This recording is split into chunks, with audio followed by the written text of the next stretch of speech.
Only freedom and property should not be betrayed. Chang Xi, the head of a prominent modern family, unexpectedly traverses back to ancient times, becoming the ill-fated concubine Chang San'e. To escape the tragic fate of a concubine, she must rise in defiance, utilizing all available resources to ascend and resolve to seize control of her destiny. Those responsible for the original owner's demise murder. The unjust family of the original owner abandoned. Those with ulterior motives can be either befriended, beaten, or discarded. She cultivates trusted allies, discovers business opportunities, and establishes her own power, gradually expanding her influence. By infusing her knowledge into this ancient era, she lays the foundation for her own commercial empire, ultimately paving the way to transform an entire epoch. As for love, what is that? Can it feed, clothe, or serve a purpose? Moreover, pursuing affection is a costly endeavor. Chang Xi firmly asserts that she does not believe in the folly of love, especially when paired with an aging man, not a youthful counterpart. Meanwhile, the man in question, merely in his 20s, squints his eyes and asks, "Could you kindly repeat that?"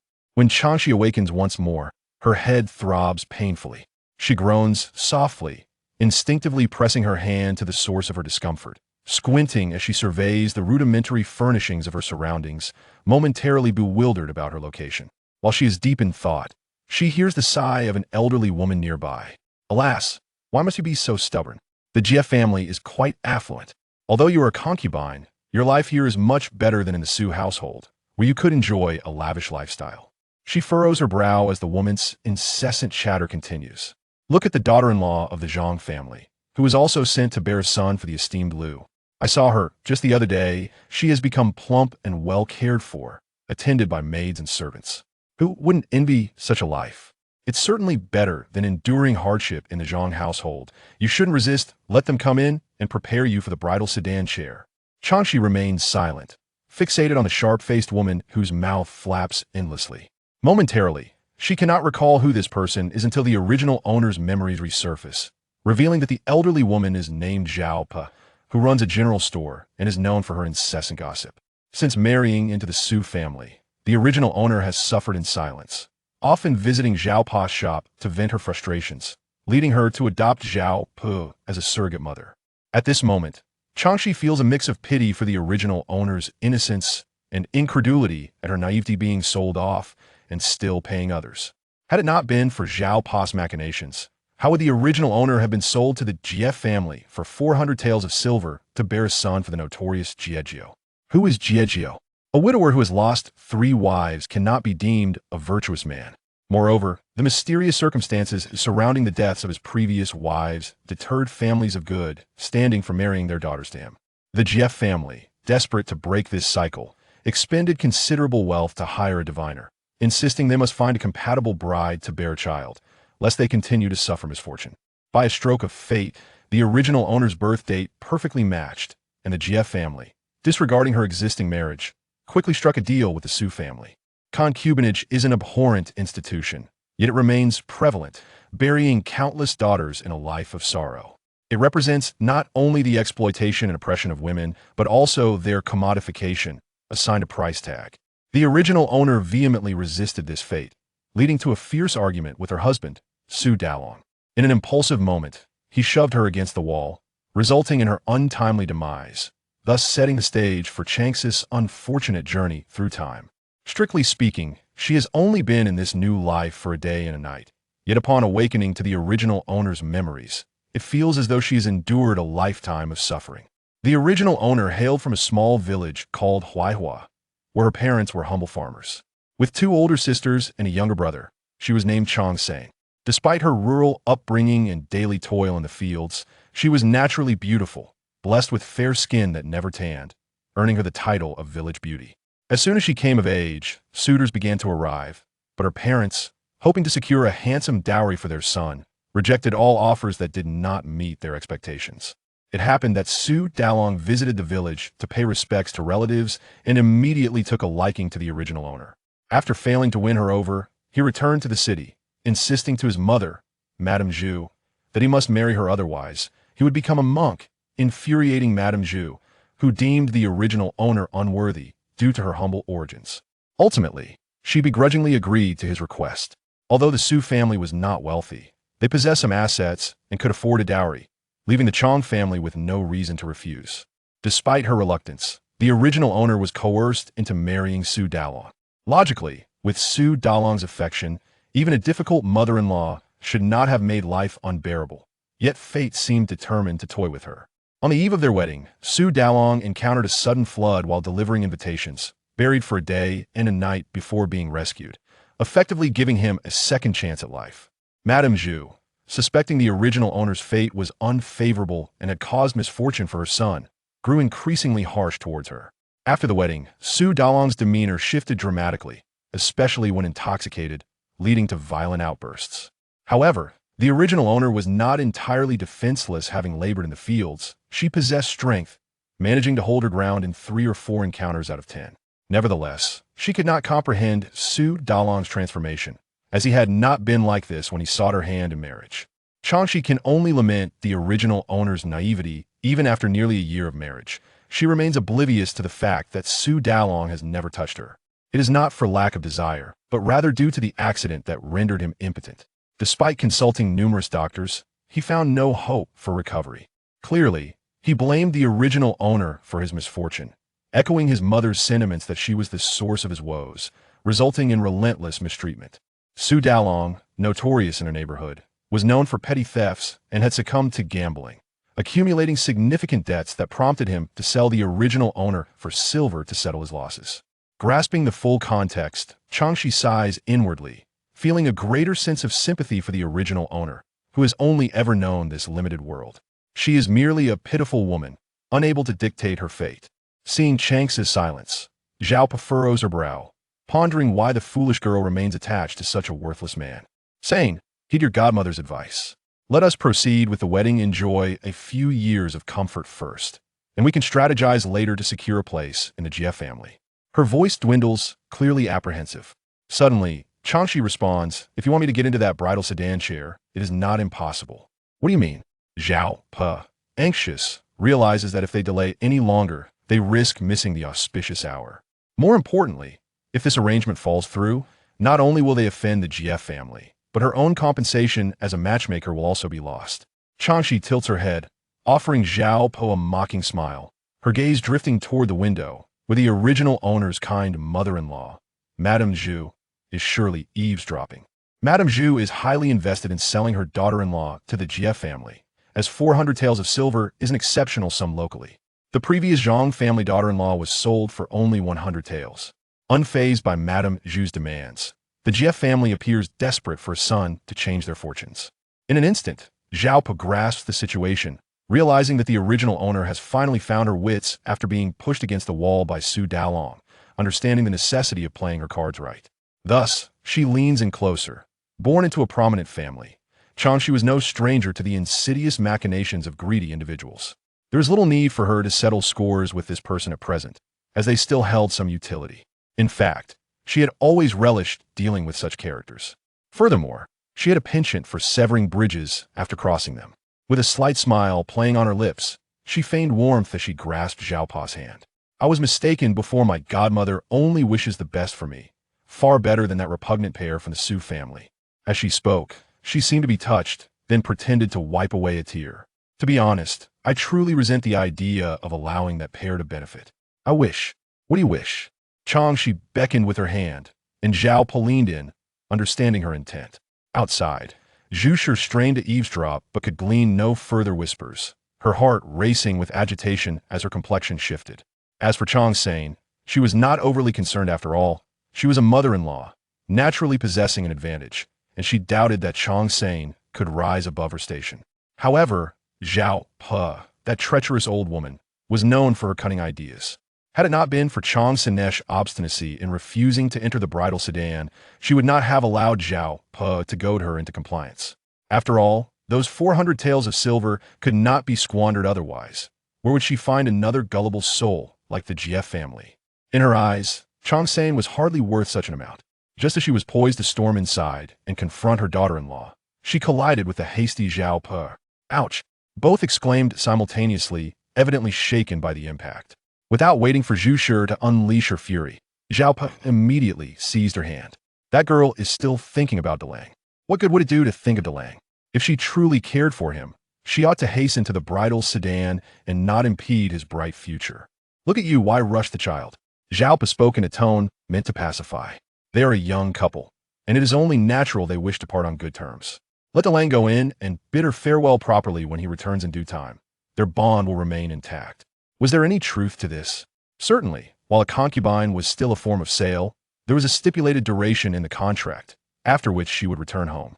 Zhu Shi understood her son's situation better than anyone. Remarrying another might prove problematic, while a simpleton like Chang San'e would be easier to manage. Eventually, the couple might adopt a son from their clan to carry on their ancestral rights, thus honoring her deceased husband. Thus, her intention to reprimand her daughter-in-law swiftly transformed into a plan to coax her son back to win over his wife's heart, ensuring she complied willingly. To outsiders, the Su family did not seem impoverished. So many regarded the act of taking a concubine as an abuse of power by the Jie family. Nevertheless, Delang felt a sense of shame and chose to withdraw early, preferring to remain unseen. When his mother approached him to persuade him, he remained silent, crouched on the ground. Zhu Shi, unable to contain her frustration, poked her son's forehead. At least muster some response, otherwise that wretched girl may slip from your grasp. Did she dare? Once she crossed the threshold of the Su family, she became one of them, even in death. Unable to withstand the provocation, Su Delang sprang to his feet, cursing as he stormed off. He'll skin her alive. Pleased, Zhu Shi followed her son, knowing full well he was merely posturing for the benefit of onlookers. If he truly harmed that wretched girl, what would the Jie family do? 400 taels of silver could not simply vanish. Inside, only Chang Xi remained. She slowly rose and sat before the dressing table, gazing into the palm-sized bronze mirror, where she beheld a pale visage devoid of color, the white cloth on her head glaringly apparent. This face bore a striking resemblance to her own from a decade prior. Perhaps, in some inexplicable way, she shared an intertwined fate with Chang San'e. After a prolonged silence, she sighed softly and spoke. Rest assured, I shall avenge you. As her words hung in the air, a weight seemed to lift from her, as if something ethereal detached itself. She turned her gaze toward the window, where a wisp of white smoke, shaped like a figure, floated upwards. Sensing her movement, the apparition paused momentarily. Chang Xi stood, a solemn expression gracing her features. I am a woman of my word. Consider this a settling of your debts. Her only virtue was her unwavering commitment to promises made. In her past life, as she stood by her mother's deathbed, she had solemnly vowed, Mother, I promise you, I will do everything in my power to secure the entirety of the Chang family. I swear that all who have wronged you shall face their comeuppance. Her mother, hearing this, found solace in her promise and willingly closed her eyes for the last time. Subsequently, she fulfilled her vow, surpassing her inept father and his unworthy offspring, ultimately ascending to lead the Chang family's enterprise. As for her father and his illegitimate children, their misfortunes mattered little to her. Thus, whether they derided her openly or in whispers, she would only laugh heartily in response, declaring, This is the highest form of praise. With her promise fulfilled, the wisp of smoke finally drifted into the heavens, disappearing from sight. The burden that had weighed upon her since her arrival vanished as well. Chang Xi understood that this body now belonged entirely to her. Regardless of the promise made, she would ensure the Su mother and son met their doom, for her freedom was at stake. Was not being a widow a more appealing fate? Indeed, the original Chang, she had been a kind-hearted girl, alas. Goodness often went unrewarded. If there were to be a next life, may she find peace and autonomy, never again to be at the mercy of another's whims. The door creaked open. Interrupting her thoughts, Su Delang had arrived. As expected, upon entering, he kicked the nearest chair, sending it crashing to the ground with a resounding clatter. Chang San'e, let me make myself clear. Do not test my patience. If you refuse to comply and enter the bridal sedan today, I will make you regret it, you wasteful harbinger of death. His vitriol was unbearable. Outside, Zhu Shi could not help but chuckle darkly. Chang San'e deserved such admonishment, or else she would have to take matters into her own hands. Chang Xi rose slowly, leaning against the dressing table as she regarded the blustering Su Delang, nonchalantly digging at her ears, a mocking smile gracing her lips. What did you say? The last person who dared to insult her in such a manner had been her cousin in her past life, who she had sent to toil in Africa for 20 years. Su Delang found himself momentarily speechless, his insults lodged in his throat, confronted by the unfamiliarity of Chang San'e before him. Yet, This bewilderment was fleeting. He prided himself as the head of the household and would not permit Chang San'e to challenge his authority. In a fit of rage, he lunged forward, attempting to seize her collar and deliver a few punishing blows, intent on reasserting his dominance. However, Chang San'e reacted with remarkable agility, bending backward to evade his grasp and, seizing the moment of his surprise, twisted his wrist upwards before locking his arm in place, then delivering a vicious kick to his vulnerable spot. Grateful for her agricultural upbringing, which endowed her with strength and flexibility, she executed the maneuver with ease. She had always valued her life, having diligently studied martial arts with a master in her previous existence. Su Lang felt an excruciating pain surge through him, and before he could comprehend the situation, he found himself on the ground, feeling as though a mountain had descended upon his back. He could not help but scream, the pain overwhelming him, echoing throughout his body. Regrettably, the instigator, Chang Xi, shook her head in dissatisfaction. Were it not for the injury on her head, she would have struck Su Dalao to the point of wishing for his immediate demise. Alas, there was a slight lack of force, and, at that moment, she felt an immense sense of regret. Chang San'e, what are you doing? Upon hearing her son's anguished cries, Zhu hurriedly emerged, admonishing, release Dalao at once, you venomous woman. It seemed she was eager to keep her son company. Perhaps I could facilitate that? Zhu instinctively took a few steps back, her son's wretched state before her eyes. No, don't come any closer. Right? I shall summon someone shortly. Let's see how you manage then. I am indifferent. Chang Xi pressed her foot harder onto Su Dalao's back. If it comes to terminating the contract, so be it. I would welcome such a resolution. While she held value, the Su family would never genuinely consider destroying her, for they had long since accepted the deposit of 400 taels. Anyone could breach a contract, but the Su family would not, as they could not bear to relinquish that sum. She had ensnared the Su family with the knowledge that they dared not escalate matters, though she was not afraid of a public uproar. Nevertheless, based on her understanding of human nature, the likelihood of the latter was nearly zero. As anticipated, Zhu's reaction was to promptly turn and shut the door, fearing that outsiders might overhear the discord within. Chang San'e, release my son at once. It is said that a night as husband and wife breeds 100 days of affection. Although Dalao can be brash, his love for you is unparalleled. It was he who threatened to use his family's wealth to coerce me into accepting you into the Chang family. Otherwise, you would still be toiling in the fields. In a desperate attempt to save her son, she altered her approach, attempting to speak to Chang San'e in a gentler manner. Alas, the individual currently inhabiting this body was the resolute Chang Xi, who would not be swayed by Zhu's feeble attempts at persuasion. Had the Chang family from her previous life been present to witness her demeanor, they would have certainly fled in terror. No one wished to provoke her directly. Dalao, Zhu called out to her son, her heart aching. After exhausting all her soft words, she had run out of patience. What must you do to release my son? Zhu's strength lay in her tongue, yet she was no match for the robust Chang Xi, which was precisely why she dared not approach. Chang Xi had long seen, through Zhu's character, such individuals thrived in familiar territory, but would cower before someone bolder than themselves. Having identified the correct method to deal with Zhu, she leisurely spoke, if you wish for me to release your precious son, it is not impossible.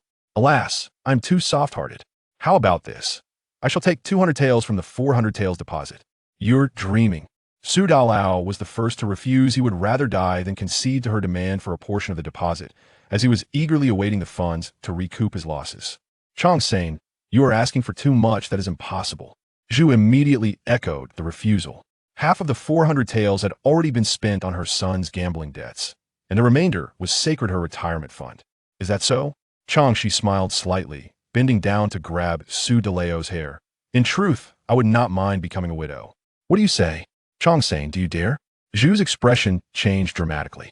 Chang Xi paid little mind to Zhu's reaction. She noticed Su Dalao's pale face and recognized his fear. Fear is advantageous in negotiations. The first to reveal their cards loses, and it was evident that Su Dalao was terrified. Do you think I would dare? She mocked, pulling at Su Dalao's hair, eliciting another cry from him. What condition is your son in? I need not elaborate. A coward like him would be deemed unlucky even as a eunuch in the palace. As for me, I fear nothing. Worst case, we perish together. What do you think?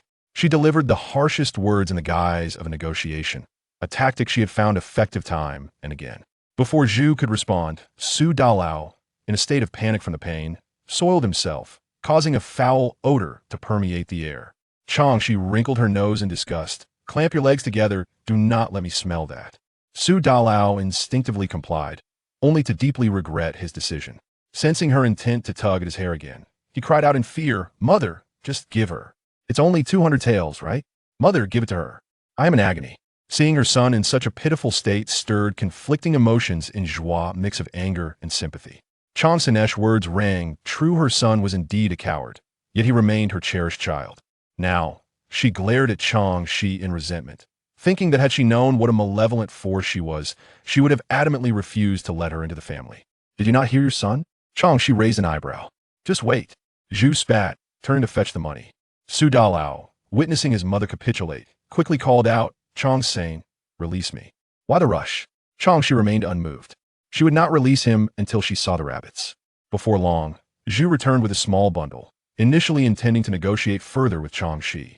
However, upon seeing her son still beneath Chang Xi's foot, she furiously tossed the silver at her. The weight of 200 taels was no light matter.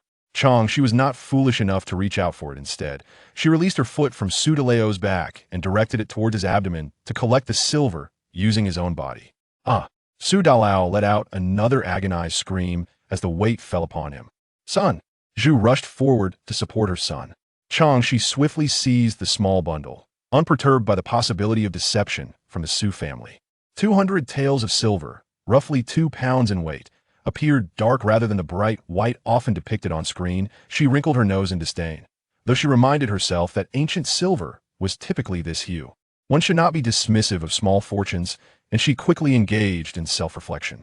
Zhu and the newly freed Su Dalao exchanged glances, seizing the opportunity while Chang Xi inspected the silver, intending to reclaim the money and prevent this wretched woman from benefiting from it. At that moment, a commotion outside interrupted, with Zhao Po announcing her arrival, saying, "Have you finished reminiscing with Su Dalao? It's time to prepare. We must not miss the auspicious Ho." 003. The farewell gift for your journey. With a provocative smile, the mother and son of the Su family challenged Chang Xi to reclaim their lost ground. Raising her voice, she called out, "Godmother, come quickly." Upon hearing this, Zhao Po's heart sank. She feared trouble was brewing. How could the delicate Chang San'e possibly contend with the Su family? She regretted having taken her words to heart and strayed far from safety. Had she been present, the Zhu mother and son would never have had the audacity to feel triumphant. It was not out of pity for her goddaughter facing a beating, but rather concerned that she might not receive any silver. Indeed, her previous cooperation with Chang Xi was born from the latter's fervent assurance of a plan to extract funds from the Su family. Otherwise, she would not have meddled, even delaying the wedding procession from the Jie family. In hurried strides, Zhao Po forcefully pushed open the door, only to find the Su mother and son glaring at Chang Xi as if they were ready to devour her. With a cold snort, she declared, "You wretched pair should be condemned to hell." Stepping forward to shield Chang Xi, her hands perched on her hips, she confronted them. "Zhu, Su Dalao, let me make myself clear. Since San'e has called me godmother, I will not allow you to bully her." Su Dalao, unable to contain his rage, shouted, "Zhao Po, open your eyes. Who's really bullying whom?" He was still aching from the beating he had received from Chang Xi.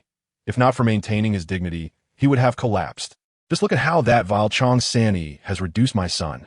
Zhu's heart ached for her child, wishing she could dismember Chang Xi right then and there. The Jie family's matchmaker, having followed in, cast a disdainful glance at Su Dalao. A coward like him had the audacity to claim he was being bullied? Such men were the most spineless, and it was truly unfortunate for Chang San'e. Zhao Po scrutinized Su Dalao closely. He was neither missing limbs nor covered in wounds, and there were no visible bruises or blood. With a mocking smile, she said, "Zhu, Su Dalao, even if you intend to slander San'e, at least make it believable." Su Dalao's fury erupted as he lamented that no one believed his truth. Zhu finally noticed that her son was still in one piece, despite having been struck by Chang Xi. The absence of any marks left her feeling apprehensive as she glanced at Chang Xi. Chang Xi returned her gaze with a faint smile, embodying innocence. How foolish would she be to leave evidence for them to use against her? After all, she was not truly Chang San'e. Her aim was to render the Su mother and son mute, suffering in silence. Even if the truth emerged, no one would believe them, and they would be accused of ganging up on their daughter-in-law. "You, Zhu's anger reached a boiling point. Her trembling finger pointed at Chang Xi. Su Dalatu came to a realization. Despite the pain coursing through him, he had no visible injuries, rendering his claims unbelievable. Frustrated at being outsmarted by Chang Xi, he picked up a chair he had previously kicked over, ready to hurl it at her. "You insolent wretch, dare to mock me? I'll make you pay." "Godmother!" Chang Xi feigned a scream, retreating behind Zhao Pe. With her formidable godmother in front, what did she have to fear? Su Dala put down that chair. Zhao Pe, robust and unyielding, stood her ground against Su Dalu. The matchmaker from the GF family, observing the escalating tension, furrowed her brows, determined to prevent Su Dalu from harming Chang San'e further. Otherwise, she would have to answer to her mistress. "Su Dalu, do you think you can disregard the GF family? A contract has been established, registered with the authorities. Chang San'e is now part of our family, and it is not your place to discipline her. If you dare to harm her, I will report you to the officials and see whose side they take." Hiding behind Zhao Pe, Chang Xi's expression darkened upon hearing the mention of the established contract. It seemed prudent not to have forced Su Dalu to write a divorce letter earlier. She was merely an object defined by the contract, devoid of any agency. Whether living or dead, she could only await her fate. Even if Su Dalu wrote a divorce letter now, it would likely be ineffective under the law. She remained unaware of the current dynasty or its legal framework. But one thing was certain. Divorce was not as straightforward as depicted in modern dramas. Steady now, she reminded herself to remain calm, for patience often leads to resolution. Her heart settled once again. She regarded Su Dalu, who was indecisive with the chair raised, revealing his cowardice. Zhu, seeing her son unable to save face, rushed in to snatch the chair from his hands. "Son, let us not stoop to the level of that wretched Chang San'e. When the time comes, we shall deal with her." Su Dalu, reluctantly conceding, spat on the ground in frustration. "Chang San'e, mark my words. If I don't knock your teeth out next time, I'll consider myself defeated." Chang Xi merely raised an eyebrow, dismissing his bluster. There was no need to wait for the contract to expire. She would ensure Su Dalu faced his reckoning sooner. Zhu, disregarding her son's futile attempts to appear formidable, approached Chang Xi, intent on reclaiming the silver in her embrace. "Chang San'e, come back here." Earlier, she had been forced to compromise due to their lack of numbers. Now, with the odds in her favor, she felt confident that Chang Xi would not dare to retaliate. After all, she was still Chang Xi's mother-in-law, and that alone afforded her a sense of entitlement, even if she were to report her to the officials. "Godmother." Chang Xi once again nudged Zhao Pe forward, signaling her to stall Zhu. Zhao Pe understood immediately, ready to engage Zhu, but she made it clear that Chang Xi must not forget her own interests in this arrangement. Chang Xi nodded in acknowledgement, assuring her that she would remember. Thus, Zhao Pe boldly confronted the less sturdy Zhu, and the outcome was predictable. The Jie family's matchmaker chose not to intervene in the squabble between the two women, instead guiding her people toward Chang Xi. "Lady Chang, it is time to prepare. We wouldn't want to keep the mistress waiting." As Chang Xi stood there, allowing the matchmaker to dress her in a red gown, she glanced down at the craftsmanship of the attire. It was decent, yet she had witnessed far more exquisite wedding garments in the modern era, reserved for wealthy families. The ceremony for a wife could not compare to that of a bride, despite having its own rituals, which were considerably simplified. She set aside her thoughts on the dress and pondered the implications of the matchmaker's earlier words. "Let us not keep the mistress waiting," echoed in her mind, leading her to contemplate whether the arrangement of the marriage was indeed a unilateral decision by the Jie family as elders. Did Jie know of this? Or was he aware but unwilling to cooperate? In the grand scheme, it mattered little, for it revealed a critical insight. Jie likely disapproved of this union. With this realization, her spirits lifted slightly. Understanding the potential thoughts of her counterpart made the situation more manageable. Having dealt with cunning businessmen in her past life, she felt no trepidation facing Jie. The matchmaker scrutinized Chang Xi after her transformation, noting her beauty and grace, doubting anyone would believe she hailed from the countryside. Such a loss, truly. Chang Xi was adept at reading the emotions of others and perceived that the matchmaker was not a ruthless individual. However, she refrained from forging a connection just yet, recognizing it would be a futile endeavor and could even provide an opportunity for humiliation. Thus, she quietly complied with the matchmaker's directions. As the white veil was removed, the scabbed wound on her head was concealed by her hairstyle, rendering it undetectable. Chang Xi regarded her reflection, devoid of any trace of joy. "Lady Chang, please." Rising, she still clutched the small bundle containing 200 taels of silver. This money would serve her well. The matchmaker, indifferent, understood that a family of Jia's stature sought Chang San'e herself, and whatever she brought along was of little concern, provided it was not living. A throng of maidservants busily gathered the remaining belongings, surrounding Chang San'e as they made their way outside. As Zhao Po witnessed Chang Xi preparing to depart, she could hardly concern herself with battling Zhu Shi any longer. Fearful that if Chang Xi left, the promised benefits would dissipate, she seized the opportunity to deliver a harsh kick to Zhu Shi's abdomen. Observing Zhu Shi writhing in pain on the ground, Zhao Po followed up with another kick before hastily pursuing Chang Xi. Zhu Shi, seeing Zhao Po flee, was unwilling to relent. Ignoring her own agony, she rose to chase after her, cursing, "You wretched old woman, don't run away." The Su family was not large, and by the time Zhao Po caught up with Chang Xi, she was already on the bridal sedan. "San'e, wait for me." Although Zhao Po called out loudly, Chang Xi would have paused for her regardless. At this moment, she halted before the bridal sedan, noticing a throng of spectators gathered around, reveling in the spectacle. What a delightful scene it would be to set a trap for a greedy person like Zhao Po. "Stepmother, please don't rush, I will wait for you." Upon hearing this, Zhao Po arrived before Chang Xi, her mind too preoccupied to discern whether Chang Xi's words were sincere or feigned. "San'e, about the money."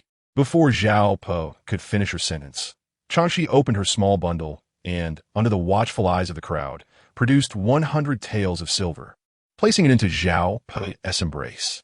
"This is for you, stepmother. Please take good care of it." She deliberately waved the silver several times for the onlookers to see, instantly provoking gasps of astonishment.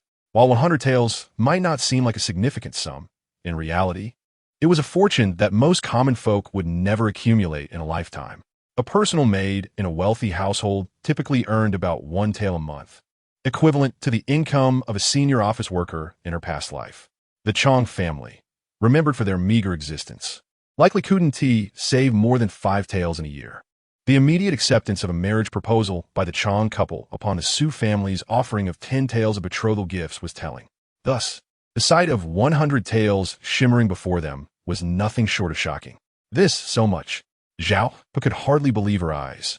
She had never seen such wealth in her life, her gaze fixated solely on the silver. "Stepmother deserves it." A smile graced Chang Xi's lips as she recalled the ancient saying, "Wealth should not be displayed openly. This is merely your traveling money." If Zhao Po possessed sufficient wisdom, she would have declined the silver. Wealth captivates the heart, especially a sum that would be considered enormous by the standards of ordinary people in this era. Such fortune would not bring happiness, but rather disaster. It wouldn't be long before the news of Zhao Po's newfound wealth spread among the rogues and ruffians, for throughout history, many have taken risks for money.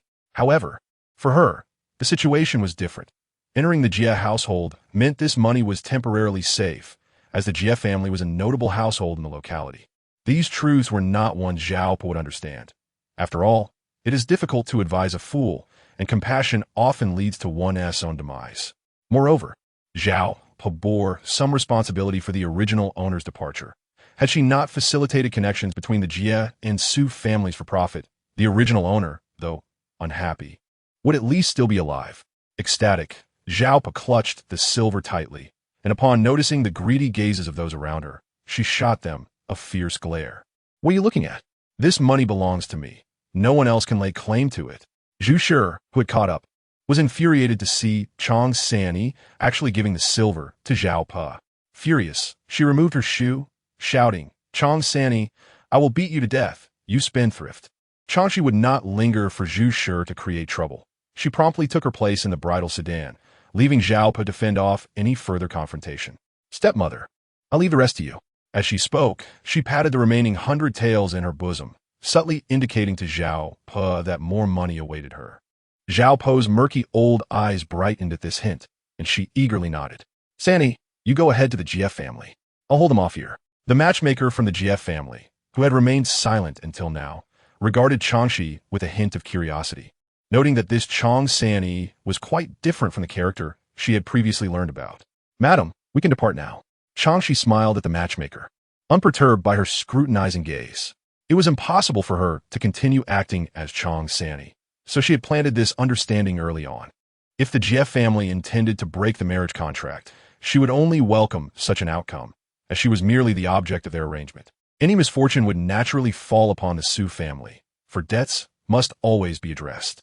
The Jie family's matchmaker said nothing further and signaled the bearers to lift the sedan, while the attending maid quickly fell in line behind them. Zhu Shi, brandishing her shoe and ready to strike, noticed the bridal sedan being lifted and hastily shouted to stop them. "Wait, that Chang San'e took my silver."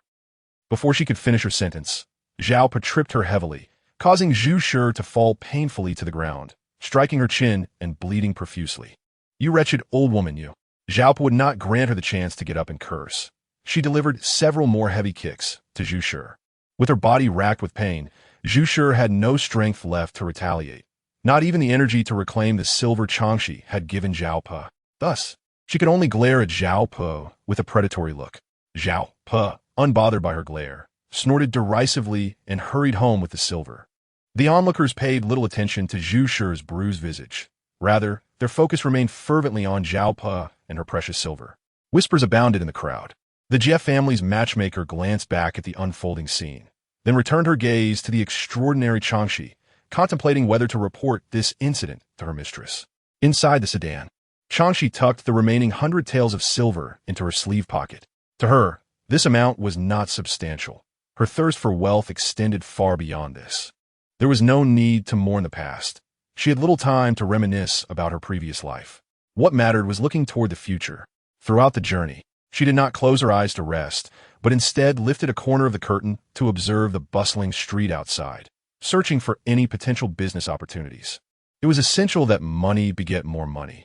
As she pondered her next move, she suddenly spotted a ragged boy leading a similarly destitute little girl aimlessly through the streets. Their expressions were vacant, a stark contrast to the bustling crowd around them. These two were indeed familiar to her.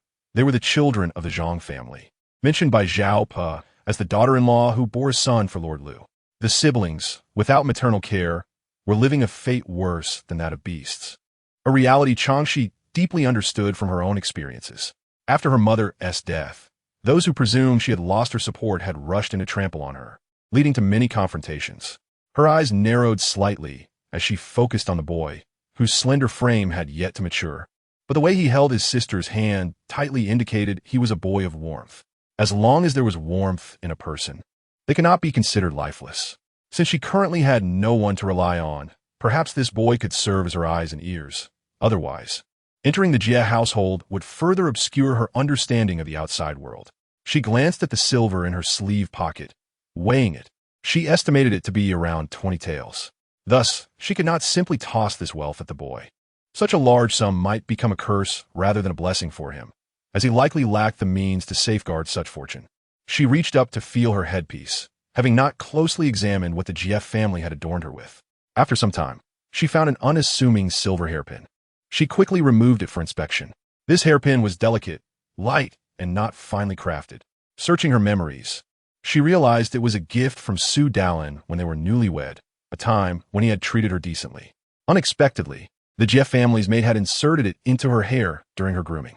This will do, she decided, as it held no sentimental value for her. Observing the Jie family matchmaker, who seemed distracted, Chang Xi seized the moment to hurl the hairpin at the boy. With a precise throw, it struck him perfectly, showcasing her unerring aim. As the young lad walked along the road, he suddenly felt something strike him. Turning around in anger, he was met with the smiling face of Chang Xi, which only fueled his irritation further. What was wrong with this woman? Unable to contain his frustration, he bent down to pick up the object that had hit him, intending to throw it back. However, he was stopped by his younger sister, who had tiptoed to embrace him, whispering, "Brother, don't throw it. It's a silver hairpin." "What? A silver hairpin?" The young man gazed in astonishment at the object in his hand, realizing it was indeed a silver hairpin. Had that woman thrown a silver hairpin at him? It felt surreal.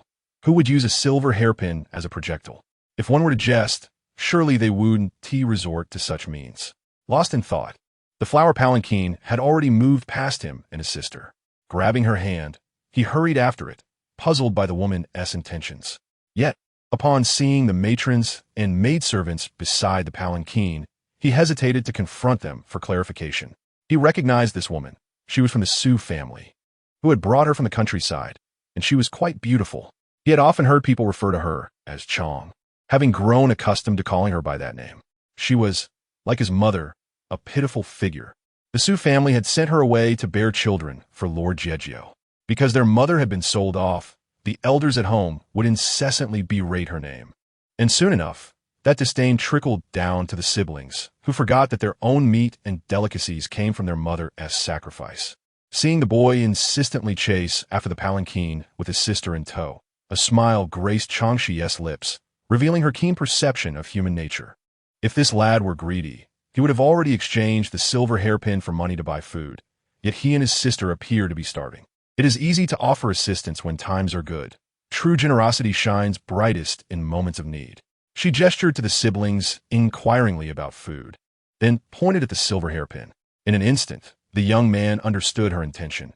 She was suggesting he exchange the hairpin for money to procure food. The delicate silver hairpin suddenly felt significantly more valuable in his grasp, its warmth akin to a heart placed upon a blazing furnace, overwhelming him with emotion. He did not comprehend why Chang wanted to assist them, yet her kindness brought tears to his eyes. Ever since their mother had left home, he had not felt warmth from the world outside.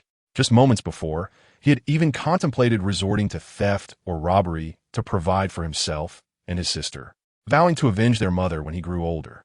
He had envisioned a future where he would wield a knife to cleanse his enemies, a swift resolution to his grievances. However, the weight of the hairpin made him hesitate, cooling the fervor of his reckless thoughts. Brother, the palanquin is about to enter the Jie family gate. Should we still follow? His sister's breathless voice pulled him from his heated emotions. The Jie family's entrance was even more formidable than that of the Liu family, for one was a scholarly lineage while the other was merely a merchant family. Worlds apart. I am Zhang Yingda, the boy shouted, his voice reverberating through the air. Chang Xi, without turning to look, found it impossible to suppress her smile. What a naive boy he was, unaware that every gift comes with an unspoken price. She had never been one to embody virtue. The next test lay in his discernment and perseverance, for the trials had only just begun. She was no ordinary individual to be easily swayed. The matron overseeing the wedding turned her gaze toward the siblings shouting outside the gate, her brow furrowed as if she could squish a fly. She presumed they were mere beggars hoping to glean some food from the festivities, ultimately sending someone out with some provisions to shoo them away. As Chang Xi sat in the swaying palanquin, feeling increasingly dizzy, she refrained from commenting on the matroness' actions. When the palanquin finally came to a halt, she was assisted out. As she had anticipated, this was not a conventional wedding. The ceremony was significantly less elaborate. After a series of bows and rituals, she was ushered into the so-called bridal chamber. Once seated on the fine redwood bed, she realized her dizziness had lessened, allowing her to finally observe the decor of this supposed bridal chamber. Beneath her was a finely crafted bed, accompanied by a dressing table and washstand made of the same exquisite material, fully stocked with all necessary items. The attention to detail was evident, indicating that considerable thought had been put into her arrangements. She reached out to touch the elegant crimson canopy, deep in contemplation, gaining a clearer understanding of the Jie family's intentions. They held certain expectations of her, suggesting she would not be treated poorly. Just then, a growl from her stomach reminded her that she had not eaten all day. Preoccupied with the earlier upheavals, she had overlooked her body's need for sustenance. Since no one entered, she resolved to take matters into her own hands. As anticipated, there were indeed maidservants stationed outside the door. Both were quite young, around 13 or 14 years old, with their hair styled in double buns. They wore delicate green jackets paired with pink skirts, tied with apricot-colored sashes, similar to those worn by the maidservants who had previously assisted her, yet it was apparent they belonged to a different group. It was a pity. She had rather liked the maidservants who had attended to her before, for who could resist those who worked diligently and spoke little? You two, go to the kitchen and bring me some food, she commanded, unpretentious in her appetite.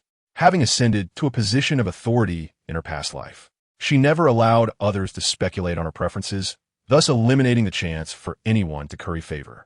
The two maidservants exchanged glances, remaining silent and motionless, even refusing to spare her a glance.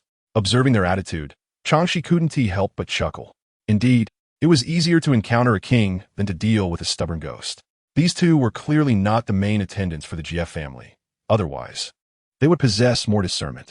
If the master desired something to be accomplished, an astute servant would strive to fulfill that wish, hoping to showcase their abilities and earn a promotion. For instance, the matron who had welcomed her was a clever woman. Creating obstacles for her would only reflect poorly on her own capabilities, ensuring that the master would no longer entrust her with important tasks, a true case of losing more than one gained. Seeing Chang Xi's smile, the two maidservants felt a twinge of unease, yet they remained obstinate in their silence. Since my words have gone unheard, that is quite all right. When your lady's matron arrives, I shall inquire whether the GF family intends to starve me, she remarked, her tone laced with mockery. Upon hearing this, the maidservants' expressions immediately shifted. They were not first-rate attendants serving the lady, so they could not speak to her matron. Yet the bridal chamber had indeed been arranged by her. If the matron were to arrive and discover their negligence, they would surely face dire consequences. Chang Xi, now unhurried, leaned against the doorframe, observing the two as they exchanged nervous glances. How had she fallen to the point of leveraging her situation to assert authority? It was a thought that made her rather indignant. You have fallen, she lamented silently to herself. One round-faced maidservant, unable to bear the tension, glanced at Chang Xi, saying, "Madam, please wait, what are you doing, Xiao Dao?" The other sharp-faced maidservant hissed, pulling her companion back. "Have you forgotten our agreement?" Xiao Dao wrested her arm from her friend's grip, replying quietly, "If the matron finds out we were negligent, we'll be in serious trouble. Not even Sister Jianxing can save us."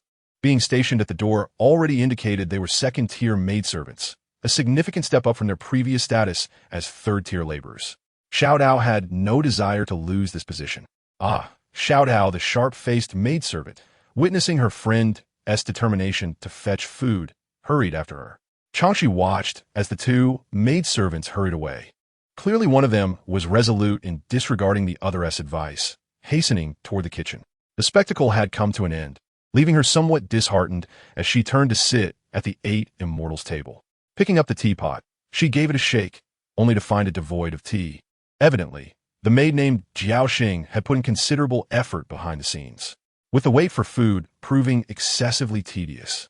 She began to dissect the information revealed during the earlier quarrel between the two individuals. Jiaoxing seemed to possess a certain authority among the servants, though she was not on par with trusted confidants like Granny Zhong. Hence, this individual warranted further scrutiny. The arrangement of a gatekeeper maid indicated that the GF family had indeed assigned her a close attendant, yet none had revealed themselves, clearly orchestrated by the crafty Jiaoxing. Why would she seek to trouble her? Merely because she was obstructing Jiaoxing's ambitions. In ancient times, did a maid aspire to ascend to the status of a concubine? No. Based on her recollections of the GF family, they did not maintain concubines, which explained why they prefer to spend money to marry a wife rather than directly purchasing her as a concubine from the Su family. It wasn't that the Su family was reluctant to sell their wives. If the price were right, everything would be negotiable. Truly, it was a lamentable era. The thought of lacking personal freedom and even property rights would cause even the most composed Chang Xi to curse. In her eyes, nothing else mattered. Both freedom and wealth were indispensable. If Jiaoxing had no chance to ascend to the role of a concubine, what then did she seek? Her fingers unconsciously tapped the surface of the 8 immortals table, pondering whether someone behind Jiaoxing wished for her downfall. This line of thought brought a smile to her lips. It seemed her deductions were indeed quite accurate. Consequently, she felt a burgeoning curiosity regarding Master Jiejio, wondering who was so intent on possessing him. Was a widower with 3 deceased wives truly so desirable? How intriguing this was becoming. She found herself slightly eager to meet this Master Jiejio, wondering if he possessed a handsome exterior or a captivating soul. Of course, her interest in uncovering the individual behind Jiaoxing was rather lukewarm. After all, such tactics were hardly impressive. If this person could openly marry into the GF family, her own situation would be rendered moot. Yet, since she was currently within the Jia household, it implied that she could not marry in, making any struggle ultimately futile. Perhaps she should consider a reverse strategy or even contemplate collaboration with this person, which might afford her an opportunity to extricate herself unscathed. No, this was not the right moment. She must wait for the winds to rise before she could soar, rather than being blown into the depths of a pond. At that moment, a commotion arose not far from the entrance, faint voices drifting into her ears. "Xiao Tao, are you betraying me?" As Chang Xi stepped outside to investigate, she beheld a woman clad in a scarlet robe and white skirt, admonishing Xiao Tao, who appeared to be defending herself while clutching a tray of food. Meanwhile, a sharp-faced maid and two other slightly better dressed maids were vociferously accusing Xiao Tao. "It was I who instructed her to bring it, Jiao Xing. Do you have an issue with that?" Upon hearing her voice, the crowd turned in shock, hastily pivoting to face Chang Xi, who had approached unnoticed. The expressions among them varied. Some were wary, some scrutinizing, some disdainful, and others indifferent, providing her with a measure of amusement. Indeed, where there are people, there lies a world of intrigue, a truth not to be dismissed. In Jiao Xing's eyes now lay a profound wariness. How could this woman, purportedly the wife of a humble peasant, know her name? "Madam Chang, the food has arrived." Xiao Tao navigated through the throng to approach her. Having already offended Jiao Xing and the others, she had no choice but to draw closer to Chang Xi. "You did well, Xiao Tao." Chang Xi offered a reassuring pat on her shoulder. Xiao Tao's round face flushed. "That was what I ought to do." She suddenly realized that Chang Xi had accurately spoken her name, her cheeks reddening further. Chang Xi offered no explanation, merely casting her gaze over the assembly. "When Granny Zhong arrives, I shall inform her to assign you as my personal maid." Upon hearing this, the two better-dressed maids instantly paled. Long before the fourth mistress sought to arrange a marriage for Master Jiao, they had been selected to serve, elevated from second-rate maids to first-rate ones. With their monthly wages increased to 1 tael of silver, an occasion that had initially filled them with uncontainable joy. Subsequently, Jiao Xing had approached them, claiming that they should teach this peasant woman a lesson to ensure she would not dare to command them in the future. The two had agreed to follow Jiao Xing's advice, believing they could manipulate this marriage arrangement to their advantage, envisioning a life of leisure. Yet, the current situation rendered them utterly speechless. Observing Xiao Tao returning with Madame Chang, they hastily pursued her, casting aside their concerns for the ashen-faced Jiao Xing. At this point, Chang Xi had already seated herself to partake of the assorted porridge Xiao Tao had brought back. Even in hunger, her manner of eating remained swift and graceful, for certain manners are ingrained and unchangeable. This distinction set her apart from Chang San'e. Fortunately, the Su family mother and son were not present. Otherwise, they would undoubtedly harbor suspicions. "Madam Chang, this dish is light and not greasy. You should try it." "Madam Chang, this pastry is utterly non-greasy, perfect for digestion." The two better-dressed maids endeavored to impress, yet Chang Xi merely cast a fleeting glance at them, offering little acknowledgement, instead granting Xiao Tao her due recognition. The two were left to exchange desperate glances, silently urging Xiao Tao to speak favorably on their behalf, hoping to prevent Chang Xi from escalating matters to Granny Zhong, for they feared being reduced back to their original status, potentially even losing their positions as second-rate maids. Chang Xi's demeanor was resolute, yet she was also deliberately assessing Xiao Tao. She would need to reside within the Chang household for a while, making it essential to cultivate a few allies. In the future, should they prove loyal and useful, redeeming them to take them away with her would not be out of the question. The Jeff family did not intend to mistreat her, but neither did they aim to elevate her status. Those dispatched to her side were not the true dignitaries of the household. Xiao Tao, seeing the hopeful expressions on the two maids, ultimately felt a pang of compassion, and thus spoke on their behalf. "Madam Chang, please grant these two sisters a chance to redeem themselves." Gaining Xiao Tao's intercession, the two maids were instantly filled with joy, eagerly pledging their loyalty and requesting another opportunity. Chang Xi did not dwell on the two, but turned her attention back to Xiao Tao, reaffirming, "Is this truly your desire?" Xiao Tao nodded earnestly, unable to bear the thought of them being reduced to their former state.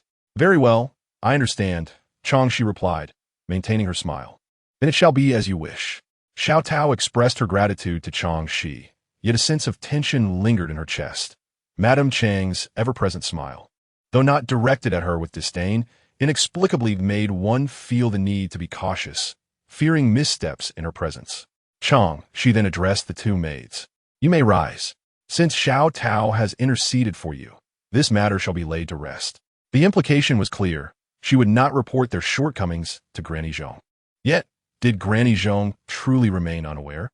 3 individuals busily attended to their tasks, and before long, more than half an hour had elapsed. One of the maidservants seized the opportunity to discreetly draw Xiao Tao aside, approaching with a flattering smile. "Madam Chang, the bed has been prepared.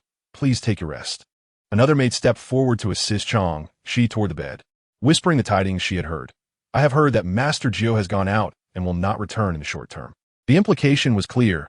He would not be coming tonight. Upon hearing this, Chang Xi regarded the maid who had divulged the information with renewed interest, bestowing a pleasant countenance upon her. "Oh, may I inquire how to address you?" "I am called Chun Yi." "Very well, I shall remember that." Chang Xi's amiable demeanor instilled considerable confidence in Chun Yi, who realized she had struck a chord with Chang Xi and proceeded to share all she knew about Master Jiu. While Chang Xi appeared languid, her attention was keenly focused on the gossip. There were distinct advantages to such chit-chat. Often, valuable information lay hidden within. For instance, she learned that Master Jiu's original wife was named Shi, a refined young lady hailing from a scholarly family, and they had been betrothed since childhood. Unfortunately, this Shi was of frail constitution, a constant source of concern, and the families involved, being closely connected, could not dissolve the engagement. On the night of their wedding, she suffered a hemorrhage, and the physician had to labor through the night to save her. Chun Yi's voice was low, yet she narrated vividly, explaining that Shi's health continued to deteriorate, rendering her unable to leave the house, and Master Jiu had never spent a night in her chamber, preferring the study in the front courtyard. Chang Xi squinted slightly. It seemed Master Jiu had married a mere ornament. A flicker of sympathy for him crossed her mind. Another maid, unwilling to be outdone, interjected. Not long after, this young mistress passed away. Chang Xi welcomed the unfolding story, glancing at the eager maid, encouraging her to continue. The maid, believing she had captured Chang Xi's favor, elbowed the disgruntled Chun Yi aside and leaned closer to Chang Xi, speaking incessantly. From her, Chang Xi learned of Master Jiu's second wife, who, though healthier than the first, was perpetually melancholy and evidently failed to capture Master Jiu's affections. After their marriage, she was relegated to the back courtyard and largely ignored. Tragically, during a visit to a temple, she encountered a violent storm, and her carriage met a disastrous fall from a cliff. Upon hearing this, Chang Xi raised an eyebrow, sensing a hint of conspiracy, a notion not foreign to her, having navigated the treacherous waters of power and intrigue in her past life. Chun Yi fought her way back, adding that the remains of the second mistress were never recovered, and the He family was relentless, necessitating Master Jiu's intervention to quell the ensuing uproar. Chang Xi mused that there was certainly more to the story, but it was of no concern to her, and she had no intention of delving further. Master Jiu must have been aware of the underlying truths. Otherwise, why would the He family have ceased their clamor? Clearly, their claims lacked merit, leaving the Jiu family to manage He's funeral rites. Finally, the tale of the third wife, Zhou, emerged, a most peculiar character. On her wedding day, she arrived not only with her own entourage, but also with a host of monks and Taoist priests, claiming it was for her safety. The ceremony was to be conducted for 100 days before consummation, ensuring harmony between the couple. Chang Xi listened, astonished. The idea of monks and priests performing rituals together seemed absurd, as if courting disaster. The antics of Master Jiu's wives were increasingly outrageous, prompting laughter from the 2 gossiping maids. Chun Yi, chuckling, continued, "It is said that she entered with 10 talismans hanging from her bridal gown. As only once 100 were hung, would it be deemed appropriate. Moreover, as Sister Jiaoxing recounted, the new chamber was plastered with yellow talismans, creating an atmosphere reminiscent of a temple, to the extent that Master Jiu refused to enter the room altogether, turning on his heel instead." Upon hearing Sister Jiaoxing's name, Chang Xi's hand paused momentarily. She was ubiquitous. "And what happened next?" Chang Xi inquired, prompting Chun Yi to sigh. While another maid chimed in, it was rumored that the new chamber was haunted, and before the 100 days had elapsed, the young mistress frightened herself to death. They say her eyes never closed in repose. Chang Xi couldn't help but feel a pang of regret. Had this Zhou received a modern, rational education, she might not have succumbed to such superstitions. Ultimately, ignorance had led to her demise. Master Jiu's reputation only worsened with each marriage, particularly with Zhou, whose actions seemed a direct response to the rumors of his ill-fated relationships. Yet, despite all precautions, her fate was sealed, and the local elite grew increasingly wary of marrying their daughters into the Jiu family. Chang Xi stifled a yawn. The two maids, sensing her fatigue, promptly ceased their chatter, eager to assist her in changing and preparing for rest. Observing from the sidelines, Xiao Tao felt a twinge of disappointment, realizing she could not outshine Chun Yi and her companion. She had already lost the chance to serve Madame Chang when the selection of maidservants occurred. Would she now let this opportunity slip away? Clenching her fists, she resolved not to concede defeat. Chun Yi exchanged a knowing glance with her companion, who immediately understood and pulled Xiao Tao outside, determined to prevent her from intruding upon their watch over Madame Chang. They would not allow Xiao Tao to usurp their positions. Chang Xi was well aware of the happenings outside. Xiao Tao's goodwill might not yield the desired results, for human nature often proved fickle. I prefer solitude while I sleep at night. You may all leave, she declared. No, Madame Chang, I shall rest at your feet. Should you require assistance during the night, I shall be at your service. Chun Yi interjected hastily, citing the customs of noble households. To hell with customs, Chang, she retorted, resolute in her decision that no one would alter her intentions. Leave? The words bore the weight of authority, nearly causing Chun Yi to stumble in fright as she ceased her protests and hastily complied, instinctively performing a slight bow before retreating. Once outside, the cool, early summer breeze hit her, and Chun Yi realized the absurdity of her earlier actions, feeling a wave of regret wash over her. Although she had intended to win over Madame Chang, she never meant to regard her as a master. What brings you here? Asked Hong Yi. I was dismissed by Madame Chang. How could that be? Hong Yi, who held a deep-seated disdain for Madame Chang, had been compelled to feign humility after her own indiscretions. She vowed to make Madame Chang aware of her true nature when the opportunity arose. Chun Yi shrugged, indicating her own ignorance of the situation. An insignificant life is just that. It cannot enjoy the fruits of fortune. Hong Yi scoffed. Chun Yi quickly gestured toward Xiao Tao in the inner chamber, cautioning her against speaking recklessly. After all, Xiao Tao was like a weather vane, easily swayed. What is there to fear? It's just the two of us here. Hong Ye's animosity toward Xiao Tao simmered. She was determined to eliminate her rival eventually. Chun Yi refrained from commenting, wary that Hong Ye's words might implicate her, and swiftly led her away. Chang Xi enjoyed a restful night's sleep, awakening the next morning feeling significantly rejuvenated. As she lifted the red silk canopy, she spotted Xiao Tao entering with a basin of water. Upon noticing her stirring, Xiao Tao hastened toward her. Madame Chang, you are awake. I just prepared your washing water. While speaking, she placed the copper basin down and arranged the curtains. Chang Xi typically awoke with a hint of low spirits. Thus she remained largely silent as Xiao Tao assisted her in washing her face. She utilized a toothbrush made from coarse pig bristles, dipped in a mixture of green salt and powdered aconite, a rather unwieldy tool, yet tolerable. Madame Chang, this is the medicinal ointment. As Chang Xi was preparing to groom herself, she couldn't help but raise an eyebrow upon seeing the medicine bottle in Xiao Tao's hand. She was surprised that this young girl had noticed the injury on her head, something that the two from yesterday had failed to observe, or perhaps they had chosen to ignore it altogether. Xiao Tao, noticing the gentle smile on Chang Xi's face, felt her tension dissipate and attended to her grooming with even greater care. Her deft hands quickly fashioned a beautiful hairstyle. Having been overshadowed by Chunai and Hongya the previous day, Xiao Tao had not slept well and had risen early to ensure everything was in order, hoping to leave a favorable impression on Chang Xi. It seemed the child was indeed teachable.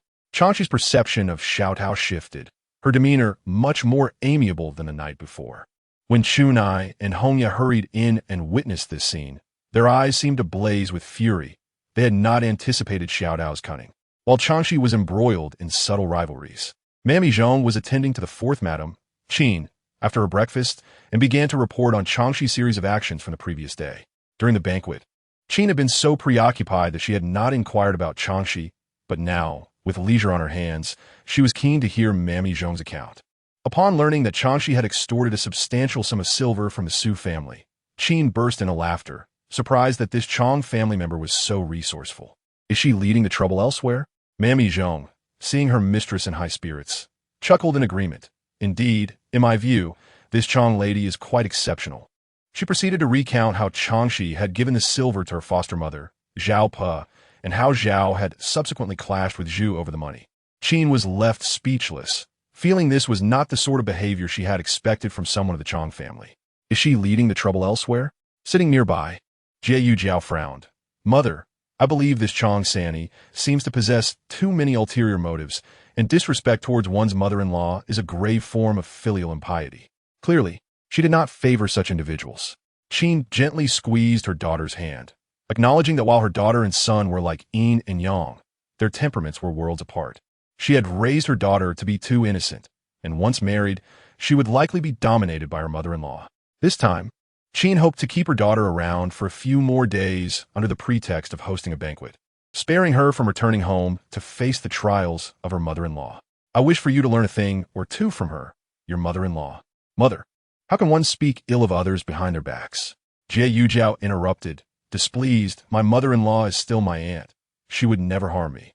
Qin was momentarily at a loss for words, uncertain whether her daughter truly believed this or was merely attempting to comfort her. Years ago, she had opposed her daughter marrying into her sister-in-law's family, but ultimately, the cousin pair had felt a mutual attraction, and her daughter had insisted on the marriage. As a mother, she could not oppose her children's wishes and had reluctantly consented, enduring a fair amount of ridicule from her sister-in-law. For her daughter's future happiness, she had swallowed her pride. Well, if she thinks her mother-in-law is a good person, then let her believe so. Jie Yujiao sensed her mother's silence and grew uneasy. Mother. She was not one to lament her troubles. She simply wished to spare her mother from worry and sorrow. As long as her mother-in-law was not overly harsh, she would choose to endure. Qin sighed, recalling that compared to her 3 previous daughters-in-law, this Chang family member had few faults. The first 3 daughters-in-law made her blood boil at the mere thought of them. She did not consider herself a cruel mother-in-law to them. Sure's health was poor, and she had exempted her from daily rituals, even calling for esteemed physicians for her sake, yet it seemed that fortune had abandoned her. As for he, she believed that daughter-in-law to be quite dim-witted and regretted her lack of discernment at the time. However, since she had married into the family, she had treated her well, never uttering a harsh word, no matter her dissatisfaction. Finally, there was Zhou, who had made her speechless. Yet it was this very daughter-in-law who had tarnished her reputation as a mother-in-law, incurring much gossip behind her back. A thought that had once left her unable to eat for days. Why even bring them up? Jie Yujiao felt her mother was overthinking, recognizing that while she had her grievances against these 3 sisters-in-law, they were no longer present, and it was better to maintain decorum. Mammy Zhong, fearing her mistress's displeasure and a potential quarrel with her daughter, swiftly changed the topic. Madam, would you like to meet that Chang lady? I can bring her here at once. Qin glanced at her daughter. Since Jie Yujiao harbored a dislike for this Chang family member, it was unnecessary to rush into a meeting. Surely, Mammy Zhong would not dare to conceal anything from her. Chang Xi's beauty was undoubtedly remarkable. Isn't she injured? Let's postpone the meeting until she has recovered fully. By the way, have the kitchen prepare additional nourishing soups for her. We must not neglect her, lest we face criticism later. Jie Yujiao nodded in agreement, appreciating her mother's gracious handling of the situation. Our family is not of lowly status. There is no need for us to adopt petty behaviors. After a pause, she added, if her injury is severe, we must not delay seeking medical attention. After all, human life is of utmost importance. Mammy Zhong eagerly concurred. Indeed, Mrs. Wright. I will ensure that we take good care of Chang Xi. As for seeking medical attention, that could not be overlooked. To summon a doctor right after her arrival would only amplify the rumors, irreparably damaging the reputation of the 9th Master as a husband. Noticing the understanding in Qin's lower gaze, Mammy Zhong felt a sense of relief. She did not wish to quarrel with her daughter over this matter. With the necessary arrangements in place, she gently waved her hand to signal for Mammy Zhong to leave. Mother, when father and brother return and see that you have brought home a concubine for brother, they are sure to be displeased. Jie Yujiao expressed her concerns. If she were in her mother's position, she would also be upset, especially considering how much her father valued her brother. Furthermore, her brother was not only handsome but also of noble character. Why should he not have a proper wife? The notion of a concubine was neither pleasant nor respectable. The Jie family had not encountered such a situation in centuries. The absence of their grandparents at yesterday's banquet was a clear indication of their stance. Yet her mother had been resolute, ignoring all counsel. Do not worry about that. I have my own considerations. Qin was adamant on this issue. becoming agitated at any attempts to persuade her. It was absurd. Her son was her own flesh and blood. How could she harm him, who did not desire a well-bred daughter-in-law? The present circumstances simply did not allow for it. She believed her approach was justified. Jie Yujiao recognized her mother's stubbornness and realized that no amount of persuasion would change her mind. Her mother was as resolute as the late Zhou family, blindly adhering to the words of a fortune-teller. Mammy Zhong, who had not strayed too far, overheard the conversation between mother and daughter and shook her head in disapproval. Privately, she did not support her mistress's decision, but it was not the place of a servant to offer opinions. The priority was to ensure everything was handled smoothly. With many matters demanding her attention, she could not personally check on Chang Xi's injuries, but she was determined to keep herself informed. Upon learning that the maid she had personally assigned to attend to Chang Xi had made a significant blunder the day before, her expression darkened. The mistress had entrusted this task to her, and it was her responsibility to execute it flawlessly.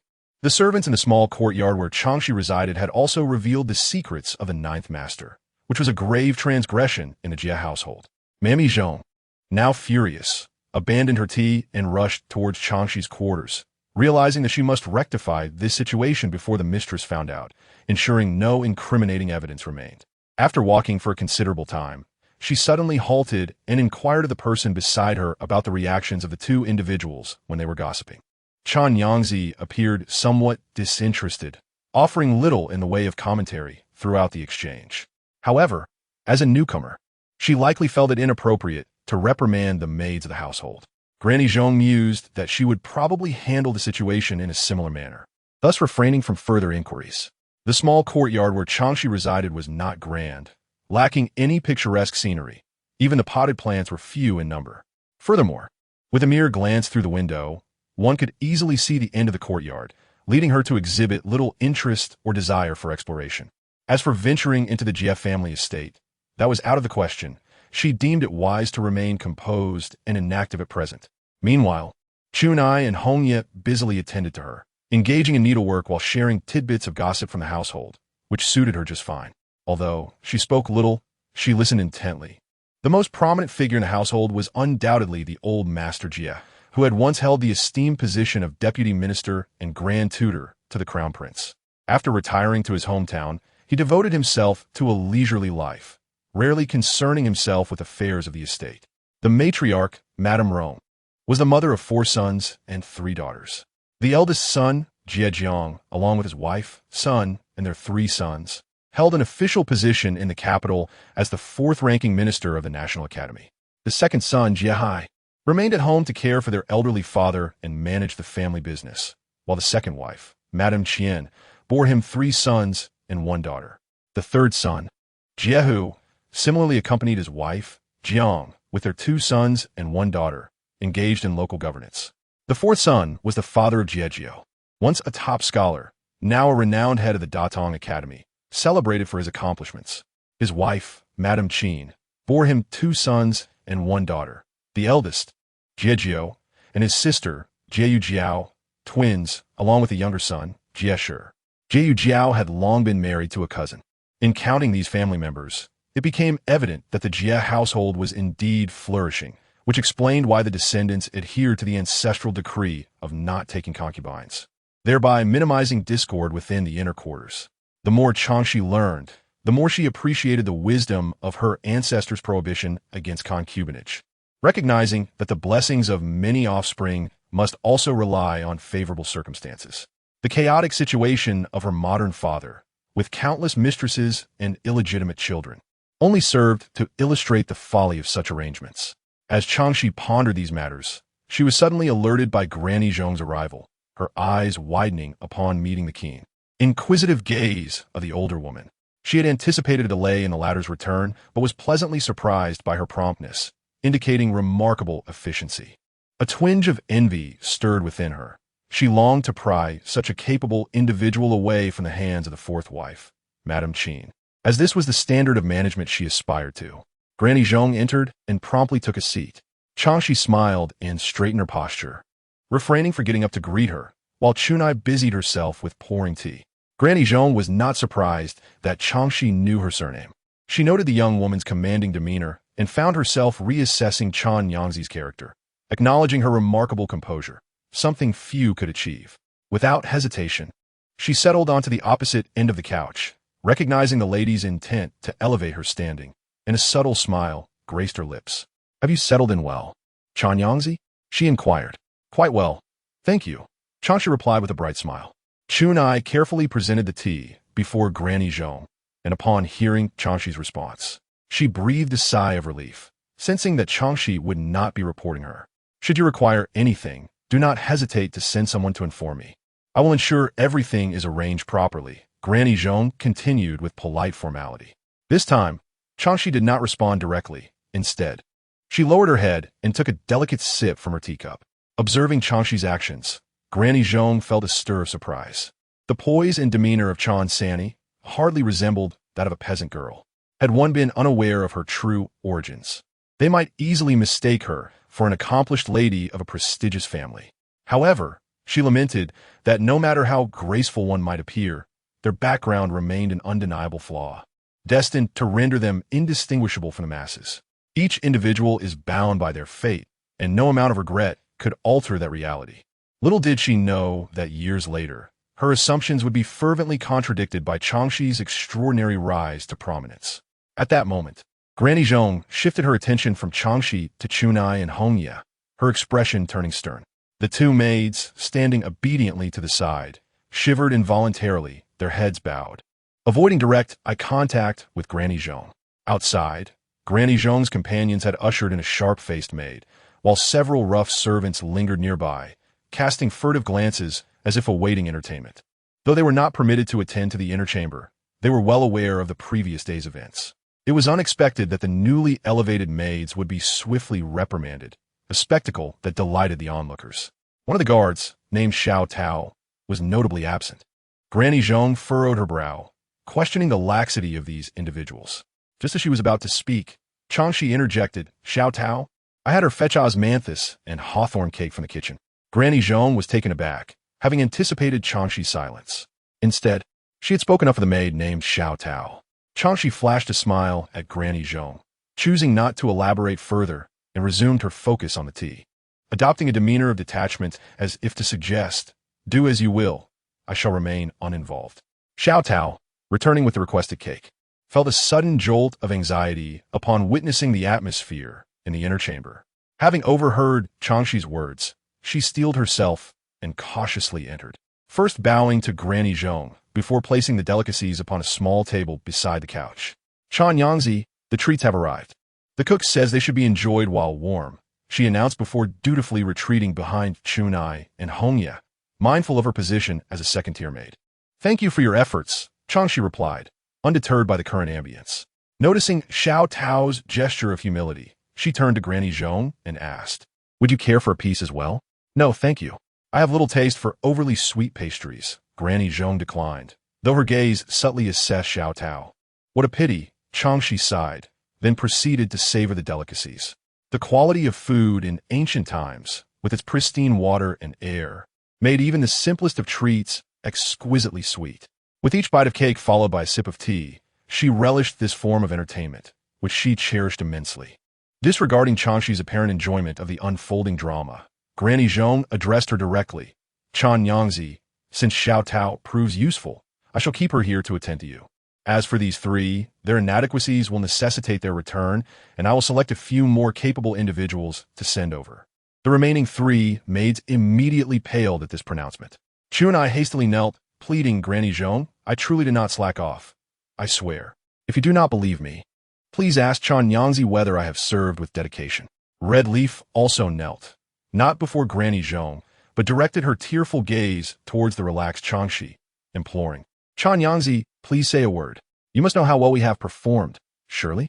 Despite their pitiful expressions, the tone of their plea bore an accusatory edge. Chang Xi was not easily swayed by such tactics. She was not a soft-hearted individual. Furthermore, these two had already lost their value to her, and their attempts to curry favor with her by sharing gossip about the Jie family would not lead her to overlook their disdainful glances. How could they expect her to rescue them while simultaneously looking down upon her?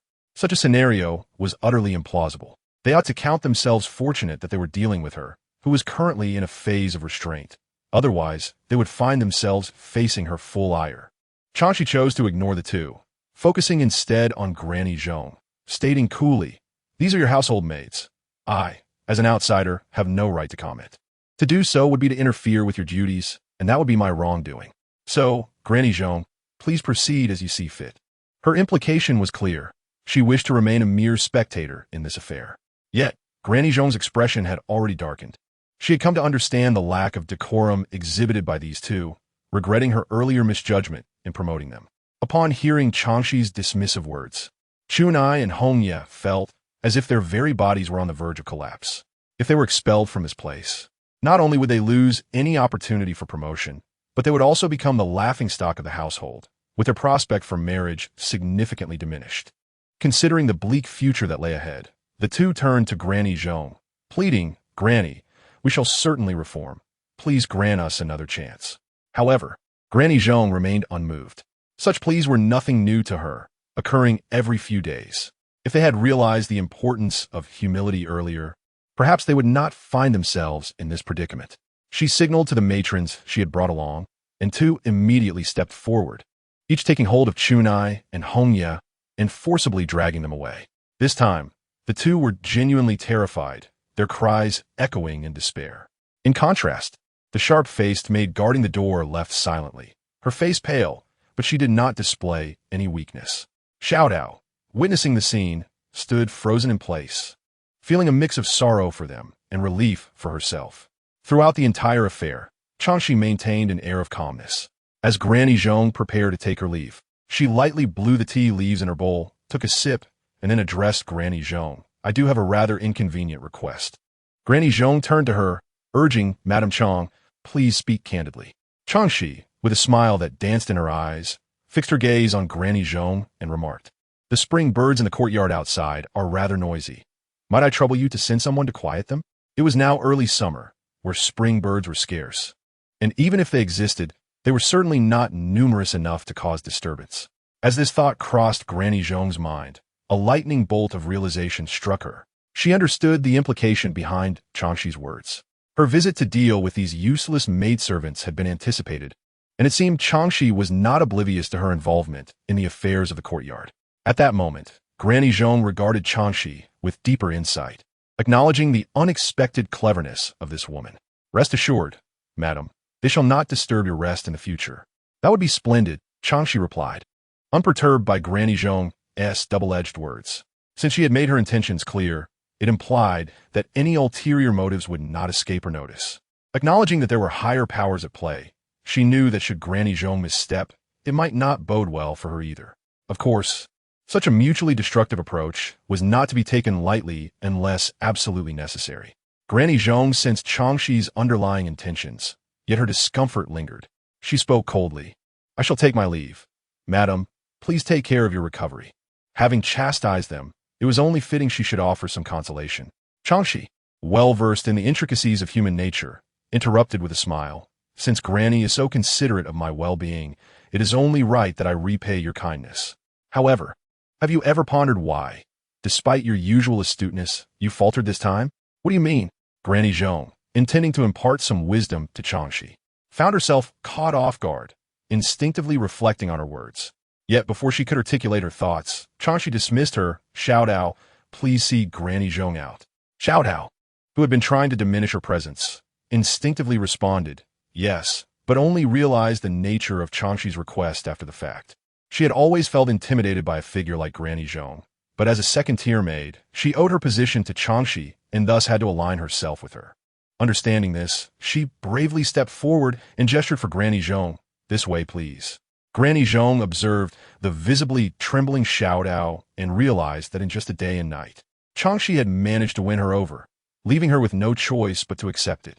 "Madam Chang employs excellent strategies," she remarked, her smile not reaching her eyes. "Granny is too humble. I, a mere country girl, will surely rely on your guidance in the future." Chang Xi did not intend to conceal her talents before Granny Zhong. Yet she also refrained from appearing overly aggressive, for she still needed to navigate the complexities of their relationship, particularly regarding the elusive fourth Madam, Qin. Thus, she carefully balanced her demeanor. Listening to Chang Xi's humble words, Granny Zhong felt somewhat more at ease, her expression softening as she departed. However, once outside Chang Xi's quarters, the earlier uncertainties suddenly crystallized in her mind. Had she erred in promoting Chunai and Hongya? Not necessarily. Those who had spent years in the household had learned the rules, and Chunai and her companions had initially conducted themselves appropriately. So where had it gone awry? There must be someone behind the scenes, stirring trouble, aiming to sabotage her efforts. And if she failed to deliver satisfactory results to the madam, she could very well find herself ousted. This realization sent a chill down her spine. Aware that many envied her position, she began to suspect a few of the matrons with whom she had a contentious history. Turning back to glance at the inconspicuous courtyard, the image of Chang Xi's ever-smiling face emerged in her mind, awakening a sense of vigilance and admiration within her. Understanding where the problem lay, she resolved to investigate swiftly and uncover who was orchestrating the turmoil. She would not let them escape unscathed. Xiao Dao, witnessing Granny Zhong's hasty departure, hurried back to report, Madam Chang. Granny Zhong has left. Chang Xi, sipping her tea, noticed Xiao Dao's beaming smile and teased, You seem rather pleased by her departure? No, Xiao Dao stammered, feeling the pressure of the moment. After a brief pause, she candidly admitted, I am just a bit intimidated by her. Chang Xi rested her chin on her crossed hands, scrutinizing the telltale expressions on Xiao Dao's face, noting her inexperience. The girl still had much to learn. Is there something on my face? Xiao Dao, feeling exposed under Chang Xi's gaze, instinctively touched her cheeks. Chang Xi chose not to offer any reminders. After all, Xiao Dao and Granny Zhong belonged to entirely different categories of individuals. For Xiao Dao, true maturity would only come through experience, while Granny Zhong was a seasoned player in the game of intrigue. Given another half-day, Granny Zhong would likely uncover the machinations behind the scenes herself. Yet, she still needed to give Granny Zhong a reason to remain vigilant while also facilitating her endeavors. This approach, however, would not work with Xiao Dao. Moreover, she had no desire for a constant reminder of her missteps, as that would prove overly burdensome. There were far better uses of her time. My tea has run out. Please brew me another cup, she stated, indicating her empty bowl. Xiao Dao gasped, her mind racing as she hurried to prepare the tea. Chang Xi pushed aside the remaining osmanthus cake, finding it excessively sweet and unappealing. A testament to the stark difference between ancient and modern culinary practices. When Xiao Dao returned with the tea, she noticed the neglected pastries and wondered if Chang Xi had lost her taste for them. However, she kept this thought to herself, knowing that questioning her would yield no answers. Chang Xi took a sip to cleanse her palate of the sweetness and reclined on the couch, her forehead healing considerably. Yet, in the name of recovery, it was best to clear her mind. To ensure her health, she would have to pace herself and meticulously plan her next steps. As Xiao Dao gathered the scattered embroidery pieces belonging to Chunai and Hongye, she looked up to find Chang Xi seemingly asleep, so she slowly perched herself on the footstool, picking up a needle and gently beginning to stitch. With the assurance of her place in the household, her heart finally found peace. Meanwhile, Granny Zhong, having left in a flurry, immediately set about investigating who was behind the intrigues at play, particularly focusing her suspicions on the matrons with whom she had long-standing grievances. Jiao Xing was the first to be implicated, and Chun Yi and Hong Yi harbored an intense resentment towards this instigator, leaving no room for her to conceal anything. They recounted every detail to Granny Zhong. When Jiao Xing was summoned to meet Granny Zhong, she dazedly inquired if there were any instructions. However, the individuals who came for her spoke little, binding her and escorting her to see Granny Zhong. Jiao Xing had never encountered such a spectacle before. Fear rendered her pale, and as she wished to scream, her mouth was silenced, causing tears to flow uncontrollably. Granny Zhong, observing Jiao Xing being thrown into the room and struggling to rise, stepped forward and grasped her chin, coldly demanding to know who had instructed her to create trouble for Lady Chang. No one, Jiao Xing stammered, instinctively wanting to retreat from Granny Zhong's intimidating presence. But her chin remained firmly in Granny Zhong's grip. With a mocking laugh, Granny Zhong remarked that the ninth young lady had departed, and it was Jiao Xing who had insisted on remaining behind to pray for the young lady of the Shi family, fearing that her ancestral tablet would be neglected. The kind-hearted fourth lady, recognizing her loyalty, had thus permitted her to stay at the Jie residence. Noticing the change in Jiao Xing's expression, Granny Zhong released her chin and slowly stood up, inquiring if she was aware of where her bond of servitude was located. At the mention of this, Jiao Xing's head drooped. Initially, she had insisted on staying at the Jie family to tend to the Shi family's eldest daughter's tablet, resulting in her bond being directly handed over to the Jie family, rendering her a servant of theirs. Seeing that Jiao Xing had finally accepted her place, Granny Zhong's expression softened slightly. Are you still unwilling to reveal who sent you to trouble Lady Chang? I simply cannot abide her usurping our young lady's position, Jiao Xing retorted, lifting her gaze to meet Granny Zhong's, allowing her disdain for Chang San'e to shine through. What is that Chang San'e? Does she even deserve the ninth master? What could she possibly compare to our young lady? Granny Zhong perceived the sincerity of her hatred, her brow furrowing once more. She is merely a concubine.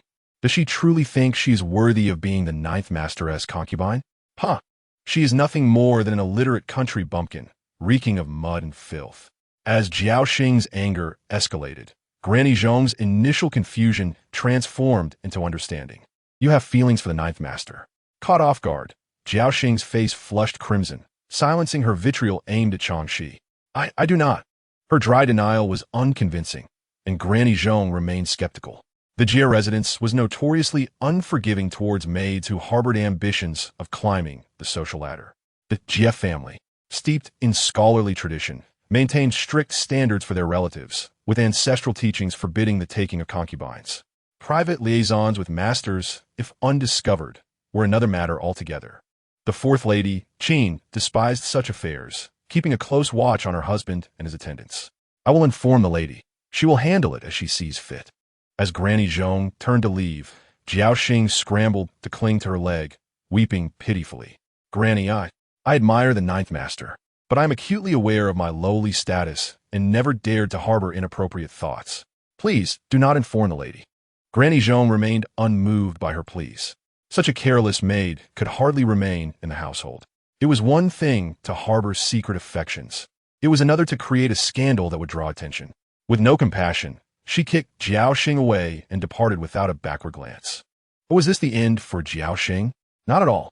Granny Zhong continued her investigation, eventually uncovering connections to the second lady's maid. Engaging with the second lady, Qian, was no trivial matter, and Granny Zhong hurried to report her findings to the fourth lady, Qin. The first lady, Sun, and the third lady, Jiang, were both away with their husbands, leaving the second lady, Qian, to manage the household affairs. However, Qian, hailing from a lesser family, had never garnered the favor of the matriarch, Rong, leading to the fourth lady, Qin, being entrusted with the management. Was Qian content with this arrangement? Certainly not, at least in Qin's view. As she listened to Granny Zhong's account, her expression darkened with clouds of discontent. Qian's reach extends too far. Observing her mistress's countenance, Granny Zhong chose to remain silent, standing aside. Qin dismissed the maid who had been massaging her legs, exclaiming, "What does Qian intend to accomplish?" Granny Zhong had no answer, perplexed as to what benefit the second house could gain from meddling in this affair. After all, Chang San'e was merely a concubine. She would depart in due course, posing no threat to others. Perhaps they sought to leverage the old servant to undermine the lady's authority? This speculation crossed her mind. As Qin's anger deepened, she reflected on how Qian, who typically maintained a calm demeanor, could be so cunning, considering that the arrangement of a concubine for her son had already agitated her in-laws. It was indeed a prime opportunity for Qian to strike. What an astute player Qian is. I had underestimated her. Just as she was fuming, a maid at the door reported the arrival of the second lady. Qin's anger had yet to dissipate when Qian entered, accompanied by others. If Qin's appearance was unremarkable, Qian's was notably striking. Upon seeing Qian's beauty, Qin understood why the second master of the Jie family had once been so infatuated with her, leading to much ado before the matriarch finally consented to her entry. What brings my sister-in-law here today? Qin inquired, her tone laced with sarcasm. Qian, undeterred by the sarcasm, maintained her smile. Dear sister-in-law, do not be vexed. Who is vexed? The mere mention of this made Qin's anger flare, adamantly refusing to admit her displeasure. Of course, my sister-in-law is not vexed. It must have been a slip of the tongue on my part. Qian, well acquainted with Qin's temperament, chose not to engage in conflict. When Qin fell silent, Qian proceeded without further delay, commanding her ever-present maid to be bound and brought forth. Noticing Qin's gaze, Qian continued, sister-in-law. Regarding the matter of Jing'er's concubine, while I do not approve, I would never undermine your position behind your back. However, someone has taken it upon themselves to intervene without my consent. Thus, I have brought this person here for your judgment. Qin glanced at Granny Zhong, who nodded in affirmation, confirming that it was indeed this maid who had stirred trouble. However, to Qian's action seemed like a strategic retreat to preserve her own position, knowing well that this encounter would not conclude easily. Is this sister-in-law's intention to play the good cop, leaving me as the bad cop? Qian's tone remained unchanged. Sister-in-law, I cannot prevent your thoughts, but I have always maintained that wrongdoers should face consequences. With that, she turned to leave without waiting for Qian's response.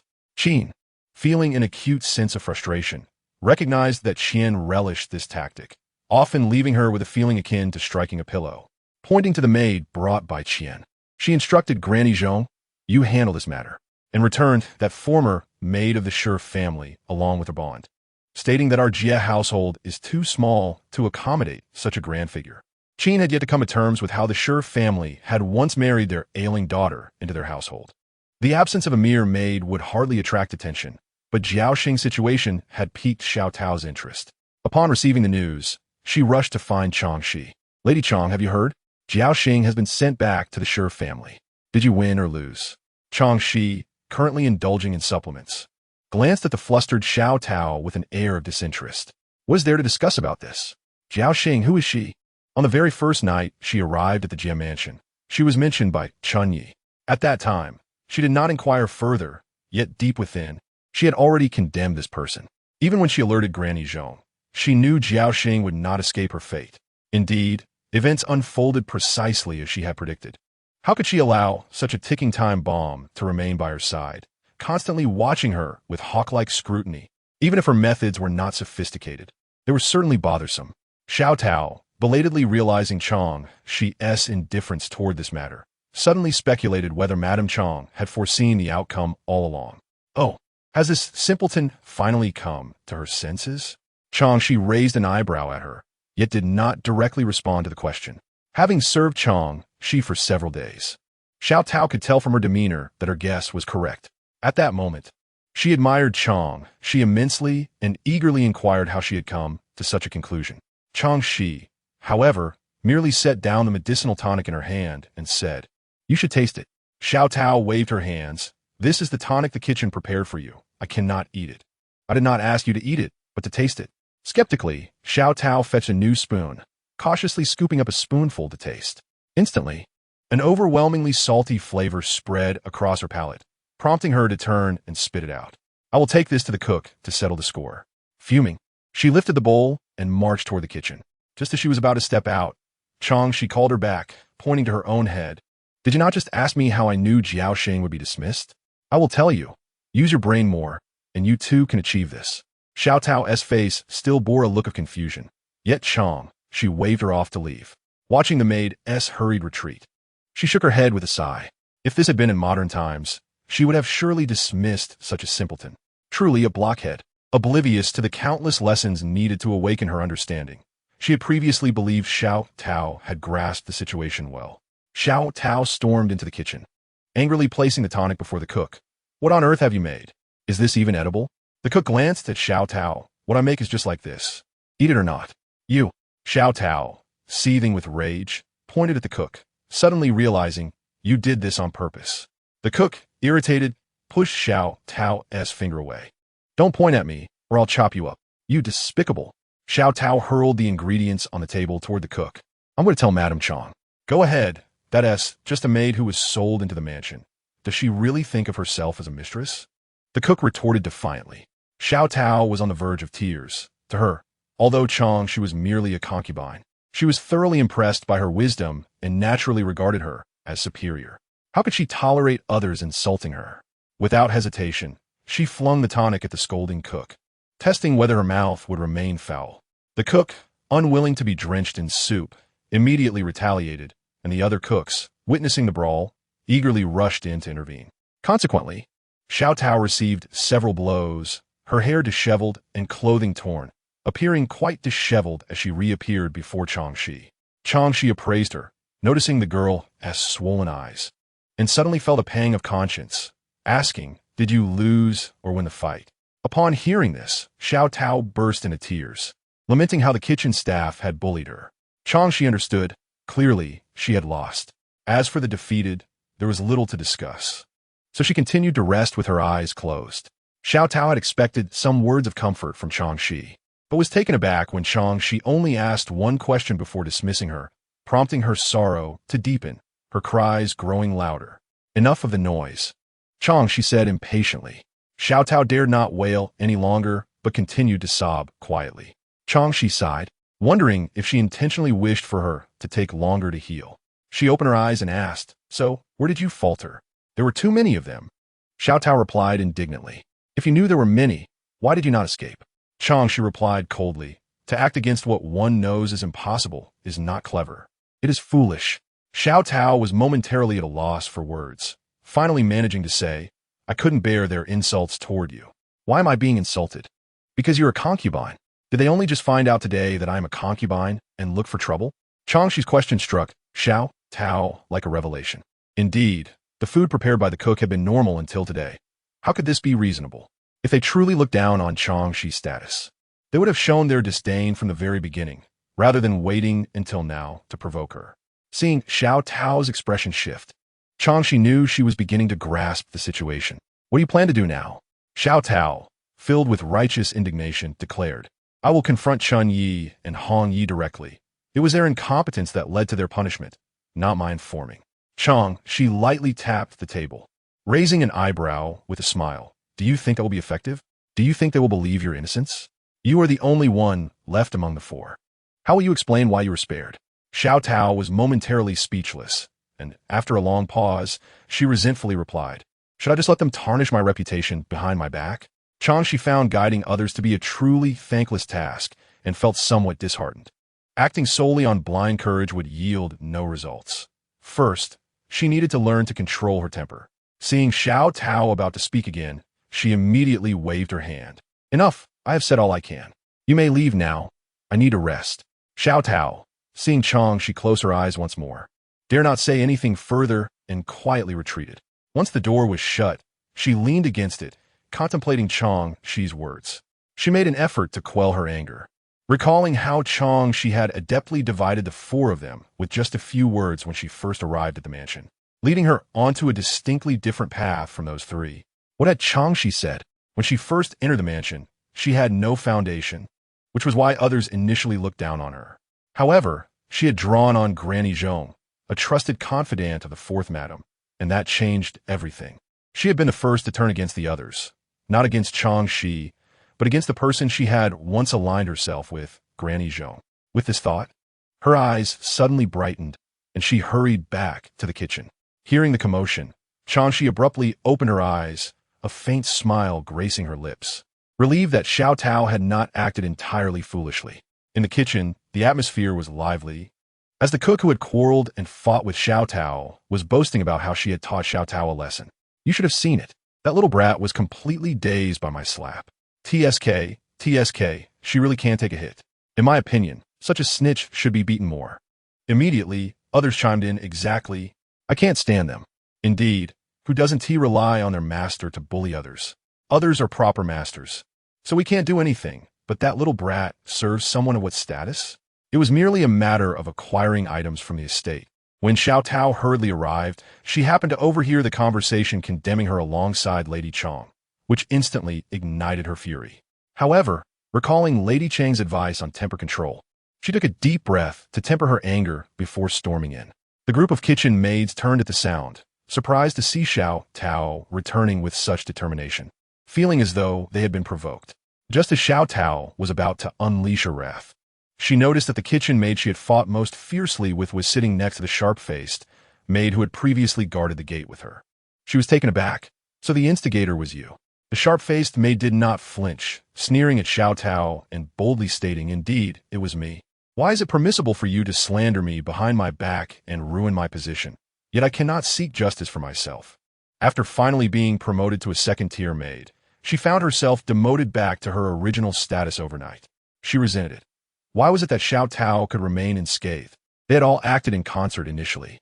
Of course, Her demotion was trivial compared to what Chun Yi and Hong Yi had endured. They had received 20 lashes each under the orders of Aunt Zhong and were now bedridden. Yes, you harm my adopted daughter. I will tear you apart. So what? The kitchen maid, hands on her hips, threatened to challenge Xiao Tao once more. Xiao Tao scoffed, ignoring the sharp-faced maid and suddenly seizing the hand of the maid who had threatened her. You seek justice, do you not? Gulme, let us go to Aunt Zhong and have her adjudicate this matter.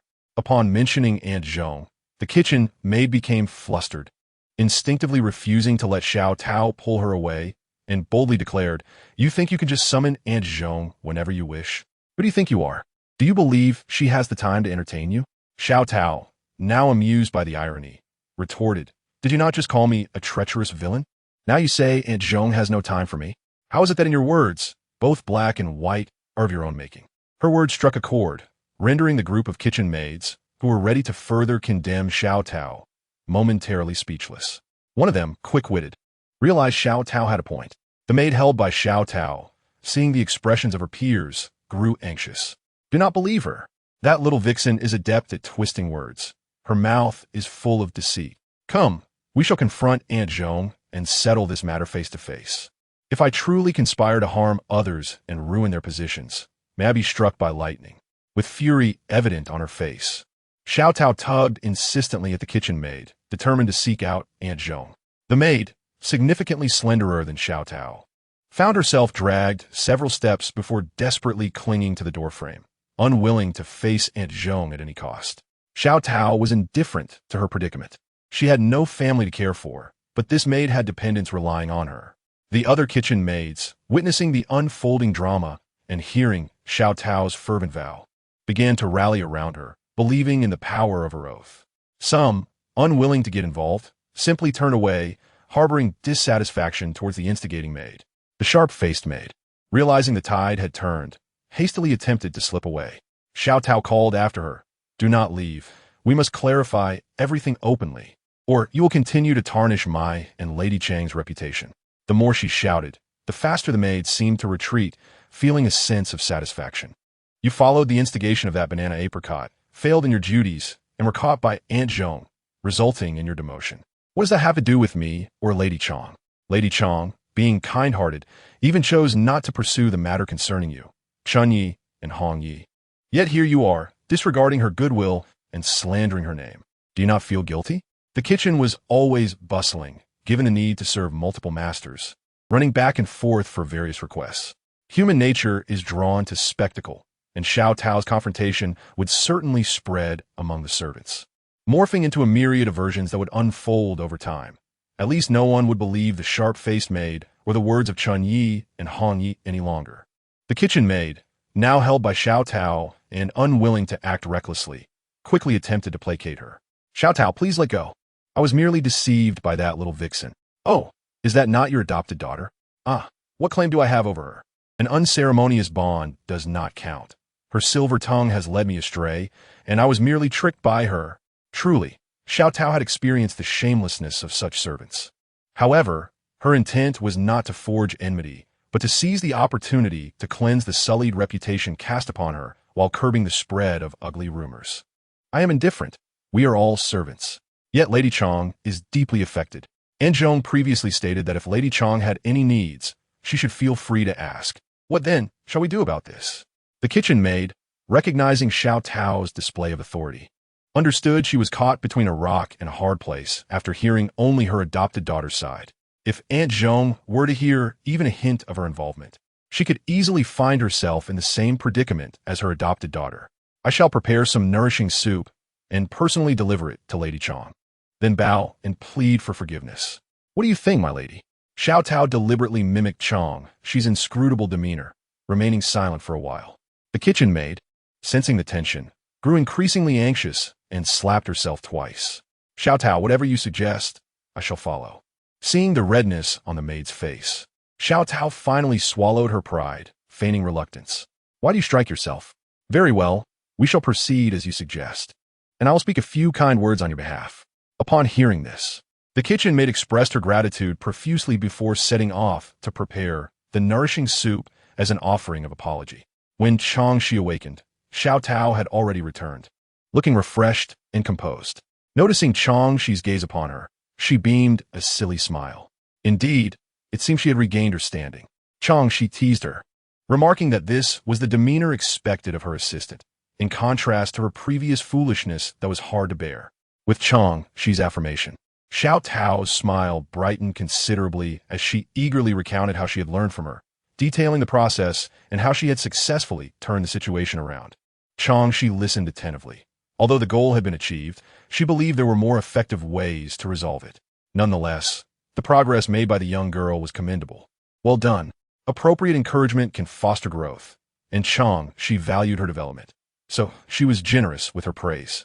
Were it not for Chang Xi's presence, Xiao Tao would have joyfully leaped for joy. This was the first time someone had praised her. At this moment, she endeavored to maintain a composed facade, yet excitement bubbled within her as she whispered, "Lady Chang, I will continue to strive for improvement." That single proclamation revealed her true nature. However, Chang Xi had no intention of dampening her spirit and would not expose her youthful enthusiasm. Suddenly, she caught a glimpse of movement outside the door, causing her brow to furrow. Following Chang Xi's gaze, Xiao Tao remembered the kitchen maid's earlier promise to personally bow and apologize, prompting her to quietly ask, "Lady Chang, shall I bring her in?" The chef initially assumed that Chang Xi was merely a rustic bumpkin and thought she could easily brush things off with a few words of apology, which also emboldened her to glance around. However, upon their first encounter, her dismissive demeanor quickly transformed, and she became notably more composed. Chang Xi exuded an air of authority that surpassed even the master she had encountered in the manor, which left her utterly perplexed. Unable to fathom this change, she decided not to dwell on it. After all, her purpose was simply to offer an apology, and she intended to fulfill that goal. Seeing that the chef was now cautious, Xiao Tao scooped the prepared soup into a bowl and presented it to Chang Xi. The chef promptly knelt down, smiling obsequiously, and implored Chang Xi to show leniency and not hold a grudge against her. She explained that the ham and winter melon soup had been simmering for quite some time and hoped that Chang Xi would graciously taste it. Chang Xi offered a faint smile and did not prevent the chef from kneeling. After all, one must adapt to the environment they find themselves in. She was not so arrogant as to believe she could challenge the deeply entrenched values of the ancients, which were not easily overturned with mere words. Upon hearing this, the chef finally relaxed, thinking to herself that Chang Xi was not as difficult to please as rumored. It seemed that her goddaughter had spread falsehoods, and she felt an increasing irritation towards her, as the misguided rumors nearly cost her job. Chang Xi elegantly lifted her spoon, sampled the soup, and after a moment, set the spoon down, fixing her gaze on the chef with a critique. "This soup lacks the proper heat." This statement made the chef tense up once more. What did Chang Xi mean by that? Chang Xi, with an indifferent expression, replied, "Just as one must temper soup, so too must one balance their approach in life." The chef pondered over this remark for a while. It seemed to convey a deeper meaning, yet she still felt confused. Not wishing to provoke Chang Xi's displeasure, she refrained from asking for clarification, fearing that it would jeopardize her mission. She discreetly glanced at Xiao Tao, hoping for a hint. However, Xiao Tao remained impassive, choosing not to betray Chang Xi's intentions. At that moment, Mama Zhong arrived with others in tow. Chang Xi greeted them with a smile, inviting them to take a seat, and instructed Xiao Tao to prepare tea. The chef was taken aback to see Mama Zhong there and felt somewhat out of sorts. She subtly shifted to the side, hoping not to attract Mama Zhong's attention. However, her short and stout figure was quite hard to overlook. Mama Zhong furrowed her brow, scrutinizing the chef, who appeared somewhat familiar. Dressed in kitchen garb, she wondered what was amiss. Perhaps there were troubles brewing in the kitchen. Her expression turned stern. The chef, now drenched in cold sweat, dared not utter a word in response to Mama Zhong, fearing that offending a trusted confidant of the mistress would spell her doom. Chang Xi, noticing the chef's ashen face, gently remarked, "There is nothing grave, merely that the soup was not cooked long enough. I simply advised her to be more attentive next time. I had no idea it would frighten her so." Upon hearing this, Mama Zhong immediately grasped that the chef had been neglectful towards Chang Xi and coldly stated, "If she does not wish to perform her duties, she should return and allow someone more capable to take her place." "And no, I beg your pardon," the chef quickly interjected. "It was my oversight in timing the soup. I assure you it will not happen again, and I humbly request another chance. I have heard it said that acknowledging one's mistakes can lead to great improvement, Chang Xi replied with a smile. Since she recognizes her error, it is only fair to grant her another opportunity. Mama Zhong, taken aback, glanced at Chang Xi. Previously, when she had taken Spring Leaf and her companions away, Chang Xi had remained silent, but now she was remarkably advocating on behalf of a mere chef. It was indeed a curious turn of events. Nevertheless, Mama Zhong considered it a simple matter. She had no reason to oppose Chang Xi. Granting her a modicum of leniency would facilitate future interactions. Very well. Since Madame Chang Xi has spoken, I shall not pursue this matter further, Mama Zhong conceded. The chef expressed her gratitude, thanking both Mama Zhong and Chang Xi profusely. Having narrowly escaped a dire situation, she felt a genuine sense of appreciation for Chang Xi. Upon returning, she resolved to distance herself from her troublesome goddaughter, who had almost cost her this opportunity. It was foolish to malign such a kind person. Chang Xi discerned the chef's thoughts with ease. It was for the best, as those who prepared her food should not be made adversaries. Mama Zhong waved her hand, and the chef promptly understood, retreating from the room. Once outside, the cool breeze of early summer hit her, and she felt a chill down her spine, realizing she was drenched in sweat. She exhaled deeply, unwilling to linger any longer, and hurriedly departed. Naturally, upon her return, she would embellish her experience, particularly since Chang Xi had found fault with the timing of her soup. Next time, she would ensure it was cooked for the appropriate duration. Inside, Mama Zhong summoned the 3 attendants she had brought, pointing to one and saying, "This one was originally assigned to serve the 4th madam. Her name is Dongli. The mistress has now gifted her to you." She then introduced the 2 younger attendants, who were second-tier maids responsible for guarding the gates. The 3 quickly bowed to Chang Xi, who assessed Dongli, the one who had greeted her with respect. Although her appearance was unremarkable, she exuded a sense of steadiness. This was a double-edged sword. If used wisely, it could serve her well, but if handled poorly, it could lead to disaster. Nonetheless, Chang Xi preferred those who embraced challenges. Compared to the previously inconspicuous and gossipy Spring Leaf and Red Leaf, Dongli seemed far more reliable, though it was a pity that she would no longer be privy to the manor's gossip. Fortunately, she still had Xiao Dao, who was now firmly on her side. Indeed, Mama Zhong soon turned her attention to Xiao Dao, stating, "Since Madame Chang Xi believes this girl has potential, I shall promote her to a first-tier maid." Observing Xiao Dao's beaming face, Chang Xi felt compelled to offer a few words of caution. "Do your duties well, and do not emulate Spring Leaf and Red Leaf." "Yes, Mama Zhong," Xiao Dao replied, unable to discern the underlying implications in her words, but joyfully thanking Mama Zhong nonetheless. Her position as the head maid was finally secured, alleviating the heavy weight from her heart. The prospect of a monthly stipend of 1 or 2 silver coins was delightful to contemplate. Mama Zhong, however, remained unimpressed with Xiao Dao, finding her too superficial, easily read. Nonetheless, keeping her close to Chang Xi meant there was little concern about her causing trouble. With arrangements in place, Mama Zhong did not linger long. Chang Xi, too, did not press for her to stay. Individuals like Mama Zhong, who were invaluable assets, had endless tasks to attend to, and Chang Xi would not waste their precious time, especially since their rapport was rather limited. Once Mama Zhong departed, Chang Xi inquired about the names of the 2 second-tier maids guarding the gate. One was named Xiao Su, and the other Yunduo. She nodded in acknowledgement and gestured for them to exit. With only Dongli remaining, Xiao Dao curiously stole glances at her, but Dongli did not reciprocate, instead focusing her attention on Chang Xi. "Madame Chang Xi, do you have any instructions for me?"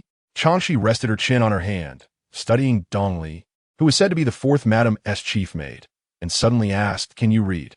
Dongli had anticipated that Chang Xi would assign her specific tasks, attempt to forge a connection, or perhaps subtly inquire about the 4th Madame's affairs. She had prepared herself for various scenarios. However, she was utterly unprepared for Chang Xi's first question to be about her literacy. Seeing the composed maid's bewildered expression made Chang Xi chuckle. It seemed she had caught her off guard, disrupting her stoic demeanor. Dongli, sensing that Chang Xi might be teasing her, tightened her grip on her skirt. "Do not be anxious. Relax," Chang Xi advised, recognizing Dongli's suppressed frustration. She gestured for her to sit across from her. "I am genuinely seeking your counsel." Dongli sat dazedly in the spot designated by Chang Xi, when suddenly Xiao Dao handed her a cup of tea, bringing her back to her senses. She hurriedly stood up, apologizing to Madame Chang, expressing her surprise at the chaos of her first day serving here. She had anticipated a smooth experience, yet found herself in a whirlwind of unexpected events. At this moment, she felt a tinge of self-loathing. Chang, she waved her hand, urging her to relax, suggesting they engage in casual conversation. She gestured for Xiao Tao to sit as well, allowing Dong Li to feel more at ease. Then, in a heartfelt manner, she confided, "You should know, I come from humble beginnings. I was poor as a child and did not receive much education. Eventually, I married, and as you can see, life can sometimes be beyond one's control, but I refuse to accept fate." Sharing a common background, both Xiao Tao and Dong Li resonated with her words. Although they served in the household, they were not truly free. They had to comply with their mistress's demands, and their fates were not much better than Chang Xi's. In the future, who they married would also depend on their mistress's wishes. Chang Xi lowered her head slightly, pleased with their reactions, then looked up with determination, declaring, "I wish to fight against fate. Even if I lose, I will have no regrets. Therefore, I aspire to learn to read and understand the world, for I believe that knowledge holds value." Dong Li, who could barely read a few characters, was profoundly moved. She had not expected Madame Chang to possess such a positive outlook. Initially reluctant to serve here, she felt compelled to come when Granny Zhong called her name. However, now her perspective had shifted. "Madame Chang, I may not know many characters, but I will earnestly teach you," she said. This sentiment resonated deeply with Chang Xi. She eagerly reached out to grasp Dong Li's hand, and when Dong Li appeared taken aback, Chang Xi beamed with excitement, saying, "Thank you, Dong Li." Dong Li, feeling awkward and wanting to withdraw her hand, clearly lacked experience in such situations. "Madame Chang, there is no need to thank me. I don't know many characters myself," she stammered, implying her limited ability to teach. Chang Xi, with a playful smile, reassured her, "Even so, I must thank you." Dong Li, Chang San'e, who had never learned to read, lacked the opportunity to do so. In her childhood village of Huaihua, few could read. Even the village head could barely sign his name. After marrying into the Su family, she found no chance to learn, as both mother and son were illiterate, and the area had no scholars. In this era, literate individuals were rare, and those who could study often came from well-off families, something ordinary families could hardly aspire to. The Su family had some means, yet Su's mother, Zhu, preferred to live frugally rather than invest in her son's education. Consequently, the idea of Chang San'e suddenly being able to read could lead to alarming consequences. Chang Xi recognized the risk of such a flaw. She could not allow this anomaly to exist, given Chang San'e's background, which could not be easily concealed. As for the incident involving Su Dalong, it was solely Zhu's testimony. Who would believe that? To Chang Xi, this was not merely a flaw. Thus, she needed to create a legitimate opportunity for learning, ensuring that both Dong Li and Xiao Tao would witness her transformation. Upon seeing Chang Xi's earnest gratitude, Dong Li felt a sense of mission. Yet she harbored concerns about the costs of learning materials, which would require a significant amount of money. She feared that asking Granny Zhong would necessitate approval from her mistress. "No need. I know ways to save money," Chang Xi replied promptly. She understood that the Jie family relied on her fate to save the unfortunate Jie Jioi. Thus they would not skimp on her basic needs. However, literacy was not included in that consideration. While the Jie family would provide if she truly desired, it would create a debt of gratitude that could place her in a disadvantageous position during future negotiations, something she wished to avoid. This was why, despite being in the household for several days, she preferred to solve issues indirectly rather than openly request better treatment from Granny Zhong. Dong Li was momentarily confused, not grasping Chang Xi's suggestion for saving money. Chang Xi did not elaborate but stood up and walked outside, with Xiao Tao and Dong Li following closely behind. The small courtyard, though modest, was adorned with a variety of plants. Yet Chang Xi had no time to admire them. Her keen eyes quickly scanned the area until she found a suitable spot, hurrying over. Xiao Tao and Dong Li exchanged puzzled glances, uncertain of Chang Xi's intentions. Meanwhile, the other servants watched curiously from the sidelines, cautious not to attract attention given the recent repercussions faced by Chun Yi and Hong Yi, and no one wished to provoke Chang Xi. Reaching a clear area, Chang Xi snapped off a branch and stripped it of its tender leaves, holding the bare twig aloft. She smiled at Dong Li, exclaiming, "This is the perfect pen. The earth is the finest parchment." Dong Li suddenly understood watching the vibrant Chang Xi. Her earlier apprehensions began to dissipate. It was hard not to like such an enthusiastic person. "Come, little teacher, shall we begin?" Chang Xi addressed her. Hearing Chang Xi's title for her, Dong Li felt a blush rise to her cheeks. Yet, who wouldn't he wish to be respected in this world? "Madam Chang, I cannot accept such a title, of course you can. Now, let us commence our lesson." Chang Xi pulled Dong Li closer, ready to begin teaching her to read. She glanced at Xiao Tao, still standing idly by, and handed her the branch, saying, "Xiao Tao, don't just stand there. You should learn too." "Me? Do I have to learn?" Xiao Tao incredulously pointed to herself, quickly returning the twig to Chang Xi, shaking her head. "Madam Chang, why should I bother with this? I'm not a man and have no need to pursue a career." Chang Xi could see that Xiao Tao, like many of her contemporaries, lacked a thirst for knowledge. To them, fate seemed predetermined and unchangeable, so they saw no need to invest effort into learning. "Xiao Tao, look at Dong Li, then at Granny Zhong. Do you think learning to read is beneficial?" Xiao Tao instinctively glanced at Dong Li, who was a personal maid to the fourth madam, and Granny Zhong, a trusted confidant. Once, she felt unworthy to associate with them. But what did that have to do with learning to read? "Chang Xi sai, ze gong din xiao dao et du bun." She turned to Dong Li and asked, "Dong Li, do you aspire to become a stewardess like Granny Zhong in the future?" Dong Li nodded with a smile. As a servant in the Jia household, becoming a stewardess was the best path forward, and she had a good chance of rising to Granny Zhong's position. "And you?" Xiao Tao. Xiao Tao, taken aback by the question, realized that redeeming herself and leaving the household seemed impossible. Being promoted to a first-class maid to serve Chang, she felt like a stroke of luck. Did she wish to become someone as imposing as Granny Zhong? Certainly, but who would want to remain in the depths? Simply being clever and astute was not enough. Granny Zhong could manage accounts, and Dong Li could read. Both skills were essential. Suddenly, it dawned on her, and she looked at Chang Xi with newfound understanding. "Madam Chang, I will also strive to learn." She resolved not to disappoint Chang Xi's good intentions. Chang Xi lightly patted her shoulder, saying, "Xiao Tao, I am genuinely pleased that you understand."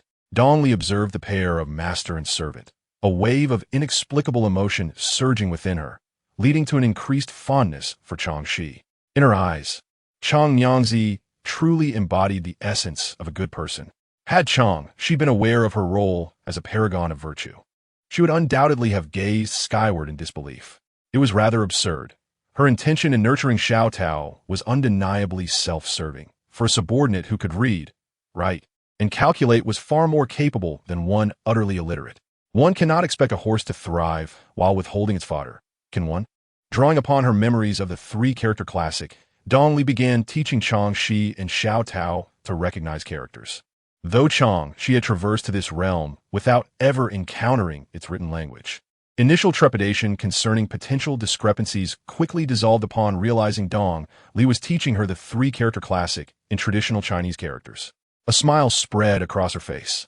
The script felt both familiar and endearing, a call from the recesses of her soul's memories. She did not pause, but instead continued to inscribe on the earth. Each stroke and dot deliberately ask you, ensuring no suspicion would arise. True to her observations, Dong Li remained oblivious to the underlying situation. Yet she was secretly astonished by Chang Xi's intelligence. She grasped concepts with remarkable ease, though it was a pity such practice bore little fruit.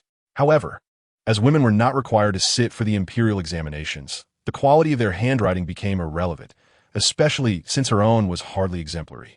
Xiao Tao, on the other hand, struggled considerably. Lacking inherent cleverness and foundational knowledge, her progress was naturally slow. Yet, the girl possessed ample patience and resilience in the face of adversity. Onlookers, covertly scrutinizing the trio, could not help but murmur among themselves about their peculiar behavior. Having a house, yet choosing to brave the cold outdoors to play in the mud. As they perceived it, nonetheless, this curious matter soon reached the ears of Granny Zhong, who, while astonished, reported it to the fourth madam, Qin Shi. "She actually wishes to learn characters?" questioned Xiaoyu Jiao, dutifully seated beside Qin Shi. "It is not merely a desire. She's already engaged in learning," corrected Granny Zhong.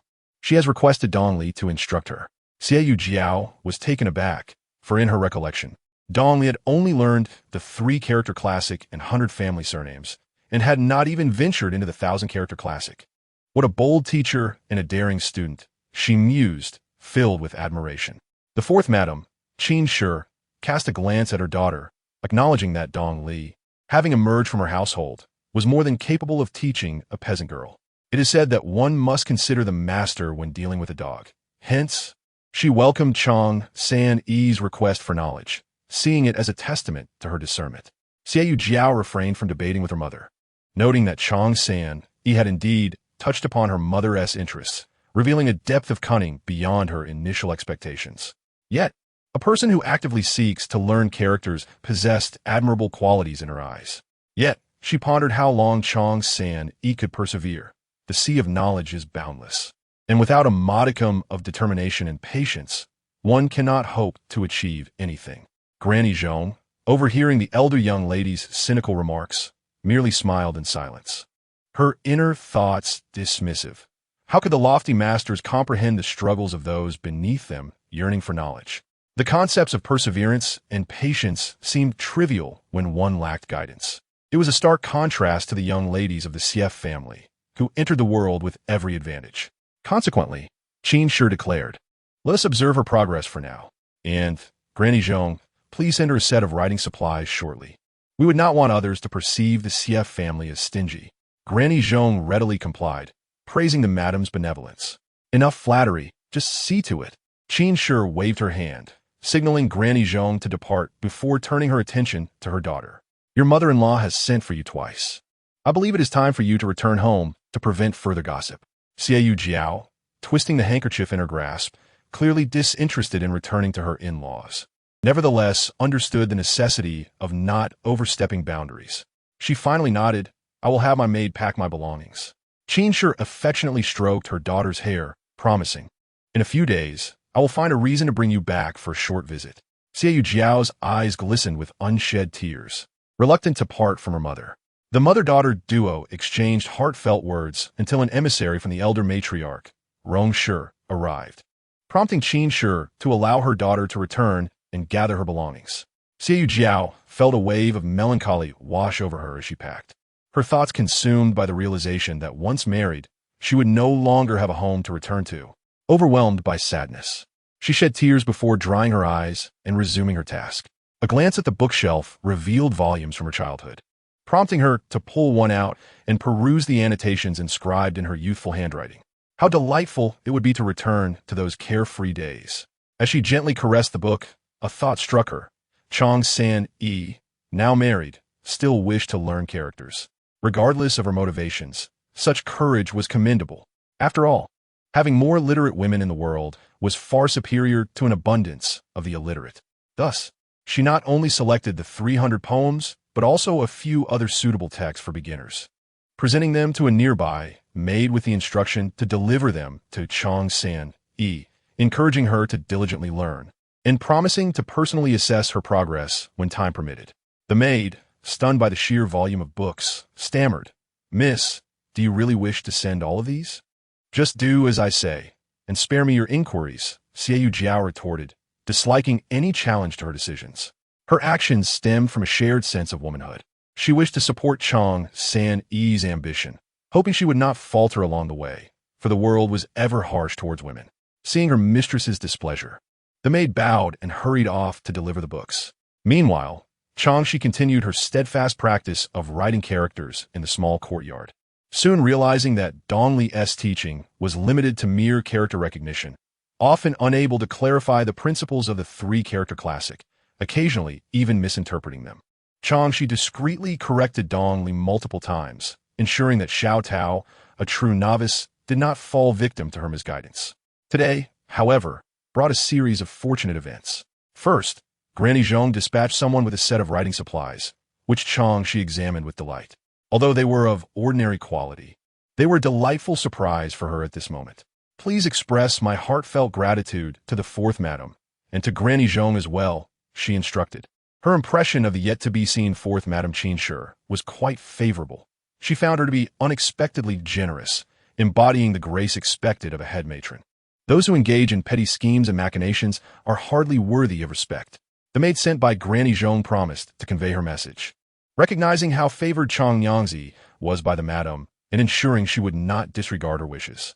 Chang Xi then asked Dong Li to personally escort the maid out, ensuring all due respect was given. As Xiao Tao saw the maid leave, she eagerly approached the writing supplies, excitedly exclaiming, "Chang Yangzi, allow me to grind the ink for you." Chang Xi did not deter the enthusiastic Xiao Tao from exploring. After all, having someone to assist in such endeavors was a lovely affair.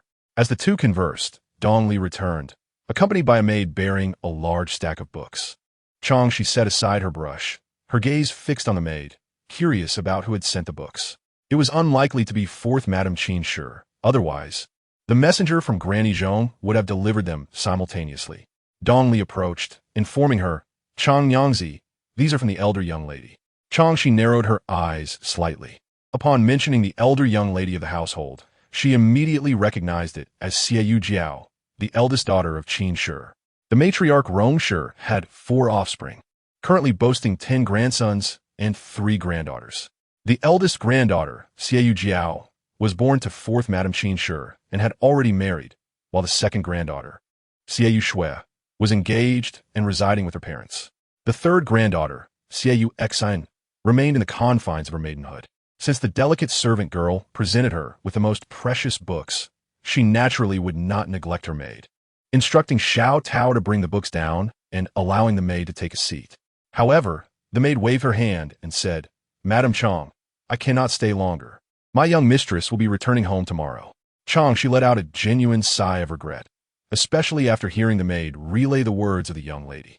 Indeed, the eldest daughter of the GF family is truly a kind-hearted person, she reflected. Dong Li echoed this sentiment and then picked out the 3-character classic to hand to Chang Xi, urging her to take a look. Chang Xi accepted it and flipped through the pages, noting the annotations written by Xiaoyu Jiao during her childhood, which illustrated how earnestly the young girl had studied. She then glanced at the other books, only to find them to be introductory texts, lacking the legal tomes, historical records, or travelogues she yearned for, as these would be the true windows to understanding the world. Her brow furrowed slightly. It seemed she needed to devise a plan to acquire or view such volumes. As for venturing out to seek them, that was out of the question at this stage, as the GF family would not permit her free access to their gates.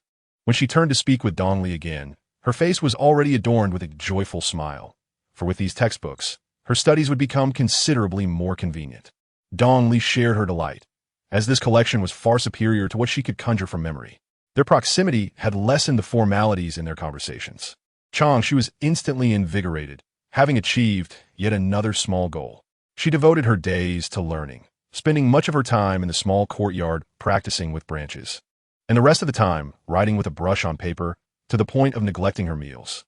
In Dong Li's eyes, her progress was nothing short of remarkable. Gossip about her began to circulate within the household, with servants sneaking peeks at her studying and whispering among themselves as they viewed her as an oddity.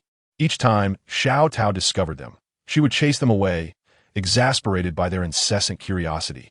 "Madam Chang, they are beginning to treat us like a spectacle," she complained one day after shooing away a few onlookers. "Let them watch. It won't cost them a hair," Chang Xi replied dismissively, lamenting only that she could not charge an admission fee, for that would have been a small profit. Dong Li remained unperturbed, believing that those who do not attract envy are of mediocre talent, and she had nothing to hide. However, Xiao Tao remarked, "There are quite a few rumors about us circulating in the household." This piqued Chang Xi's interest, prompting her to pause her gestures and inquire, "What have they been saying?" "All sorts of things. Someone even claimed that your eagerness to learn is merely a fade," Xiao Tao recounted, overwhelmed by the variety of gossip. Chang Xi chuckled. "Is it a crime to be eager to learn? Do not pay them any mind. Establishing a reputation for diligence would undoubtedly yield great benefits." The GF family prided itself on its literary heritage, so cultivating an image of being studious was far more advantageous than any other persona. At the very least, when the head of the GF family spoke of her, he would not first recall her status as a concubine, but rather as the diligent Madame Chang. This subtle enhancement of her image would undoubtedly increase the family's goodwill toward her. As long as there was goodwill, they would be more forgiving of her actions. Thus, much of her fervent studying was also a performance for others to witness. As early summer drew to a close, she finally had the opportunity to meet the fourth Madame Qin Shi. On a particular afternoon, she had just laid out the rice paper to practice her calligraphy, with a copybook of small characters gifted by Jiayu Jiao among the books. This was the very style she was primarily practicing. In her previous life, she had mastered this script to perfection, having done so to win her grandfather's favor after her mother's passing. She had relied on him as a support, and thus it was imperative to earn his affection. Her grandfather often reminisced about her grandmother's exquisite small characters, so she devoted herself to mastering this style to please him. After her grandfather's death and her ascendance as the head of the Chang family enterprise, she had moved away from this script, preferring the free-spirited cursive that resonated more with her true nature. Alas, having traversed the cycle of life, she found herself once again on the path of small characters, gazing at her deliberately poor handwriting with a silent sigh. Concealing one's talents can indeed be quite challenging. "What troubles you, Madame Chang?" Dongli inquired. "In my opinion, after only a short time of practice, your calligraphy has already become quite beautiful." "You speak truly, Sister Dongli," Chang Xi replied. "But look at my handwriting compared to yours." Xiao Tao held up her own calligraphy, her face filled with dismay. "I have even tried to waste less paper on this, considering the expense." Chang Xi glanced at Xiao Tao's writing, which was indeed quite painful to behold. It was far from a lack of talent. But she refrained from discouraging her enthusiasm. Just as she was about to offer some encouraging words, a voice from outside announced, "Madame Chang, Granny Zhong has arrived. Quickly invite her in." Chang Xi responded, setting down her brush. Dongli also rose to greet her, while Xiao Tao abandoned her scribbles to prepare tea. When Granny Zhong entered and saw Chang Xi tidying up her written sheets, she approached and picked up one to examine. "Madame Chang certainly possesses talent. Your writing has already taken on a commendable form." This young lady continuously surpassed Granny Zhong's expectations. Since entering the household, she had not been seen wandering about, but rather quietly immersing herself in reading and writing in this small courtyard, a rarity indeed. "I fear I have embarrassed myself before you, Granny Zhong," Chang Xi replied, feeling a tad self-conscious. "There is no need for modesty, Madame Chang. I speak only the truth," Granny Zhong remarked, observing that the swelling on Chang Xi's forehead had vanished, indicating her recovery. "Since you are healed, we shall visit the fourth madam today." Chang Xi understood that this meant Qin sure wished to see her. "I shall change into another outfit before paying my respects to the madam," she said. Granny Zhong nodded in approval, recognizing this as a sign of respect for the madam, and would naturally not hinder her. Chang Xi changed into a new summer shirt, as the Jie family had been quite generous in this regard, sending several sets of clothing recently, all made from fine fabric. As Dongli tied her waist sash, she whispered Madame Chang, "Though the fourth madam may appear difficult to please, she is not hard to serve. Just answer her questions honestly and strive to leave a good impression." After spending time together, Dongli had fully sided with Chang Xi and certainly did not wish for her to offend the fourth madam, for that would lead to dire consequences. Chang Xi smiled reassuringly. "Do not worry, I shall be mindful." "Madam, wear this set of jewelry," Xiao Tao suggested, presenting some carefully chosen adornments. Chang Xi nodded in approval. The selection was tasteful and understated, perfectly suited for her current need for discretion. Within a mere quarter of an hour, Chang Xi emerged, flanked by Xiao Tao and Dongli. Only then did Granny Zhong set down her teacup and scrutinize Chang Xi's appearance. It was solemn yet understated, confirming that Madame Chang's mind remained as clear as ever. Thus, for the first time, Chang Xi followed Granny Zhong out of the small courtyard where she had resided for some time, traversing the corridors of the estate. Although she appeared to gaze straight ahead, she was discreetly observing the scenery along the way, unimpeded by the previous injury on her head, allowing her to take in every detail. After navigating numerous twists and turns, they finally arrived at the residence of the fourth madam, Qin Shi. Servants passed by, instinctively stepping aside upon seeing Granny Zhong, casting furtive glances in Chang Xi's direction. Their scrutinizing gazes felt like needles against her skin, prompting her to straighten her back and lift her chin. If they wished to look, they should do so openly, as she had nothing to hide. Her boldness surprised the onlookers, revealing a side of Madame Chang they had not anticipated. Zhong Mama seemed to sense something unusual and turned to glance at Chang Xi. Chang Xi widened her eyes, as if silently questioning what was amiss. Qin Shi, encountering Chang Xi for the first time, found her expressive eyes striking, and after appraising Chang Xi's figure, noted that her proportions were perfectly balanced, neither too much nor too little. No wonder Zhou Mama had reported to her that this Lady Chang was exceptionally beautiful. Even she felt a stir of emotions upon seeing her. Surely, her son would feel the same. Qin Shi's scrutinizing gaze made Chang Xi uncomfortable, akin to being assessed as merchandise. Yet, she understood the importance of tolerating such scrutiny for the greater scheme of things, and thus, her smile brightened even more. Come, sit beside me. Appreciating Chang Xi's sense of propriety, Qin Shi invited her to take a seat next to her, an invitation that Chang Xi graciously accepted with a poised smile. Qin Shi gently took Chang Xi's hand, feeling its softness despite its slight roughness. It was indeed a hand that belonged to someone of noble bearing, rather than a mere country girl. Is her injury healed? She recalled that she had not invited Chang Xi over earlier due to her wounds. Madam, I appreciate your concern. The injury has healed completely, leaving no scars, Chang Xi replied, lifting her hair to show Qin Shi her forehead. When the original owner had been pushed against the wall by Su Delang, the Su family had neglected to provide medical care. Fortunately, after Chang Xi's arrival in the Jie residence, she received medicine first from Xiao Tao and then superior wound ointment from the Jie family, which facilitated her swift recovery. This intimate gesture warmed Qin Shi's demeanor even further. It is a relief to hear that.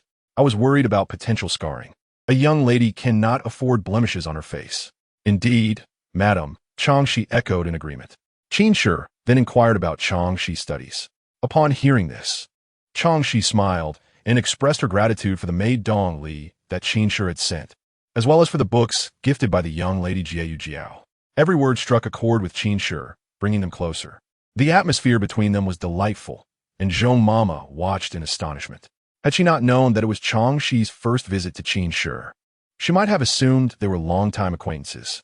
The key was that Chang Xi could not only respond to Qin Shi's remarks, but also skillfully flatter her without arousing suspicion, an ability not common among most. At that moment, a maid hurriedly lifted the curtain and entered, glancing at Zhou Mama. Zhou Mama frowned and discreetly moved closer to Qin Shi, whispering a few words to the maid before she exited. What happened? Qin Shi could not fail to notice the subtle exchange. Chang Xi paused her conversation and turned to Zhou Mama, who cast a quick glance at her. Chang Xi's heart skipped a beat. Was this related to her? She quickly deduced that the only matters concerning her could be the return of the esteemed Jie Yi or some incident involving the Su family or someone she knew, as no one else dared to approach the Jie residence. Having reached this conclusion, she formulated a response in her mind. Zhou Mama did not whisper Qin Shi, but instead reported softly, "There are 2 constables outside, claiming they are here for Lady Chang." Me? Chang Xi pointed to herself, feigning surprise, though inside, she felt no astonishment. Her guess was confirmed. Indeed, someone had encountered trouble. Yet who could it be? A wave of joy surged within her, though she maintained a facade of confusion and even cast a worried glance at Qin Shi. Do not be afraid. Qin Shi reassured her, patting her hand.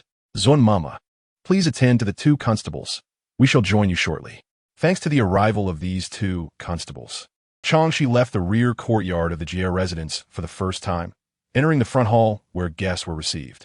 As the head matriarch of the Jie family, Qin Shi commanded respect, and the constables, upon seeing her, quickly bowed in deference, taken aback by her presence.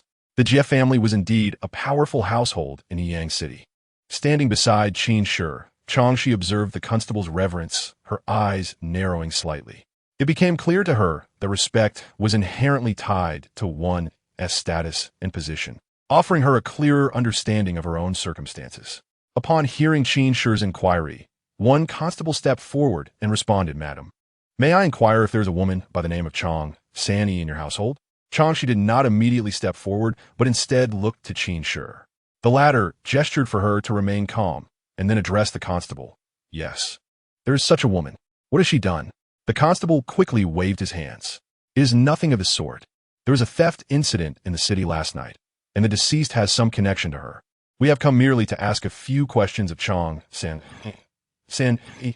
Go listen to what they wish to ask," Qin Shi instructed her, adding, "Do not worry. I am here to support you. Just answer them." With Qin Shi's presence, the authorities would not dare to impose unjust accusations. "Yes, madam," Chang Xi acquiesced, finally stepping forward. "Gentlemen, I am Chang San'e." The Jie family was well known throughout Yiyang City for the marriage of Jie Yi. We have come merely for routine inquiries. Do you know a Granny Zhao who runs a grocery store near the Su family? I do. She's my godmother. Chang Xi replied, feigning anxiety. Pray tell, the deceased is not my godmother, is she? Tears streamed down her face unbidden, and upon receiving confirmation from the constables, her sorrow intensified. In families of high standing, who among them did not possess the skills of a seasoned actor? Chang Xi excelled in this regard. Her grief, so profound it seemed as though she mourned her biological parents. No, even more so, conveying her emotions with exquisite authenticity. Witnessing her tears, Qin Shi and the onlookers could not help but feel their own eyes welling with emotion. Qin Shi murmured to Zhou Mama, "This Chang San'e is indeed a woman of deep feelings and loyalties." Zhou Mama readily agreed. Though her feelings toward Chang Xi remained complex, her vigilance had not waned. Yet she was taken aback by Chang Xi's display of grief for a deceased godmother, revealing her strong sense of loyalty. In such times, those who valued loyalty often garnered the goodwill of others. Chang Xi's performance successfully moved everyone, and when the constables questioned her again, their tone had softened considerably. "Did you not give your godmother 100 taels of silver?" "Indeed," Chang Xi replied through her tears, her voice choked. "That was a gift from my mother-in-law, Zhu Shi, for my protection. My godmother always thought of me. This was my token of gratitude. Many are aware of this. Thus, I have no need to fabricate any falsehoods." The constables exchanged glances, her account aligned with what they had learned. However, one constable remained skeptical, stating, "Your mother-in-law Zhu Shi claimed that this money was extorted from the Su family, and that Granny Zhao conspired with you." Chang Xi feigned heartbreak. "How could my mother-in-law say such a thing?" She donned a heart-wrenching expression, appearing utterly pitiful. "Ridiculous. Who cannot feign innocence? Since marrying into the Su family, I have always prioritized my mother-in-law's wishes.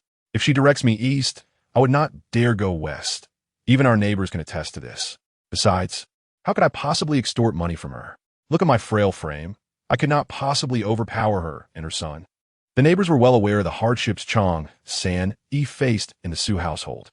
Upon hearing her words, the constables recognized the consistency with neighborhood accounts and, glancing at Chang Xi's delicate figure, realized she was indeed no match for the Su family. They concluded that the mother-in-law was likely fabricating accusations against her daughter-in-law, and thus quickly took their leave. Madame Qin instructed Granny Zhu to see off their guests before leading Chang Xi back to the rear courtyard. Throughout the journey, Chang Xi struggled to conceal her sorrowful expression. Noticing her demeanor, Qin offered a few comforting words, reminding her that the deceased were gone and the living must learn to grieve. Chang Xi turned to Qin, her eyes glistening with tears as she confessed, "I cannot hide it from you, madam. Since marrying into the city from the countryside, I have received much care from my adoptive mother. Even though I did not harm Lord Bo, he perished because of me, and this weighs heavily on my heart. I wish I had not offered that 100 taels of silver as a token of gratitude. Perhaps she would still be alive today."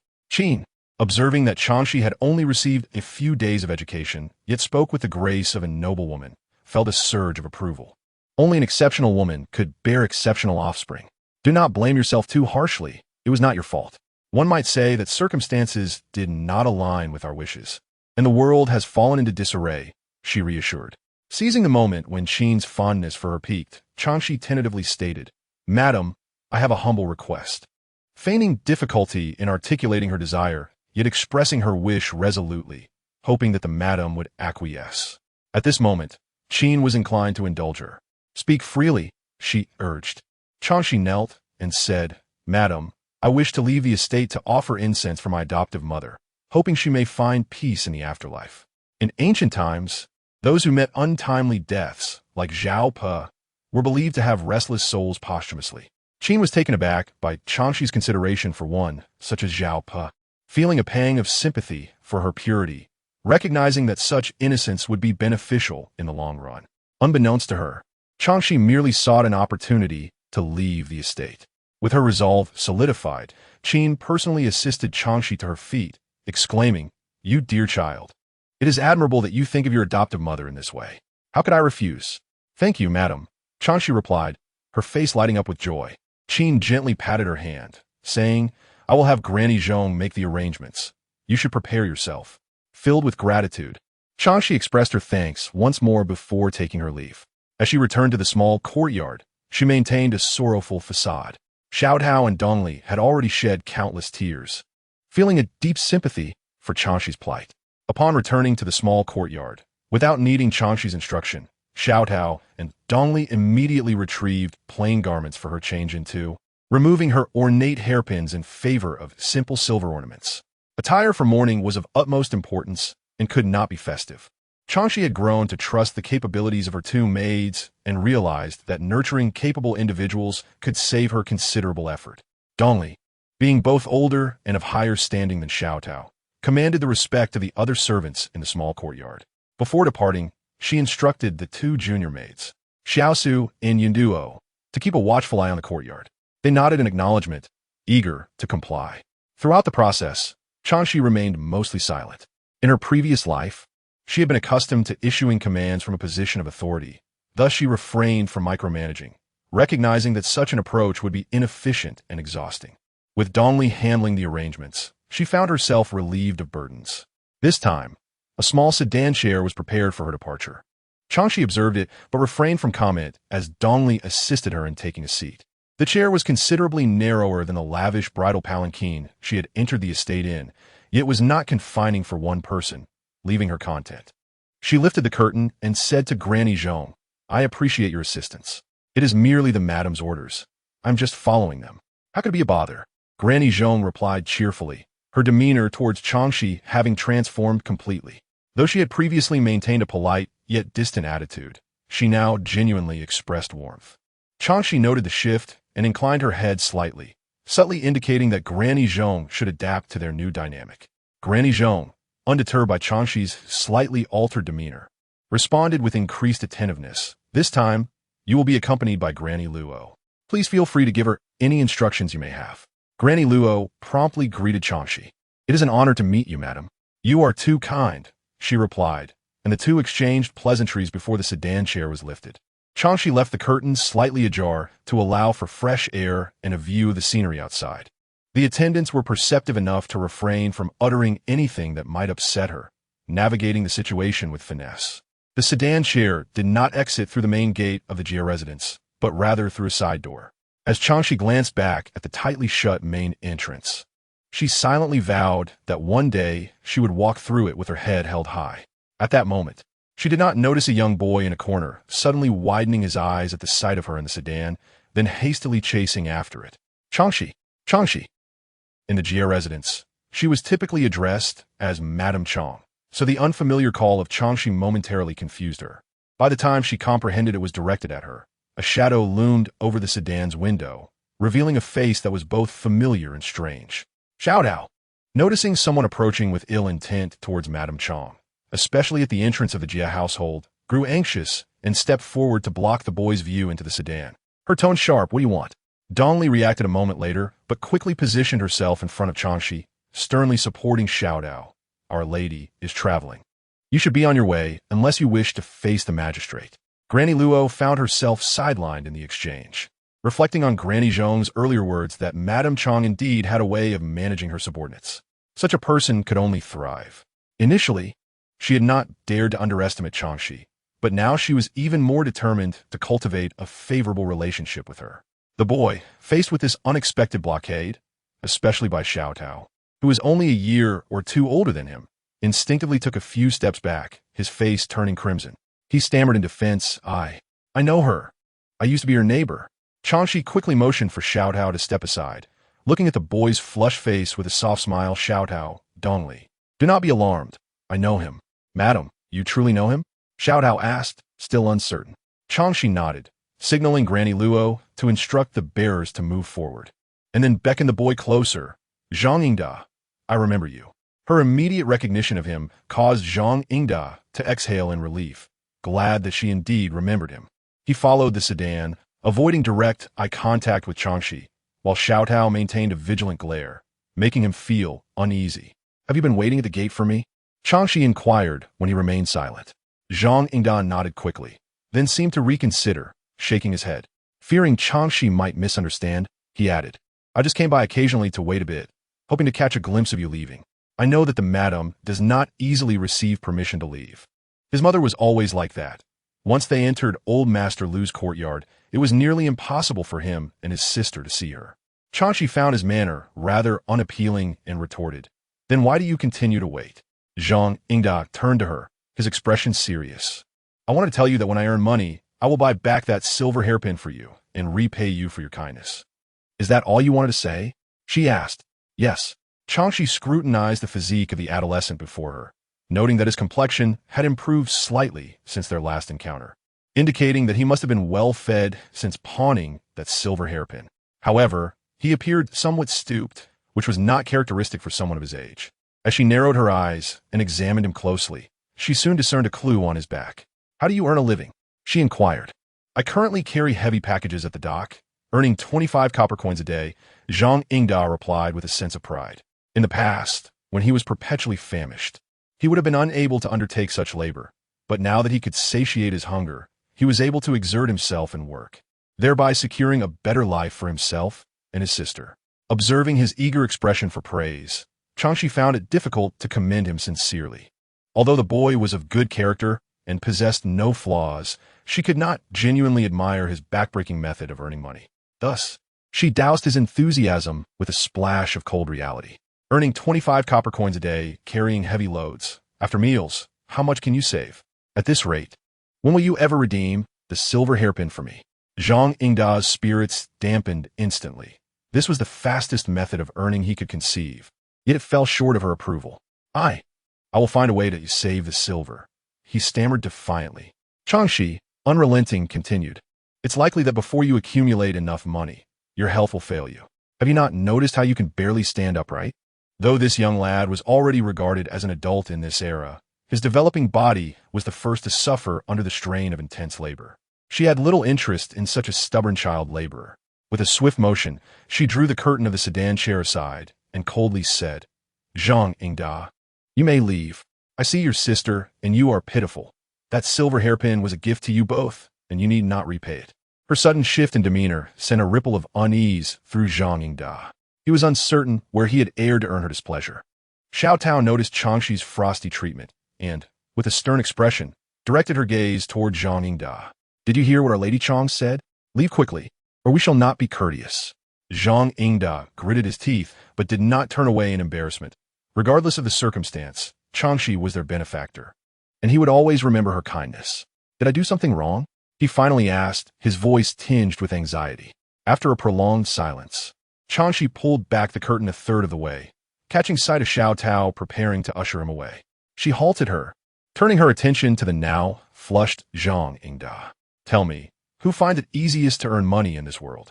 The question left not only Zhang Yingda momentarily speechless, but also those eavesdropping, such as old Madame Luo, who were equally taken aback.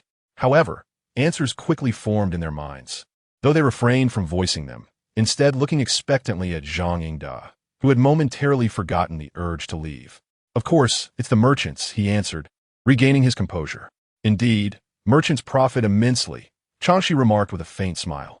"However, the easiest way to earn money is through officials. With power comes wealth. The two are interdependent. Otherwise, how would the collusion between officials and merchants be explained?" Yet, she knew that such profound reasoning would be lost on this young lad, who lacked the necessary insight. Seeing Chang Xi smile, Zhang Yingda assumed he had answered correctly, and his spirits lifted once more. "Let us consider that a correct answer," Chang Xi responded. Zhang Yingda felt a pang of discontent. "What do you mean, let us consider it correct? Just look at how much money merchants make daily." Chang Xi refrained from arguing and instead steered his thoughts. "Yes, merchants earn a fortune daily, far exceeding your 25 copper coins." Zhang Yingda hesitated, "But business isn't that easy, and I lack the capital." Chang Xi was not disappointed by his response. On the contrary, she felt pleased. The first thought that crossed his mind was the lack of capital rather than retreating in fear. If it had been the latter, she would not have given him a second thought. "How much did you get for that silver hairpin?" she queried. 1.5 taels, he replied. Chang Xi regarded him with newfound respect. 1.5 taels equated to a considerable sum, as that hairpin was likely worth only 2 to 3 taels at most. The pawnshop would have pressed for a steep discount. Yet, Zhang Yingda managed to secure a decent amount, suggesting he possessed potential. Feeling as though Chang Xi had seen through him, Zhang Yingda lowered his head, embarrassed. He had resorted to every trick in the book to secure that 1.5 taels from the pawn shop. Chang Xi did not delve into the details of the pawning process, but instead stated, business can be grand or small. I see you've been carrying those heavy packages for some time, so you must have saved some money. I will give you a month to use your savings to earn enough to redeem the silver hairpin. I will provide you with a starting capital, and if you fail, I will reimburse you for what you spent. Let us say 5 taels. Regardless of the outcome, Zhang Yingda stood to gain. He had less than 2 taels on hand. He could easily calculate the benefits, yet he remained puzzled by Chang Xi's motives. Chang Xi, recalling the 100 taels of silver that lay untouched, felt a pang of regret with each passing day. She yearned for her money to generate more wealth, but for now, she was not at liberty to do so and thus required an agent to help her. Zhang Yingda, with his potential, was worth nurturing, which is why she offered him this opportunity. Noticing his bewildered expression, she chose not to elaborate, as the bustling streets were filled with ears, and she wished to remain discreet, especially with old Madame Luo observing closely. Are you willing to accept this challenge? I am, Zhang Yingda declared, emboldened by her words. He understood that fortune favors the bold. Chang Xi smiled with satisfaction. Don't think I'm bullying a mere child. Here, as a hint, to earn money. Focus on the 4 essentials: clothing, food, shelter, and transportation. Consider where you might begin. I am no longer a child, Zhang Yingda protested. In my eyes, you remain a child, Chang Xi replied with a teasing tone.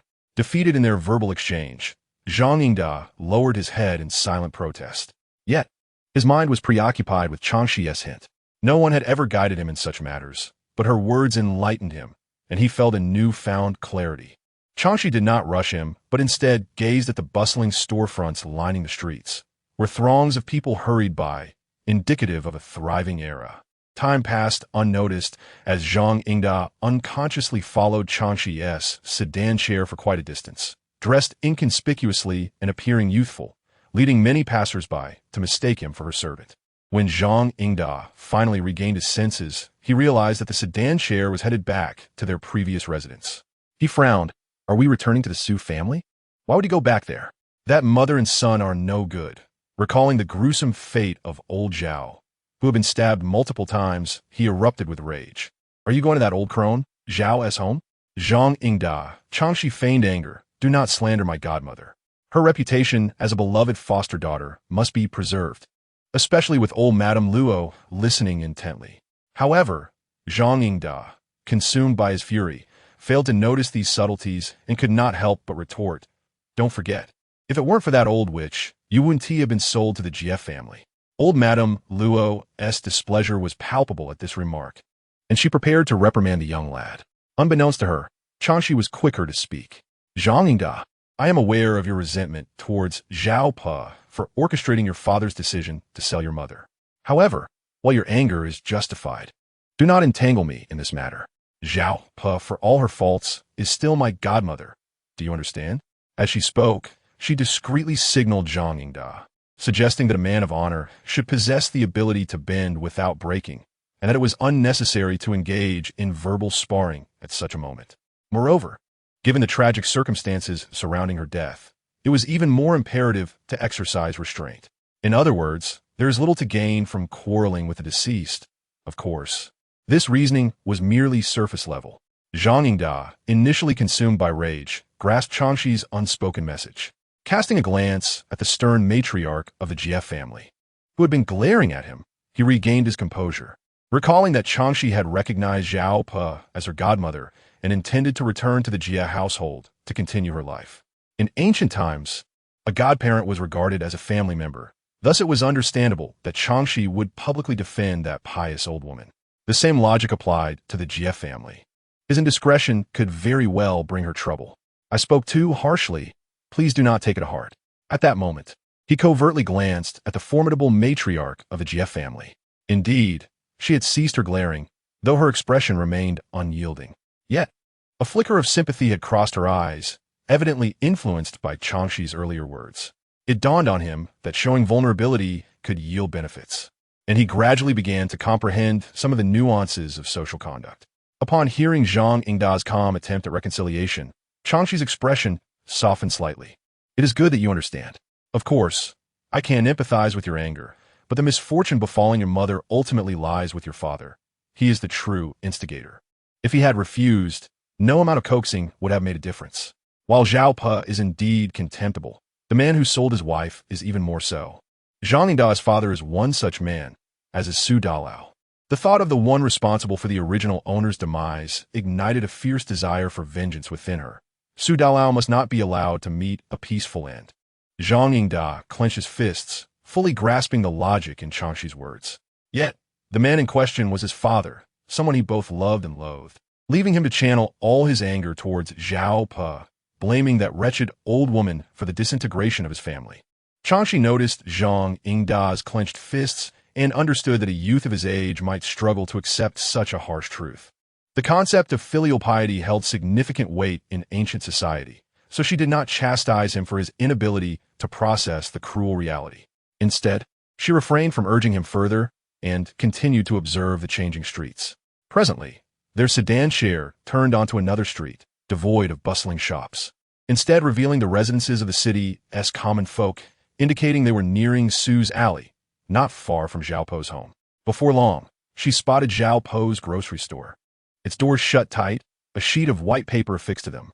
The usual crowd that gathered outside was conspicuously absent, clearly shunning the place due to the ominous circumstances surrounding Zhao Pe's demise.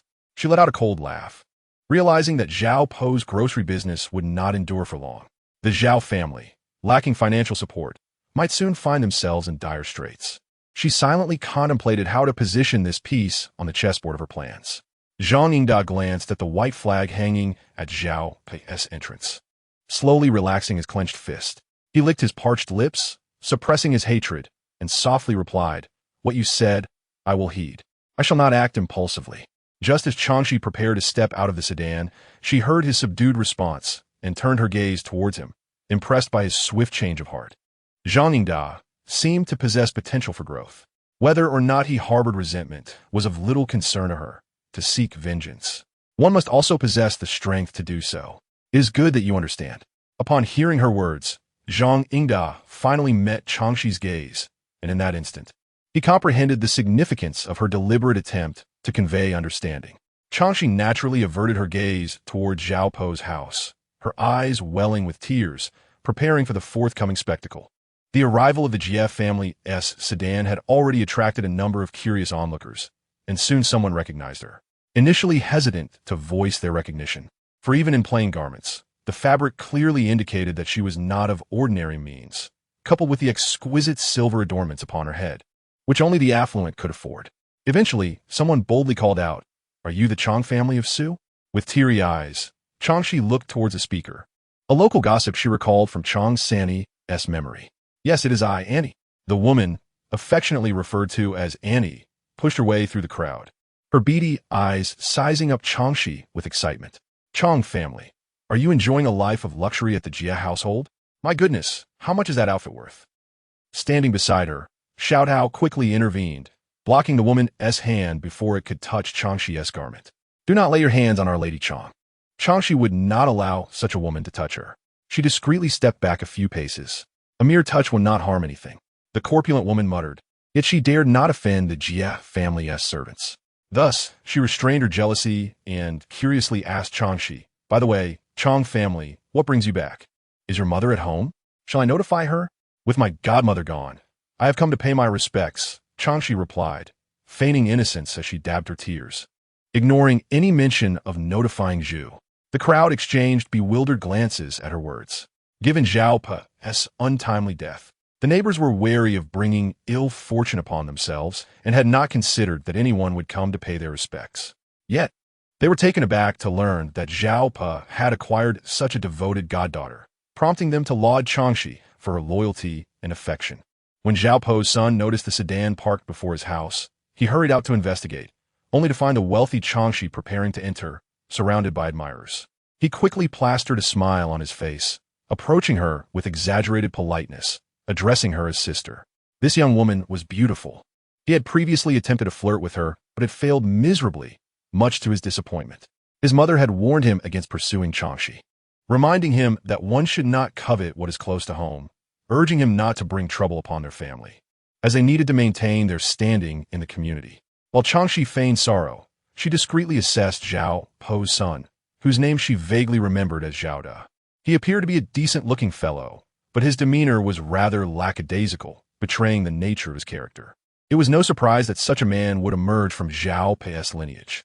She recalled that he had once eyed the original owner, but the original owner had been too naive to notice his intentions. Otherwise, she would not have wasted her time at Zhao Pei's grocery store. "Sister, you are truly loyal to remember my mother. Alas, her death was so tragic." Zhao Da lamented, forcing a few tears to well up. In truth, he cared little for his mother's demise. He had previously urged her to let him safeguard their 100 taels of silver, but she had refused adamantly, fearing he would squander it. Their arguments had been numerous. Now, she had met her end at the hands of thieves, and not only had she died, but the 100 taels were lost as well, a bitter pill to swallow. Chang Xi feigned even greater sorrow, offering Zhao the comforting words before inquiring, "Where is my godmother laid to rest?" The Zhao household was not large, yet upon entering the main hall, there was neither a coffin nor an altar present. Zhao displayed a remarkable indifference towards his mother's death. One could only wonder how Zhao would feel about her son's lack of respect. Only then did Zhao remember that due to the heat, they had not preserved the body at home, and since his mother had died unexpectedly, she could not be interred in the family grave.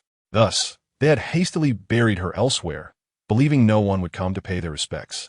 Consequently, he had not even prepared an altar. In here, Zhao Pei's daughter-in-law, Chu Shi, hurriedly emerged, holding an altar and wiping it down with her sleeve before placing it on the side table. After all was said and done, she grasped Chang Xi's hand and wept, "Sister, my mother-in-law met her untimely demise. Just the other day, she was still mentioning how she wished to visit the family and see how you were faring. Little did we know that she would never get the chance. How pitiful that she carried thoughts of you until her last breath." In silence, Chang Xi discreetly withdrew her hand from the grasp and, feigning sorrow, began to sob, murmuring, "Godmother, why was I unable to see you one last time?" "My poor godmother," yet inwardly, she scoffed coldly. It was evident that Zhao Po wished to seek her out, for she still possessed silver, which had long been on her mind. However, her plans had been thwarted, likely due to injuries sustained while dealing with previous attempts to pilfer her wealth, which had prevented her from visiting the Jia residence. This was all within her expectations. As she wept, she covertly observed Chu Shi, the daughter-in-law of Zhao Po. How should one describe her? On one hand, she endured the oppression of her mother-in-law, yet on the other, she mirrored Zhao Po's character. The original self had little interaction with her, and, to be precise, had no fondness for her.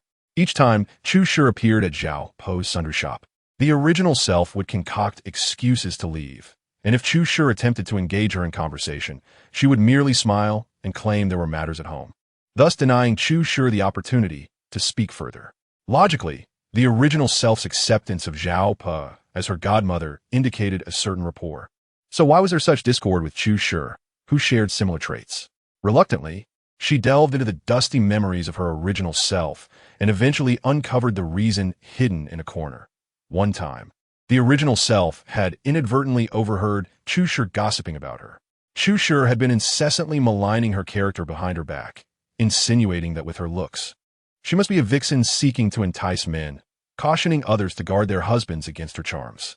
The original self had trembled with rage at the time, nearly rushing out to tear Chu Shi's tongue out.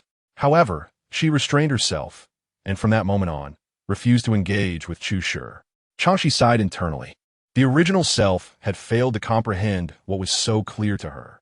Chu Shi had discerned Zhao Da's interest in the original self, and, consumed by jealousy, dare not confront her husband nor the original self due to Zhao Po's influence. Thus, she resorted to tarnishing the original self's reputation as a means of venting her frustrations. Such a woman was both pitiable and detestable. Too cowardly to confront those superior to her, she merely sought to bully those weaker. In truth, she was hardly deserving of sympathy. Moreover, having inherited the original self's entanglements, she could not perceive matters from another's perspective. Consequently, her gaze towards Chu Shi was tinged with an almost imperceptible chill. Chu Shi, oblivious to Chang Xi's sentiments, witnessed the woman before her crying profusely and felt a surge of resentment. Casting a sidelong glance, she saw her husband staring intently at Chang Xi, prompting her to stealthily approach him and pinch his arm.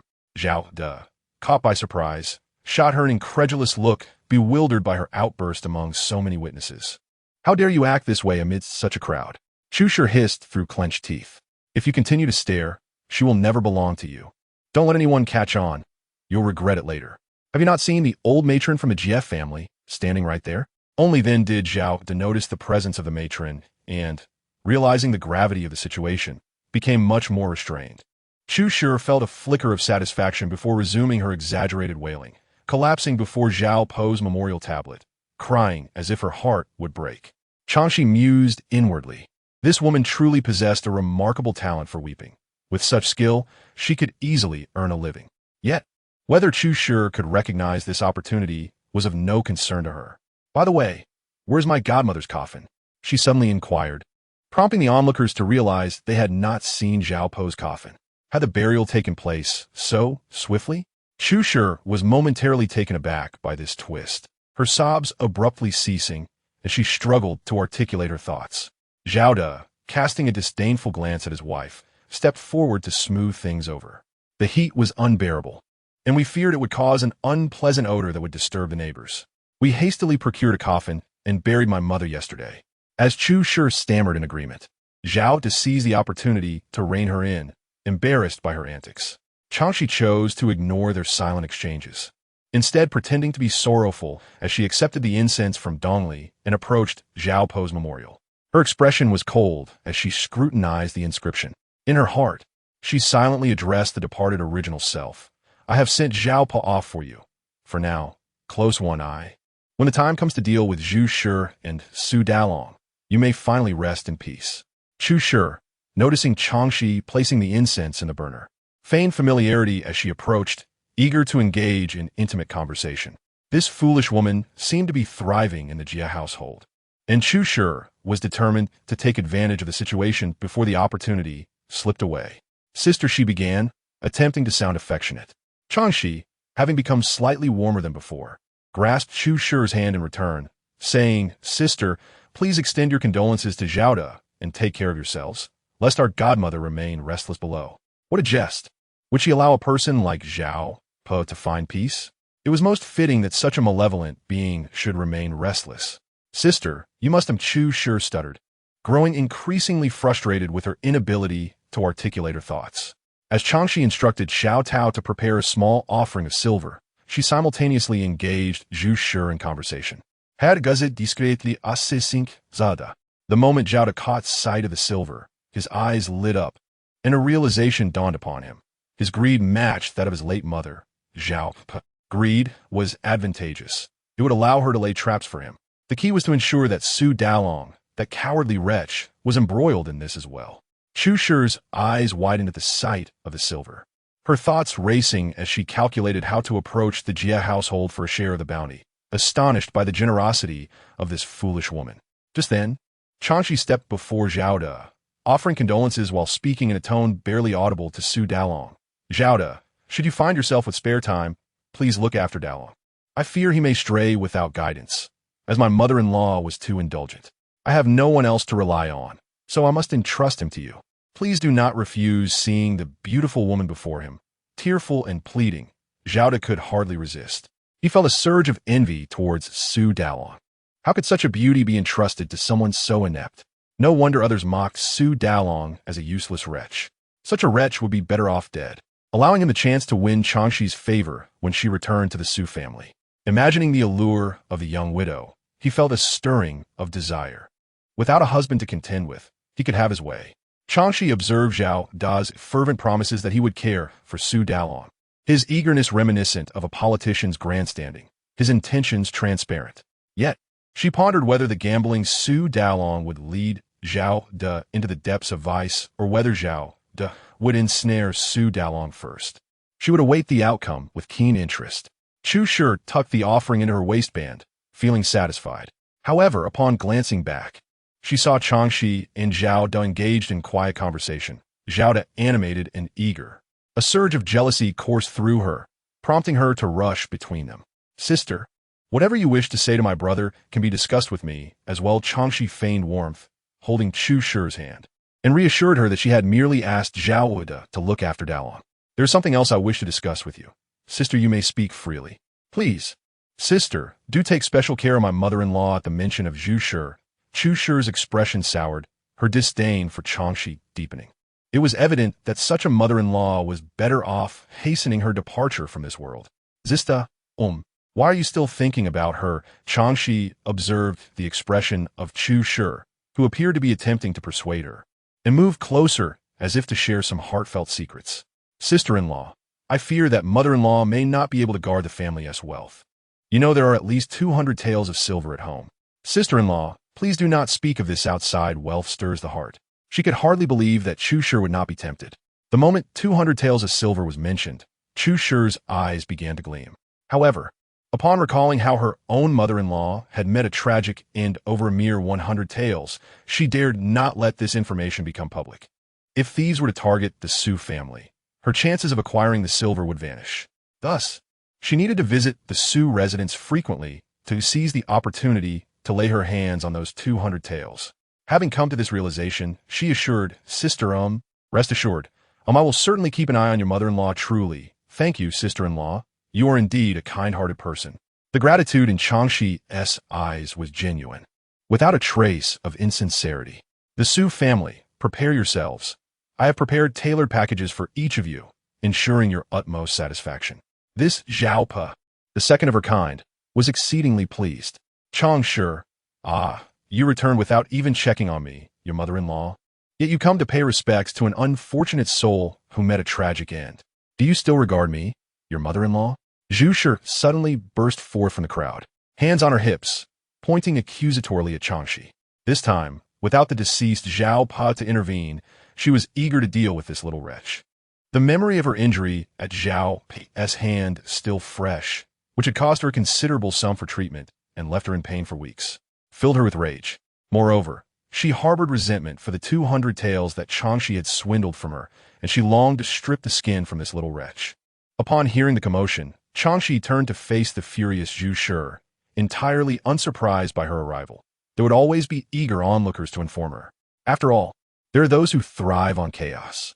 As expected, the surrounding crowd's eyes lit up, eager not to miss the unfolding spectacle. Mother-in-law, you have arrived. I was just planning to pay my respects to you. In front of the outsiders, she maintained the demeanor of a gentle and obedient daughter-in-law. One must preserve one's image. When the Su family encounters trouble in the future, no one would suspect her. However, she discreetly glanced at Chu Shi, signaling that it was her turn to shine. This second Zhao Pa must provide a strong performance. Chu Shi felt a jolt of realization. This was her chance to prove herself, to gain Chang Xi's trust and secure more silver in the future. She understood that she must first exert herself. Therefore, she assumed the role of the hostess and approached Zhu Shi, saying, Aunt, you're coming to offer incense for my mother-in-law has moved our entire family deeply. Please follow me. Zhu Shi had intended to chastise Chang Xi, but was suddenly met with Chu Shi's nonsensical remarks, igniting her fury. Who are you to offer incense for an unfortunate soul? I spit on that. Does she deserve my respect? Get away. Do not hinder me from teaching my daughter-in-law a lesson previously. Chu Shi had spoken to Zhu Shi in a kind tone, but upon hearing her harsh words, her expression shifted. The more Zhu Shi struggled to shake off her grip, the tighter Chu Shi held on. Aunt, what are you saying? As the saying goes, the deceased should be treated with reverence. Even if there are grievances between you and my mother-in-law, she has passed on. Why do you still dwell on such matters?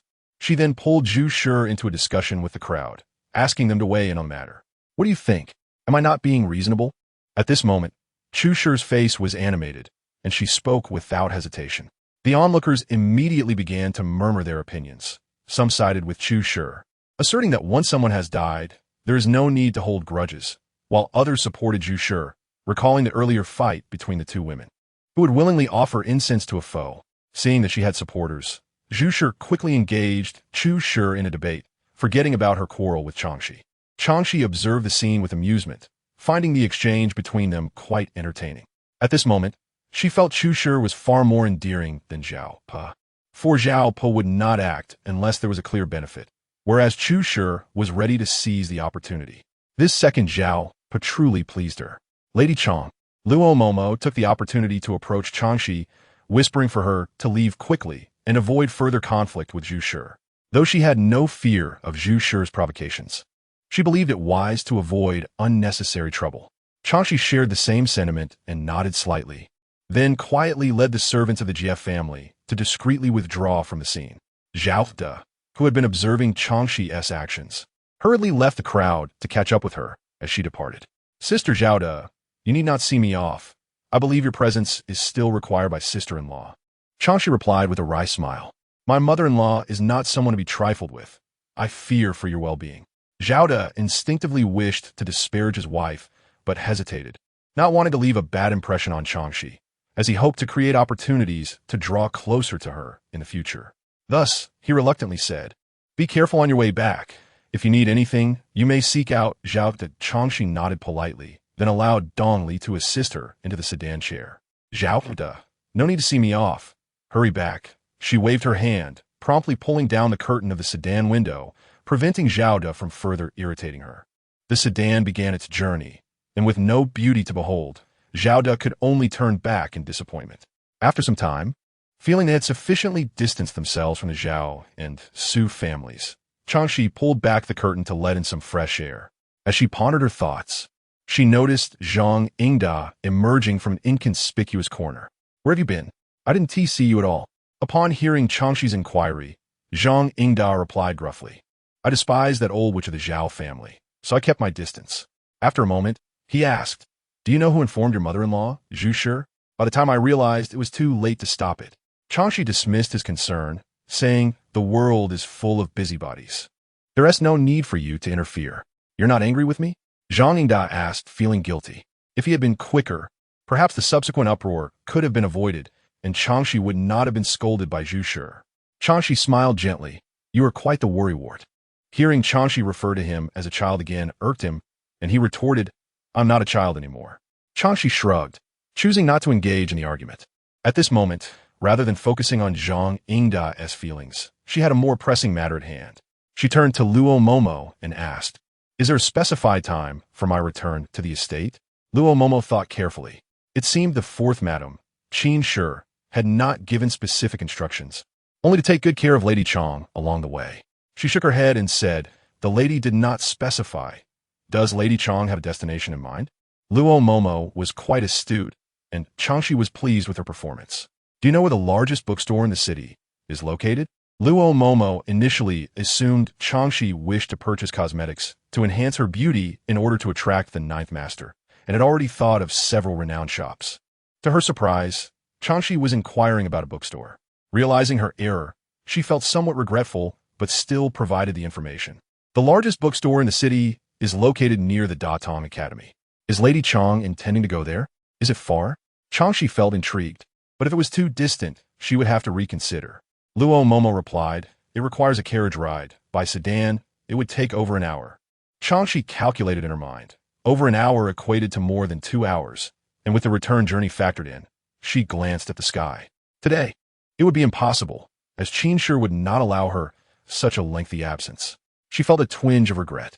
Let's visit the largest one nearby then. Luo Momo, though inwardly critical, maintained a respectful demeanor and complied, instructing the bearers to turn the sedan. Zhang Yingda curiously inquired, what brings you to the bookstore? Can you read? The latter question was rather provoking, and Chang Xi shot him a glare. If I couldn't read, why would I go to a bookstore? Then she added, by the way, have you decided on a small business venture to earn some money? Zhang Yingda did not believe that Chang Xi could read. He had never seen her read or write. Just as he was about to retort, she changed the subject to his current dilemma. Observing the young lad's troubled expression, she realized he had yet to come up with a good idea. Ah, youth. She decided to offer him a few more hints. As I mentioned before, making money generally revolves around 4 essentials: clothing, food, shelter, and transportation. Zhang Yingda nodded. He remembered her words and had been contemplating this direction, yet he was still a loss. The essentials of clothing, food, shelter, and transportation encompass all aspects of human existence. In this era, clothing is primarily made from silk, cotton, or linen, woven on looms and tailored into garments. Although the process seems straightforward, the variety of fabrics is extensive, with dozens of types available. Without a solid understanding of this field, one cannot venture into this business, unless, of course, one possesses considerable wealth, in which case anything is possible. Don't even think about it. It's not a low-cost venture, she cautioned. Zhang Yingda wholeheartedly agreed with Chang Xi's assessment. Given his meager resources, he could scarcely afford a decent outfit, let alone engage in the clothing trade. The aspect of shelter was even simpler. It boiled down to houses and related industries, such as timber and bricks. In ancient times, there were skilled artisans like masons specializing in this trade. In other words, if he wished to enter this field now, it would be akin to laboring at the docks. And with his slight stature, he might not even be accepted as an apprentice. It would require immense physical labor to earn just enough to survive. And a certain level of skill was necessary. Wealth was not a factor. Zhang Yingda glared at Chang Xi, feeling irritated by her sharp tone. I never intended to become an apprentice. Chang Xi cast him a sidelong glance. Even if you wanted to, you wouldn't find a way in. Do not be misled into thinking apprenticeship is simple. In ancient times, the life of a novice was arduous, and breaking into a trade was far from easy. Moreover, Zhang Yingda's father was not involved in this line of work. After a moment's reflection, Chang Xi recalled that his father was a landlord, engaged in buying and renting properties. Thus, before Zhang Yingda could protest, she added, I'll take that back. Your father is a landlord, so your family is somewhat connected to this field. I won't rely on him. Zhang Yingda retorted with a scowl. His father was inept and temperamental, even pawning his mother for money and treating his siblings harshly, worse than a pig or dog. Chang Xi could see that the young man bore a deep-seated resentment toward his father, but she refrained from offering platitudes about parental appreciation. For she too had a father of questionable character in her previous life, and she understood the bitterness of being a child of such a man. As for transport, cars and boats were beyond his reach. Therefore, it follows that the first pot of gold he might unearth would have to come from food. The realm of food is vast, a necessity for survival, brimming with opportunities. Zhang Yingda attentively absorbed Chang Xi's analysis and realized that indeed, this was the only field he could pursue. However, he shrugged helplessly and admitted, I lack culinary skills. To put it in your words, restaurants wouldn't accept me as a kitchen apprentice. They'd even find me too young to serve as a waiter. His voice trailed off to a mere whisper, and having previously protested Chang Xi's assessment of him as a child, he felt he was now contradicting himself and winced at the thought. Chang Xi, rather than mocking his stubbornness, noticed they were approaching a bustling street where vendors sold a variety of goods. She instructed the bearers to halt the sedan chair. Granny Luo had not intervened much in Chang Xi's conversation with the young man, showing considerable leniency. Now, seeing Chang Xi request to stop, she hurriedly leaned forward and asked, Madam, what is your intention? Without seeking Granny Luo's opinion, Chang Xi stepped out of the sedan chair and stated directly, after sitting for a while, I feel a bit stifled and wish to stretch my legs. It was not a request, but an announcement of her decision. From her keen observations, she noted that the prevailing customs of this era were not overly conservative. Many women, including unmarried girls, roamed the streets, making her presence unremarkable. Granny Luo opened her mouth, intending to offer a word of caution, but upon meeting Chang Xi's resolute gaze, she realized that further words would only provoke her. Instead, she smiled and offered, Allow me to assist you. Chang Xi waved her hand dismissively, rejecting the offer. She was not so frail as to require assistance. She strode forward, unconcerned about the entourage behind her. Xiao Dao closely followed Chang Xi, not even glancing at Granny Luo, simply stepping in behind her. After observing Zhang Yingda joining them, she had previously viewed him with suspicion, but seeing Chang Xi's unique regard for him, she retracted her doubts and began to regard this young man, who was only slightly younger than herself, with a more open mind. Dongli did not immediately follow, but glanced back at Granny Luo. Granny Luo gave her a knowing look, and only then did she hasten to catch up with the small group ahead. Granny Luo was left trailing behind with the two bearers. Chang Xi, intrigued to find vendors selling candied hawthorn during the sweltering summer, asked Xiao Dao to buy 7 skewers, 1 for each of them. Granny Luo, receiving a skewer from Xiao Dao, was taken aback to find the treat still chilled. Tasting the sweetness, she quickly forgot her earlier reservations about Chang Xi's actions. Meanwhile, the bearers joyfully indulged in the candied hawthorn, relishing the rare treat and the lightness of their current task. They were quite satisfied and contemplated competing for the next opportunity to serve Chang Xi. Zhang Yingda hesitated to indulge in the lavish treat, preferring to save it for his sister. However, this did not prevent him from observing how Chang Xi's generosity had brightened everyone's spirits. Even Granny Luo's previously furrowed brow was now relaxed. It seemed that such small acts of kindness could win hearts, and he felt he had gleaned a valuable lesson. Chang Xi took a bite, savoring the sweet and sour flavor, which was quite refreshing on a hot summer day. It was impressive that someone had thought to chill such a treat for sale in this heat. As she turned, she noticed Xiao Dao frowning. "Is it not to your liking?" she teased. Xiao Dao's face was scrunched in displeasure. "It's delicious, but far too expensive. In winter, this would only cost 5 or 6 coins. Yet now it's priced at 12 or 13 coins a skewer. Madam, isn't this extortion?" It was simply exorbitant. Even though she wasn't spending her own money, she couldn't bear the thought. "Madam, you are too extravagant. Just days ago, Granny Zhong had delivered 10 taels for her monthly allowance, and now she had given 3 taels as a gift to that dreadful godmother. And now she was spending this much on candied hawthorn. Just thinking about it made her heart ache, as her monthly allowance was only a paltry tael. Chang Xi saw through Xiao Dao's distress over spending and smiled reassuringly. "As long as you're happy while eating, it's worth it. Money is meant to be spent." She had never known the virtue of frugality in this regard. After all, some expenses are necessary. Didn't she see that Granny Luo and the others had no objections? "As long as you're content, Xiao Dao," she replied. Xiao Dao, feeling defeated, decided not to argue further. Enjoying the treat was enough. As her fondness for Chang Xi grew, so did her leniency. However, upon turning, she noticed Zhang Yingda holding onto a nearly melting skewer of candied hawthorn, reluctant to eat it. "If you don't eat it soon, it will melt away in this heat," she warned. Zhang Yingda then noticed that the syrup on the candied hawthorn in his hand was beginning to melt. With a pang of regret, he hurriedly took a bite, and the sweet and sour flavor exploded in his mouth, prompting him to close his eyes in delight. It was simply delectable. However, before he could savor the moment, he heard Chang Xi's question. "After consuming this candied hawthorn, what are your thoughts?" Zhang Yingda instantly opened his eyes, momentarily setting aside his guilt for not saving the treat for his sister.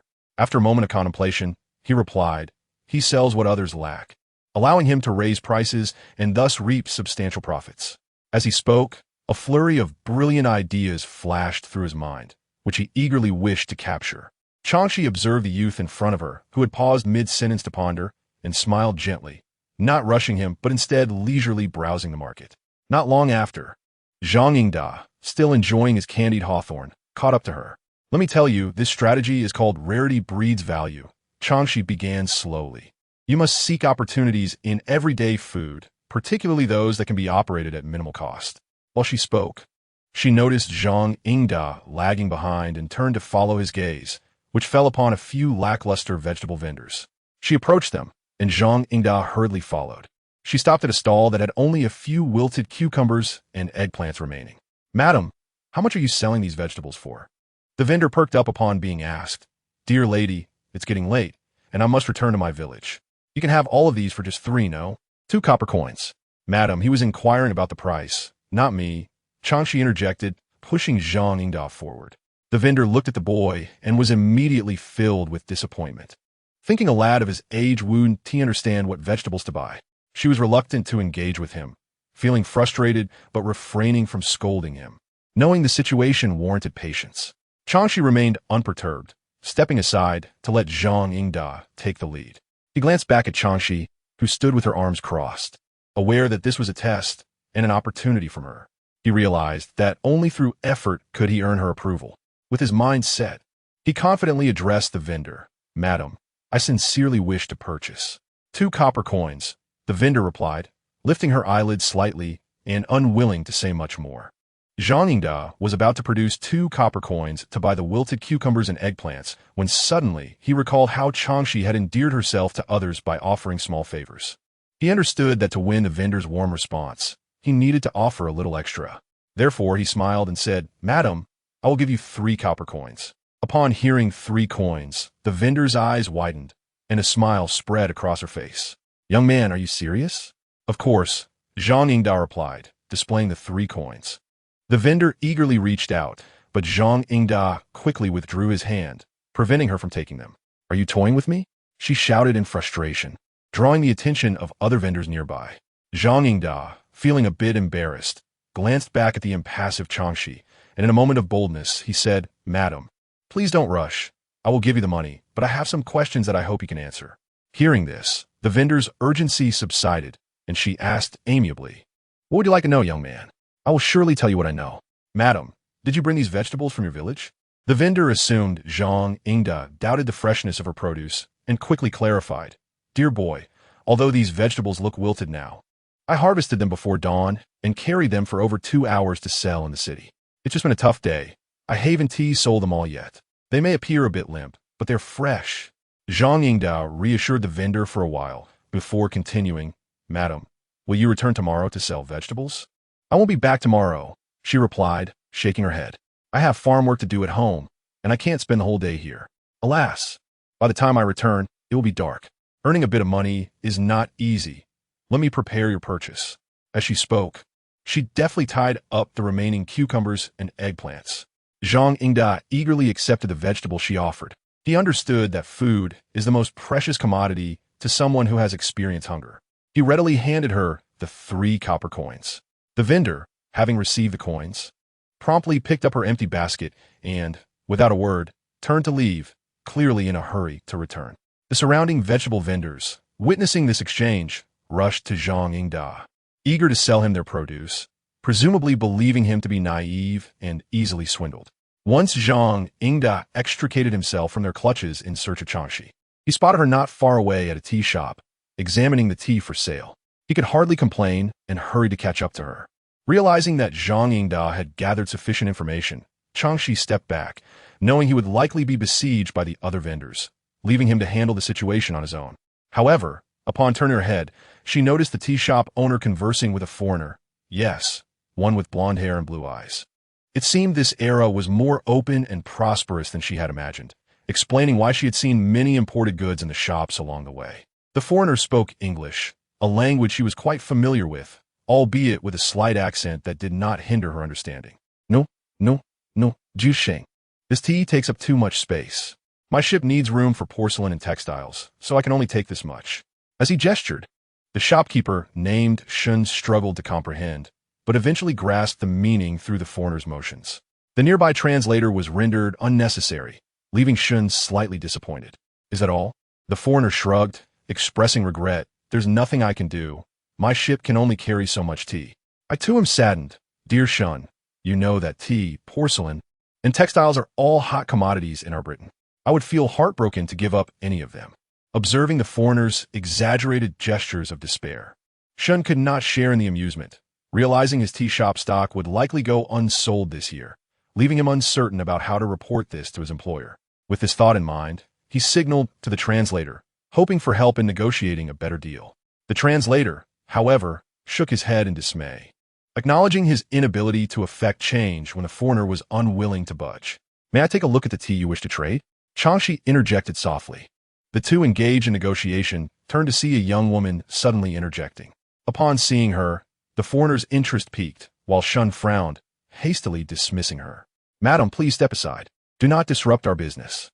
Yet, the foreigner interjected with a smile. "Is this young lady interested in viewing our tea for trade?"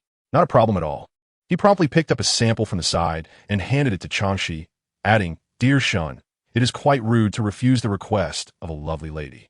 Chang Xi found herself intrigued by the foreigner's somewhat clumsy Mandarin, but knowing she was accompanied by the servants of the GF family, she had to temper her enthusiasm. Accepting the sample from him, she expressed her gratitude with a smile. Shun, however, darkened his expression, wishing he could dismiss her outright, if not for the ongoing negotiation. Unfazed by the shopkeeper's demeanor, Chang Xi examined the tea sample closely, quickly recognizing it as pu'er tea, just as she intended to scrutinize it further. The sample was abruptly snatched from her grasp. The shopkeeper, surnamed Shun, displeased, remarked, "This is not something you are permitted to see. Should you continue to cause disturbances, do not blame me for showing you my true colors." "Dear Shun, you mustn't behave in such a rude manner," the foreigner hastily advised. "James, the quantity you requested has already been moved out. I shall have it loaded immediately." The shopkeeper, surnamed Shun, was unwilling to prolong the conversation, knowing that this foreigner would not demand much more. Why waste words further? Chang Xi, however, did not feel anger. She recognized that her actions had indeed been somewhat reckless. Thus, she sincerely apologized to the shopkeeper. "I beg your pardon for my abruptness, but since you are aware of your rudeness, I kindly ask you to leave." The shopkeeper interjected, gesturing for her to exit while keeping a vigilant eye on the servants accompanying Chang Xi. He understood that this woman might possess some influence. and he preferred to avoid further complications, wishing only for her to depart promptly.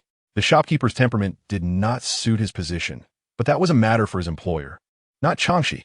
She nodded and turned to leave, having achieved her objective and no longer wishing to linger. This brief encounter had, in fact, unveiled a business opportunity. At that moment, Chang Xi felt quite content. If she managed this opportunity well, it could yield her first fortune, laying a foundation for her future endeavors. Regrettably, she still had numerous issues to resolve, and she would not engage in work that merely benefited others. Therefore, such considerations would have to wait for another time. Perhaps she should devise a plan to meet the esteemed Master Jia. Though she was uncertain of his return, she would have to subtly inquire about the Qin family. Resolute in her intentions, she found herself in a splendid mood, making everything around her appear particularly agreeable. Thus, when she saw Zhang Yingda approach her, she smiled and asked, "So, have you come up with any ideas?" Zhang Yingda, sensing her upbeat demeanor, felt a surge of positivity himself. "Yes, I have." The response did not surprise Chang Xi. Since he had a good idea, it was time to execute it. "I look forward to your performance."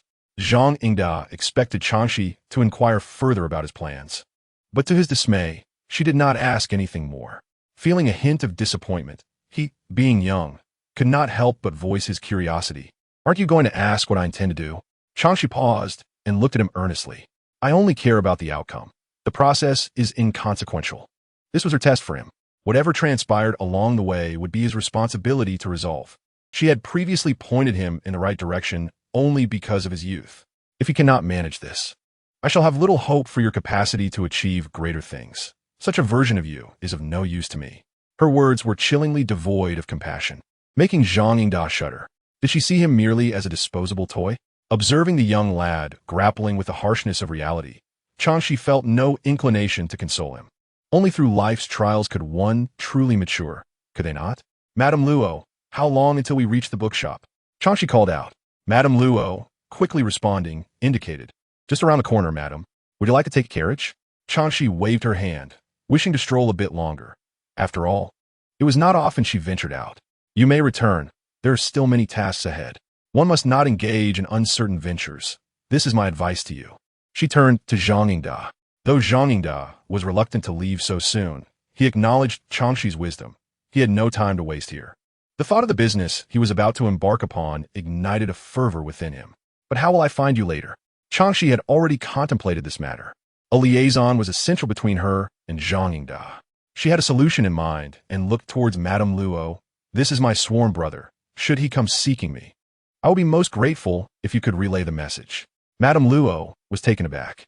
What did this mean? It was evident to her that this lad named Zhang Yingda was indeed Chang Xi's sworn brother. She had initially intended to turn a blind eye, for the fourth madam could not possibly oust Chang Xi. In fact, to secure the lineage of Master Jia, the fourth madam would likely seek to cultivate a relationship with Chang Xi. But now it appeared that Chang Xi was asking her to navigate murky waters. Madame Luo weighed the implications carefully, recalling the sweet candied hawthorns Chang Xi had given her previously. She understood that Chang Xi's gratitude implied a desire to provide her with benefits. As for unexpected fortunes from the heavens, how could she refuse? Having resolved her thoughts, she smiled and assured, "Rest assured, madam, I shall notify you the moment your sworn brother arrives." She then turned to Zhang Yingda, instructing him on how to find her swiftly. "When you arrive at the Jia residence, simply inform the gatekeeper that you seek Aunt Luo, and someone will come to inform me." "Sworn brother?" Zhang Yingda was astonished, looking up at Chang Xi, only to find her calmly conversing with Madame Luo. It dawned on him that this was merely a temporary arrangement, leaving him with a lingering sense of disappointment. Nevertheless, he diligently memorized the contact details before reluctantly bidding Chang Xi farewell, defiantly asserting, "I will not let you down." Chang Xi smiled and nodded, hopeful that Zhang Yingda possessed the potential to be molded. Once the young man had turned to leave, she proceeded towards the bookshop around the corner. However, after taking only a few steps, someone suddenly obstructed her path. Annoyed, she looked up to find it was the foreigner she had encountered earlier at the tea shop. "Young lady, we meet again," James greeted, his Mandarin halting. Chang Xi maintained her composure, a smile gracing her lips. Indeed, what a coincidence. Curiosity about the intentions of this foreign trader stirred within her. She consistently treated individuals who might prove useful in the future with utmost courtesy. This esteemed foreign gentleman. James, young lady, my name is James. He quickly introduced himself, intending to extend a hand for a kiss, but recalling the conservative customs of a Danyu dynasty. He withdrew his hand. Chang Xi feigned ignorance of his retracted gesture. Mr. James, what is it that you wish? Young lady, you observe the tea leaves I intend to trade. It seems there was something left unsaid. May I be fortunate enough to learn what it was? James was direct, a demeanor Chang Xi was accustomed to. What led you to that conclusion? No, young lady, my instincts tell me that I am not mistaken. This was precisely why he had pursued her. Each time, his intuition had brought him fortune. James gazed intently at Chang Xi, who, despite her youth, exuded an air of sophistication in her attire and demeanor. Instinctively, he felt it prudent to tread carefully. His friends had informed him that the customs here differed significantly from those of his homeland. If he were to be perceived as a scoundrel attempting to seduce a respectable woman, he would find himself in deep trouble. Moreover, he had journeyed across the seas in search of wealth, not conflict. Chang Xi could not help but admire the foreigner's intuition. Alas, the timing was not right. She had briefly considered seizing this opportunity to make a profit, but remembering her status as a concubine, she had to suppress her desires for wealth. Matters of identity and finances must first be resolved, at the very least one of them. The fourth Madame Qin provided her with a monthly allowance of 10 taels of silver, and while she was not greedy for wealth, she would not grant her the chance to engage in business ventures. In her eyes, she was merely a vessel for reproduction, and such vessels required no independent thought. However, the situation with Master Zhou differs. She is a woman thrust upon him by his mother, and it is unlikely he would harbor any affection for her. Thus, a conversation becomes plausible. Your intuition is astute. When Chang Xi glimpsed the spark in James's eyes, she immediately laughed and doused him with a bucket of cold water. Lamenting that the timing was not right, she shrugged her shoulders, indicating that she had nothing further to divulge. Finally, the fish had taken the bait. James's interest was entirely piqued by the woman before him, and he eagerly attempted to persuade her to reconsider her stance. No, the timing is not appropriate. We can create an opportunity. Watching the lucrative chance slip through his fingers, he felt a persistent reluctance. Chang Xi smiled, noting the bookstore ahead, and adopted an air of disinterest in further discussion. James wore a face of frustration, gazing helplessly at Chang Xi. Young lady, your actions are quite unethical. You shall leave me restless day and night. Observing the exaggerated expression of this foreigner, Chang Xi found it hard to believe him. Well, I have pressing matters to attend to, sir. James, my name is James. You people of Dayu are quite peculiar, always forgetting my name. Hearing his complaint, Chang Xi refrained from admitting her intentional misnaming. I apologize for the error. It was indeed my mistake, she sincerely responded, but I truly have urgent matters, might I trouble you? Oh no, Mr. James. This was a clear dismissal, yet James was reluctant to retreat so easily. Truly, can we not discuss further? We cannot, Chang Xi replied, shaking her head to signify her lack of interest in conversing with him any longer and prepare to step past him into the bookstore. James once again blocked her path, and only when met with her cold expression did he feign an apologetic demeanor. Young lady, I merely wish to inform you that should you change your mind in the future, you may find me at the ULI Inn. After a brief pause, he added, however, it must be before winter. When the winter winds arise, I shall be returning to Britain. Chang Xi narrowed her eyes slightly, noting that overseas trade indeed relied upon seasonal weather, thus confirming that James, the foreign merchant, spoke no falsehood. With a smile, she replied, Mr. James, I shall remember your words. If I alter my decision, I will certainly seek you out. The fish had finally taken the bait. Her strategy of retreating to advance during this negotiation proved fruitful. To secure an unassailable position, one must seize the initiative, a lesson learned from her previous life. With summer still upon them and months until winter, she had ample time to devise her plans. Unbeknownst to James, who remained unaware of Chang Xi's true intentions, he reluctantly stepped aside, performing a gentlemanly gesture, signaling for her to proceed. Chang Xi nodded and walked past him into the bookstore.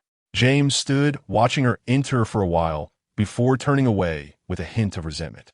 Seeing that the foreigner had finally departed, Xiao Dao approached Chang Xi and remarked, Madam, that foreigner is truly bothersome.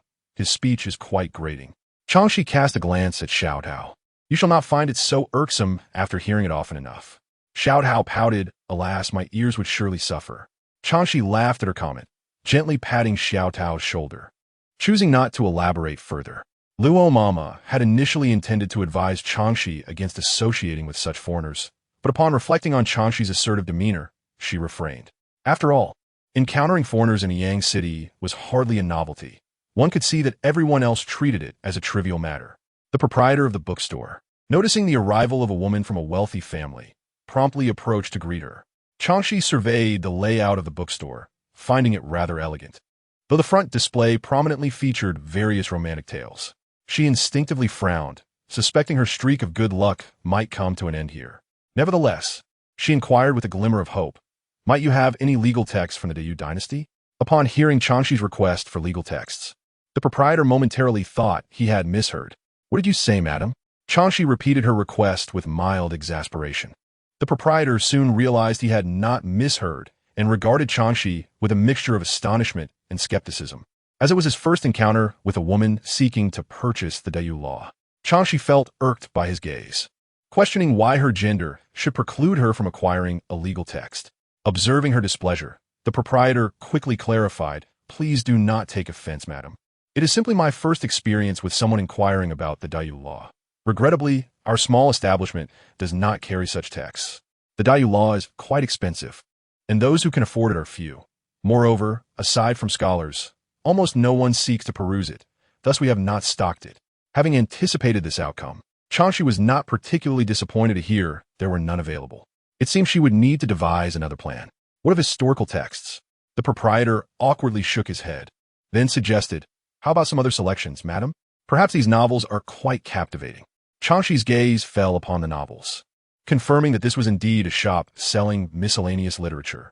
Noting her lack of interest, the proprietor hastily recommended some children's literacy books, but seeing that she remained unmoved, he then presented other miscellaneous texts for her consideration. Chang Xi, uninterested in his random recommendations, pressed for travelogues. This time, the proprietor eagerly proclaimed that they had several and promptly retrieved the bestsellers for her to choose from. After perusing, she selected a travelogue authored by someone from her own dynasty. 3 Tales of Silver, the proprietor announced. Chang Xi was not surprised by the price. Knowledge, especially ancient knowledge, was the most valuable commodity. Xiao Tao urgently pulled at Chang Xi's sleeve, whispering, "Madam, this price is exorbitant. Perhaps we should forego this purchase." "Pay the fee," Chang Xi calmly instructed. Her eagerness to uncover the disparities between this world and her own understanding necessitated the expenditure. Xiao Tao glanced at Dongli, hoping she might intervene. For this spending could not continue. They had already spent over half of their monthly allowance of 10 taels. However, Dongli replied, "Let her be." Although she was the eldest in their small courtyard, Chang Xi had entrusted Xiao Tao with the finances, indicating that Xiao Tao held more significance in Chang Xi's eyes. Thus, she deemed it unnecessary to provoke Chang Xi's ire over this matter. With a pained expression, Xiao Tao reluctantly produced 3 Tales of Silver for payment. As Chang Xi picked up the book and prepared to depart, the proprietor interjected, "Madam, should you wish to acquire the Dayu law or historical texts, you might inquire at the Datong bookstore. They should have some available." Chang Xi graciously thanked him for his kind advice. However, given the exorbitant prices of ancient books, with a travelogue costing 3 Tales of Silver, she surmised that the law texts and historical records would be even pricier. She did not intend to spend further, as her funds were limited. Instead, she would devise a plan to benefit from the resources of the Jie family.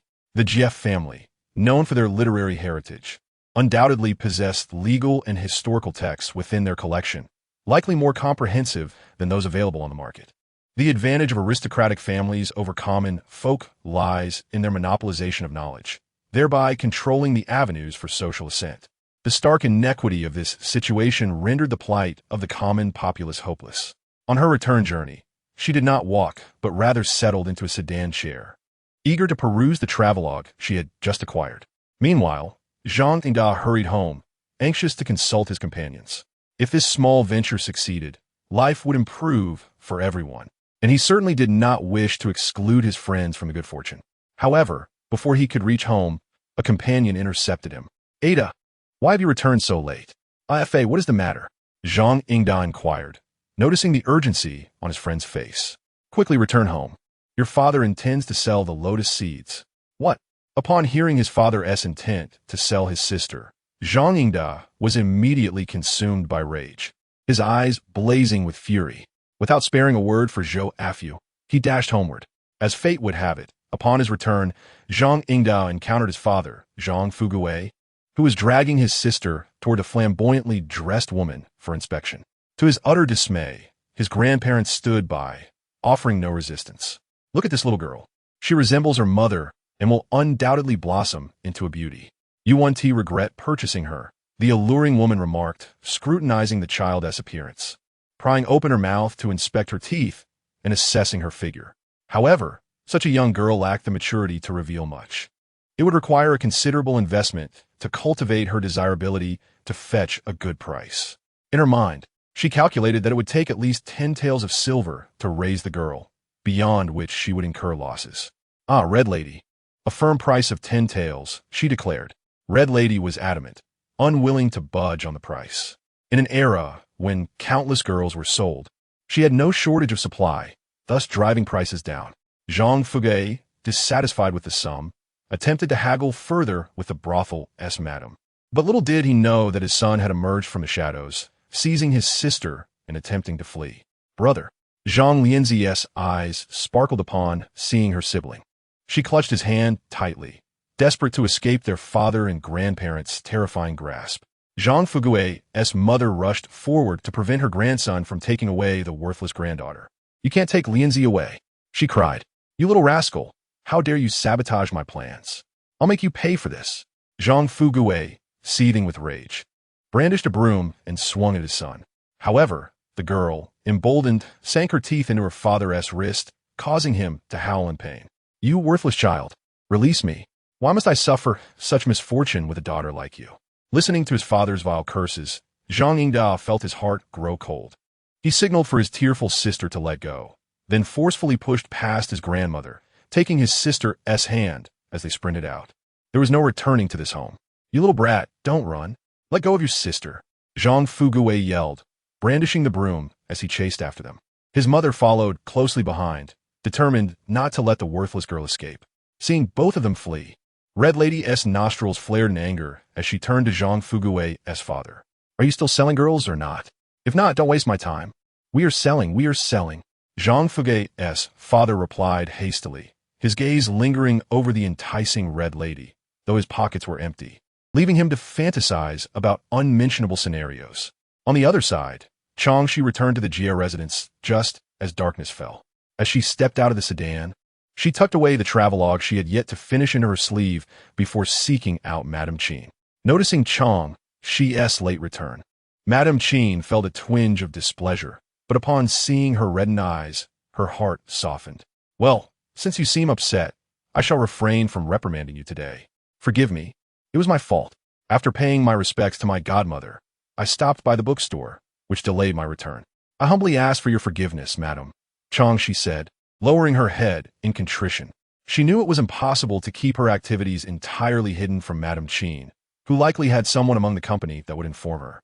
Thus, she opted to confess first to seize the initiative. As for Zhang Yingda, she felt no concern.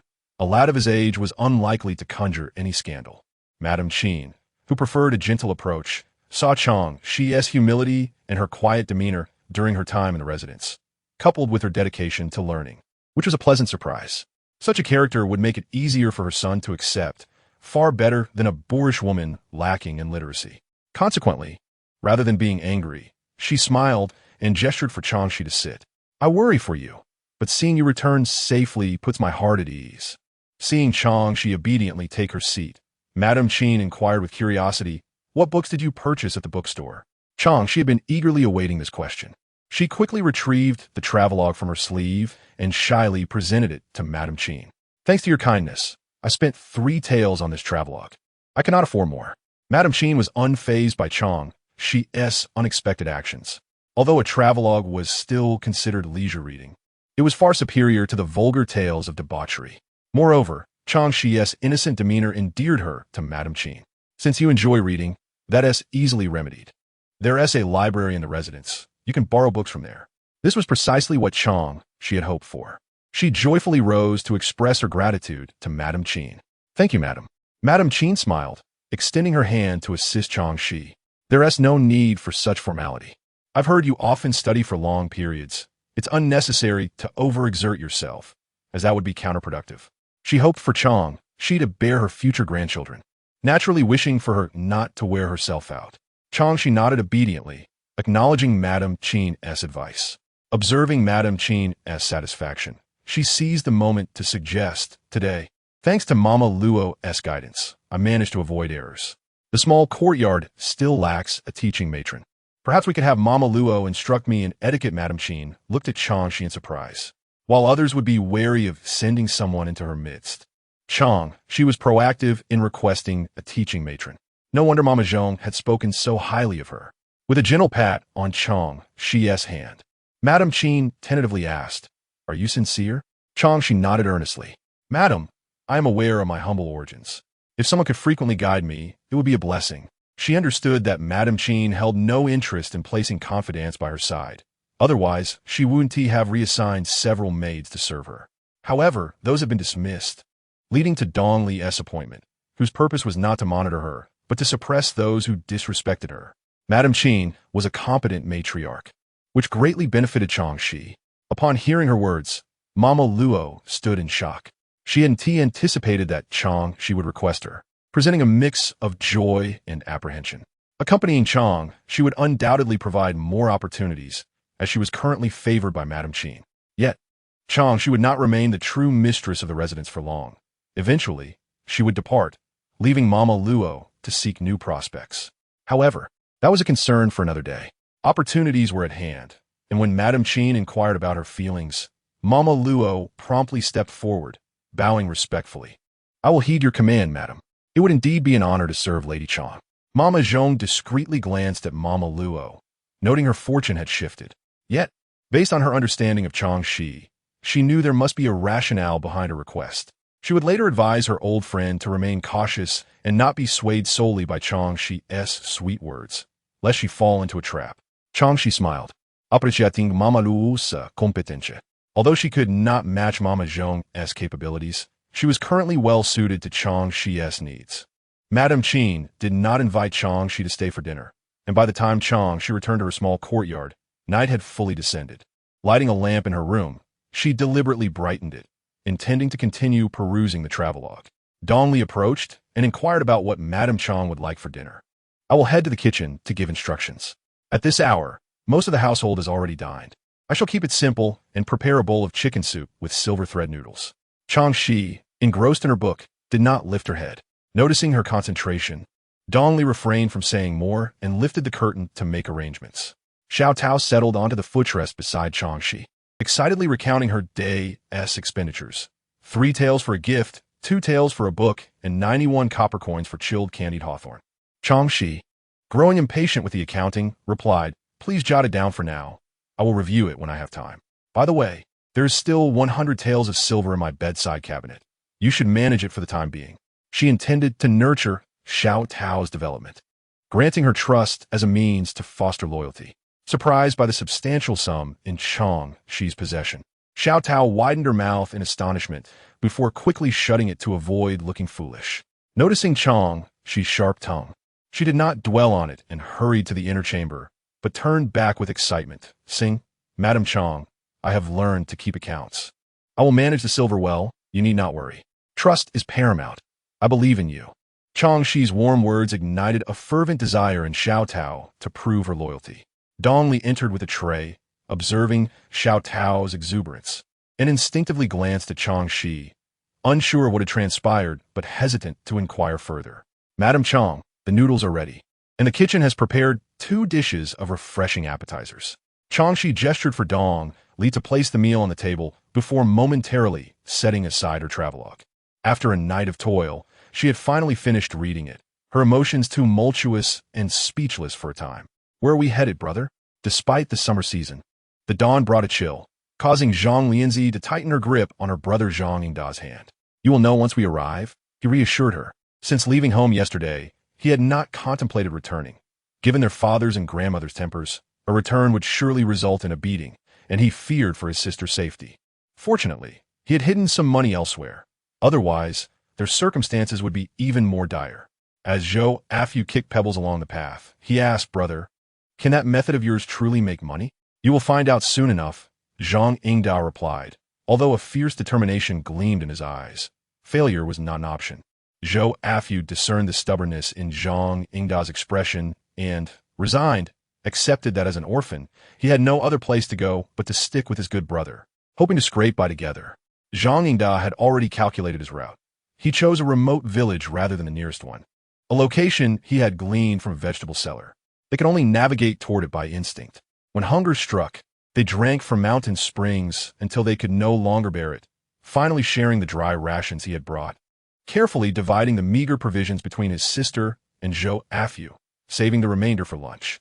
Zhou Afu ate heartily, while Zhang Lianzi nibbled delicately, reluctant to finish her portion.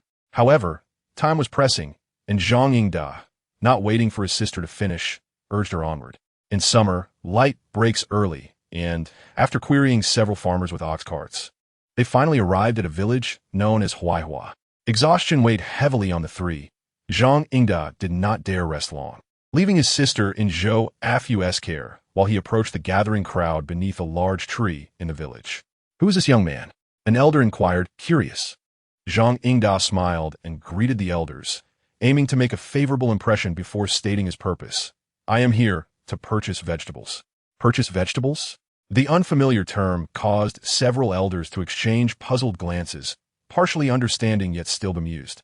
Observing their confusion, Zhang Yingda crouched down to clarify, "Esteemed elders, your village is at least an hour's journey from the city. You often have surplus vegetables that go to waste. Transporting them to the city takes considerable time, hindering your agricultural work. Moreover, as a single household, you cannot sell much and earn little. Why not sell all your vegetables to me?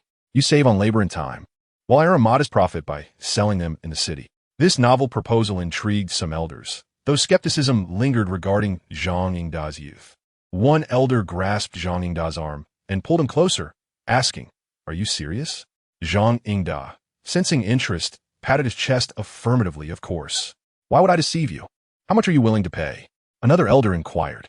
"That depends on the quality of your vegetables," Zhang Yingda replied, not committing to a specific price. Lying in the dilapidated temple last night, he had barely slept, rehearsing how to approach this matter and anticipate responses, so he navigated the conversation with surprising ease, altering some elders' earlier dismissive views. The first elder to ask stood up and beckoned Zhang Yingda forward. "Come, see my vegetables." "Certainly," Zhang Yingda replied cheerfully, calling for his sister and Zhou Afu to hurry along. The elder, noticing a young girl in their company, frowned slightly but chose not to comment. Zhang Yingda, aware of the scrutiny, kept his discomfort to himself. As they walked, he observed Huaihua village. Arable land was limited, with most households cultivating grains rather than vegetables, and the rice plants appeared particularly promising. In contrast to Zhang Yingda's industriousness in the fields, Chang Xi slept soundly until late into the morning. Upon rising and grooming herself, she found Mama Luo waiting with a smile. "Good morning, Madam Chang," Mama Luo greeted with a bow. "There is no need for such formality," Chang Xi replied graciously, assisting Mama Luo to her feet.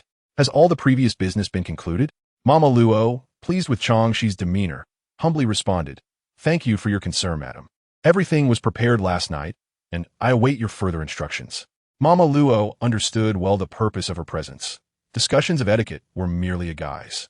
She had been warned privately to be cautious of Chang Xi, lest she be exploited, yet she mused that if she held no value, why would Chang Xi require her? Patience was key. She would be notified when needed. Chang Xi smiled. "However, I fear the matters outside will require your diligent management."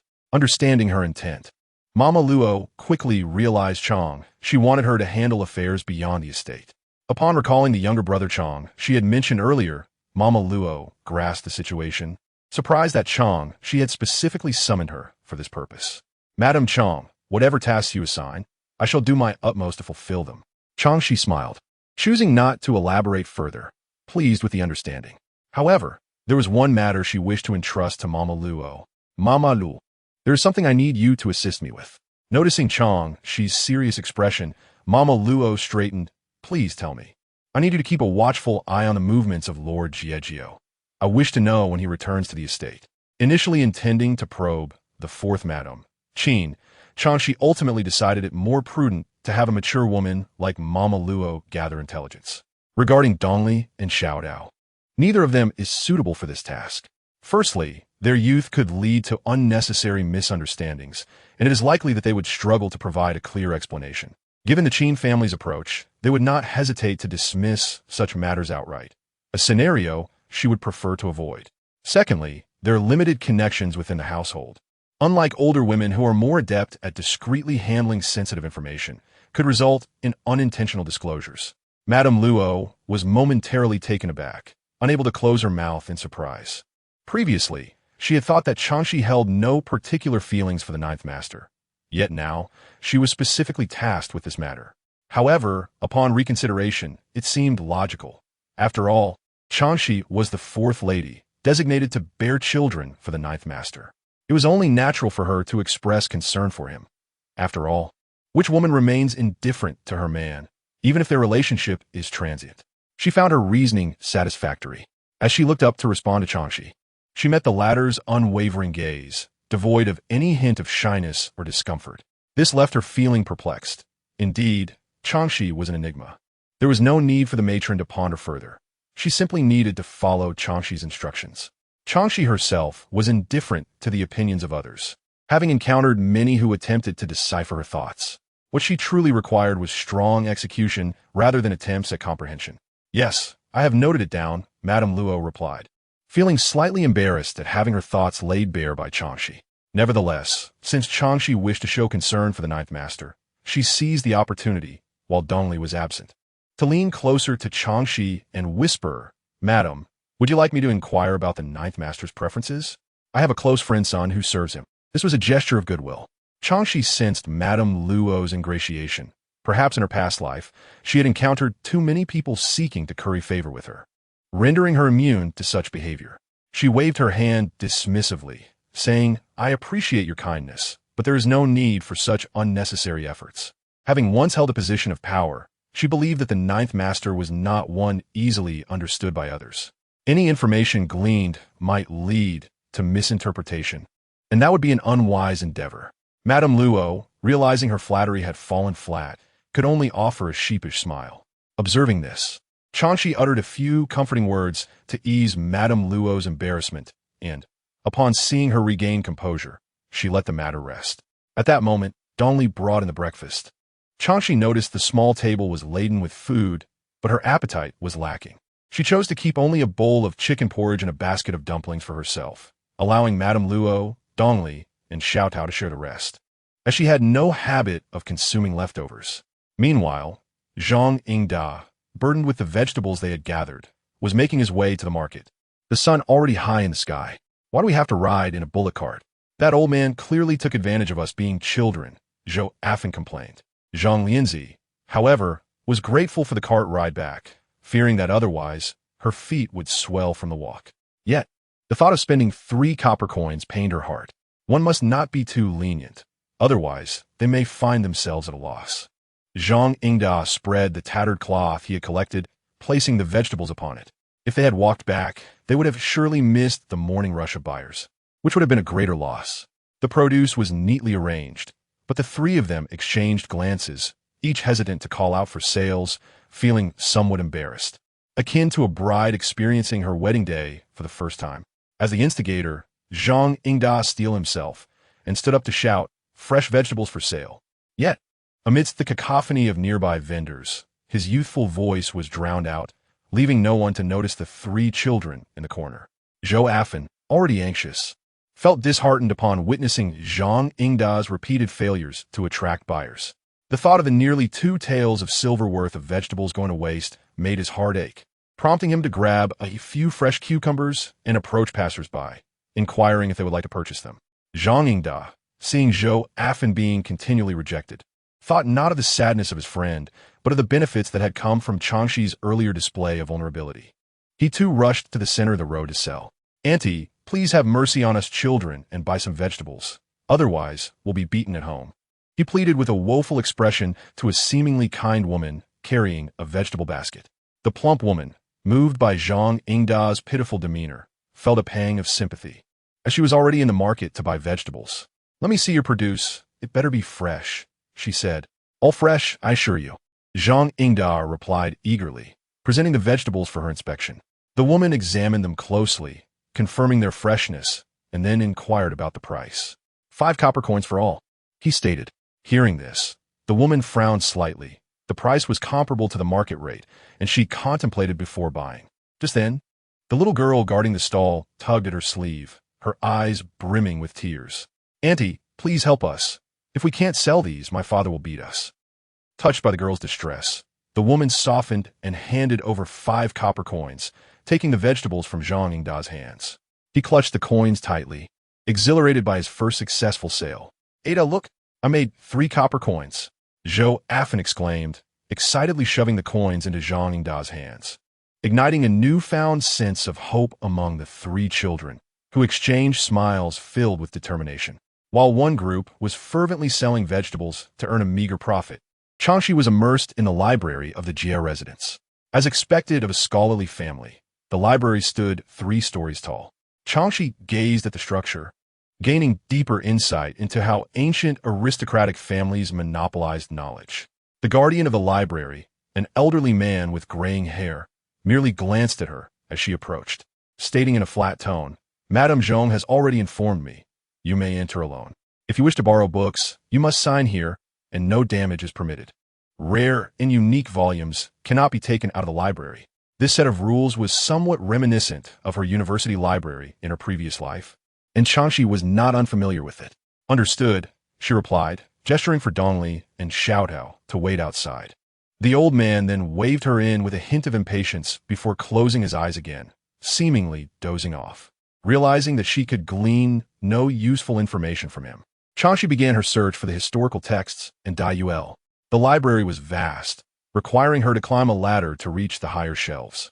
After a while, she decided not to waste precious time on this, as her purpose was clear. Turning to glance at the seemingly slumbering old man, she recognized his reluctance to assist her. Therefore, she resolved to create a disturbance.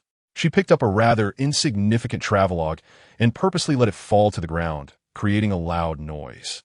Twice, the old man ignored her until the 5th or 6th time, when he finally opened his eyes, glaring at her.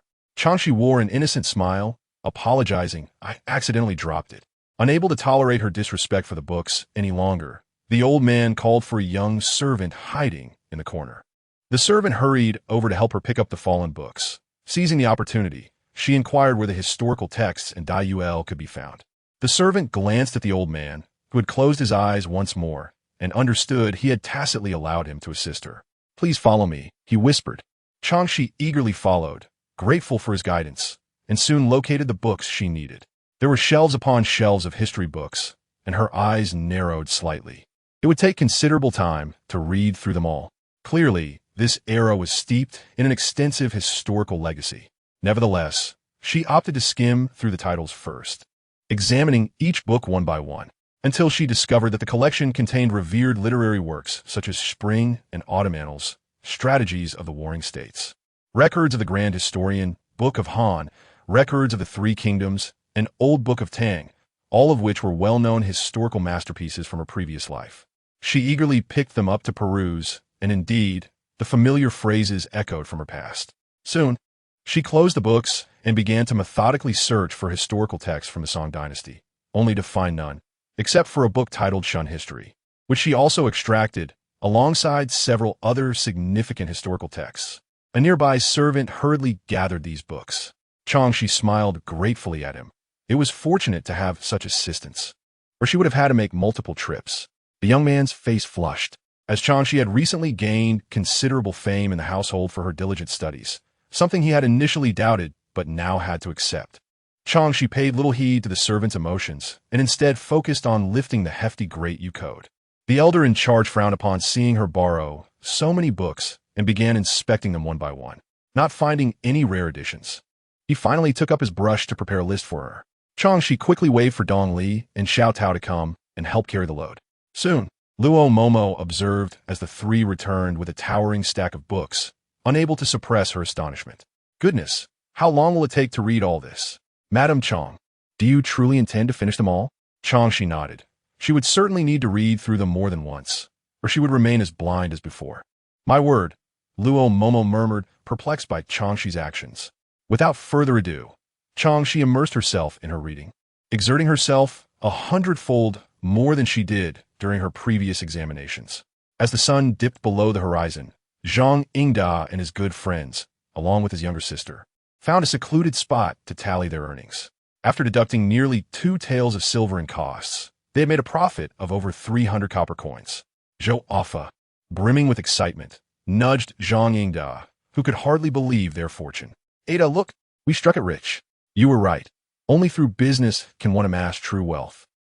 Zhang Yingda murmured, beginning to develop a blind admiration for Chang Xi. Who? Brother, who are you referring to? Zhang Lianzi, still smiling foolishly, caught this particular phrase. No one, Zhang Yingda said, refraining from mentioning Chang Xi, as he had yet to redeem the silver hairpin to return to her, and thus felt it inappropriate to speak of her in front of others, lest her reputation be tarnished. Zhang Lianzi did not press further, but asked, Are we going back to Huaihua village to gather vegetables tomorrow? Yes, Zhang Yingda replied with determination. This was far more profitable than carrying heavy bags. And to cease would be foolish. Zhou Offa had no objections, for earning money was of utmost importance, but inquired, Can we have something decent to eat tonight? As he patted his empty stomach, Zhang Yingda handed him a leftover cucumber. Is this all we get? Zhou Offa grumbled, yet accepted it. Zhang Lianzi chuckled softly and began to nibble on the leftover cucumber, content as long as there was something to eat. After this, we'll buy meat buns. Upon hearing this, Zhou Offa leaped with joy, his enthusiasm for the cucumber growing. Chang Xi paid no mind to Zhang Yingda's vegetable-selling venture, instead plunging into her mound of books. After nearly half a month of relentless study, she finally unraveled all the mysteries that had plagued her since her arrival.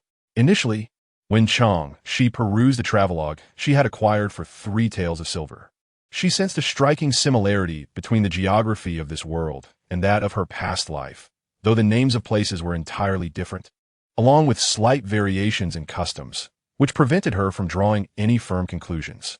However, after examining this collection of historical texts, she felt she might have entered a parallel universe, for the history prior to the Song dynasty mirrored that of her previous world almost exactly.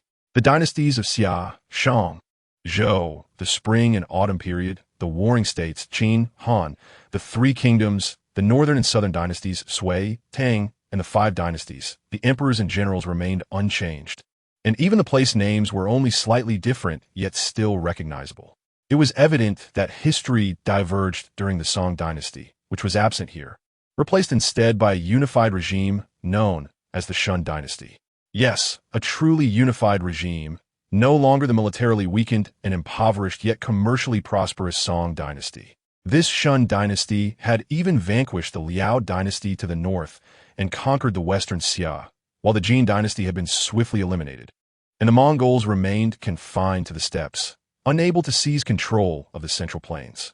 The Shun dynasty was militarily formidable and commercially thriving, with overseas trade flourishing, continuing the glory of the Tang dynasty's tribute from myriad nations, and it had endured for nearly 4 centuries. In the ensuing chaos, although the people suffered, they were never subjugated by foreign powers. Ultimately, someone unified the realm and ascended to the imperial throne, which was presumably the current Diyu dynasty in which she found herself. Regrettably, the historical texts she borrowed contained no records of the Diyu dynasty. Calculating the timeline, the Diyu dynasty likely corresponded to the Ming dynasty of her previous existence. Furthermore, the city of Yang, where she resided, bore a striking resemblance to a significant port city in the Jiangsu region of her past life, as mentioned in that travelogue, which noted Yang's bustling overseas trade and commercial prosperity. Though this history lay in the past, it remained profoundly significant to her as it constituted her roots. At this moment, her fingers lightly tapped on the hefty Great U code, having not endured the harrowing experiences of foreign invasion, and with the preceding Shun dynasty being an exceedingly glorious and confident era. The principles akin to Chengzhu Neo-Confucianism advocating for the preservation of heavenly principles while extinguishing human desires received little attention from the rulers of the Shun dynasty, and thus did not develop as they had during the Song dynasty, she remembered. Consequently, Women were not subjected to the same stringent oppression as in the Ming and Qing periods of her previous life, nor were there strong endorsements for widows to uphold chastity. On the contrary, the laws of the Yu dynasty favored widows remarrying while retaining their dowries, which, although referring to their marriage gifts, was far more favorable than she had anticipated. Indeed, fate had cast her into this dynasty. While it had closed one door, it had opened a window, and she must strive to expand that window to the size of a door. Reflecting on this, she reopened the Great Yu Code to meticulously study the chapter regarding the rights of widows. She was determined to ensure the demise of Su Dalong, thus securing her status as a widow. As for the path of separation, it was not an option she would choose. The Great Yu Code stipulated that separation or divorce must be registered with the local government, requiring documentation on the household registration and official signatures to take effect. Subsequently, officials would need to investigate the woman's family to confirm she had a place to return to after the separation. Only then could the separation or divorce be formalized, with the man escorting his ex-wife back to her family, thus completing the process. Chang Xi was not the true Chang San'e. She would not relinquish her freedom and property to the family of Chang San'e, as that would be akin to bargaining with a tiger. The family of Chang San'e was hardly reputable, and it would be foolish to leap from one pit of fire into another. Unless she were to lose her senses, she would not allow others to dictate her fate. Her destiny must remain firmly in her own hands for her to feel secure. Thus, becoming a widow was imperative. In the matter of remarrying with her dowry, the decision to remarry or not was secondary. Retaining her dowry was paramount, for it held immense potential for negotiation. However, there was one issue. The original body had married Su Dalong without a dowry, so the marriage certificate registered with the local authorities likely bore no record of such.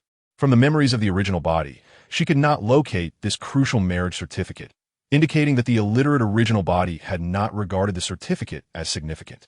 This presented a loophole that she must rectify. Her wealth would not be squandered on outsiders. She had always been exceedingly possessive in this regard. Just as in her previous life, without children, all her assets would be donated to benefit society after her death. And the Chang family's members would not gain a single coin. At this moment, Chang Xi smiled coldly. No one could persuade her to compromise on matters of principle.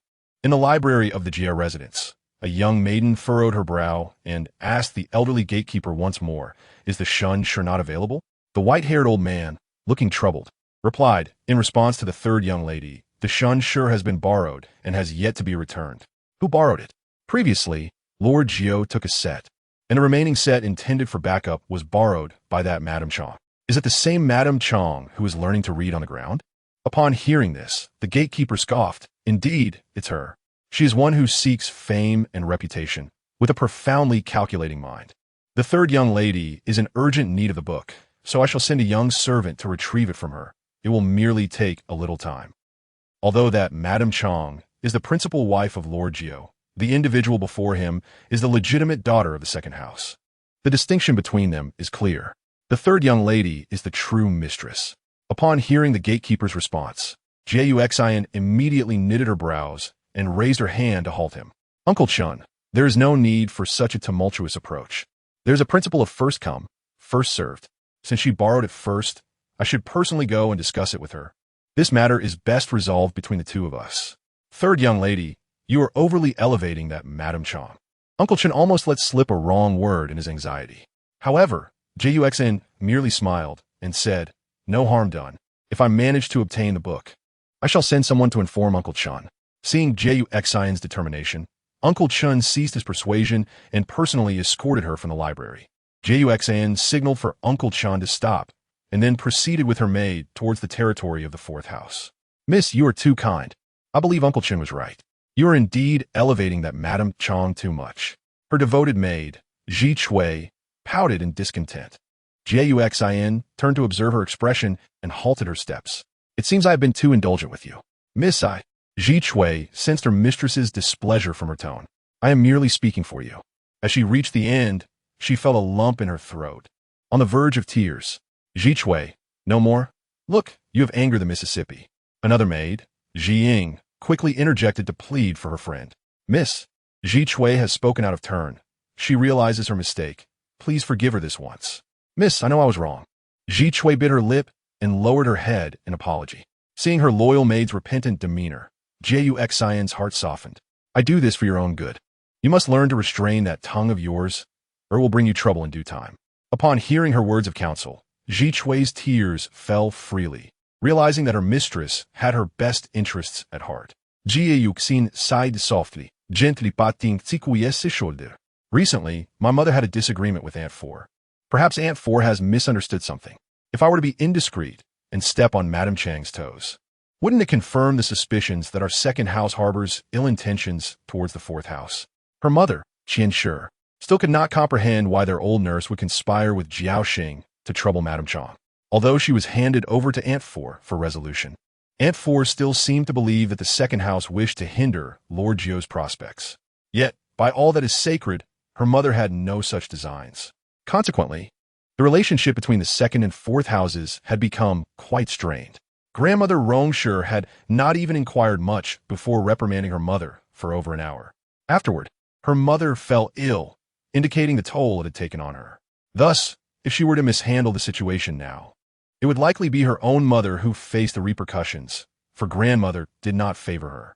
These family matters could stretch on endlessly, and Jue Xin did not wish to squander her energies on them. Miss, I know I was wrong. Ji Chui finally recognized her misstep. Ultimately, the one who manages the household is fourth Madame Qin. Indeed, as the saying goes, one must not judge solely by the monk, but also by the Buddha. Madame Chang truly had extraordinary fortune. Jue Xin chose not to comment further and continued onward. Ji Chui hurried to support her mistress, while Jiying silently shook her head, pondering that this was hardly an expression of contrition. Nevertheless, she decided to remain silent, fearing to offend Ji Chui. Sure enough, after a while, Ji Chui asked curiously, Miss, I heard that Madame Chang has only recently begun learning to read. Do you think she can truly comprehend a book like Shenshi? Perhaps she borrowed it merely to put on a show. Jue Xin cast her glance, recognizing that one's nature is difficult to change, much like what the eldest sister had said. Having more literate young women in the world is certainly better than having fewer. Ji Chui, you are just like the eldest sister. Your heart is kind. Jue Xin initially thought of keeping Ji Chui by her side for another year or two, but now it seemed prudent to inform her mother and send Ji Chui away for her own good. She first proceeded to pay her respects to Aunt Four, Qin Shi. The discord between Qin Shi and Qian Shi was their affair, and she bore no ill will towards the younger generation. Upon seeing Jue Xin, she warmly beckoned her to sit beside her. After exchanging pleasantries, Qin Shi inquired, How is her mother's health? Has she been taking her medicine? If she is still unwell, I can send a message to invite the retired physician to examine her. Thank you, Aunt Four, for your concern. My mother is much better now. Then I can rest easy. Qin Shi refrained from detaining Jue Xin further. Hearing that she wished to consult Chang Xi about borrowing the book, she quickly allowed her to proceed to the small courtyard where Chang Xi resided. After Jue Xin performed her farewells, she made her way to the small courtyard. Chang Xi was engrossed in studying the Yu Lu when she heard Dong Li approach, whispering, Madame Chang, the third young lady has arrived. Third young lady? Chang Xi momentarily struggled to recall who it was, but soon remembered. It was the daughter of the second house, Qian Shi. Where is she? Outside. Upon hearing this, Chang Xi formed a preliminary impression of the third young lady, Jue Xin, and a subtle fondness blossomed within her. It is indeed rare for someone from a wealthy family to conduct themselves with such humility and composure. Please invite her in. After a moment's thought, she added with a smile, No, I shall go and welcome her myself. Since she had extended respect, it was only proper to reciprocate. Jue Xin stood patiently in the corridor, awaiting the announcement from her maid. Miss, why is it taking so long? This Madame Chang is rather full of herself. Tsikui murmured quietly. Ji Ying quickly tugged at Ji Chui, admonishing her, Why are you being so talkative today? Don't you see the Mrs. Gaze has shifted from coldness to scrutiny? Ji Ying, why are you pulling me? Ji Chui pushed her hand away in annoyance. It's sweltering. Are you not hot? Ji Ying felt she had demeaned herself, trying to please someone who did not appreciate it, and turned her face away in frustration, resolving to ignore Ji Chui. Just as Ji Chui was about to say something else, a beautiful young woman, approximately 18 or 19 years old, gracefully lifted the bamboo curtain and stepped outside. Her demeanor rivaled that of Jue Xin, perhaps even surpassing it. Is this the fabled Madame Chang? Ji Chui instinctively tightened her grip on her handkerchief, scrutinizing the woman before her. Chang Xi sensed an unfriendly gaze directed at her and furrowed her brow slightly, but soon dismissed it. Dealing with such minor characters was not worth her time. She relaxed her brow and turned her gaze to Jiu Xin, whose presence felt refreshingly pleasant, like a gentle breeze. Indeed, she was one of those rare individuals who inspired immediate fondness. Third young lady Jia, a warm welcome to you. Jiu Xin, too, was observing the reputedly studious Madame Chang, noting that she was even more beautiful than the rumor suggested. However, this was secondary. What truly captivated her was the woman's competent demeanor, a type she had never encountered among her acquaintances. Madame Chang, I apologize for the intrusion. With a politeness that belies any sense of distance, Chang Xi smiled as she ushered Jie Yusin into the house for conversation. The two took their seats, and Dong Li promptly served tea, as this was the first visit from the head of the Jie family, a matter of utmost importance that could not tarnish Chang's reputation. Jie Yusin sensed the tension among the servants in the small courtyard, yet Chang Xi remained composed, as though this were an ordinary occurrence. It seemed she needed to reassess this Chang matron. After exchanging a few pleasantries, Chang Xi learned of Jie Yusin's purpose for visiting and promptly had the shunsher brought forth. I just finished reading it the other day and intended to revisit it.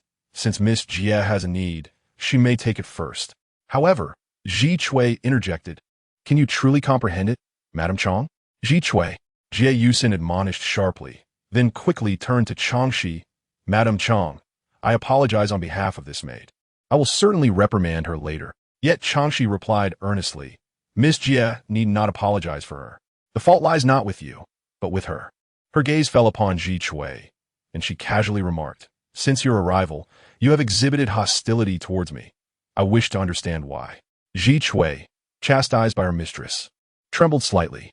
Initially intimidated, she now bristled with defiance, responding, Madame Chang, you are mistaken. How could I harbor animosity towards you? It is only natural that someone who has just learned to read may struggle with literature. I thought if you encountered difficulties, you could seek guidance from our mistress. It was a gesture of goodwill, yet you perceive it as hostility? The more she spoke, the more she felt wronged, believing her kindness had been misconstrued. Facing such a minor character, Chang Xi had no desire to engage further. Is that so? My eyesight is not so poor. The casual remark caused Ji Chui's expression to shift dramatically, as she instinctively felt agitated in the presence of someone so unfazed by her demeanor. As if nothing she did was worthy of mention. In a fit of indignation, she retorted, Madame Chang, what great airs you put on. You are not the wife of the ninth master. Why act as though you wield such authority here? The atmosphere shifted immediately, and everyone present, aside from Chang Xi, wore expressions of shock. Even though this was a fact, it was not something to be blurted out. Being a concubine was not a flattering title, and the fourth lady, Qin, had always sought to preserve Chang Xi's dignity. Yet Yun Atlimed furiously now. Ji Chui quivered, her face pale, and slowly descended to her knees. Jie Yusin rose and bowed to the now stern Chang Xi, stating, Madame Chang, this is a mistake born from my lax management. I shall take her back and ensure she is appropriately punished. I will prepare an apology gift and return to express my regret. Without waiting for Chang Xi's response, she turned to Ji Ying, commanding, Take her, we are leaving. Having never experienced such humiliation, Jie Yusin felt utterly mortified. Ji Ying hurriedly grabbed Ji Chui, and before departing, she respectfully bowed to Chang Xi, then forcefully pulled the still-stunned Ji Chui along to catch up with the others. Chang Xi did not intervene at this moment. Anything she said would only add to Jie Yusin's discomfort. It was better to allow her to leave and manage the situation. Madam, Miss Jie has not yet taken the book. Dong Li noticed the shunsher still on the table and quickly picked it up, intending to follow them. I shall personally deliver it later. Let it be for today. Upon hearing Chang Xi's words, Dong Li halted, feeling disheartened by how things had unfolded. Xiao Tao could not help but complain. How could such a good person as Miss Jie be tarnished by such a servant? In that moment, the conduct of servants naturally reflected upon their mistress's reputation, especially one as close as a personal maid.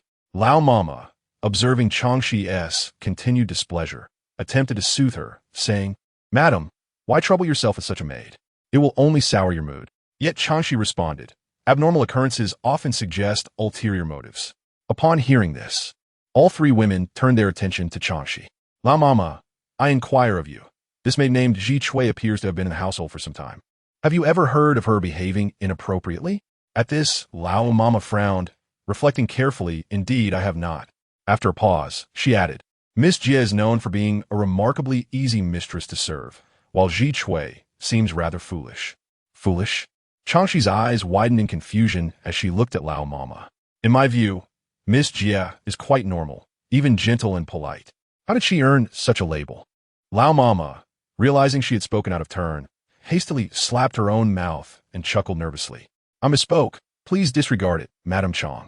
Those in the household despised gossip behind their backs, as many had lost their positions over such matters, particularly following recent events in the small courtyard. Everyone was now acutely aware. Chang Xi regarded Lao Mama with a wry smile, but chose not to pursue the inquiry further. After the initial shock, she understood that the term foolish likely referred to Jie Yusin's obsessive pursuit of certain matters, which appeared abnormal to outsiders, and thus earned her this nickname. Rest assured, I shall not take it to heart, Chang Xi assured, as did Dongli and Xiao Tao. Upon hearing this, Lao Mama felt relieved. Chang Xi was known for her consideration towards her subordinates, ensuring that Dongli and Xiao Tao would not share the earlier conversation. The two exchanged glances, silently understanding, and quickly indicated that they had heard nothing.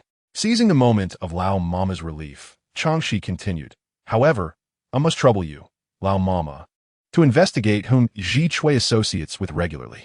This situation feels rather unusual, and I suspect a storm may be brewing. Upon hearing this, not only Lao Mama, but also Dongli and Xiao Tao turned pale. Dongli exclaimed, How so? Chang Xi shook her head.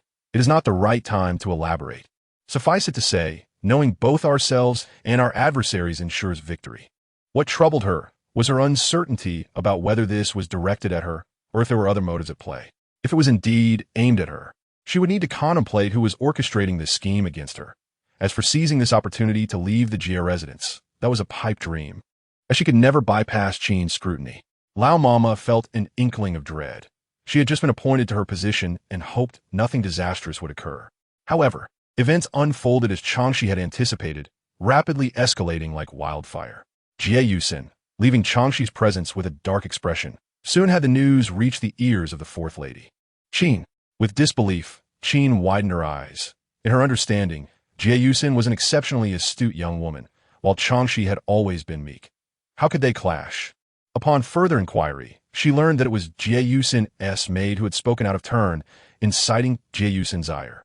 Thus, she asked, what did that maid say? Zhong Mama hesitated for a long moment, and, under Qin's stern gaze, she finally relayed Ji Chui's bold statement.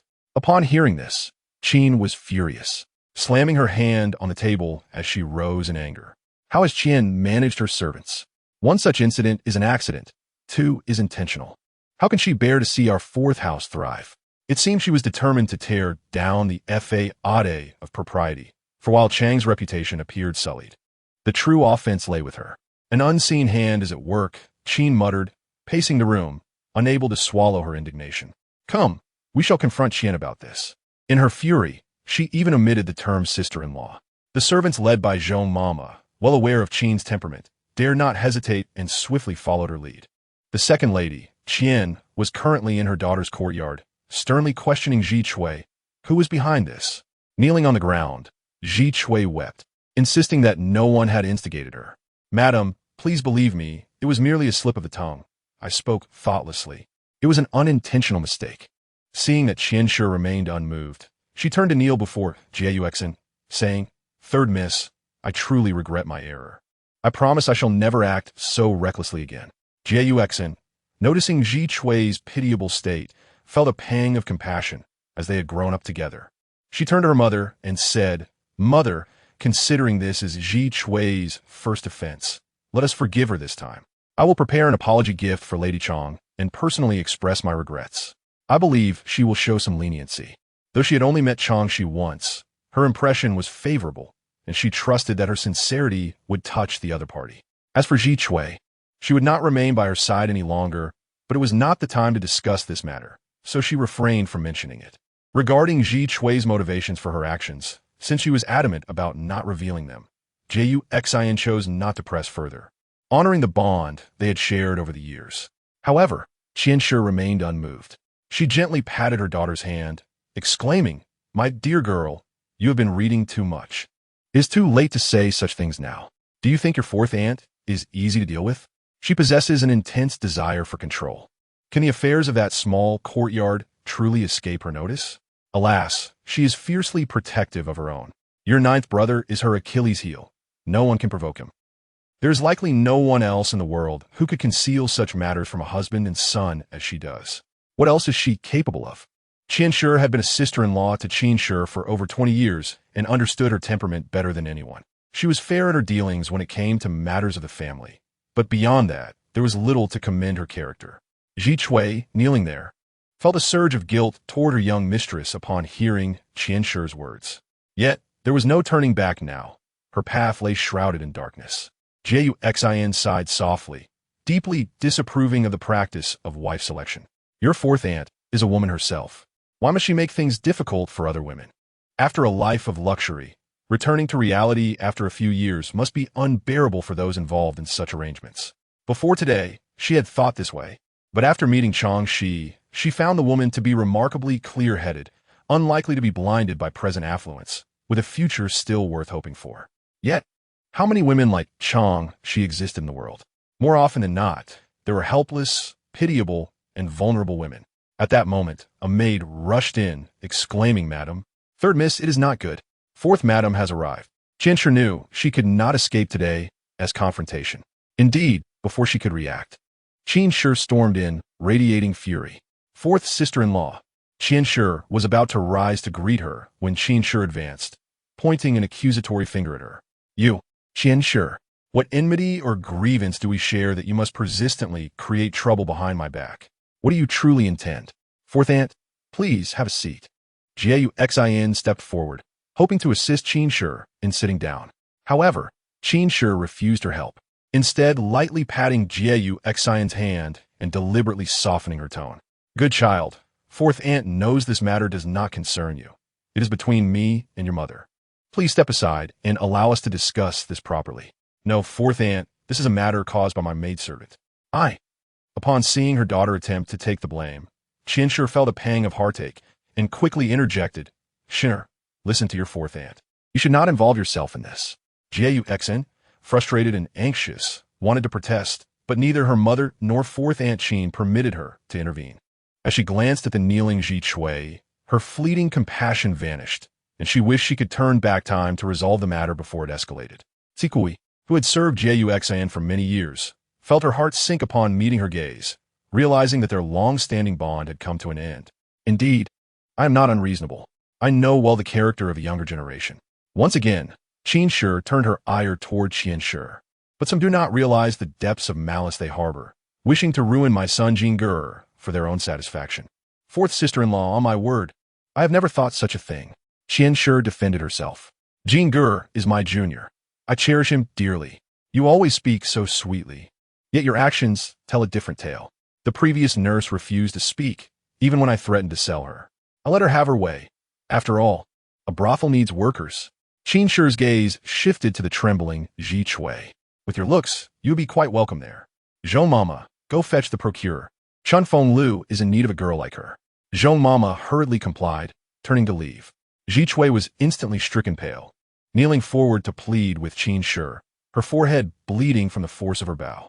Chang Xi remained silent, unwilling to stoke the flames of discord. Even as her heart ached for Ji Chui, Xin was alarmed. She was not familiar with Chun Feng Lu, but she knew it was not a respectable place. She sought to persuade her fourth aunt to show mercy, only to find her wet nurse shaking her head urgently, advising her to stay clear of the turmoil. The tension in the room thickened as Chang Xi sought to further intimidate Ji Chui, when suddenly an elderly nurse entered. This time, not only Chang Xi, but even Chang Xi and Xin were taken aback. The newcomer was an accompanying nurse from old Madame Rong's household. Chang Xi realized the gravity of the situation. Indeed, the next moment confirmed her fears. The old madam requests your presence. On the other side, Chang Xi glanced at the stern-faced old nurse, sensing that she owed her a considerable debt. Listening to the rigid announcement, she had anticipated that matters would not end well. Thus, she was not surprised that the old Madame Rome wished to see her. She had already become the center of controversy, manipulated by unseen hands. At this point, She finally understood that this was all directed at her. "Please wait a moment, nurse. I must tidy myself, lest I appear disrespectful before the old madam." Her words were polite and measured. Though the stern old nurse scoffed inwardly, she could not voice her disdain and thus allowed Chang Xi to proceed. The servants attending her, Dong Li and Xiao Tao, remained notably quiet, aware that the old Madame Rong would not be easy to face. Only Chang Xi maintained her composure, scrutinizing her reflection in the mirror, satisfied with her appearance. Luo Mama edged closer, her demeanor suggesting she had something to say. "If you have something on your mind, do not hesitate." This prompted Luo Mama to resolve herself. Regardless of Chang Xi's fate, she would continue to fulfill her duties. Leaning in, she whispered, "I heard that ninth master will be returning in a few days." Chang Xi blinked. She had nearly forgotten about Jiejio. However, his return would not significantly impact her fate. As long as it did not concern life or death, it was not a pressing matter. "I appreciate your concern, Mama." Luo Mama's loyalty during such uncertain times was indeed commendable. "Madam Chang, be cautious." As Dong Li assisted Chang Xi to her feet, she murmured her concern. Xiao Tao's eyes glistened with unshed tears. She was well aware of how much silver Chang Xi possessed, and thus she simply said, "Madam Chang, if you must leave, remember to take me with you." She recalled how Chang Xi had shown her the vastness of the world and helped her discover her own worth. Rather than languishing in the estate, she would prefer to venture forth alongside Chang Xi. Chang Xi smiled and gently patted the shoulders of her two maidservants, saying softly, "Wait for my return." Outside, the old nurse sent by old Madame Rong impatiently urged, "Madame Chang, it is getting late. Do not keep the old madam waiting." Chang Xi stepped directly out of the inner room. Engaging with such troublesome individuals would only serve to inflate their egos, so she walked straight ahead. Isn't the nurse anxious? Why has she not led the way? The wet nurse sent by the Rong family, having been turned from guest to host by Chang Xi, felt a twinge of anger mixed with embarrassment. Nevertheless, she remained mindful of the matriarch, the fourth Madame Qin, and thus put on a long face as she led the way. Chang Xi took the old nurse, Luo, directly to see the matriarch, Madame Rong, leaving Dongli and Xiao Tao behind to guard the house. Throughout the journey, Chang Xi paid little attention to the scenery that lined the path to the matriarch's residence. Instead, she pondered the character of Madame Rong. As the saying goes, to know oneself and one's opponent is the key to victory in any battle. The late old Master Xie had reached the esteemed position of second assistant and was the crown princess tutor. Thus, Madame Rong was undoubtedly a woman of high standing. In her previous life, Chang Xi had interacted with numerous influential women, all of whom were formidable figures, as the achievements of their husbands were often mirrored by their own. Such women could be either straightforward or duplicitous. Their intentions were always distinct, and one misstep could lead to a trap. Madame Rong was certainly not someone to be easily deceived. However, she had chosen to mediate the disputes between the second and fourth households, indicating her desire to swiftly resolve the matter. As for who might be stirring the pot behind the scenes, Madame Rong would likely turn a blind eye, opting instead for a hasty resolution. Ironically, she herself was the source of this chaos, a powerless and unfreed individual whom Madame Rong believed could be swiftly dealt with. Chang Xi chuckled inwardly at the prospect of becoming mere fodder in someone else's game. Yet, reality was as such. She was not the protagonist of an uplifting tale, and each step she took required careful consideration. Thus, it was imperative that she forge her own path rather than follow a script laid out by others. She could not be a drifting reed. Instead, she must stand firm like an oak. Moreover, if she maintained her composure, others would be unable to disrupt her rhythm. With a strategy forming in her mind, her demeanor grew more composed and serene. This prompted the old nurse sent by Madame Rong, who was secretly observing her, to feel a flicker of intrigue. In her mind, a typical wife would approach the matriarch with trepidation, especially since the matriarch had made it clear that she intended to expel her. How could she possibly act in defiance? Such was indeed a curious affair, and her previous condescension diminished considerably. At that moment, Madame Rong was lamenting her husband, old Master Xie, wishing he had heeded her counsel to keep the eldest son's family at home under her control. Instead, he had insisted on sending her to care for the eldest son's household, a task anyone could perform. Were there not numerous servants in the household? Alternatively, they could have kept the third son's family instead, which would have been far less troublesome than the current situation. Just then, a familiar pang of heartache began to trouble her. The second daughter-in-law, Qian, hailed from a humble scholaress family, and she had never thought much of her. Yet, she had reluctantly acquiesced to her son's wishes, allowing the marriage to proceed, but she would never permit her to take charge. The fourth daughter-in-law, Qin, came from a prominent family, exhibiting no lack of grace or ability in handling affairs, albeit with a domineering disposition. Moreover, during the years spent in the capital with her fourth son, she had gained experience, which led Madame Rong to allow her to manage matters. Over the years, she had proven capable, save for the recent issue concerning the wife's role. Consequently, Madame Rong had withheld her approval from Qin for some time as a form of punishment. Now, it seemed that her complaints had turned against her. In a moment of empathy, she recalled how, in the past, her own mother had kept her from accompanying her husband on his official duties. What must it have felt like? Old Master Xie would not take the blame for this, for with his son serving outside, how could he rest easy without a mistress to oversee the household? At one point, she had wished to retain the newly married fourth daughter-in-law at home for support. Yet the girl had vehemently opposed it, leading to a prolonged dispute before Madame Rong had relented and allowed her to join her husband in the capital. As thoughts of her fourth son stirred her heart with sorrow, she recalled his past brilliance, having once been the top scholar in the imperial examinations, cherished by the emperor. Had it not been for his entanglement in that scandal, he would not have resigned and retreated to a scholarly life as a principal. Alas, fate had dealt a cruel hand. As for her own career, it had also suffered setbacks, but as the matriarch, she could hardly voice complaints. Those years had been fraught with anxiety, constantly fearing for their lives and fortunes. Only after the storm had passed did her eldest and third sons seek restoration, proceeding cautiously in their official duties, mindful of past grievances. Meanwhile, her second son was not suited for scholarly pursuits, having achieved the status of a jiren. He was best suited to manage the family business. Madame Rong was acutely aware of this reality, and a wave of silence washed over her. She had once traveled alongside her husband, fretting over every detail, while the adage spoke of men in public and women at home. The lines blurred in the world of politics, where conversations felt like a battle of wits, and one had to tread carefully, leaving room for maneuvering, a skill honed through years of experience. As she pondered these matters, she was alerted by the announcement of the maid, "Madam, the second and fourth wives have arrived." With that, she rose to adjust her clothing, preparing to address her two troublesome daughters-in-law.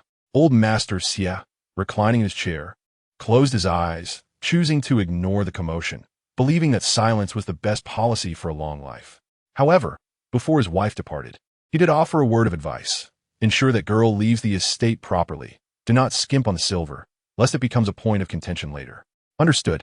Having entrusted the task to his wife, he soon fell into a deep slumber. Upon reaching the flower hall, Madame Rong noticed that both her second daughter-in-law, Qian, and fourth daughter-in-law, Qin, were present, but her third granddaughter, Jie Yusin, was absent. A sigh of relief escaped her, despite their discord. They had not drawn the younger generation into their disputes. At the age of marriage, her granddaughter's reputation was at stake, and any scandal could tarnish her future irrevocably. Such thoughts ignited a fierce resentment toward those who meddled in their affairs. If she ever discovered the instigator, she would not let them off lightly. Yet, prudence dictated that the matter remain small rather than spiral out of control, and so she resolved to investigate discreetly. As Qian and Qin rose to greet their mother-in-law, they exchanged glances, fully aware of Madame Rong's formidable demeanor, and thus they prepared themselves for her scrutiny. Observing the two daughters-in-law bowing to her, Madame Rong maintained her composure, remaining seated in the chief position. With deliberate slowness, she remarked, "You two have brought great disgrace upon the Xie family. Qian, as the elder sister-in-law, why do you not show your younger sister-in-law the courtesy she deserves? Where has your understanding of propriety gone?" Qian turned pale at her mother-in-law's rebuke, realizing that her humble origins were now being scrutinized. Qin, witnessing Qian's distress, initially felt a sense of satisfaction, only to find herself caught in Madame Rong's crosshairs as well.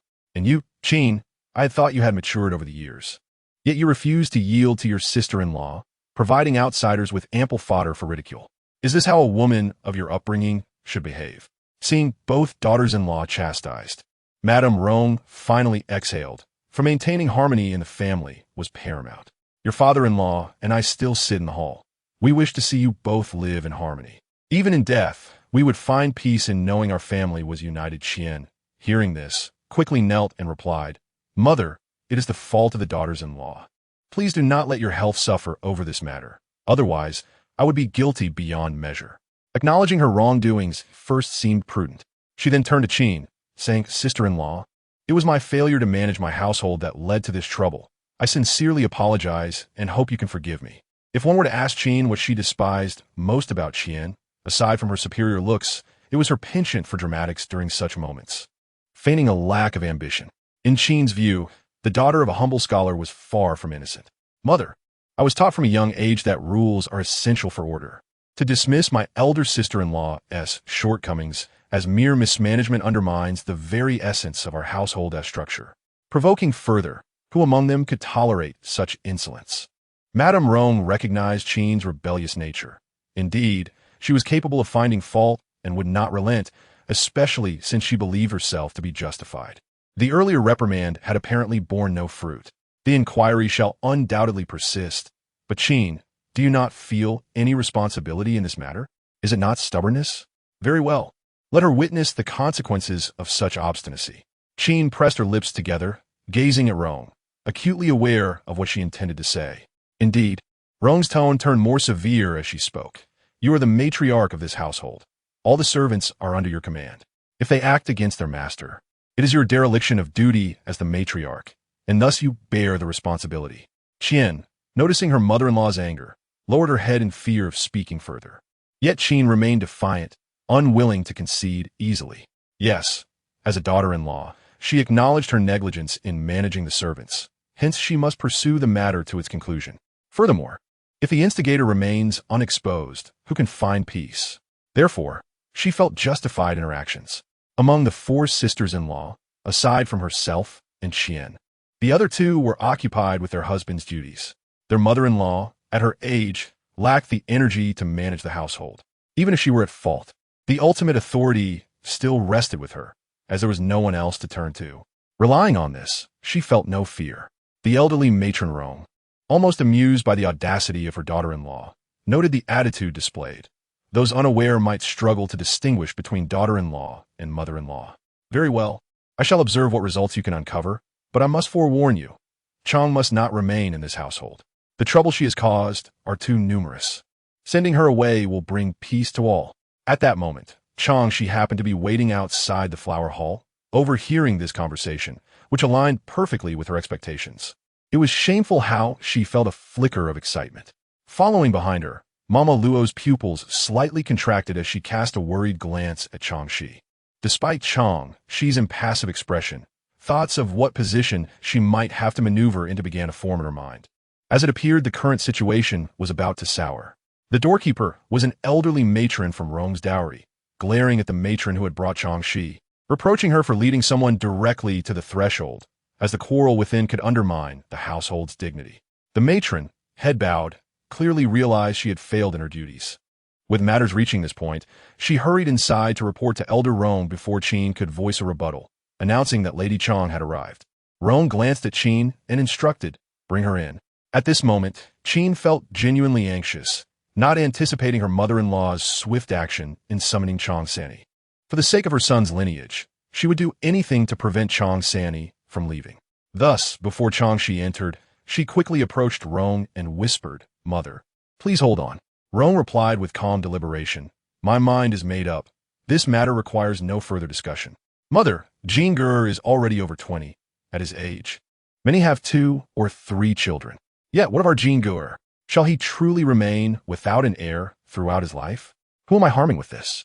Jean Gur is also your grandson. You cannot be so biased."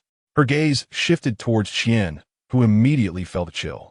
Indeed, the next moment, Qin's ire was directed towards the second household, not to mention the 8th son Ming Gur, who shares the same birth year as Jean Gur, yet has already fathered a son and a daughter.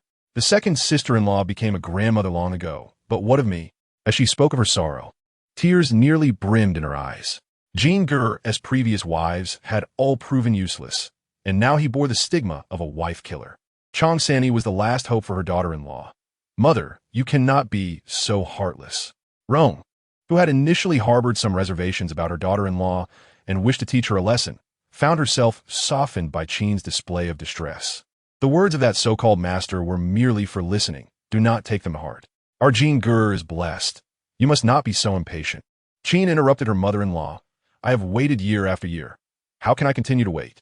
Seeing that her attempts to persuade Qin were futile, Rong's expression hardened. I have said all I need. You must heed my words, whether you like it or not. Let Chang San'e enter. The final words were raised in volume.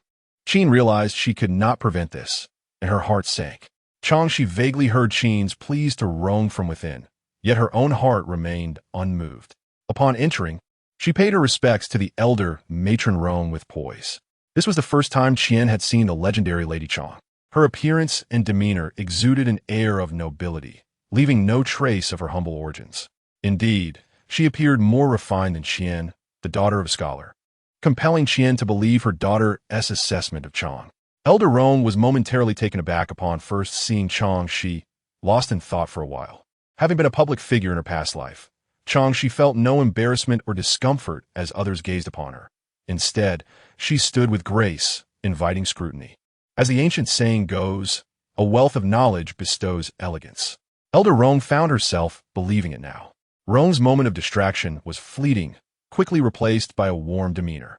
Chang Xi offered a slight smile, expressing gratitude for the opportunity to be educated in this esteemed household. Rong raised an eyebrow. Oh, so you do not consider yourself one of us? The elder matron chuckled. I have never been a member of the GF family. How could I be one of theirs? Chang Xi had resolved from the start not to involve herself in their disputes. Compared to the two daughters-in-law, Chang San'e was more to Rong's liking. However, Rong felt a pang of regret. Chang's lowly background and previous marriage rendered her unworthy of being a GM matriarch. Nevertheless, as she sought to dismiss her, her tone remained gentle. Since that is the case, let us not complicate matters further. I shall offer you 200 taels of silver as compensation, and we will request your departure from the household immediately. How does that sound? 200 taels of silver. Chang Xi felt a strong urge to reject the offer. Yet shamefully, she felt a twinge of temptation. This sum, added to her existing 100 taels and the 10 taels she received monthly over the past 2 months, would amount to a considerable sum. Yet, alas, she could not forget her status as an object of contention. Zhu and Su's mother and son were secondary concerns. They could be dealt with, whether through intimidation or otherwise. The key issue lay with Qin. As long as she persisted, Chang Xi's noble lineage and status could not match her. With such a looming threat, freedom seemed unattainable. Qin's character was laid bare in this incident. Otherwise, a matter that could have been trivialized would not have escalated. The root cause lay in her understanding of Qin's temperament and her anticipated actions. At this moment, Chang Xi raised an eyebrow at Rong. Elder matron, when I entered this household, I was compelled. Do you believe I am free now? What does that imply? Rong took a moment to comprehend the words, her gaze returning to her silent fourth daughter-in-law Qin, realizing that it was Qin she feared. Qin, what do you have to say? She pressed, demanding a response. This time, Qin sought neither pity nor sympathy from her mother-in-law. Instead, she fixed her gaze on Rong. Mother, I reiterate, Chang San'e must remain in the GF family according to the agreement to bear offspring for Jean Gur. Qin, do you still regard me as your mother-in-law? Seeing Elder Rong's anger, Qin felt a flicker of fear but remained resolute, unwilling to compromise. Rong was genuinely enraged. She had always prided herself on maintaining control over her 4 daughters-in-law, unaware that she would encounter resistance from Qin. Are you prepared to battle me to the end? Qin held her head high, clearly refusing to yield. Chang Xi, weary of the unfolding drama, chose a seat further away to observe the spectacle. If only she had some seeds or peanuts, the entertainment would be even more delightful. Engrossed in the fierce battle between mother-in-law and daughter-in-law, she felt a curious gaze fixed upon her. Turning her head, she found herself face to face with a rather refined middle-aged woman. This woman bore a resemblance to the familiar Jie Yusen. If she was not mistaken, this must be Lady Qian, the second wife of the household. Lady Second, it is a pleasure to meet you, she greeted with a smile. Not wishing to appear overly amiable, Lady Qian noticed that neither the obstinate mother-in-law nor the fourth sister-in-law had the inclination to glance her way. Thus, she offered a slight smile to Chang Xi, expressing interest. No wonder my dear Xer privately praises you as a remarkable person. Being described in such a manner for the first time, Chang Xi could not help but chuckle. If her former business rivals and those from the Chang family, who harbored deep-seated animosity towards her, were to hear this, they would surely be infuriated, cursing Lady Qian and her daughter for their lack of discernment. "It is my honor," she replied, eliciting laughter from Lady Qian. Upon closer acquaintance, she began to appreciate that the Qin family had indeed made a wise choice. Chang Xi exhibited none of the pettiness often associated with lesser families. "My dear ex-in-er feels a sense of guilt. If you were to be expelled from the household, and should you encounter any difficulties outside, do not hesitate to inform me. I will certainly assist you in any way I can." Despite her seemingly carefree demeanor, Chang Xi was aware that many women, upon returning home, were often driven to despair by their husbands' families, leading some to tragically take desperate measures. The authenticity of Lady Qian's concern remained unjudged by Chang Xi, as their interactions had been limited, and she had learned that sometimes those who appear innocent may harbor ulterior motives. "Do you truly believe I can leave?" Chang Xi retorted, catching Lady Qian off guard. Did this Chang family member truly think she could not escape? This suggested a lack of faith in her mother-in-law, Rong, achieving ultimate victory. No matter the strength of the fourth sister-in-law, she could not rival the authority of the matriarch. Chang Xi smiled, not contesting this notion. Logically, it should be so, as the mother-in-law wielded the most power, yet it appeared that Rong did not hold an unassailable advantage. Lady Qian, too, recognized that Rong had not completely subdued the Qin family, thus allowing them to voice their opinions rather than cower like mice before a cat. This comparison stirred a sense of inadequacy within her. Chang Xi observed Lady Qian's tightened grip on her handkerchief, revealing that her calm facade belied inner turmoil. Those who feel unbalanced may act irrationally, leading to the current predicament. Was Lady Qian perhaps orchestrating events from behind the scenes? If so, she was indeed a formidable strategist, having anticipated every reaction, yet underestimating the resilience of the Qin family. Of course, this speculation lacked concrete evidence. Chang Xi regarded Lady Qian with keen interest, mentally calculating how to navigate this situation to her advantage. If the fourth sister-in-law were to triumph, would Chang Yang not find herself in a precarious position? Lady Qian posed a seemingly concerned question. How could that be? Taken aback, Lady Qian wondered why Chang Xi displayed no trace of worry. This was contrary to expectation. "Are you not afraid that the fourth sister-in-law will seek retribution later?" Observing Lady Qian's inquisitive expression, Chang Xi replied with a smile. "The fourth lady is a reasonable person, and your attempts at sowing discord are rather inept." Lady Qian was momentarily stunned. After all, had Chang Xi expressed a desire to remain during Rong's inquiry, the Qin family would not have needed to struggle against their matriarch. As she reflected on Chang Xi's earlier words, it dawned on her that Chang Xi had skillfully extricated herself from this affair, thereby avoiding the storm entirely. If Rong emerged victorious, she would likely pity Chang Xi as a helpless victim and might even bestow additional silver upon her for her departure from the household. If the Qin family were to prevail, they would not hold Chang Xi accountable for her neutrality.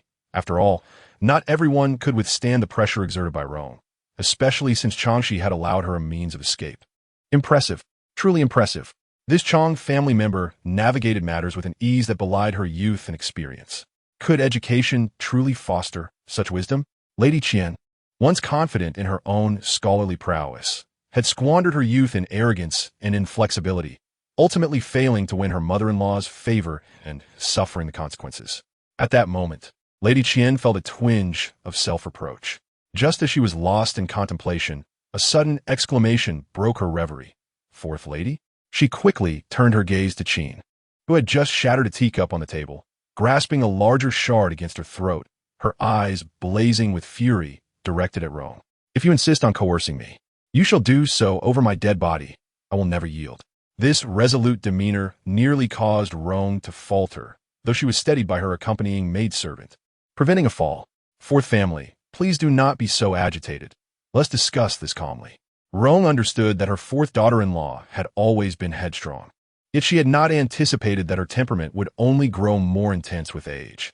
Had she known this would escalate, she would have approached the situation differently, avoiding any provocation that could lead to such a confrontation. "Mother, I do not seek to be disobedient or unfilial. However, Jin's offspring depend on that Chang family member. I cannot allow her to leave." In her agitation, Qin lost her footing teetering backward toward the heavy furniture behind her, and without anyone to support her.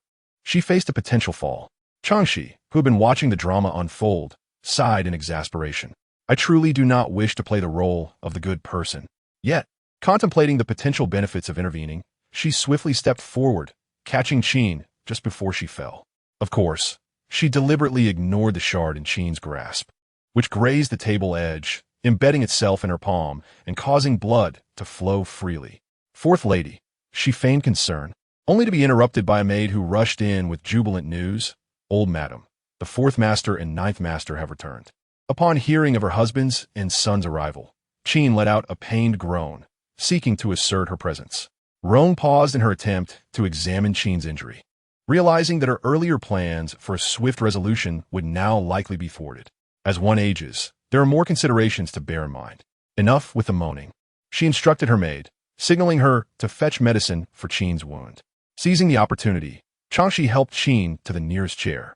As Rong's maid brought the medicine, Chang Xi subtly positioned herself to allow the maid to tend to Qin's injury, refraining from any unnecessary movements. Qin, having made a spectacle of herself, appeared somewhat deflated. Yet she remembered that it was Chang Xi who had swiftly supported her, preventing a far more embarrassing fall. With her uninjured hand, she gently patted Chang Xi's hand, silently acknowledging her timely assistance. Thanks to Chang Yang, the fourth sister-in-law would have sustained far worse injuries, Lady Qian remarked with genuine concern. Qin cast a sidelong glance at Lady Qian's overly solicitous expression and scoffed internally. How disingenuous. Thank you for your concern, second sister-in-law, she replied coolly. Despite Qin's cold demeanor, Lady Qian bore no grudges and continued to express her warmth. You flatter me, she said. Observing the unfolding drama with interest, Chang Xi interjected. It seems that Chang Yang is indeed meant to be part of our family. This remark struck a chord with Qin, prompting her to offer Lady Qian a more favorable expression. Rong, too, maintained a pleasant demeanor, addressing Chang Xi kindly. Settle in comfortably. Should you encounter any difficulties, do not hesitate to ask. Such an overly cordial attitude was surprising, as it contrasted sharply with the image she had anticipated of a high-ranking matron. It seems that not only did the Qian family fail to see through her, but now an elderly matron of the Rong family must also be added to the list. The women of the Jie family present an enigma to her. Only the Qin family appears simple enough to be easily discerned. Upon witnessing the resolution of a debate, Chang Xi naturally advanced towards the most advantageous outcome for herself, responding sweetly without a hint of her prior denial of being a member of the Jie family. Rong, however, gave it little thought, her mind evidently elsewhere. Qin was in pain from her injuries, unable to engage in further conversation. Only Qian cast a few glances at Chang Xi, noting that her resilience was far thicker than anticipated. A person with such tenacity is typically not easy to contend with. Chang Xi, however, was unperturbed by Qian's response. With the dust settled, her life would return to its rightful course. Although she remained aware that the unseen hand would seize another opportunity to strike, she would wait patiently. The second branch had already found a place on her watch list. Once could be chance, twice might still be coincidence, but a third time would undoubtedly signal intent. Before long, a middle-aged man hurriedly entered, followed by several young companions. Chang Xi heard the footsteps and turned to look. The leading man bore some resemblance to Rong. If she were not mistaken, he was Rong's fourth son, the fourth master of this household, the headmaster of the Datong Academy, a former scholar, and Qin's husband. However, the young men trailing behind him captured Chang Xi's keen interest. This was likely her first encounter with the legendary Jie Jin. Despite it being their initial meeting, Chang Xi felt confident she would not mistake Jie Jin. Among the young men, one stood out prominently, instantly captivating her attention. He was in his 20s, tall and handsome, adorned in a moon-white brocade robe that exuded both elegance and grace. His every gesture carried an effortless charm, his demeanor cool and aloof, akin to the moon, ethereal yet untouchable, unlike an icy mountain that chills to the bone. Such striking appearance and demeanor resonated with Chang Xi's aesthetic sensibilities, if only he were not a Jie. She recalled the classic line, Romeo, oh Romeo, why must you be Romeo? Had she retained her former stature as the head of a grand family in her past life. A man such as this would have compelled her to utilize all her wiles to keep him close, even as mere decoration, for he was a sight for sore eyes. Moreover, after a taxing day, A glance in his direction could provide solace, a perfect human stress reliever. Alas, in this life, her station was too lowly, her past prominence now a distant memory, leaving her no choice but to abandon such notions. She had been accustomed to dominance in her previous life and could never accept a subordinate role in matters of the heart. To be a mere appendage to a man was a fate worse than death. Perhaps her gaze had been too forthright and intense, for Jie Jin quickly caught on, casting a cold glance in her direction. The striking young woman beside his mother was unfamiliar. He presumed she was yet another candidate his mother was considering for him. Disinterested, he turned away. Presently, he harbored no intentions of marriage and merely hoped his mother would refrain from matchmaking. He also wished this bold, straightforward young lady would recognize the boundaries and not encroach upon him, lest he be compelled to act without mercy. To be overlooked in such a manner was an unprecedented experience for him. Chang Xi, on the other hand, found this sensation deeply unsettling. She considered herself a paragon of beauty in both her past and present lives. The original body had suffered from slight malnutrition, yet after 2 months of deliberate care, she now radiated health, her complexion rosy and hair lustrous, increasingly resembling her former self. She had always been the center of attention, captivating the gaze of both men and women alike. When had it become her turn to be ignored? Naturally, she selectively disregarded comments about her perceived vanity. With both inner and outer beauty, why should she not indulge in a bit of self-appreciation? Such confidence was her prerogative, and for those who disapproved, she could only dismiss them. At that moment, she smiled, recognizing that such an unappealing character would never qualify to be her ornament. Indeed, she was unyieldingly unreasonable. Beautiful visages were not hard to find. Thus, she quickly averted her gaze from Jie Jin, lest others assume she had fallen into infatuation. Jie Jin's unexpected presence was a boon for her. Her priority should be devising an opportunity to converse with him, for that was of utmost importance. While all other thoughts could be cast aside, the outrageous and erratic behavior exhibited by Qin only solidified her resolve. The idea of leaving the Jie residence was nothing short of a fantasy. To deal with someone as obstinate as Qin, she must identify her Achilles heel, and that person could only be Jie Jin. As the saying goes, to untie the bell, one must find the bell ringer. Others' words fell on deaf ears with Qin, but her own son's voice would surely bear weight. At that moment, Qin, upon seeing her husband and son return, hastily disengaged from the others and approached them with warmth and concern. Having made up her mind, Chang Xi settled into a position of patience, observing the evident contrast between Jie Jin and his family. The matriarchs of the Jie family, Rong and Qin, both possessed unremarkable appearances, likely indistinguishable in a crowd, which revealed the family's standards in choosing brides, primarily for virtue. The exception being the second master, who insisted on taking Qian as a second wife. Yet, even her beauty could only be deemed modest, far from that of a great beauty. Of course, the women of the Jie family, accustomed to a life of privilege, appeared notably younger than their actual ages, a significant advantage. In contrast, the same age range of Zhu and Zhao, the mother-in-law and daughter-in-law, bore the marks of hardship, their features reflecting a life of struggle. Thus, children born of mothers lacking striking beauty were unlikely to exhibit handsome traits, while the reverse held true. Stable genetic inheritance from unremarkable parents ensured predictability. Jie Jin was a prime example of this. With a square jaw and coarse features, he resembled a male version of Rome.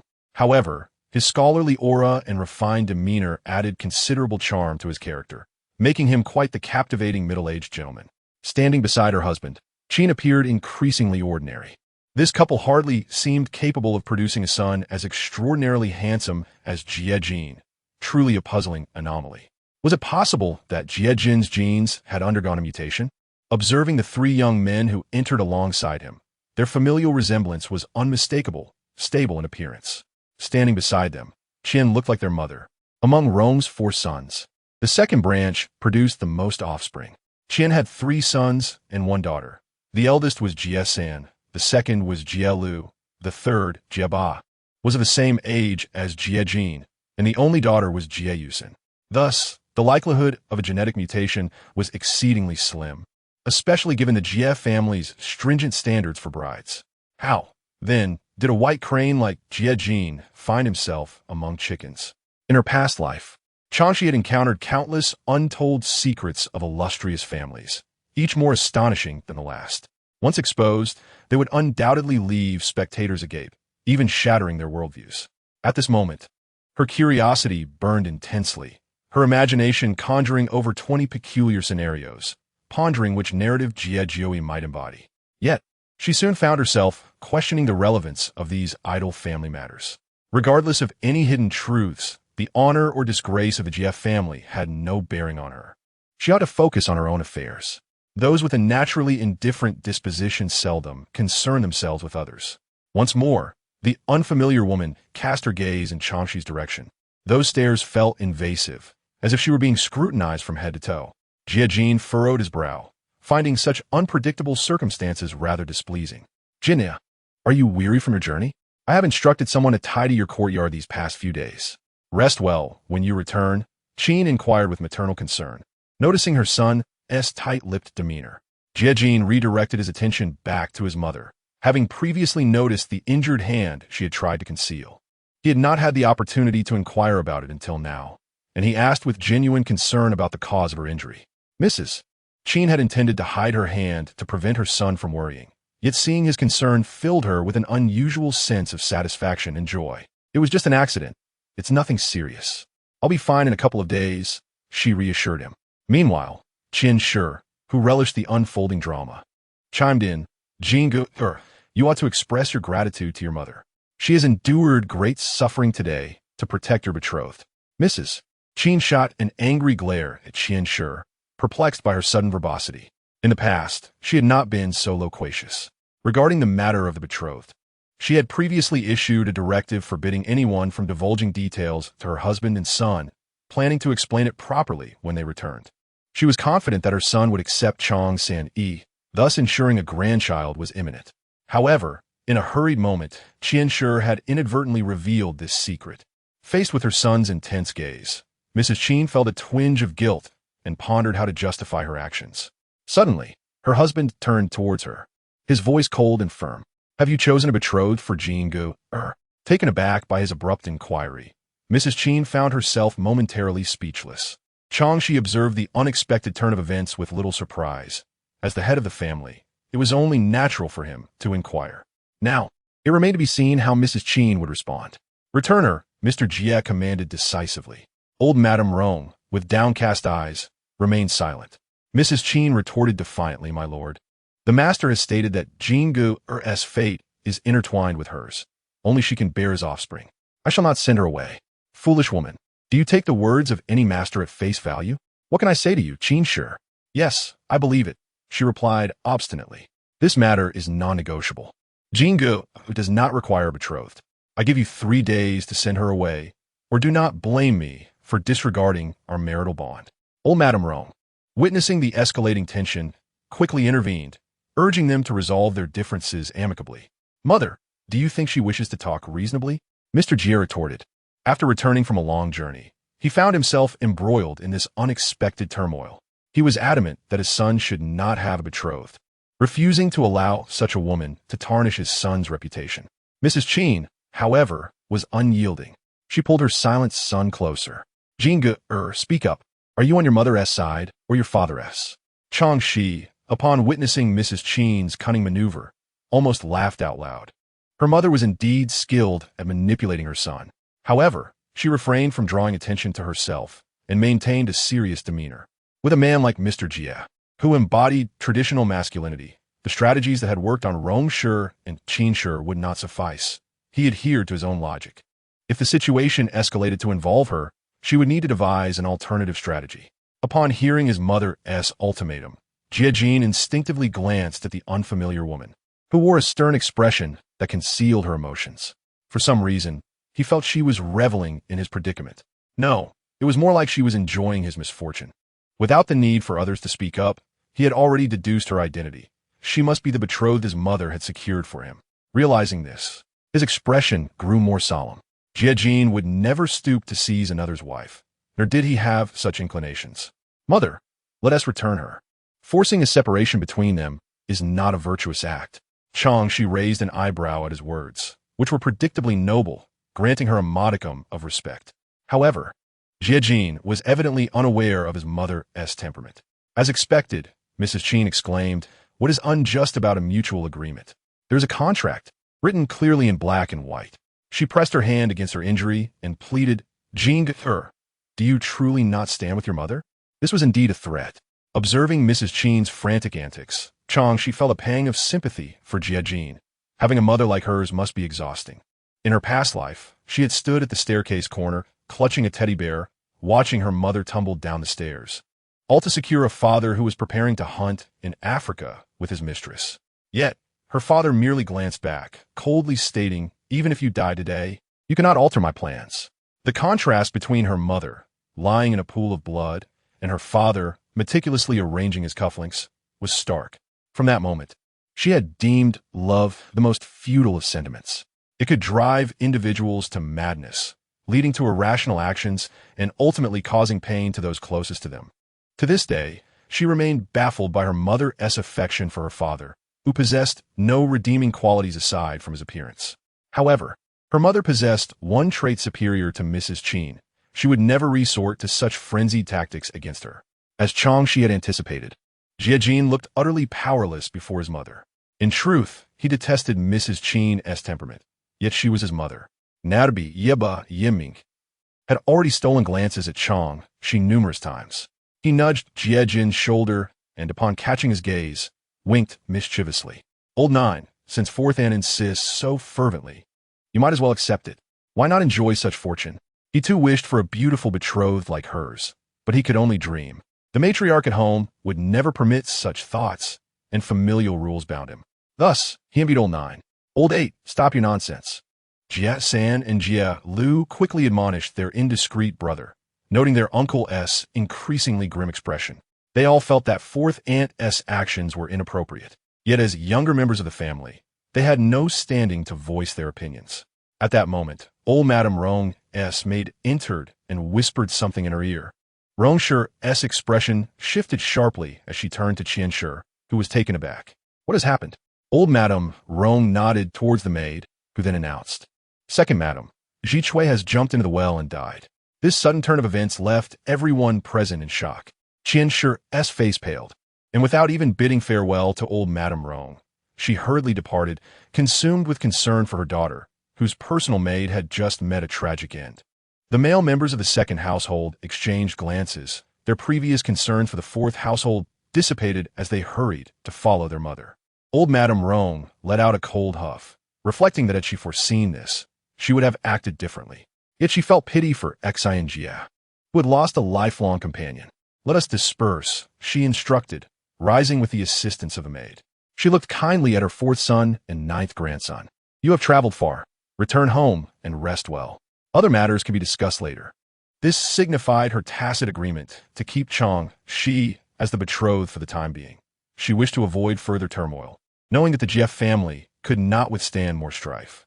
"Father," Mr. Jie protested, unwilling to accept that his son should bear such a stain which could jeopardize his future. Besides, this woman's lowly status would only disgrace Jin. It was unreasonable for Qianshi to be ignorant of such implications. "Father, let us heed grandmother's wishes." Jin interjected at the opportune moment, preventing further discomfort for old Madame Rong. She was merely a concubine, and it was best to disregard her existence altogether. In the future, when the opportunity arose, she could be sent away from the household. There was no need to jeopardize the harmony between mother and child, or the bond of husband and wife. Since Jin Gur had voiced his opinion, the matter was settled.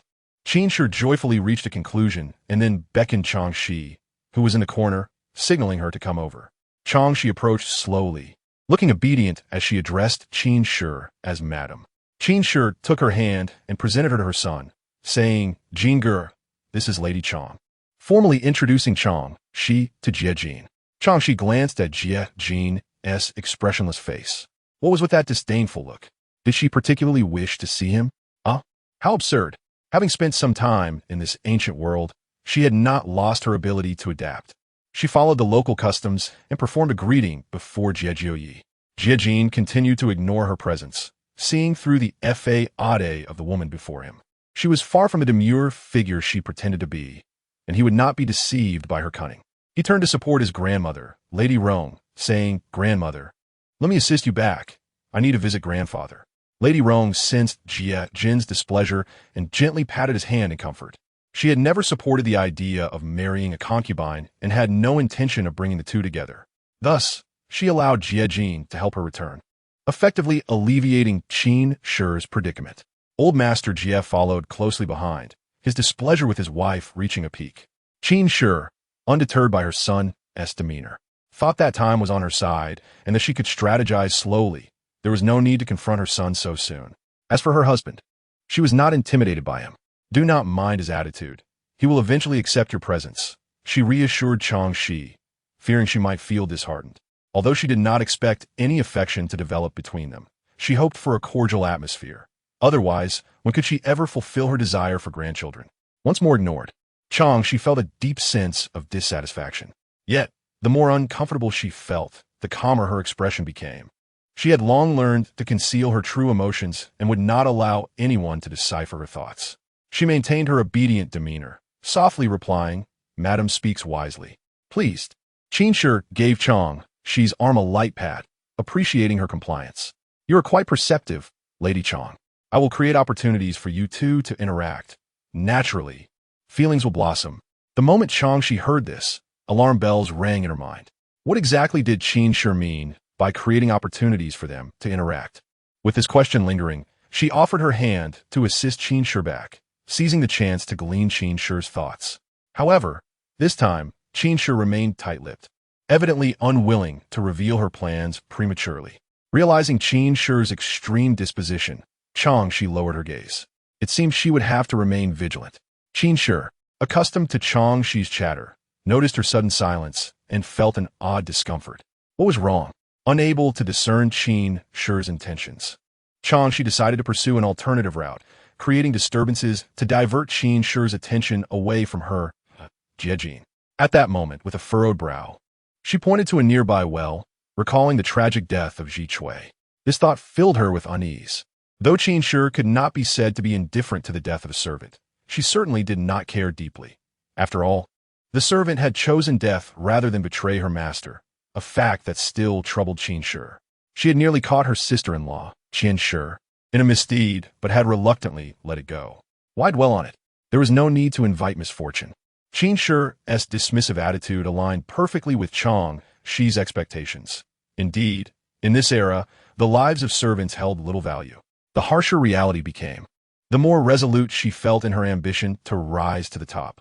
Only in achieving this could she attain freedom. Yet, to ensnare Qin Shi, she feigned a look of trepidation. "Madam, you are unaware. Whenever I think of Ji Chui, I am reminded of a certain saying." "What saying?" Qin Shi frowned. "I do not kill Bo Run, yet Bo Run dies because of me." Chang Xi exaggerated her fearful expression, tightening her grip on Qin Shi's hand to create a tense atmosphere. "Madam, do you think Ji Chui might come to seek vengeance for me in the middle of the night?"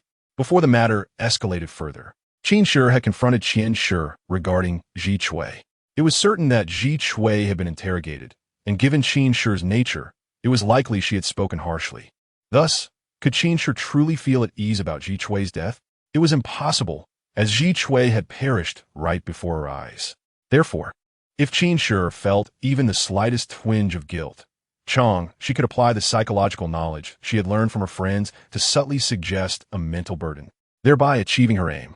At that moment, Qin Shi's expression tightened as she exclaimed, "What nonsense about vengeance! Stop saying foolish things." But previously, Ji Chui came to trouble me. Although I did not say anything at the time, she chose a path from which she could not return. What does that have to do with you? She was fated to die. She sought her own demise, and it is no one's fault. Qin Shi's heart was as hard as stone, and Chang Xi realized this deeply. No wonder she could commit such heartless acts as marrying a concubine. Fortunately, Chang Xi, ever observant, noticed Qin Shi's fists clenching subconsciously, an indication of her fragile facade. With this realization, she felt more assured moving forward.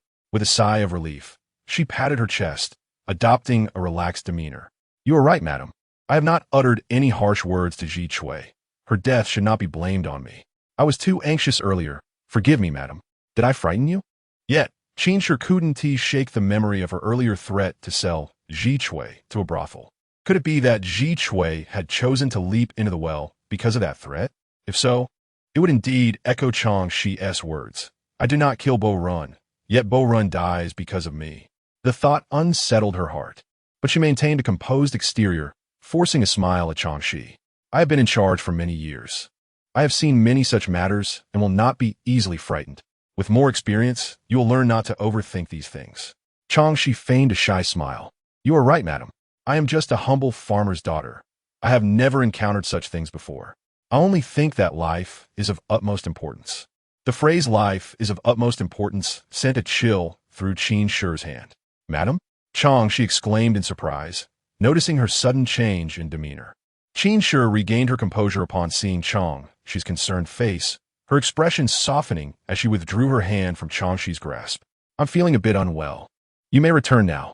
Without waiting for Chang Xi to bow, she took her leave, supported by Granny Zhong, as if something were pursuing her from behind. Madam, take care. Chang Xi stood in place, watching Qin Shi depart. Her demeanor appeared respectful, yet a glimmer of mockery danced in her eyes. Lady Chang, let us also return. Granny Luo suggested once the fourth madam had walked away. With Qin Shi gone, Chang Xi no longer needed to maintain her pretense. She turned and made her way back to her small courtyard. Granny Luo hurried to catch up, anxious about whether Chang Xi would blame her for not being efficient. Given that Jie Jin had returned early, a sense of unease settled in her heart as she spoke. Lady Chang, it was my fault for not being diligent. Chang Xi paused, turning to face Granny Luo. She did not hold much concern regarding Granny Luo's shortcomings. She had long known that Granny Luo would not uncover Jie Jin's exact return time. Some discrepancies were to be expected, as those in higher positions often preferred to keep their schedules private. A rough estimate was sufficient. That had been her original intent. However, she would not disclose this reasoning to Granny Luo. To lead effectively, one must balance firmness and leniency. Having already given her considerable leeway, it would be imprudent to elevate her status further, as it would erode the respect she had instilled. I have noticed your dedication, Granny. First, she expressed her affirmation, and upon seeing Granny Luo's grateful expression, she continued, however, I do not wish to see this happen again. A lack of efficacy is unacceptable. Do you understand this principle, Granny? Implicitly, she indicated that she would not tolerate useless individuals, regardless of their efforts. Upon hearing this, Granny Luo felt for the first time the weight of Chang Xi's authority. Previously, Chang Xi had always addressed her in a light-hearted manner, subtly elevating her status, which instilled little respect in Granny Luo's heart. Yet, this time felt different. She sensed that Chang Xi was not one to be trifled with. Rest assured, madam, I am fully aware. She instinctively lowered her posture. After all, it was wise to serve diligently, especially since even the formidable matriarch, Lady Rong, could not easily dismiss her. This would at least ensure her favor with the fourth lady, Qin. Do not take it to heart. I speak candidly, Chang Xi remarked, having given a stern reminder. Yet she concluded with a sweet gesture of offering a red date to soften the mood. Granny Luo beamed in agreement. To outsiders, the master and servant appeared exceptionally harmonious. Upon Chang Xi's safe return to the small courtyard, several coarse servant girls and 2 second-tier maidservants at the gate were secretly astonished, their attitudes shifting to greater respect. As Chang Xi passed, they hastily bowed and greeted her, showing much more enthusiasm than before. Madam has returned. The anxious Dongli and Xiao Tao immediately rushed to greet her, with Xiao Tao's eyes red, evidently having cried earlier. Noticing this, Chang Xi gently pinched Xiao Tao's cheek. Why are you still sniffling? I told you there's nothing to worry about. Don't you believe me? It's not that I don't believe you, but I can't help but worry, Xiao Tao replied, hurriedly going to brew tea. Dongli brought forth some food, and Chang Xi intended to first satiate her hunger. She lightly patted Dongli's shoulder, acknowledging her concern. Now, she adopted a different approach with these 2 first-tier maidservants. Xiao Tao was to be nurtured as a confidant, hence the more affectionate demeanor, while Dongli was to be won over primarily. While Chang Xi enjoyed her meal, the situation was dire for Qin. Upon returning to her courtyard, Qin felt a sudden chill and involuntarily shivered. Madam, are you feeling cold? Granny Zhong inquired. Qin waved her hand dismissively. I am fine. Observing her reluctance to elaborate, Granny Zhong refrained from pressing further and cautiously assisted her into the inner chamber. Has the master returned? A nearby maidservant quickly replied just now. Chang'an mentioned that the master will not come to the back courtyard today. He is resting in the front study. Upon hearing this, Qin's expression immediately soured, revealing her displeasure. Granny Zhong, wishing to avoid provoking Qin, sought an excuse to leave, fearing the impending arduous task. However, before she could find a suitable reason, an unwelcome task was thrust upon her. Granny Zhong, please take a bowl of supper to the master later. Granny Zhong inwardly lamented, aware that the fourth lady wished her to persuade the fourth master to return to the back courtyard. However, the fourth master was evidently still upset with the fourth lady for her unilateral decision regarding the ninth master's marriage. Until this matter was resolved, he was unlikely to return. Yet, she could not articulate this bluntly. She merely acknowledged yes. Qin then waved her hand, dismissing Granny Zhong. At this moment, she felt a headache coming on, instructing her maidservants to help her out of her outer garments and enter loungewear, preparing to rest. Just as she closed her eyes, a persistent knocking reverberated from the courtyard, grating on her nerves. Who was making such a racket? She complained. The maidservant attending her replied, Madam, there is no one in the courtyard making noise.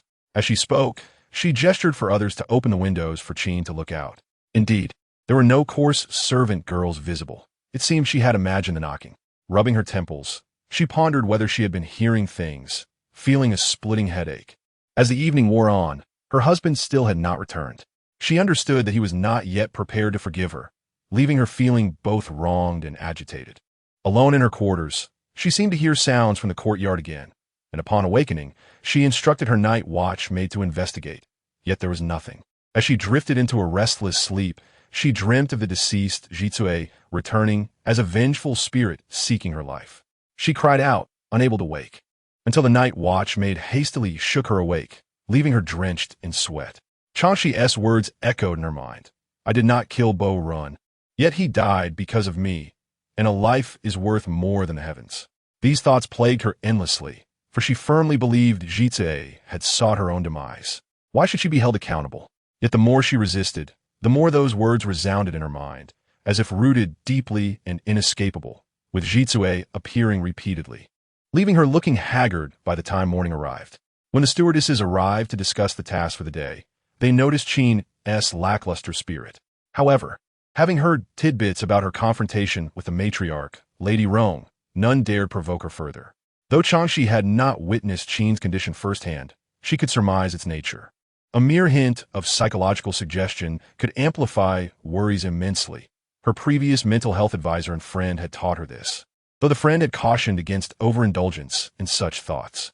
Chang Xi had little energy to delve deeply into it, ultimately grasping only the surface. Nonetheless, occasional application proved sufficient. She merely needed to keep Qin in check to prevent any disturbances. Madam, shall we send this volume of Shun Shi to the third miss? Dongli inquired, presenting the book. Chang Xi had initially contemplated delivering the book to Jie Yusin, but recalling the events of the previous day, she feared Jie Yusin might still be grieving over Zhitsue's death and would likely be unwilling to see her, potentially directing her frustrations toward Chang Xi. Despite her favorable impression of Jie Yusin, she had no intention of imposing herself where she was unwelcome, preferring to avoid thankless endeavors. Let us set it aside for now. It can wait until the third miss visits again. Dongli complied and put the book away. By the way, what of Granny Luo? Upon hearing the question, Dongli replied, I haven't seen Granny Luo today. Chang Xi furrowed her brow, about to inquire further when the second-tier maidservant, Baiyun, reported that Granny Luo had arrived. Finally, Granny Luo is here. Hearing this, Granny Luo felt a jolt of surprise and hurried forward to greet Chang Xi, whispering, Madam, forgive my transgression. I happened to speak with Granny Zhong earlier. It seems the fourth lady is unwell. Do you wish to pay her a visit? This inquiry seemed a means of garnering favor. Granny Luo had realized that Chang Xi's strongest ally in the Jie household was the fourth lady, Qin. Chang Xi cast a glance at the eager Granny Luo, sensing her urgency. Such eagerness was misplaced. This was merely a rumor. To rush to inquire about the fourth lady's health at this moment would not only fail to endear her, but might also provoke irritation. If they were to visit, it would be prudent to wait until news of Qin inviting a physician for treatment circulated. This matter can wait. I have something urgent to discuss with you. What is it? Granny Luo inquired, momentarily setting aside her disappointment. Do you know of Jiaoxing? Jiaoxing? Granny Luo mused, finding the name slightly unfamiliar, but eventually recalling it. After a moment, She remembered that Jiao Xing was a maid who had previously sought to intimidate Chang Xi, originally serving the first ninth lady, Shi, as a dowry maid. Was she not sent back to the Shi household by the fourth lady? It seemed Granny Luo was indeed familiar with Jiao Xing. Chang Xi had not intended to delve into this matter so soon. Yet with Jitsue's inexplicable death, it appeared that those behind the scenes were not ready to reveal themselves. The machinations aimed at driving her from the Jia household had led her to a convoluted path.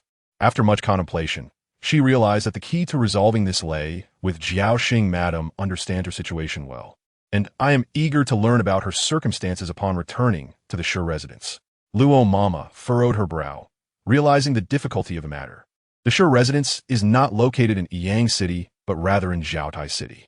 Recently, Chang Xi has been diligently studying various travelogues, so upon hearing Zhaotai City mentioned, she immediately recognized its location. It is not far from Yang City. Otherwise, the two families would not have become in-laws. Is Mama concerned that it cannot be done? Luo Mama noticed Chang Xi's gentle smile.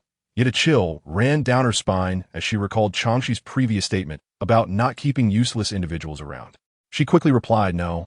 Although the journey is somewhat long, I have relatives in Zhaotai City, and it would be appropriate to inquire with them.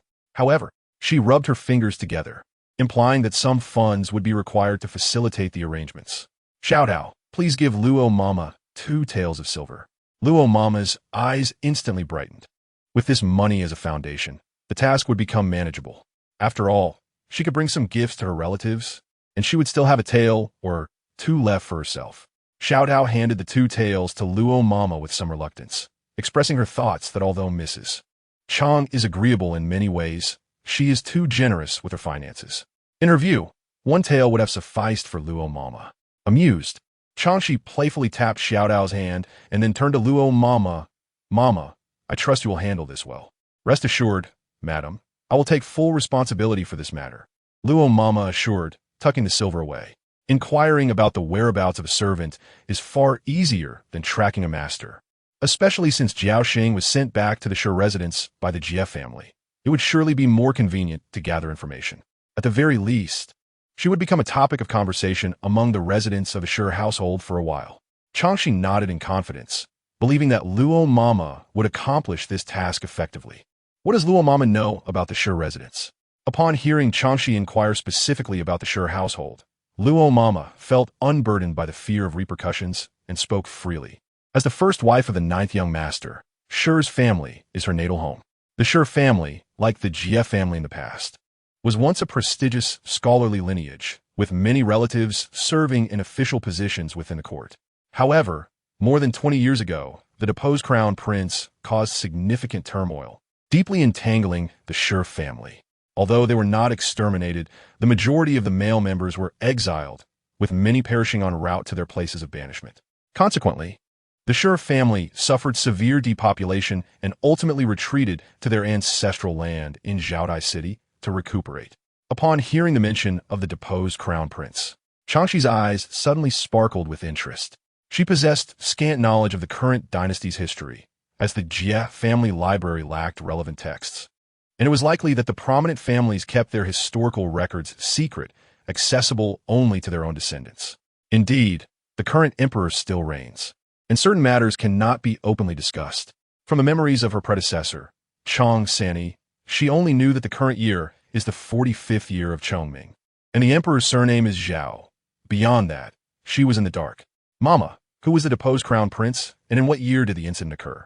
Chang Xi inquired, her gaze fixed on Luo Mama, knowing that servants from noble families often possessed knowledge of information not available to outsiders. Luo Mama, caught up in her narration, was momentarily taken aback by the question about the deposed crown prince, but quickly responded. The deposed crown prince was born to the late empress during her time in the palace, and the incident occurred around the 23rd year of Chongming. Zhaotai City is not far from here, and the news of the Shi family's predicament spread widely at that time. Huun Ti sighed in lamentation. At this point, she seemed to recall something and leaned closer to Chang Xi, as if to share a secret, her gaze darting toward Dongli and Xiaodao, clearly indicating that the information was not meant for a larger audience. Chang Xi, understanding her intent, found a reason to send Dongli and Xiaodao away, prompting Dongli, quick-witted as he is, to bow and exit promptly. Xiao Hao, still curious, was about to ask further questions when she noticed Chang Xi clear her throat, prompting her to leave in understanding. Once alone, Luo Mama whispered to Chang Xi that year the old master and several gentlemen all resigned from their official positions and returned home, causing quite a stir in the household. Therefore, I remember that event quite vividly. However, no one dares to mention it now.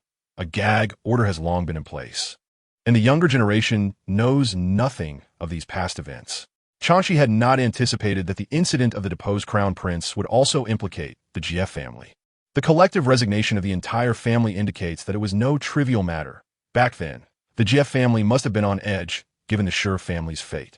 However, noble families tend to endure, and thus the Shi family can still maintain their status as a wealthy household. Chang Xi had intended to inquire further about how the deposed crown prince's actions led to such turmoil, but she reconsidered. It would be difficult for Luo Mama, as a servant, to possess such intricate knowledge. The deeper secrets would undoubtedly remain buried within the old Master Jie and his sons. How unfortunate! She feigned a sigh of regret, and Luo Mama echoed her sentiment. Indeed, it is fortunate that the ancestral property remains intact. Otherwise, the Shi family would have perished, albeit they have lost their former glory. Was a marriage alliance between the Jie and Shi families arranged back then? Chang Xi asked curiously. Luo Mama raised an eyebrow, regarding Chang Xi with a hint of skepticism, suspecting her of attempting to cover something up. However, with no one else present, she felt emboldened to divulge more. I truly do not know the specific details of the engagement, but it is true that the betrothal was arranged from a young age. However, this ninth young mistress was rather unfortunate. She passed away shortly after her marriage. Chang Xi was unconcerned by Luo Mama's teasing gaze. She recognized that the more information she gathered, the clearer the events of the past would become. From this, it appeared that the Jie and Shi families were politically aligned, both supporters of the deposed crown prince. Otherwise, they would not have shared such a close bond and marital alliance. However, the Shi family paid a heavier price for this association, as they have yet to recover. Unlike the Jie family, which has resumed its official roles after a period of hardship, in the long run, the Jie-Shi alliance is bound to falter, as the Shi family's resurgence remains elusive, and no family would willingly carry a burden forward. This tests the conscience of the Jie family. Returning to the topic of the Shi family, the current head is Lord Shi Lu. The first ninth young mistress of the Shi lineage is his legitimate daughter, born of his primary wife, Lady Kai.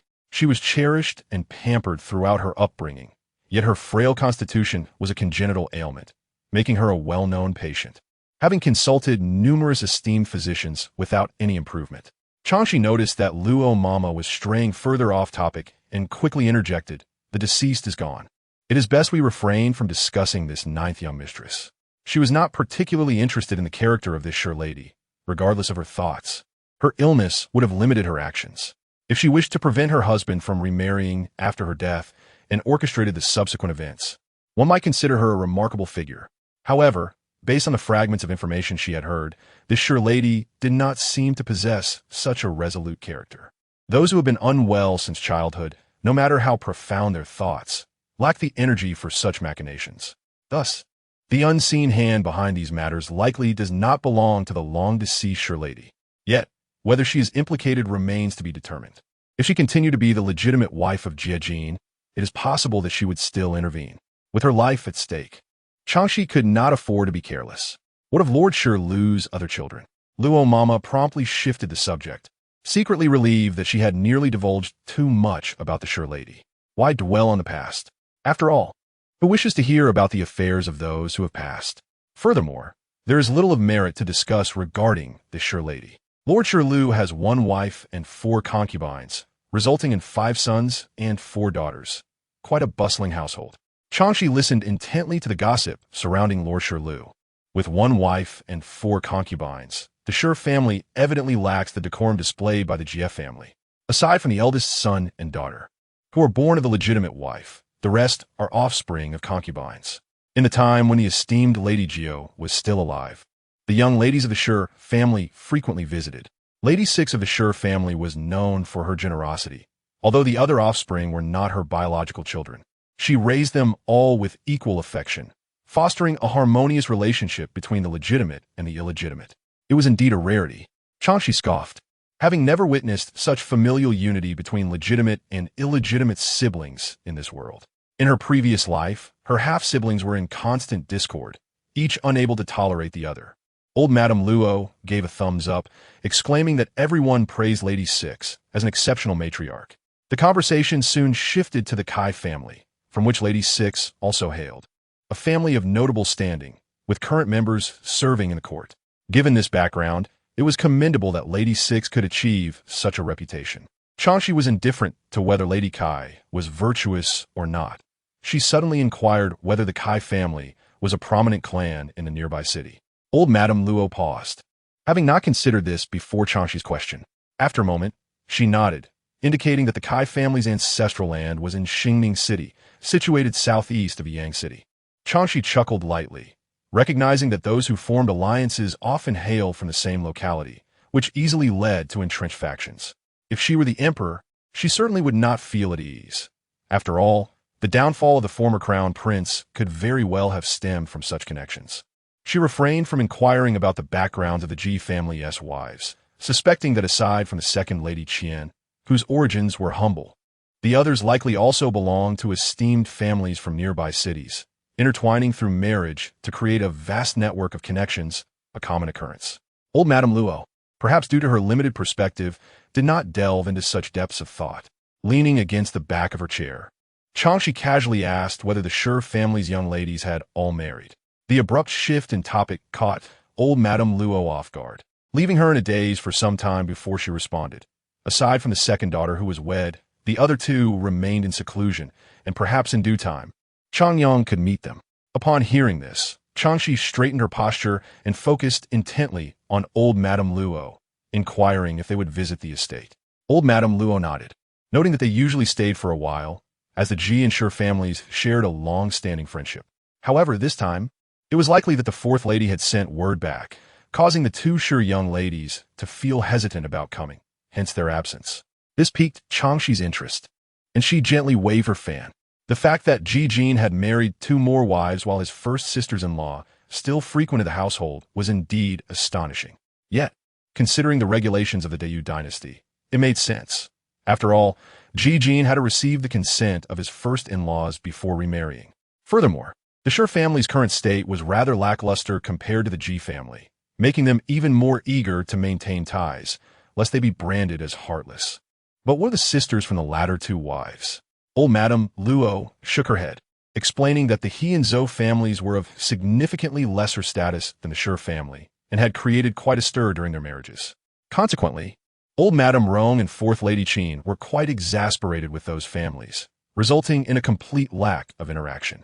Thus, it appeared that the latter wives' families did not belong to the web of connections between the Ji and Shi families.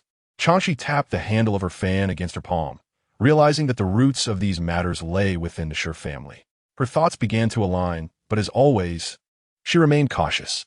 Having discussed enough, she called out, "Dongli, prepare a cup of tea for the madam." Old Madame Luo, parched from speaking, felt grateful when she saw Dongli enter to serve her tea, appreciating the rare kindness of a considerate master. After a sip of the sweet tea, she felt an immediate sense of refreshment. Chang Xi, initially wishing for a few leisurely days, soon found herself summoned by fourth Master Ji. As anticipated, she felt no remorse. Since that day, she realized it was not old Madame Rong who resented her presence, but rather fourth Master Ji, whose gaze was filled with disdain, as if he wished to rid himself of her. Reflecting on this, she longed for her former commanding aura. While changing her attire, she exchanged a knowing glance with old Madame Luo, who understood immediately. Seizing the opportunity when Chang'an, a servant, was distracted, she slipped out to seek assistance. Chang Xi caught sight of old Madame Luo's actions through the window, feeling reassured as she followed Chang'an to the front courtyard to meet fourth Master Ji. Unfamiliar with fourth Master Ji, she chose to assume the worst about his intentions, knowing that despite her skills in self-defense, she would be outnumbered and thus needed an escape route. She valued the life she had inherited from the original owner of this body, for life itself was a precious gift.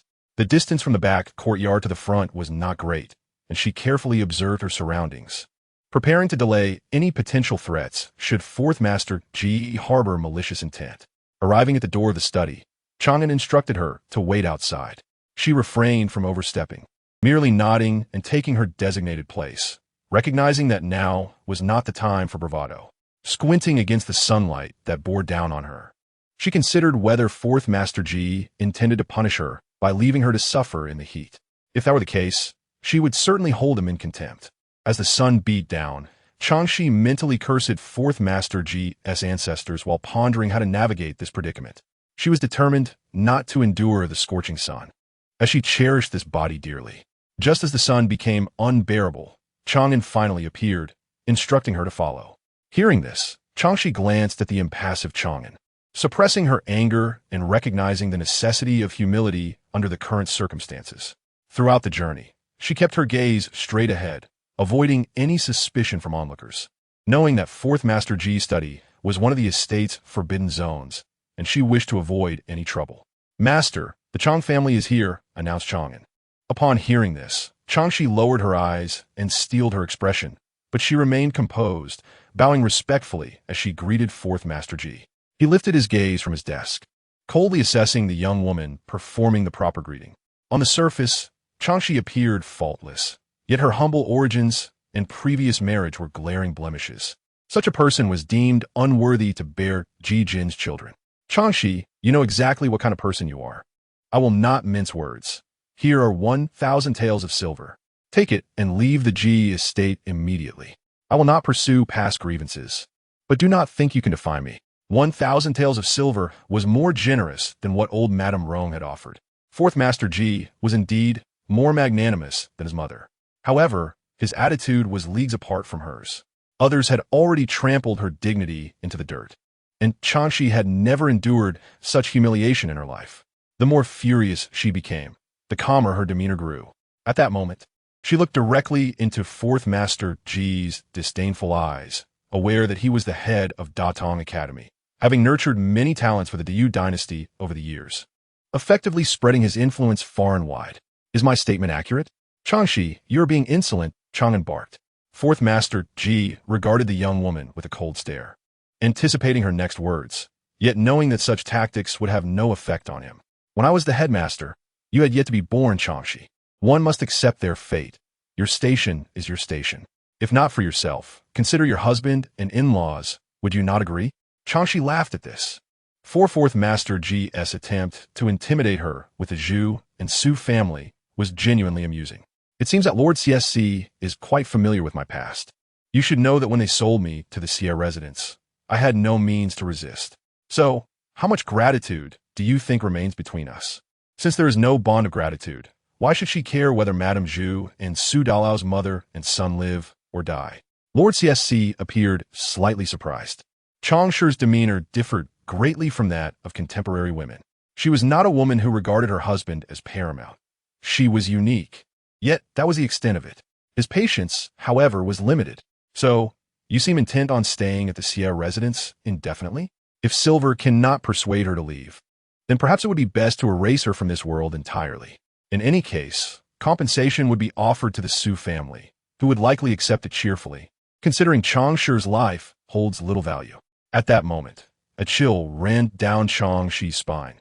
For the first time since her arrival in this era, she felt danger so close. She realized that in ancient times, people were as insignificant as ants and their lives as fleeting as grass.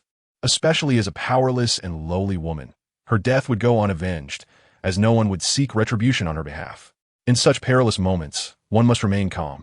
If all else fails, she would find a way to take Lord CSC hostage to secure her survival. Lord CSC felt a sudden chill run down his spine during this sweltering summer, as if some great beast were watching him. He squinted slightly in confusion, for this sensation faded in an instant. As he momentarily lost his train of thought, he heard the woman 2 meters away from his desk softly say, "Not so." He raised an eyebrow in puzzlement. What did she mean? Chang Xi, noticing the confusion in Lord CSC's eyes, raised her chin and said, "It was not my choice to enter the residence. Now that you wish for my departure, I would be more than willing. However, as the saying goes, it is easy to invite a deity, yet difficult to send them away. Your desire for me to leave is not merely a matter of 1,000 taels of silver." As she fought for her life, she sought to maximize her benefits.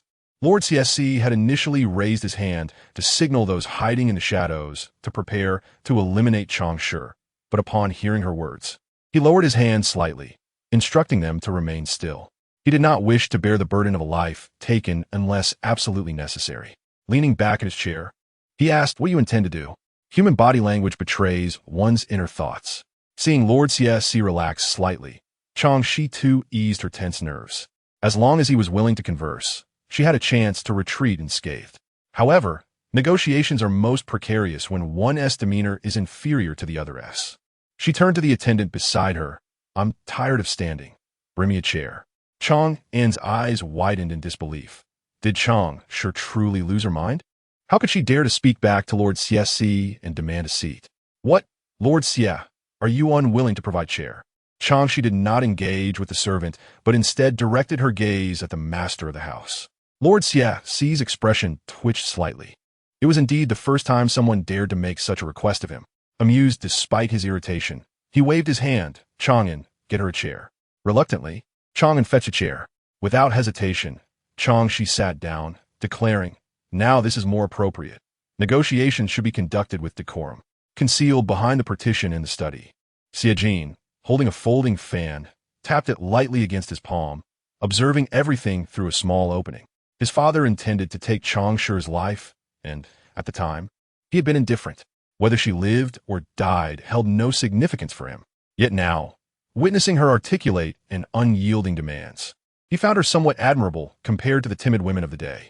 Chang Xi, seated comfortably, subtly stretched her body, though this was merely a fade to deceive her adversaries. Her right hand, hidden by her sleeve, gripped the silver hairpin, her only weapon concealed within the folds of her garment. This was a last resort, as whether she could outpace the assassins prepared by Lord Xi remained to be seen. Thankfully, she had been secretly training her body, ensuring it had not succumbed to the comforts of a leisurely life. As Lord Xi's patience waned, she spoke. "I trust you are aware that I have previously expressed to the old madam that whether entering or leaving the residence, I am not in control of my own fate. If I, a weak woman, could truly dictate my destiny, I would not find myself here. You agree, do you not?" Lord Xi lowered his gaze slightly.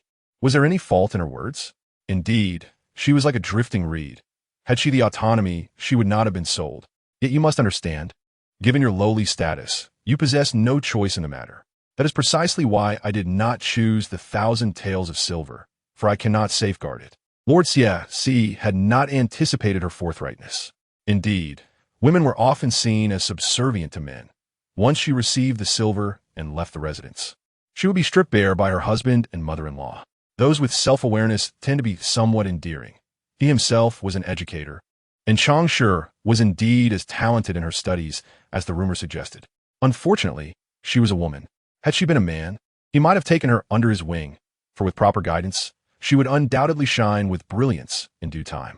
Alas, her gender was a misfortune. Lord CSC's subtle expressions did not escape Chang Xi's notice. She had once held a position of power and understood the joy of recognizing talent. However, Lord CSC remained an old-fashioned man who looked down upon women, and thus failed to perceive the depth of her words. Nevertheless, his disdain worked to her advantage. After all, who would be wary of someone they regarded with contempt? She tightened her grip on the silver hairpin, adjusting her posture once more. "Chang Xi, though your words may be true, this is your issue to resolve, not mine. Do you understand?" Lord Xi pointedly addressed the crux of the matter.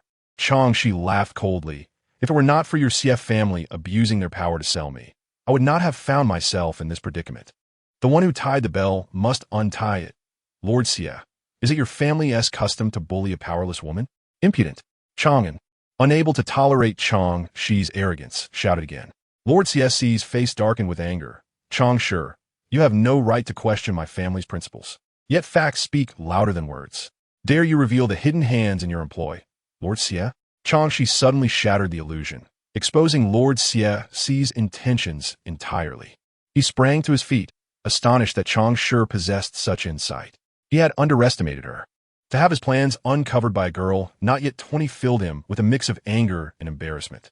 Chang Xi, satisfied with this outcome, understood that the greatest flaw in negotiations was for one side to reveal their cards while remaining blissfully ignorant of the others.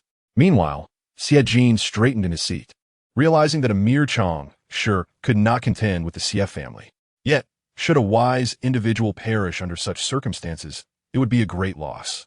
At this moment, he truly began to regard Chang Xi as a person, observing her composed demeanor, as if she radiated a subtle glow that attracted attention. However, a moment later, he resumed his languid posture, though his gaze grew increasingly focused. Chang Xi felt a lingering sense of being watched, yet she could not pinpoint its source. Following that sensation, her eyes fell upon a landscape painting hanging on the wall. She subtly observed the landscape painting, finding no apparent flaws.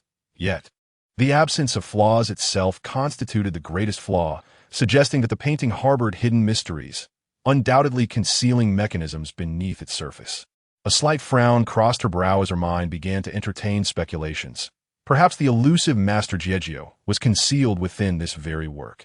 How intriguing that would be! However, her momentary distraction quickly dissipated as her gaze returned to the formidable presence of Lord Xi, who radiated an aura that warned against trifling with him. With a gentle smile, she addressed him, "Lord Xi, please take a seat. There is no need for such an exaggerated reaction. Let us continue our conversation in a calm and collected manner, for I have no intention of leaving this place anytime soon, do I?" Lord Xi snorted disdainfully and plopped back down into the grand chair, retorting, "Do not think to play your verbal games with me, Chang Xi."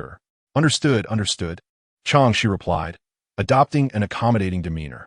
"Lord Xi, I shall not beat around the bush. I require the fulfillment of 2 matters in order to willingly depart from Jie Manor." "What are these 2 matters?" Chang Xi maintained a serious expression, stating, "Firstly, it concerns Lady C.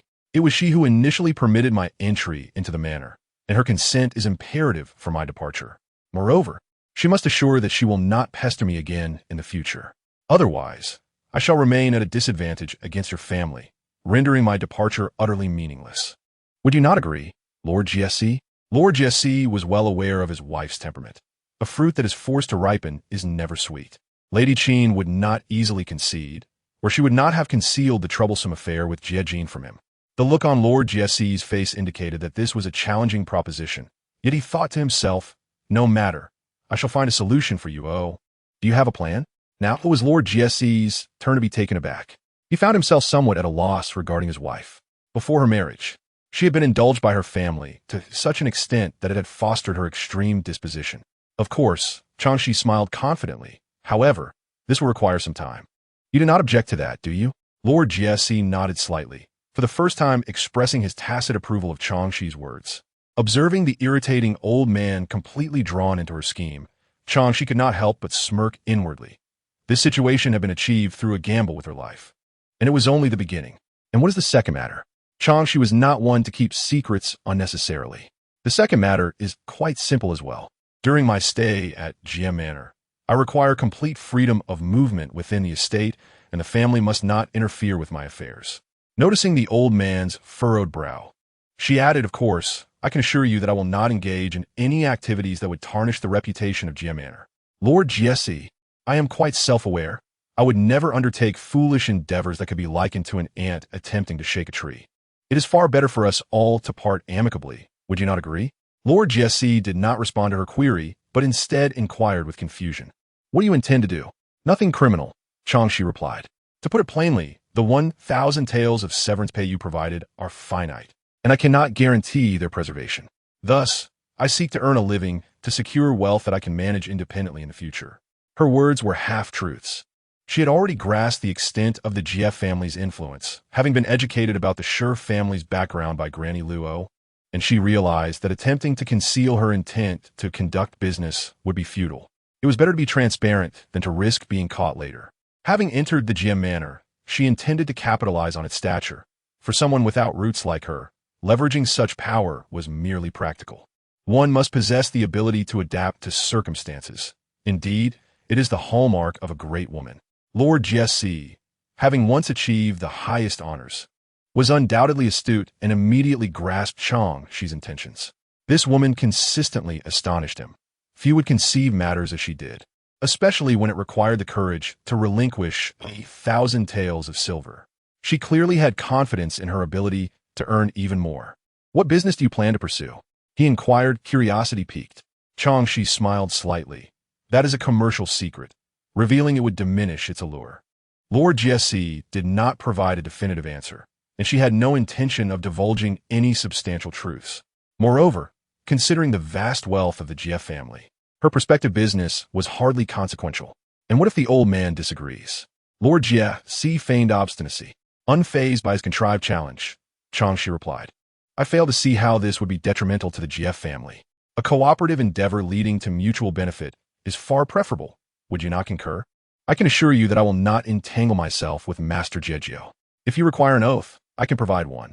Lord Jie's greatest concern was that this woman of humble origins might bear Jie a child. Her willingness to swear an oath would alleviate his worries. On the other side of the curtain, Jie raised an eyebrow at her boldness. This Chang Shi certainly spoke with audacity, for her earlier gaze had not conveyed the same sentiment. He gently fanned himself with his folding fan, realizing that if she could fulfill her promises, she would spare him considerable trouble. For him, this was the best outcome at present. However, he harbored doubts about the authenticity of her claims. He scrutinized her demeanor for quite some time, and given her intelligence, it seemed unlikely she would make empty boasts. Clinging to him was not necessarily advantageous for her. As for oaths, he deemed them unnecessary. He had never placed stock in such promises. He glanced at his loyal servant, Zhou Nan, who immediately understood and leaned in to listen. After a while, having comprehended his master's instructions, Zhou Nan looked surprised and cast a glance toward the outside. Though he saw nothing, nonetheless, he believed that this Chang Shi was indeed fortunate, for the master seemed inclined to spare her life. Very well, I shall relay your message, Zhou Nan replied. Upon seeing his master gesture to the assembled folding fan, he signaled to the hidden assassin to halt and then parted the curtain to exit. Jie had no intention of confronting Chang Xi. He typically maintained a respectful distance from women with whom he had any ties. Little did he know that one day he would be immensely grateful for not having pressured Chang Xi into swearing an oath, for such an act would leave them with no room for negotiation. Had that occurred, he would have regretted it deeply, and in this world, regret was the most elusive remedy. Lord Jie observed Zhou Nan emerging from behind the curtain with a hint of surprise, his gaze fixated on the slightly swaying fabric, though he could not see the person concealed behind it. Chang Xi, however, was too indifferent to display any astonishment. Zhou Nan's actions merely confirmed her suspicions that Jie was indeed behind the curtain. The unsettling gaze she had felt earlier now made sense. Before today, she had contemplated creating an opportunity to converse with Jie, but now it seemed unnecessary. She had just revealed her intentions, and he had heard them. Thus, the best course for both was to maintain their separate paths, forever avoiding any intersection. Lord Jie, observing Chang Xi's expression from the corner of his eye, realized that even this was beyond her perception. He felt a renewed sense of admiration for her intellect, regretting only that she was a woman. After receiving Zhou Nan's message, he nodded in acknowledgement and turned to face Chang Xi. Chang Shi, I hope you can uphold your promises. For a mind as sharp as yours ought to comprehend the consequences of failure, he warned, concluding with a thinly veiled threat. Having finally achieved her initial objective, Chang Xi exhaled a breath of relief. The alarm had been lifted. She had secured time for herself, discreetly concealing the silver hairpin she had held tightly. Lord Jie, I pride myself on my integrity, she declared with utmost sincerity. Lord Jie snorted lightly, about to wave her off when the door curtain was abruptly pulled aside. The servant on guard bent low, too intimidated to intervene, as he furrowed his brow, preparing to scold, only to be met by the furious visage of his wife. Lady Qin, what brings you here? Am I not allowed to come? Lady Qin, seething with anger and supported by Granny Zhong, advanced, casting a glance at Chang Xi. Upon confirming her well-being, she finally relaxed her tension. Chang Xi could naturally sense the concern in Qin's gaze. Under different circumstances and identities, she might have felt touched. However, in her eyes, Qin and old Master Xie were equally unremarkable. Nonetheless, she could not display such sentiments outwardly. She quickly rose, expressing her gratitude as she approached Qin to pay her respects. Madam is here. Qin, rarely inclined to do so, extended her hand to assist Chang Xi in rising, patting her hand reassuringly. Do not fear. With me here, no one shall bully you. You are invited into this residence by my request. Without my say, No one could force you to leave. As she spoke, she cast a sidelong glance at her husband to convey her intentions. Madam, where are your thoughts wandering? Old Master Xie was somewhat exasperated by Qin's nature. Chang Xi glanced at him and then back at Qin, mentally weighing her options. Ultimately, she resolved to play the peacemaker. Madam has misunderstood. Old Master Xie has not troubled me, but merely asked me a few questions. Upon hearing this, Qin furrowed her brows, finding it hard to believe. Chang Xi quickly placed her hand over her heart, affirming the truth of her words.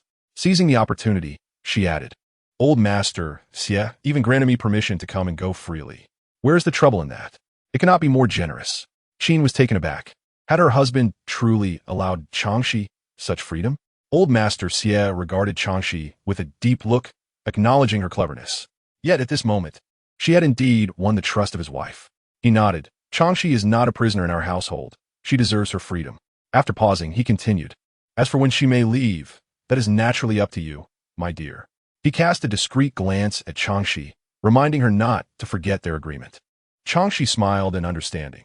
While Old Master Xie feared her breaking her word, she was more apprehensive about his lack of integrity. Madam, I perceive your complexion is less than ideal. Allow me to assist you back to rest, if you would. Qin, having suffered restless nights recently, welcomed Chang Xi's concern and allowed her to help her turn away. Nurse Zhong watched with admiration as Chang Xi confidently escorted Qin, perceiving Old Master Xie's call for her to the study as insidious. Yet, she marveled at how Chang Xi managed to turn the tables during Qin's moment of vulnerability, demonstrating her sharp wit. Once the crowd outside dispersed, Xie Jin emerged from behind the curtain, his gaze solemn as he observed the retreating figures. Jin'e, is it truly wise to retain this woman? Old Master Xie had his reservations, knowing that overly clever individuals can be hard to control. Xie Jin turned to him. If Mother finds favor in her, what harm is there in allowing her to please you for a few days? Besides, she is astute and knows precisely what she desires. He was willing to grant Chang Xi a chance, provided she did not cross his boundaries. Old Master Xie considered this logic and set the matter aside to discuss more pressing affairs with Xie Jin. As Chang Xi assisted Qin back to the courtyard, Qin instructed her attendants to secure the doors and windows. Observing this, Chang Xi's mind began to race with thoughts on how to proceed. Just then, she noticed Qin ordering a set of exquisite ruby jewelry to be presented before her, leaving her astonished as she looked up at Qin, questioning the intention behind such a gesture. Qin, appearing fatigued and leaning upon several cushions, wearily stated, This is the reward for saving me last time. Thanks to you, I avoided great embarrassment. Take it. Seeing the dawning understanding on Chang Xi's face brought a faint smile to Qin's weary countenance, further enhancing her appreciation for Chang Xi's character. Despite her thick skin, Chang Xi felt a tinge of embarrassment. Her initial motive in aiding Qin had indeed been self-serving, and as events progressed, she had forgotten about it entirely. She was taken aback that Qin still remembered. However, such a lavish gift from a wealthy lady was of little use to her at present, as she was in dire need of ready cash. Once, 1,000 taels of silver had been offered to her, and she had foolishly declined. Now, the thought caused her heart to bleed. Madam, this is too generous. My assistance was merely a small act. You need not reward me so lavishly. Noticing Chang Xi's insistence on declining, Qin urged, This is what you deserve. Do not feel embarrassed. Chang Xi adamantly refused once more, but Qin insisted she accept it. To continue this charade is excessive. Madam, your gratitude is far too lavish. I will have to return home eventually. How could a simple woman like myself make use of such precious jewels? If you give me this, I must guard against thieves. You know, my godmother met her in that way. The memory still haunts me. She produced a handkerchief, dabbing at her artificially conjured tears, projecting an aura of sorrow. Qin was momentarily taken aback, having never considered this perspective. To her, directly giving money felt like an affront. Offering valuable items preserved the dignity of both parties. Yet, was Chang Xi's argument not valid? After contemplation, Qin recognized the merit in Chang Xi's words. After all, this was merely a temporary arrangement, and eventually, she would have to let her go. Reassured, she gently patted Chang Xi's hand. I did not consider your circumstances. It is true that every young lady desires beautiful adornments. I did not mean to evoke your painful memories. That is my fault. Madam, please do not say that. This is not your fault. Blame it on my background. Chang Xi interjected swiftly, adopting a downcast demeanor as she recounted her origins. Qin, who had mostly witnessed Chang Xi's obedient demeanor, now felt a pang of sympathy upon seeing her dimmed eyes. While one's lineage could not be altered, one's circumstances could be improved. Even if Chang Xi returned home, Qin resolved to offer her some fortune. She contemplated providing Chang Xi with additional silver, knowing that her mother-in-law and husband would not dare to impose too harshly upon her, provided she had the means. Understanding Qin's intentions, Chang Xi wore a bitter smile. "Madam, you are unaware that my mother-in-law is a notorious troublemaker, always conjuring disputes. As for my husband, he is a regular at the gambling tables, never satisfied with his winnings. Alas, my misfortune has led me to such a pair of mother and son. But why do I speak of this? I should not burden your ears with my woes." Qin was fully aware of Chang Xi's plight. She had conducted thorough inquiries before deciding to take her into the household. At the time, she had not known Chang Xi, and thus had brushed aside her background. Now that they had become somewhat acquainted, she could not help but feel compassion for her unfortunate encounters. "What can be done? Perhaps I should delay your return. However, one cannot delay indefinitely." Qin sighed, acknowledging Chang Xi's point. She could not keep someone against their will. Recently, troubled by her own thoughts, she felt an unusual sympathy for Chang Xi upon hearing her sorrowful past. Thus she sighed, "Indeed, gifting you the ruby jewelry was ill-conceived. Instead, allow me to provide you with 500 taels in banknotes." Worried that Chang Xi might not understand what banknotes were, she elaborated, "These are issued by Datong Bank. They are compact and easy to store. You can exchange them whenever you wish, making them perfect for your needs." Upon hearing the name Datong Bank, Chang Xi's eyes lit up. Though she understood that the era had begun to see the emergence of banks, she had yet to encounter banknotes in her current life. When the Xie family had provided funds to the Su family, they had insisted on hard currency, refusing the lightweight banknotes. One of Qin's maids heard the instructions and promptly went to retrieve 500 taels in banknotes. "Madam, this is rather excessive, isn't it?" The Qin matron pressed 500 taels worth of silver notes into Chang Xi's hands, adopting a deliberately stern expression. "Take it. This token of gratitude must be accepted for my peace of mind. I never owe anyone a favor." Chang Xi glanced at the notes she was handed. While they lacked the heft of actual silver, the sight of the sum written on them made her find these notes rather charming. After all, they occupied no space and required no effort to manage. The thought of 500 taels weight made her frown. Observing Chang Xi's reaction, the Qin matron formed a serious misunderstanding regarding her character, believing that this woman was commendable in every aspect except for her humble origins. After a considerable pause, Chang Xi finally bowed, feigning embarrassment. "Since Madame has bestowed this upon me, I shall graciously accept it." The Qin matron waved her hand dismissively, stating that it was merely a trivial matter, not worth dwelling upon.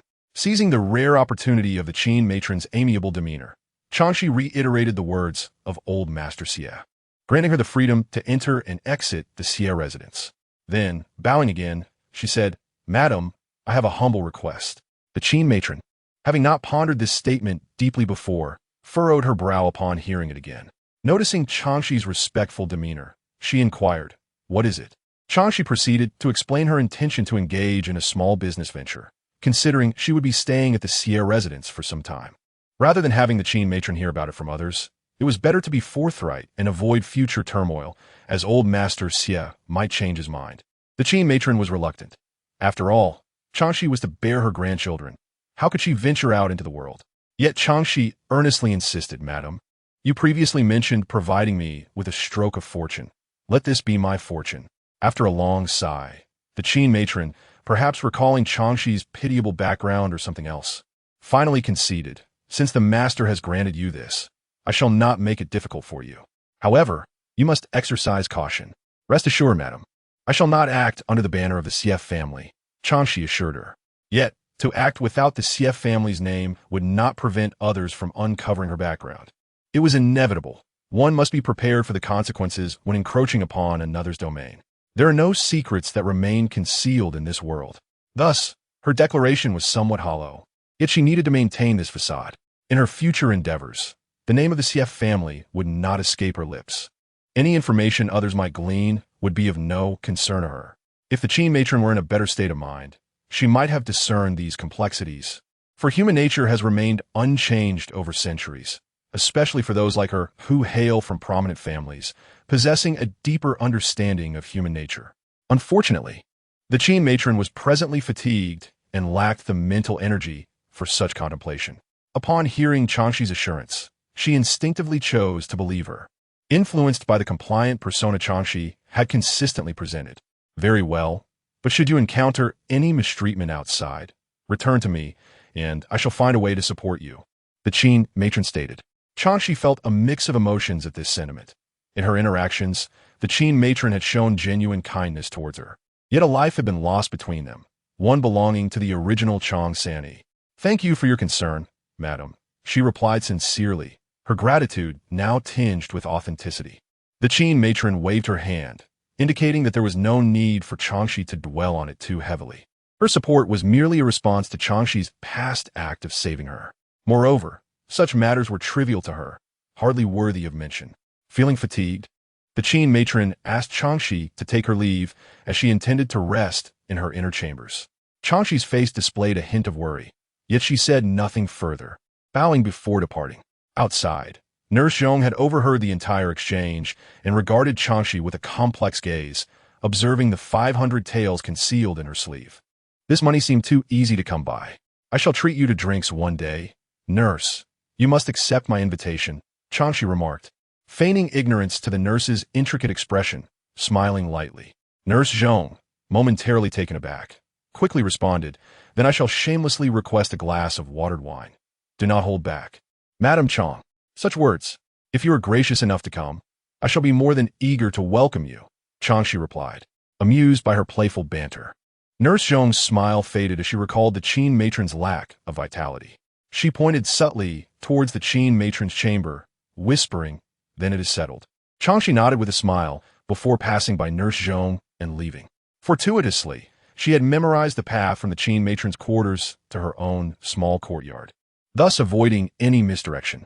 At the entrance to her small courtyard, Mama Luo, Dongli, and Xiaotao awaited anxiously, concerned that Chang Xi might not return. Their worries dissipated upon spotting her figure, and they hurriedly approached her. Chang Xi couldn't help but smile as she soothed their anxiousness while they escorted her back. The other servants in the small courtyard, upon seeing Chang Xi return, no longer displayed any surprise. Their greetings were even more meticulous than usual. The second-tier maid, Xiaosu, and Yinduo, performed a standard salute while lifting the curtain to welcome Chang Xi inside. With her return, everyone felt reassured, and their steps seemed lighter.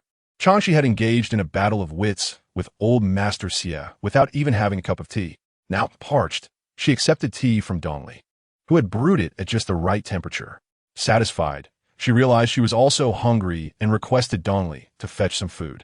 This was when Mama Luo seized the opportunity to approach her. Madam, was everything successful? She had hurriedly sought assistance, fortunate enough to encounter Nurse Zhong, which saved her time. However, she dared not follow to witness the outcome, returning to wait for news instead. You deserve great credit for this, Chang Xi remarked, instructing Xiaotao to reward Mama Luo with a tael of silver. Having recently received 2 taels from Chang Xi, Mama Luo hesitated to accept another, fearing the weight of too much silver. Madam, you need not be so generous. We are in this together, after all. I understand the principle of mutual benefit, she replied, reluctant to accept further rewards. This is indeed what you deserve, Chang Xi insisted. Xiaotao pouted, attempting to press silver into Mama Luo's hands, but the latter resolutely refused, asserting that accepting it would diminish their bond. After several rounds of polite refusal, Chang Xi finally declared, since you do not wish to accept it, let's keep track of your contributions. In the future, we shall settle it all at once with a generous reward. That is acceptable. I shall express my gratitude to Madame Chang. Mama Luo smiled broadly and bowed. At this moment, Chang Xi had completely won over Mama Luo, ensuring smoother cooperation in the future. Finding an excuse to send Mama Luo off on an errand, she took the opportunity to retrieve the 500 taels and entrusted them to Xiaotao for safekeeping. Upon seeing the amount, Xiaotao's hands trembled. She had never encountered such wealth before, her eyes wide with astonishment as she looked at Chang Xi. This is a gift from the 4th madam. Please keep it safe. Chang Xi recognized Xiaotao's penchant for wealth and hoped to cultivate her into a competent financial steward in the future. Xiaotao cheerfully complied, treating the 5 notes as treasures, unaware that Madame Chang was equally adept at earning as she was at spending. Chang Xi shook her head, reflecting that this was merely the beginning. In her previous life, she wouldn't have even spared a glance at such money, regarding it as a waste of time that could detract from her earning potential. With an agreement reached among the masters of the Xie residence, Chang Xi turned her focus away from trivial matters, retreating into her chambers to immerse herself in writing and drawing. The business opportunity she had previously identified could now be pursued, and the preliminary work was something she would have to undertake herself. In the midst of her busy schedule, she couldn't help but reminisce about the capable subordinates she had in modern times. With just a command, they would present her with meticulously crafted proposals, sparing her the need to immerse herself in the work. Upon seeing Chang Xi so engrossed in her tasks that she neglected to eat, Xiao Dao felt a pang of sympathy. The densely written papers and intricate diagrams made her head spin. It was far more exhausting than dealing with numbers. Dongli, unable to comprehend the situation, withdrew to engage in needlework, yet could not help but glance at Chang Xi as she fervently wrote at her desk. She sighed, reflecting on the disparity of fates among individuals. Although she had learned to read before Chang, her understanding and practical application paled in comparison to Chang Xi's skills. It seemed she belonged to the less intellectually gifted category. Perhaps it was best not to mock Xiao Dao for her slow learning anymore, as she was hardly any brighter herself, merely a case of 6 of one, half a dozen of the other. Despite appearing focused on her needlework, she was inwardly disheartened. Chang Xi's every move naturally attracted attention. To avoid any misunderstandings, Xie Jin had refrained from visiting the back courtyard lately, anticipating that Qin would attempt to pair him with Chang Xi. Pondering about her, he turned to his companion, Chang Shui, and inquired about her recent state. Which woman? Chang Shui replied, bewildered, unsure of whom his master referred to. Amused by Chang Shui's confusion, Xie Jin lightly tapped his head with his fan. Who else in this household warrants my attention? Of course, he deemed Chang Xi unworthy of such concern. He was merely curious about what he had said to her previously. Upon realizing his master's inquiry, Chang Shui remembered Chang Xi and exclaimed, I can't believe I forgot. You should have told me sooner. Xie Jin, not trusting that Chang Shui hadn't sent someone to keep an eye on Chang Xi, knew him to be a diligent subordinate in this regard. Chang Shui then smiled and reported, Madame Chang has not left her small courtyard at all. Xie Jin was about to reach for the Shun history when he paused, perplexed. She had gone to great lengths to secure her freedom of movement within the Xie residence, yet she remained confined to her quarters. What was she plotting? Chang Shui scratched his head, admitting he was unsure of Chang Xi's motives. However, he had noted that she was quite adept at managing her subordinates. How so? Xie Jin prompted, intrigued. Chang Shui explained, the small courtyard she occupies seems to be well organized. My informants had little success in extracting useful information from the residents there, and attempts to engage with their personal attendants yielded no valuable insights either. Xie Jin closed the Shun history, finding Chang Xi's behavior decidedly peculiar. Given her humble origins, it was unexpected for her to possess such remarkable skills. Investigate further. See if there were any oddities during her time in the Su family, he commanded Chang Shui. The latter agreed, but remained skeptical, as it seemed that no matter how much they inquired, Chang Xi had transformed remarkably since her past. Xie Jin did not devote excessive thought to Chang Xi, choosing instead to observe her actions in due course, hoping they would provide clarity. With that, he set the matter aside and was about to resume his reading when a servant reported that the 8th master had arrived. Frowning, he watched as Lao Baba, Xie Ming, entered, looking thoroughly distressed. Old Ninth, I need to hide out here for a while. Xie Jin tossed a small object from his desk at him. What happened? Did you have another spat with 8th sister-in-law? His statement was more of a certainty than a question, indicating that such quarrels had become a regular occurrence for the couple. Women are troublesome, Xie Ming grumbled, catching the object, a silk handkerchief. Is it worth making such a fuss over? He lamented, had I known, I would have followed your example and remained unmarried. It would save me a lot of trouble. Realizing he had misspoken, he turned to find Xie Jin wearing a dark expression. He chuckled nervously. Surely you can overlook that, esteemed chancellor. Xie Jin ignored his impertinence and instructed Chang Shui. Take him to 8th sister-in-law for her to deal with. He shall not be allowed back here. Old Ninth, are you truly this heartless? Xie Ming protested, clutching his chest dramatically, as if Xie Jin were a heartless scoundrel. Chang Shui chuckled, pulling Xie Ming by the collar to escort him out. Xie Ming, taken aback by the sudden action, protested loudly. Old Ninth, you cannot treat me this way. I am your beloved elder brother. We grew up sharing the same trousers. Chang Xi, feigning helplessness, replied, "Eighth master, do not make it difficult for me. I must obey old Ninth's commands, or I shall be punished." He echoed Xiaming's earlier words back to him. Enraged, Xiaming shouted, "Chang Xi, I will remember this." But Chang Xi dismissed him with a mere ear scratch. Accustomed to hearing such threats from the eighth master. Once Xiaming had been escorted away, Xie Jin shook his head, bemused. Knowing well the family's rules against taking concubines, Xiaming still pursued romantic entanglements that irritated his wife, leading to constant bickering.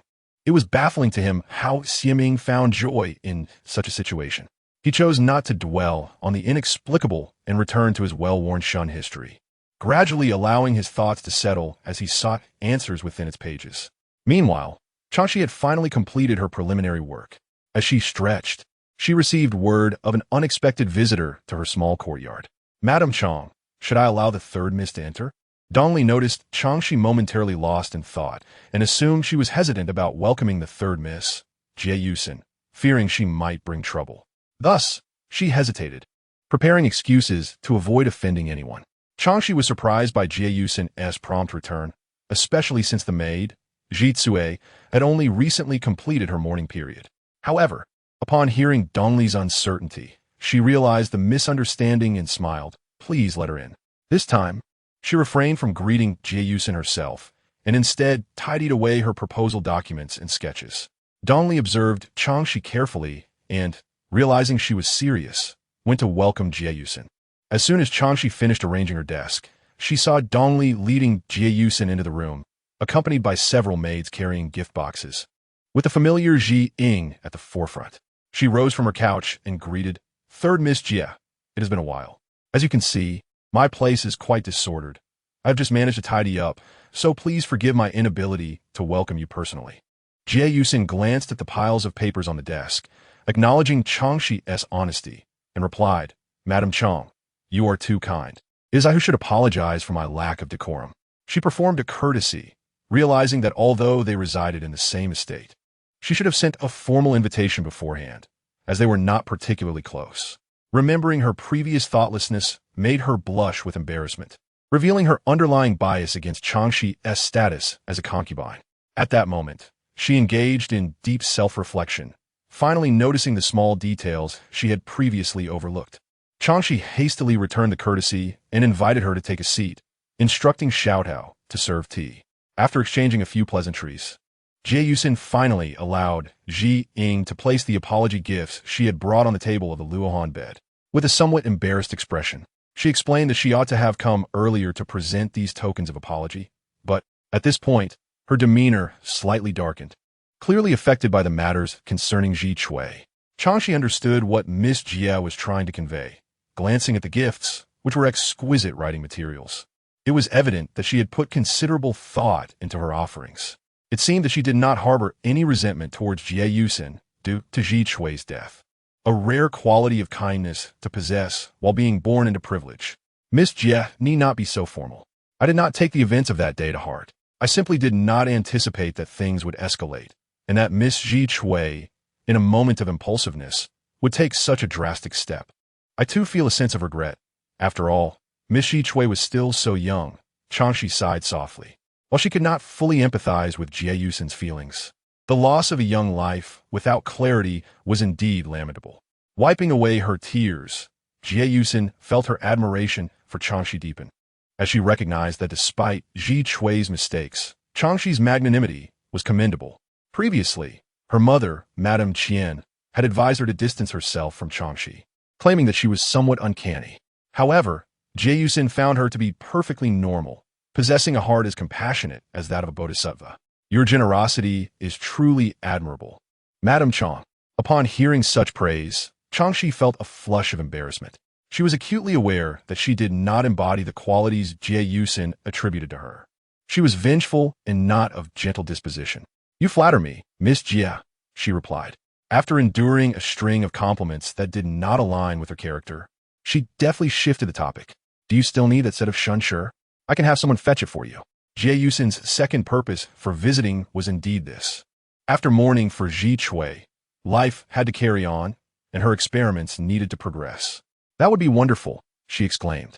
I only need to look up a few records concerning the phenomenon of the dog eating the moon. Once I have the information, I will have it sent back to you. Chang Xi was surprised to learn that Jie Yusin had an interest in astronomical phenomena. You study this too, Miss Jie? Her astonishment did not faze Jie Yusin, who simply smiled and explained. I became curious about the waxing and waning of the moon and the occasional occurrence of a lunar eclipse during my childhood, and I have continued my research ever since. Having traversed time, Chang Xi found it remarkable to encounter a young lady so dedicated to scientific inquiry. No wonder old Madame Luo had referred to her as an eccentric. Individuals with a scientific spirit tend to be exceptionally persistent, which stands in stark contrast to the prevailing notions of female virtue in this era, hence the gossip surrounding her. Your dedication to research is truly commendable, Chang Xi remarked. Jie Yusin was slightly taken aback. It was the first time someone had expressed such sentiments toward her. Most people regarded her interests with skepticism, including her 3 sisters-in-law, who frequently spoke ill of her behind her back. Yet this young woman, who had only studied for a few days, understood her, and the sincerity in her gaze was undeniable, warming Jie Yusin's heart. Chang Xi, observing Jie Yusin's emotional side, gently grasped her hand and encouraged her. Miss Jie, pursue your studies diligently. I believe you will achieve great success. After a brief pause, she added, as for the Shun Sure, I currently lack the time to read it. You may return it directly to the library after you are done. Jie Yusin's eyes widened slightly. She had intended to ask if there was anything unclear, but reconsidered and nodded instead. Thus, the two shifted to other topics. Chang Xi refrained from discussing the astronomical phenomenon of eclipses, fearing that her status might lead others to view her as a heretic. Additionally, scientific inquiry is a lofty pursuit, and one must ascend through their own efforts to behold the most exquisite vistas. Ultimately, she deemed it unwise to elaborate further. After conversing for a while, Jie Yusin stood to take her leave, but inadvertently brushed against the stack of papers on the table, causing them to scatter. Ah, sorry, she exclaimed, hurriedly bending down to gather them. As she did so, her gaze fell upon a sketch in her hand, and she paused momentarily, instinctively examining it closely. It was a design for some kind of machine. While she grasped parts of it, the overall purpose eluded her. Yet her curiosity remained piqued. Having traveled with her father in her youth, she had been exposed to a myriad of experiences, which not only sparked her interest in astronomy, but also instilled a profound curiosity about scientific matters. Chang Xi picked up several sheets of paper in front of her and began collecting the others that the maids had gathered. However, upon turning around, she noticed Jie Yusin engrossed in the sketch of a human-powered spiral hand-crank press. She couldn't help but shake her head slightly, surprised by Jie Yusin's unexpected insight. Yet soon, Chang Xi wore a wry smile. She was not pleased with this situation, as she had no intention of revealing such designs too soon. After all, her origins were humble, and many of her ideas could not withstand scrutiny. Being too avant-garde could lead to backlash. The drawings were merely plans, and presenting them now would be premature. She needed to establish herself first. The timing of Jie Yusin's accidental discovery was indeed unfortunate. It was as if fate had conspired against her. Madam Chang, what is this used for? Ye Yuan Inwudet, her eyes sparkling with excitement as she urged Chang Xi to sit back down on the Luohan bed, clearly eager for a deeper discussion. I see your drawing is quite intricate, but I cannot discern its purpose. Chang Xi, not one to dwell on matters unnecessarily, resolved to steer the conversation in a favorable direction. Well, this is a rather long story. That's all right. I have plenty of time, Jie Yusin replied eagerly. Her spontaneous nature meant that she would speak her mind without hesitation, unlike most others who would ponder whether Chang Xi's words implied reluctance to share. Gradually, Chang Xi began to understand Jie Yusin's character and instructed Dong Li to prepare 2 cups of tea. She glanced at Jie Yusin's maidservants, wishing to limit the number of people privy to this matter. Perceptive as ever, Jie Yusin quickly grasped the situation and instructed Ji Ying, please take the others to stroll in the small garden. Ji Ying, familiar with her mistress's temperament, did not question her, but exchanged a glance with Chang Xi before leading the others outside. Chang Xi also sent Dong Li and Xiao Tao away to accompany Ji Ying in the garden. Once outside, Dong Li pulled Ji Ying aside to chat, as they were old acquaintances and had much to discuss. Meanwhile, Xiao Tao engaged with the other second-tier maidservants brought by Jie Yusin, having risen from the same rank herself, and thus possessing plenty of topics to cover. With the extraneous individuals dispelled, Chang Xi candidly stated, "To be honest, Miss Jie, this is my future livelihood. I have worried over it more than I can say." Jie Yusin regarded Chang Xi's lustrous black hair with surprise. "Where's the gray?" Clearing her throat, Chang Xi felt the conversation was becoming increasingly absurd. Jie Yusin's lack of worldly understanding made her a challenging interlocutor. "Miss Jie, the Jie family is not in need of that little bit of money for sustenance," she replied, realizing she had not quite grasped Chang Xi's words. Chang Xi continued, "Miss Jie-san, I'm not a member of the Jie family. Strictly speaking, when the time comes, I shall take my leave." At this moment, Jie Yusin recalled Chang Xi's identity as a concubine and realized that she was not her sister-in-law. This thought illuminated the earlier remarks made by Chang Xi.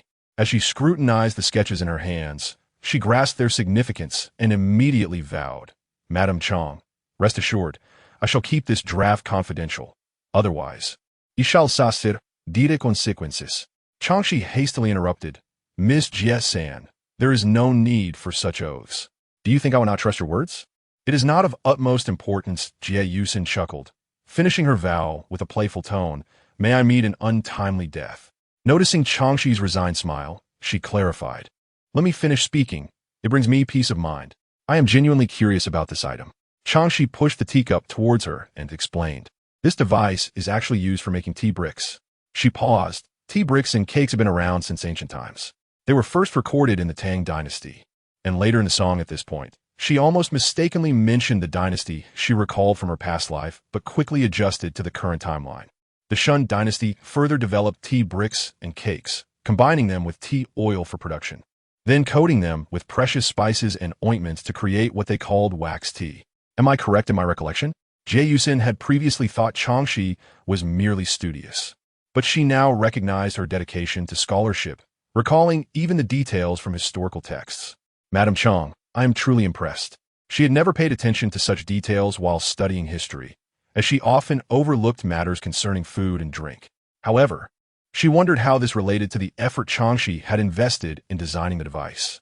Chang Xi countered, "Have you noticed, Miss Jie-san, that tea bricks and cakes are no longer produced today?" This posed a challenge for Jie Yusin, who tilted her head in contemplation for quite some time.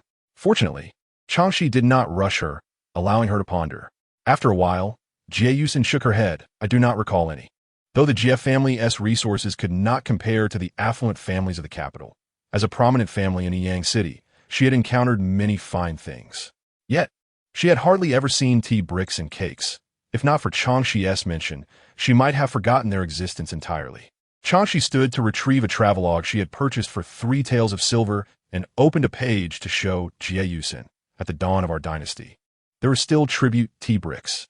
However, our esteemed ancestors soon realized the burdens this placed on the people and ordered the cessation of tea brick production, allowing for loose tea to be offered instead.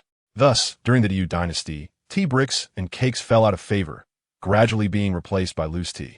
This realization dawned on her when she encountered a foreign gentleman named James in the market, who bought tea to sell back in Britain. Discovering there was still much potential for profit in the tea trade, she was grateful for her decision to invest in the travelogue. Its author was fascinating, employing a free-spirited approach to writing, documenting not only the landscapes and cultures he encountered, but also sharing his personal insights. She found ample corroboration for her own ideas within its pages. Furthermore, the book grew increasingly intriguing as he transitioned from reality to imaginative explorations of foreign lands. Though whether this was an attempt to stretch his narrative for profit remained uncertain. Nonetheless, this was highly advantageous for her. Jie Yusin grasped Chang Xi's intentions. She planned to venture into the tea brick business. To her, recognizing such an opportunity was remarkable, as few would notice this angle. However, Jie Yusin lacked a knack for business and could not articulate any useful insights regarding the differences and advantages of tea bricks versus loose tea. Thus, she chose to redirect the conversation back to the sketches in her hands. "You designed this for making tea bricks, but how does it function? I see there is a handle. It must be used to activate the mechanism that compresses the tea leaves into bricks, correct?" Chang Xi felt like applauding. Though the sketch was merely a rough draft without precise measurements, an intentional choice, an expert would easily deduce its working principle. This revealed that Jie Yusin's scientific literacy surpassed her expectations. Although Chang Xi had previously referred to it as a mere tool for dining, that statement had been somewhat reserved, as the device lacked significant scientific merit. In time, it would inevitably be imitated, necessitating technological upgrades, which was her true ambition. However, the prerequisite for all this was funding. Without money, progress was stifled. Jie, upon receiving affirmation, humbly replied, "I was merely guessing." Chang Xi suddenly gazed at her with keen interest. Jie was taken aback, feeling as though she were being scrutinized by a predator. But she quickly dismissed the notion, reminding herself that Chang Xi was merely a delicate woman. "Actually, I am contemplating potential improvements for the future," she mused. "What kind of improvements?" Jie turned to Chang Xi, her curiosity piqued by the latter's inventive spirit, having long since forgotten any previous misgivings.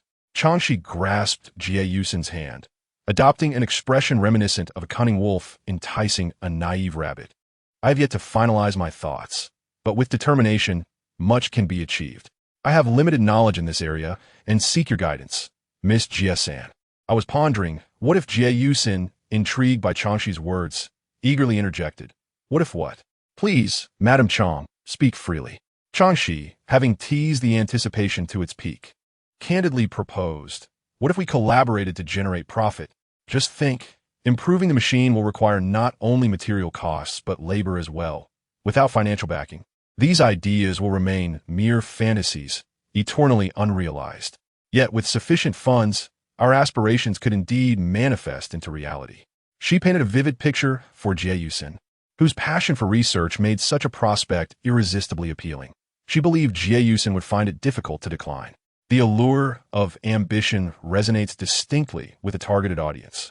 Jie felt a surge of excitement, her breath quickening at the prospect.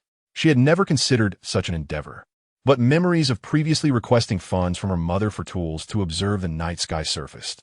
At times, when the amounts were substantial, her mother would look at her with a troubled expression, gently declining her requests.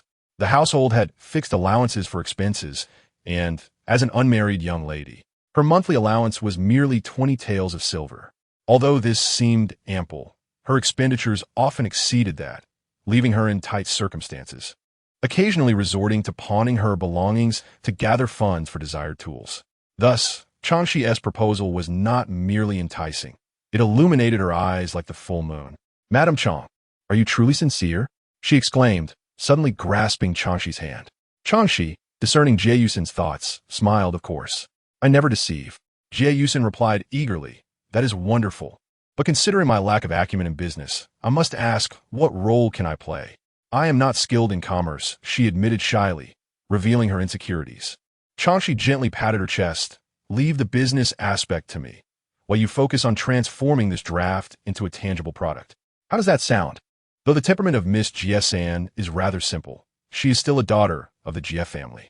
With this identity and her interests, she undoubtedly has acquaintances skilled in machinery fabrication, which is far more convenient than seeking help externally, ensuring superior quality as well. After all, those who excel in such crafts are often quite dedicated. Moreover, since her arrival in this world, she has only ventured out once, and her social circle is limited. James, the foreigner, holds the most utility for her. Finding craftsmen capable of creating these tools would undoubtedly take considerable effort, and the time investment alone could be staggering. Thus, Miss Jie-san has fortuitously found a solution to her pressing needs. With the support of Jie-san, her previous business proposal may well become obsolete, as she now has a superior option. Although she had promised the Qin family not to act under the Jie banner, she never committed to avoiding collaboration with members of the Jie household. With Jie-san's involvement, she is effectively tied to the Jie family's enterprise and can temporarily ride the favorable winds. Upon hearing the responsibilities assigned to her by Chang Xi, Jie promptly affirmed her capability, as she happens to know individuals adept at machinery. True to her expectations, Chang Xi felt a wave of satisfaction, though her demeanor suddenly turned serious. "Miss Jie-san," she began, "it is often said that even brothers must settle accounts clearly. We cannot afford to muddle our finances. How do you intend to divide the profits? Isn't this akin to taking advantage without investment?" Chang Xi would not overlook this matter simply due to Jie-san's innocence. On the contrary, it was critically important to establish clear boundaries before their venture commenced, thus mitigating potential future disputes. This was not only a safeguard for her rights, but also for Jie Yusin's. The term profit-sharing was somewhat foreign to Jie Yusin, but Chang Xi's serious demeanor prompted her to adopt a similar gravity, earnestly considering the question posed. Profit-sharing, as its name implies, pertains to how much each party can expect to earn. Despite her naivety in business, she understood its meaning, especially since she and Chang Xi had only met twice, making their familiarity rather scant. Nevertheless, her innocence did not equate to gullibility. As a daughter of the second house of the Jie family, she knew Chang Xi would not dare deceive her, which bolstered her confidence in their collaboration. Of course, she trusted her own judgment above all. Chang Xi was indeed deserving of her trust. Some individuals may take a lifetime to foster trust, while with others, it can blossom from a mere meeting. Chang Xi evidently belonged to the latter category, and her earnest disposition only reaffirmed Jie Yusin's thoughts. Recognizing Jie Yusin's contemplative expression, Chang Xi patiently awaited her response. She had already made a decision and was merely observing how Jie Yusin would choose to proceed. Regardless, she would devise a way to steer the situation in her favor. As was her customary approach, after a prolonged period of reflection, Jie Yusin spoke, "Madam Chang, regarding this tea brick business, I am unaware of your intended management strategy or how far you plan to develop it. Furthermore, I possess limited funds for collaboration. Thus, I have no demands concerning profit shares." This was the result of her careful deliberation. Chang, she shook her head. "Miss Jie San, this venture does not require you to invest a single copper coin." Jie Yusin's eyes widened in astonishment. Without financial input, how could the enterprise unfold? Her inability to grasp the intricacies left her utterly perplexed. As she had chosen Jie Yusin as her partner, Chang Xi had no intention of withholding information. She succinctly laid out her vision. Jie Yusin listened, dumbfounded. Was this not akin to seizing the opportunity without investment? She had never anticipated such an approach. Could it truly succeed? "Miss Jie San, do you trust me?" That question posed a challenge for Jie Yusin to answer. She felt as though she were stepping into a trap that Chang Xi had cleverly set, albeit one she willingly jumped into. Naturally, she provided an affirmative answer. Only then did Chang Xi reveal a smile once more. "As for the profit share, I shall take the lion's share, 55%. What do you think, Miss Jie San?" In this matter, she was unyielding. Without a dominant position, she would only be subject to the whims of others. While she had faith in Jie Yusin's character, her trust did not extend to the Qin family, and her impression of the still unknown Jie Erlao was not particularly favorable. Initially, Jie Erlao had resorted to every possible means to marry into the Qin family, giving off an impression of infatuation. Surely, with grandchildren already in the picture, the matriarch, Lady Rong, remained cold towards the Qin family for good reason. It was likely that the mother and son had quarreled over this daughter-in-law, leading to Lady Rong's increasing disdain for her. However, Jie Yusin shook her head in disagreement. "That is too little. Madam Chang, this opportunity was discovered by you and will require your management. I am not suited for such tasks. How about this? You take 70% and I will take 30%. This was already a favorable arrangement for her, considering she would not need to contribute financially to the collaboration. Chang Xi frowned slightly. Although she was bold and fond of small profits, she did not wish to take undue advantage of Jie Yusin. Simply having the Jie family as a formidable backing made a 50-50 split more than fair. "That won't do, Miss Jie San. You'll end up at a disadvantage. There's nothing wrong with it. We have settled on this. Don't argue with me. If not, I shall refrain from involving myself in your affairs." Chang Xi would never allow a cooked duck to fly away. After a round of negotiation, both parties, not inclined to take advantage of one another, ultimately agreed upon Chang Xi receiving 60% of the shares, while Jie Yusin would hold 40%. As Chang Xi prepared the contract, Jie Yusin patted her flushed cheeks. Feeling a sense of embarrassment she had never experienced before, she truly had secured a substantial advantage this time. Chang Xi quickly drafted 2 copies of the contract, her recent study of the great universe law finally proving useful. In this era, a contract once filed with the local authorities held significant protective power. After all, even contracts involving the trafficking of people were safeguarded, let alone such a cooperative agreement. Naturally, encountering corrupt officials could complicate matters, but she believed no official in Yang City would dare overreach into the Jie family's affairs. Jie Yusin received the several pages of the contract and began to read through them. She was not so naive as to sign without scrutiny. Miss Jie-san, if you have any objections, please voice them. Jie-san nodded, though she was not well versed in these matters and pointed out various aspects she did not understand, to which Chang Xi patiently provided detailed explanations. As darkness enveloped the sky, the two signed the contract, agreeing to file it with the authorities the following day. As Jie-san prepared to leave, Chang Xi hesitated and said, Miss Jie-san, I have a favor to ask. Given our familiarity, why speak such formalities? Jie-san replied, casting a reproachful glance at her. Chang Xi smiled. Then I shan't be polite. After a pause, she composed herself, saying regarding this design, I kindly ask that you do not disclose it as my creation, but rather state that I commissioned you to design it. Would that be agreeable? Why? Ye Iwin Ingwudet. Puzzled, Chang Xi explained a rationale she had carefully devised, stating that should others wish to replicate this item, they would be deterred by the Jie family's reputation, thereby slowing their progress and benefiting their venture. As for the true reason, it was to conceal her identity. Presenting herself with a travelogue would not pass muster with discerning individuals, and she wished to avoid early exposure. She intended to step into the limelight only once she had firmly established her footing. Jie-san did not ponder too deeply. At such moments, she recalled Chang Xi's status as a virtuous wife and felt an overwhelming sympathy for her. She promptly nodded, indicating her willingness to keep the secret. The two became partners in business, instantly growing closer, and Chang Xi warmly escorted her on her way. By the time Jie-san returned to the second house, night had fallen. Upon seeing her daughter return at such a late hour, Mrs. Qian furrowed her brow and remarked, Did I not instruct you to limit your interactions with that Chang family? Madam, your prejudice against Lady Chang is quite evident. As Jie-san cleans her hands and takes a seat at the table, preparing to dine, Qianshi speaks earnestly. You must heed your mother's advice. Otherwise, you shall undoubtedly face the consequences. Mother, I am no longer a child.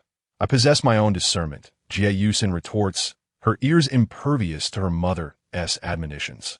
Seeing that her words fail to sway her daughter, Qianshi's mood darkens considerably, further exacerbated by the arrival of her younger son for a meal, indicating that the couple has yet to reconcile. She feels a sense of dissatisfaction towards her daughter-in-law, by sure, yet dares not reprimand someone of a higher social standing. Thus she endures in silence. Jiaming, lifting his robe, sits down and instructs a nearby maid to serve him water for washing his hands. Catching a glimpse of his mother's disapproving gaze, he promptly diverts the topic, saying, Mother, my sister is quite resolute. Let her act as she wishes. He then leans closer to his sister and inquires, Did you visit Lady Chang? Jie-san is well aware that her elder brother is easily distracted by beauty. Otherwise, his wife would not quarrel with him over such matters. Consequently, she asks cautiously, Brother, why do you ask? With a chuckle, Jiaming replies, What can I do? Oh, dear sister, what sort of look is that?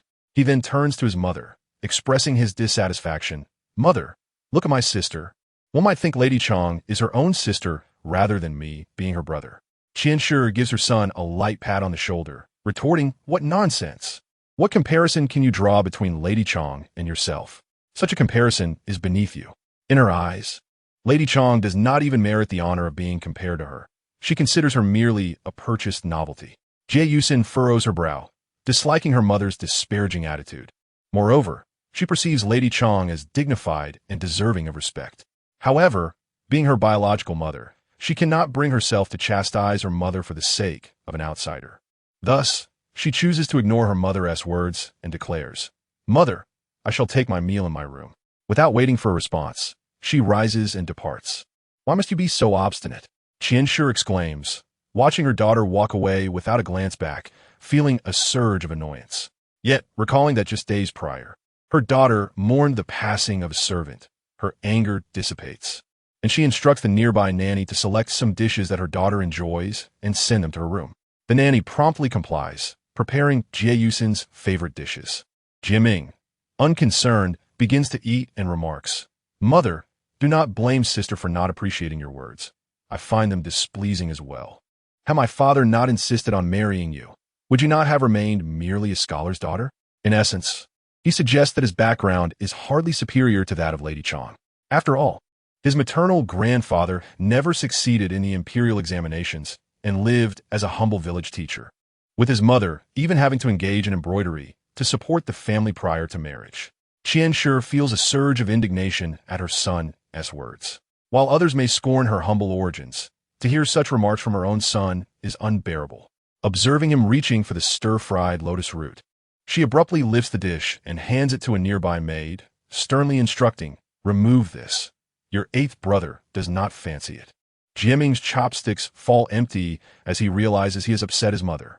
Understanding her sensitivity, he sets down his chopsticks and, imitating his sister Jie Yusin, rises to declare, "I shall dine with the ninth brother. Mother, enjoy your meal." With that, he leaves with a flourish, leaving Qian Shi to stew in her frustration. When the elder Mr. Jie returns home and sees his wife's sullen expression, he inquires curiously, "Who has vexed you?" Only then does Qian Shi notice her husband's return, and, while assisting him in changing into comfortable attire, she complains, "It is your dear children. Each one is more exasperating than the last." Mr. Jie pauses, momentarily taken aback, as he struggles to discern which son she refers to. However, considering the eldest son's steadiness and the second son's commendable nature, he concludes that she must be speaking of the third son. If Ming Gu misbehaves, discipline him. But what has Xi and Jie done to deserve her ire? She has always been the most obedient. To him, his daughter is flawless, with no faults to speak of. Can I catch her? She is fleet of foot. Qian Shi retorts, shifting the subject back to her daughter. Today, Xi and Jie visited Lady Chang and stayed quite a while. Mr. Jie blinks in surprise. Lady Chang? Who is that? Upon realizing his wife is genuinely unaware of who she is, Qian Shi explains, "She is the wife of Jingu. I thought you were referring to someone else." Mr. Jie responds dismissively. "I have heard that she's a studious woman. Xi and Jie likely finds common ground with her. After all, this is not a bad thing. As parents, we should be open-minded." Qian Shi expresses her concern. "It is not that I am not open-minded. It is just that something about Lady Chang seems off. Fourth sister-in-law has even gone so far as to threaten our mother on her behalf. Such occurrences did not happen before her arrival. Although we are not particularly close, fourth sister-in-law has always gotten along well with us. Now, due to her, she is upset with me and suspects our branch of mischief. Where am I to seek justice in this matter?" To Mr. Jie, his wife's words suggest that the discord between the second and fourth households arises from Lady Chang, leaving him with a poor first impression of her. "I will have a serious talk with Xi and Jie. She will understand your concerns." With all the brothers now married and with children of their own, he feels it would be inappropriate for him, as a second uncle, to meddle in the affairs of the fourth household. That would be quite improper. Qian Shi is aware that her husband prefers not to intervene. Her intent in speaking thus is merely to elicit his support when dealing with her mother-in-law, Rong Shi. "I understand," Mr. Jie replies, feeling reassured by his wife's sensibility. A wife should indeed possess such wisdom. The following day, Chang Xi rises early, determined to take the contract she established with Jie Yusin to the government office for registration. It is a matter that requires prompt action, as delays may lead to complications. Furthermore, she wishes to handle this personally, both to avoid relying on others and to establish a rapport with the clerks at the office, thereby paving the way for the marriage certificate that may pose future challenges. Luo Momo, having received Chang Xi's instructions, prepares the sedan chair. However, Jie Yusin, who is supposed to accompany her, has yet to arrive at the appointed time. Chang Xi frowns in concern until she finally sees Ji Ying, Jie Yusin's headmaid, rushing towards her, breathless. Ji Ying bows to Chang Xi, but before she can speak, Chang Xi motions for Dong Li to pour her some water. Take a moment to catch your breath before we continue. Taken aback by the warmth of Chang Xi's demeanor, Ji Ying cannot help but feel a newfound admiration for her, realizing how unreasonable it was to blame Chang Xi for the death of Ji Chui. After Ji Ying has composed herself, Chang Xi learns that Jie Yusin cannot attend because Qian Shi is watching her in the courtyard. Jie Yusin cannot find an excuse to come over and does not wish to cause trouble by arguing with Qian Shi, so she has sent Ji Ying in her stead. Knowing Jie Yusin's intentions remain unchanged, it matters little who handles the paperwork. The sedan chair bears the Jie family name, making their purpose clear to all. Before leaving the Jie residence, Chang Xi pays a visit to Qian Shi's quarters. However, unlike last time, Qian Shi does not meet her. Instead, she sends out Zhong Momo to relay the message that she's aware of Chang Xi's visit. Observing the somber atmosphere in Qian Shi's quarters, Chang Xi suspects that her health has deteriorated. After expressing her concerns and receiving a brief response from Zhou Momo, she is urged to proceed with her matters. With that, Chang Xi departs. As she sets out from the Jia residence, her entourage remains unchanged from the last time, save for the addition of Zhiying. Luo Momo, curious about Chang Xi's trip to the government office, refrains from asking questions but instructs the bearers to head in that direction. The sedan chair bearing the esteemed name of the Jia family was present, and she proceeded to the official office to register the contract, where everything went remarkably smoothly. Particularly, the clerk's surnamed son, upon seeing the notice of the third Miss Jia in the hands of Zhiying, bent even lower in deference and treated Chang Xi with even greater courtesy. Ultimately, he personally escorted her out. Chang Xi instructed Xiao Tao to secretly slip a couple of silver coins to Clerk's son, claiming it was to buy him a drink. Clerk's son, sharp-witted, tucked the coins into his sleeve, clearly pleased with Chang Xi's manner of conducting business. This young lady, despite her tender age, displayed a remarkable maturity in her dealings. He patted his chest with a smile, assuring her that should she require any assistance in the future, he would undoubtedly handle it with utmost diligence. Chang Xi smiled in return, exchanging a few pleasantries with Clerk's son before being assisted by Dong Li into the sedan chair. Clerk's son, having benefited from the encounter, stood watching her leave. Although merely a member of the Jia family, cultivating a good relationship with her could only serve him well. Naturally, he dared not harbor any inappropriate thoughts towards such a beauty. Yet, while he held back, others did not. As they reached the bustling street, Chang Xi thought of Zhang Yingda, wondering how his small business was faring. With this thought in mind, she directly commanded the bearers to head back towards the market. Just then, a shout rang out, "Catch the thief!" The sedan chair was suddenly jolted, causing it to spin, and Chang Xi was thrown out due to inertia. Fortunately, she managed to firmly grasp the edge of the chair, preventing the two bearers from losing their balance.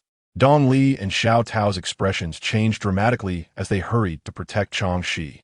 She waved her hand lightly, assuring them, "I'm fine." Just as she was frowning, the person yelling for the thief rushed past like a gust of wind, nearly knocking Xiao Tao to the ground. Quick as a flash, Chang Xi caught her, averting any embarrassment. "What is the matter with this person?" Xiao Tao exclaimed angrily.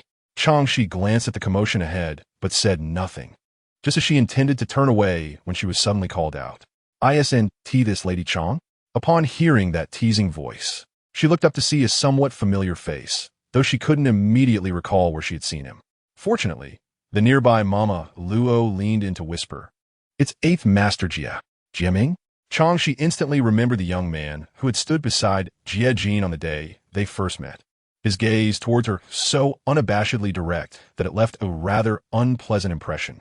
Since then, she had not encountered him again, allowing her to dismiss the memory. Unbeknownst to her, on the second floor of a bustling tavern, someone was observing the scene from a half-open window. Jia Jin squinted, his lips pressed tightly together, and his hand tightened around the fan's handle. What is this woman up to? Is that not 8th Master and Lady Chang? How did they come to be together? As Jia Jin's attendant, Zhonin cautiously stole a glance at his master's expression, confirming that his master was indeed displeased. Understandably so. Who could be happy witnessing such a scene? One was his master's wife, and the other was his master's cousin. They should be worlds apart. Yet here they were, appearing together in the lively street, exuding an air of strangeness. Zhou Nan shrank his neck, fearing that his master might unleash his frustrations on him.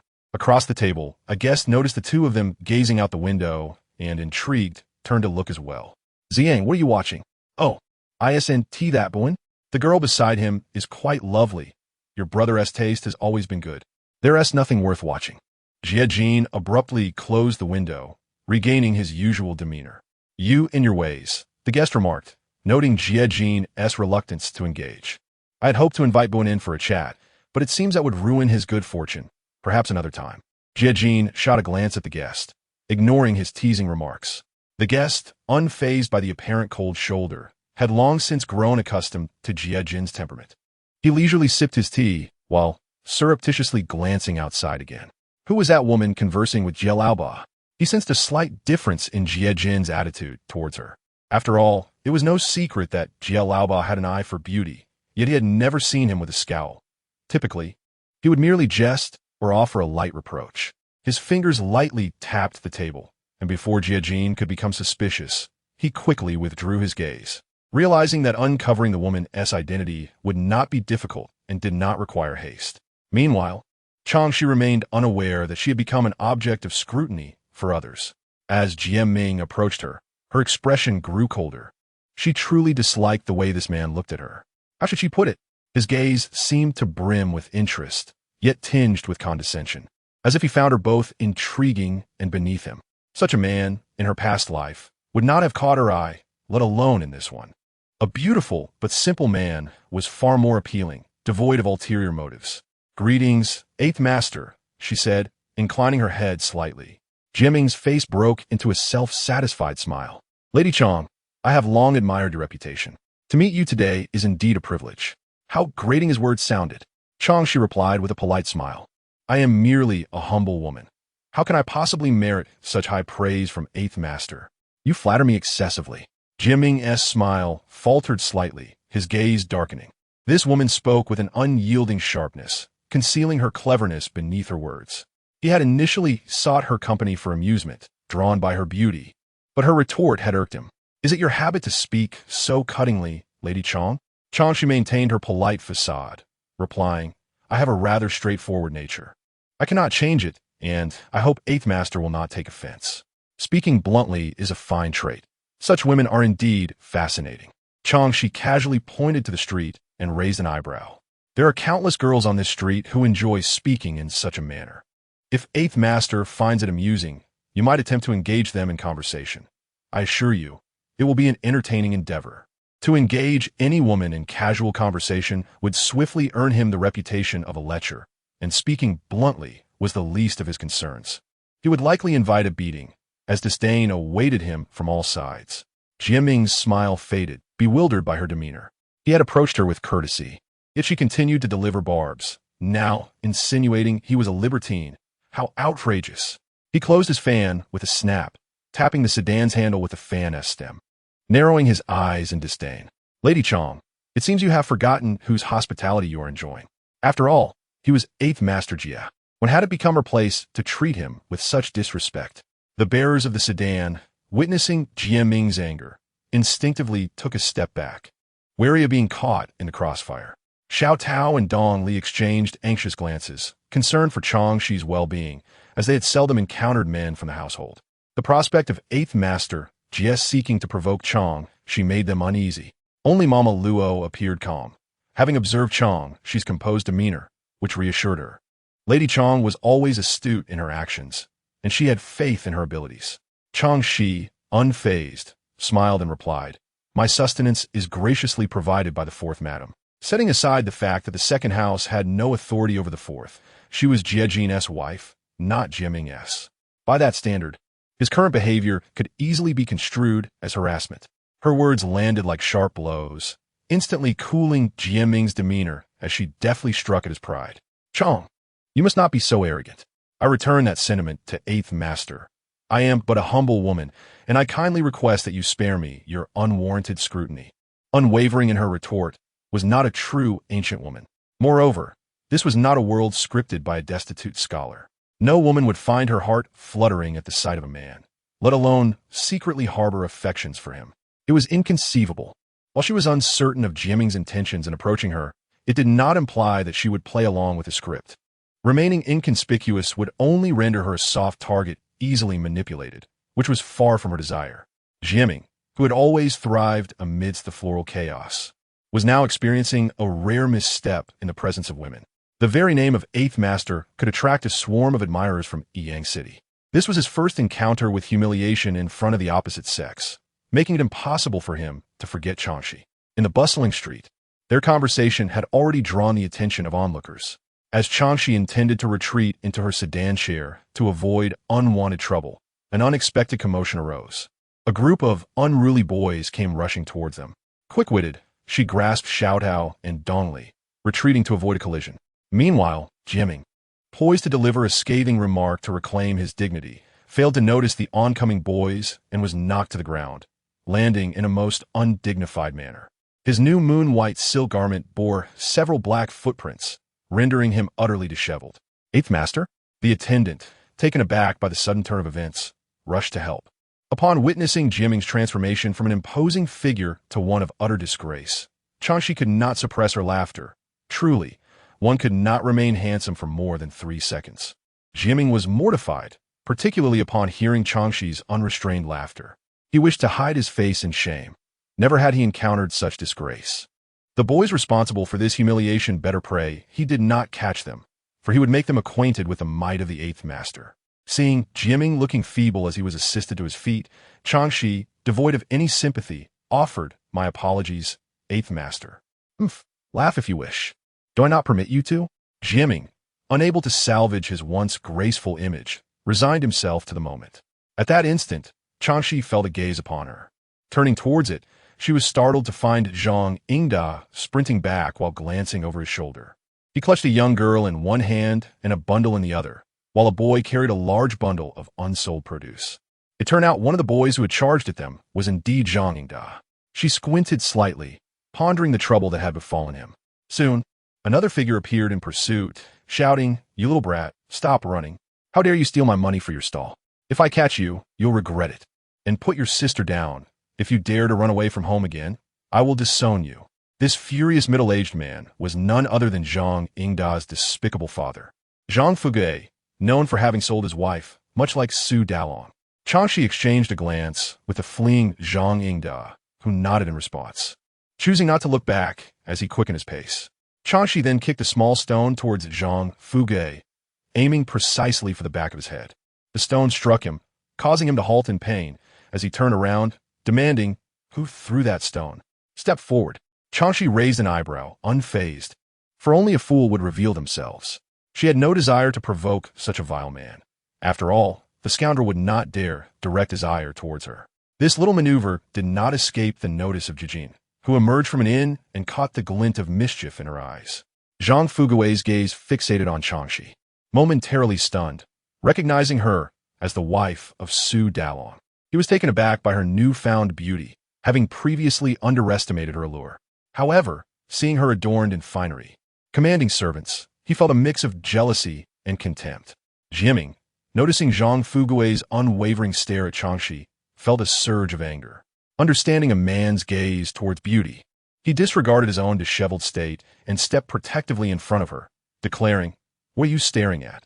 Do you wish to lose your eyes?" Zhang Fugue, realizing he could not contend with Jiaming, quickly averted his gaze and feigned submission. "Forgive me, sir. I shall take my leave." Fearful of provoking trouble, he abandoned his search for the stone thrower and attempted to flee, only to be seized by Jiaming's subordinates. Now displaying an air of authority, Jiaming approached Zhang Fugue, brandishing a folding fan. Chang Xi, observing the black footprints on Jiaming's attire, found it difficult to stifle her laughter again, but managed to contain herself lest he exact vengeance upon her. She deemed it unnecessary to provoke a petty man. "What relation do those boys have to you?" Jiaming confronted Zhang Fugue with a fierce glare. Zhang Fugue, unwilling to admit that they were his children, replied, "They stole a small amount of money. I was merely pursuing thieves, I assure you." "Really?" Jiaming was skeptical, recalling the old man's previous words. Zhang Fugue insisted vehemently that he had no connection to them. Though Jiaming remained unconvinced, he was mindful of his reputation, not wanting to bring shame to the Jiaming family in public. He released Zhang Fugue, who hurriedly fled the scene. Chang Xi watched as Zhang Fugue disappeared into the distance, realizing he would likely not catch up to Zhang Yingda and his sister. She felt a sense of relief, but lowered her expectations of Zhang Yingda, understanding that knowing of a difficult family situation was different from experiencing it firsthand. With such a toxic family background, it would be challenging for him to thrive unless he found a way to confront his father, which was no small feat. Chang Xi had no intention of meddling in Zhang Yingda's family matters. After all, it was his burden to bear, not hers. She would not overstep her bounds, as it was neither wise nor advantageous. Moreover, this was a trial he must navigate himself. As she contemplated instructing Xiaotao and Dongli to return, a cold voice interrupted her thoughts. "What are you doing here?" Startled, she turned to find Jijin standing behind her, having approached silently. "You." It was the first time she found herself at a loss for words. Jijin gestured towards the disheveled Jiaming. "Is he the true reason behind your insistence on leaving the manor freely?" "What?" Chang Xi's eyes widened in disbelief. What nonsense was Jijin spouting? As realization dawned, Her frustration surged. He was tarnishing her reputation. How could she ever look upon a man so unworthy? His insinuation was an affront to her sensibilities. What was tolerable had now crossed the line. She was fuming with indignation, ready to retort, utterly unwilling to allow him to disparage her aesthetic sensibilities. Had she truly been so desperate, she would not have been a solitary figure in the Fox family in her past life. Unbeknownst to her, Jiaming spotted Jiajin and hurried over to greet him. Old Ninth, what a coincidence.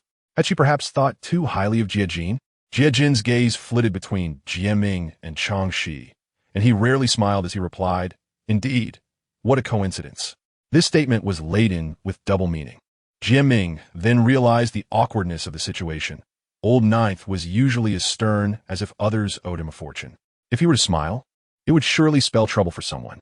Not wishing to be that unfortunate individual, he cast an apologetic glance at the frost-faced Chang Xi and ungratefully declared, "I have something to attend to, so I shall take my leave and not disturb your conversation."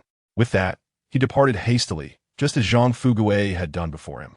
Chang Xi coldly observed Jiaming's rapid exit, as if they had never been present, and she was momentarily amused by his shamelessness. What a spineless man. Whoever married him would be doomed. Truly a lamentable fate for his future wife. Previously silenced by Jiaming's outburst, she now turned to Jiajin and said, "Do not equate me with that coward. Otherwise, I shall take it as an insult." Coward? What a fitting term for Jie Laoba. Since childhood, he had been embroiled in mischief at the clan school, always the first to flee when reprimanded by the teacher, only to boast about it later.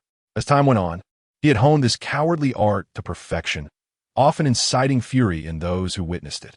Being of a similar age among his brothers, she bore the brunt of his antics the most.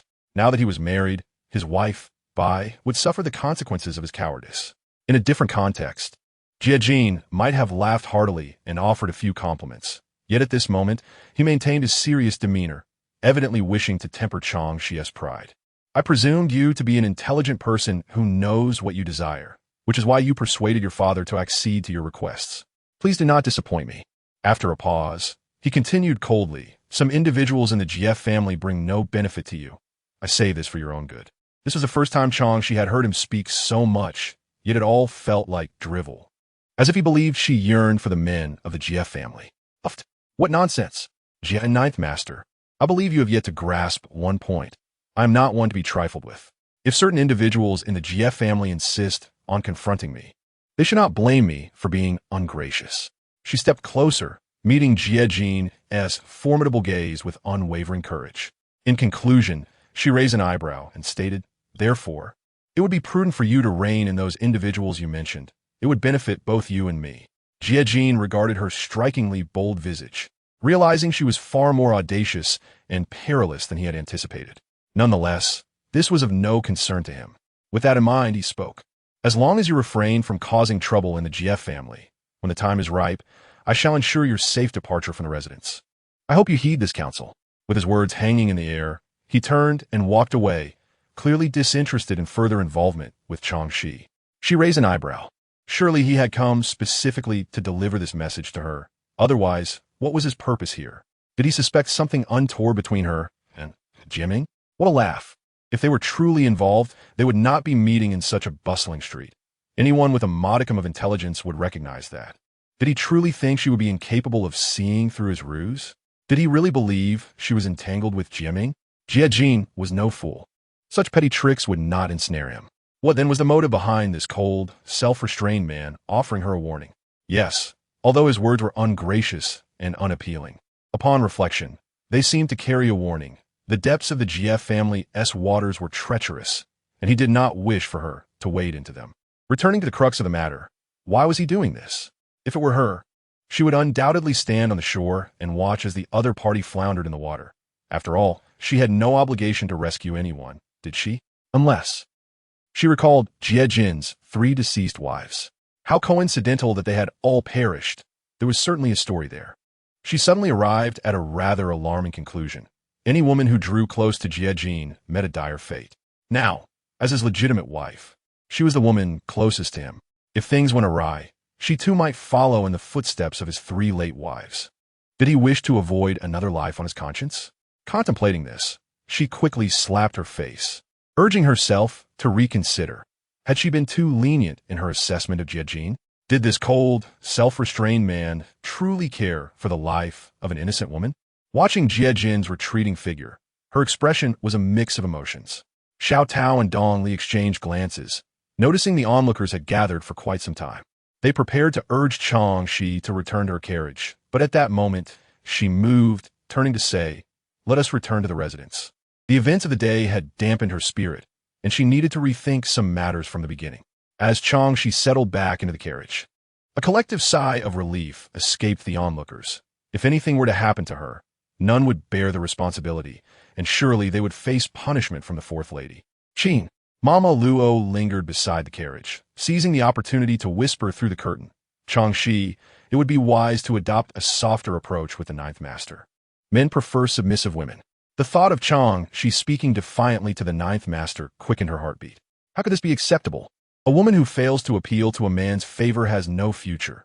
For someone in Chang Xi's position, pleasing the ninth master was of utmost importance. Listening to Luo Mama's nonsensical advice, Chang Xi found herself both amused and exasperated. She lifted the curtain and remarked, "How unfortunate that Mama, having lived many years, still fails to grasp the simplest truths of male-female interactions." What truths?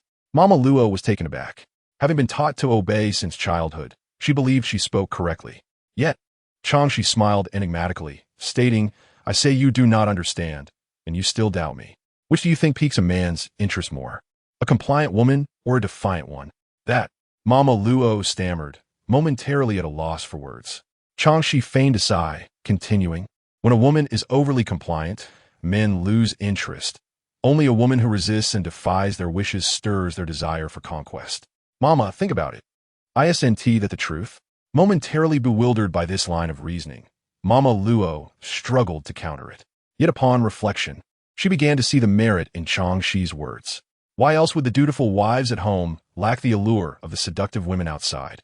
Observing Mama Luo ensnared in this misguided logic, Chang Xi scoffed softly and lowered the curtain, finally enjoying some peace and quiet. Why should a woman mold her character to please a man? She should be true to herself. Living authentically is the only way to honor one's existence. Yet such thoughts were not ones she could share with Mama Luo and the others, for these ideas were bound by the currents of time, leaving indelible impressions on those who lived within each era.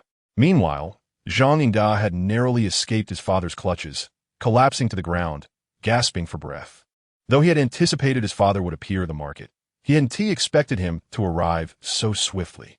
Someone must have seen him selling vegetables and informed his father, or else he wouldn't have come so quickly.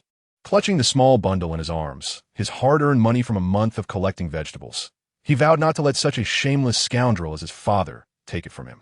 He was determined to redeem the silver hairpin he had promised to return to Chang Shi, especially since she had aided him today, enabling his escape. He owed her far more than he could repay. "Ada, what shall we do with these melons and vegetables?" Zhou Awful lamented. "We haven't finished selling them yet. Do you think if we return to sell, your father will come back?" "He certainly will." Responding to him was Zhang Lianzi. "My father will not let us off." The mere thought of her father selling her for silver tightened her embrace around her petite frame. Even if it meant braving the elements, she would rather endure than return to that cold, unfeeling home. "Brother?" Zhang Yingda, having rested enough, stood and gently ruffled his sister's hair. "Do not worry, I will protect you. When mother returns home, we will be reunited as a family." This family reunion, however, did not include their irresponsible father or their indifferent grandparents. Will that day ever come? "Brother, I miss mother," Zhang Lianzi choked out, despair nearly consuming her. She could scarcely recall the last time she had seen her mother, only remembering the sight of her mother cradling a plump, white baby while furtively stuffing items into her clothing, all the while urging her to take good care of herself and her brother. Yet, such tender moments were fleeting. Soon, the household servants had roughly pulled her away, leaving her mother, Chun, to weep in silence, scolded by the old man's first wife from behind curtain. Once outside, everything her mother had given her was seized by the servant, and she was unceremoniously pushed out of the Liu family estate. That day she fell, her knees bruised and bloodied, and as she wept her way home, her father and grandparents showed no concern, instead punishing her for returning empty-handed. "There will be, Lianzi, you must believe in me. Her brother's words rekindled the flickering faith within her. She nodded vigorously, determined to wait for the day she could once again be in her mother's embrace. Hefe, get up. We are going to the West Market to sell vegetables. Zhang Ingda, unable to confront their scoundrel of a father, sought to evade him instead. Zhou, F.A., lifting a hefty bundle of vegetables, expressed his worries. Brother, we have never been to that market. We have no regular customers. Will we be able to sell these vegetables? Regulars come from newcomers. We will sell, just as we always have. Zhang Ingda replied with optimism. Although the West Market catered to a poorer clientele, he hoped to at least break even. Yet, he was troubled about the morrow. Returning to the East Market was out of the question, with their father likely lying in wait. The 20 copper coins he had paid for the stall were not to be reclaimed.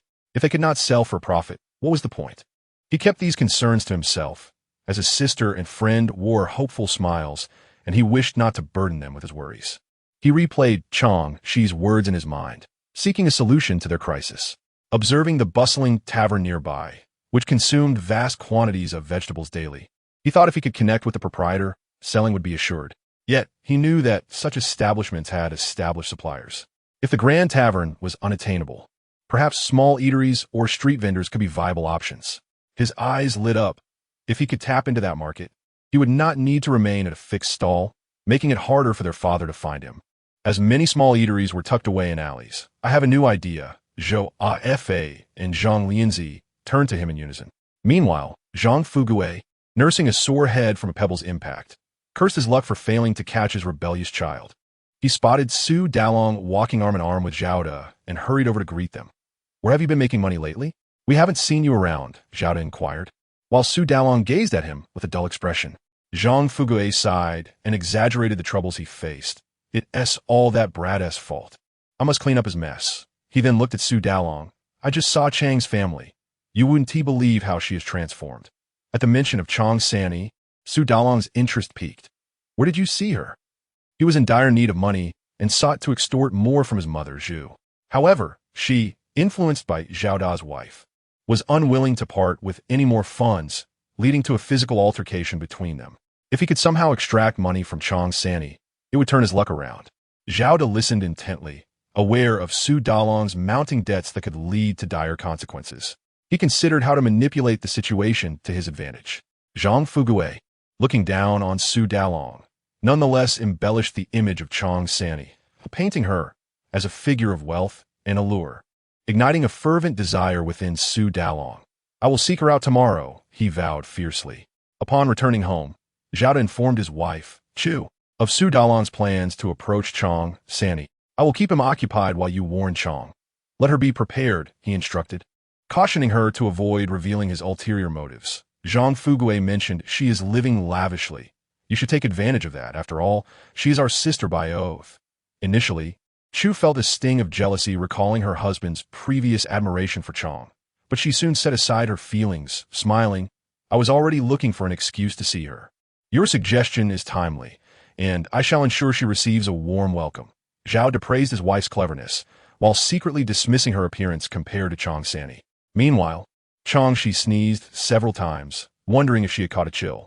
Little Tao remarked, they say if you sneeze multiple times, someone is thinking of you. That is mere superstition, Chang Xi retorted, donning a shawl for warmth, though she felt no chill, signaling for Little Tao to light the oil lamp. She resumed her work on a new proposal, discarding the previous draft.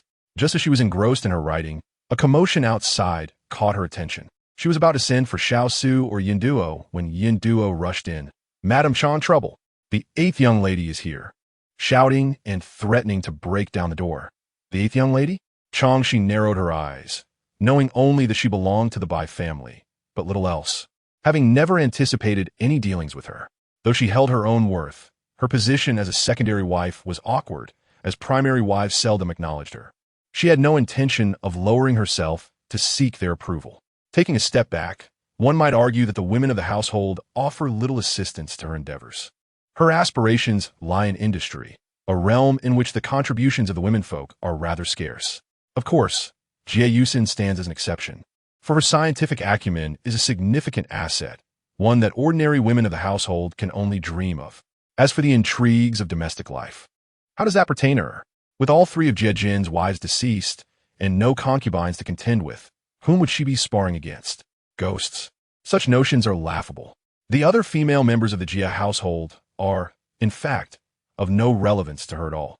Thus, it is likely that Bai Shi has come calling due to the events of the day. Clearly, someone has embellished the tale of her meeting with Jia Laoba, that coward, and shared it with Bai Shi.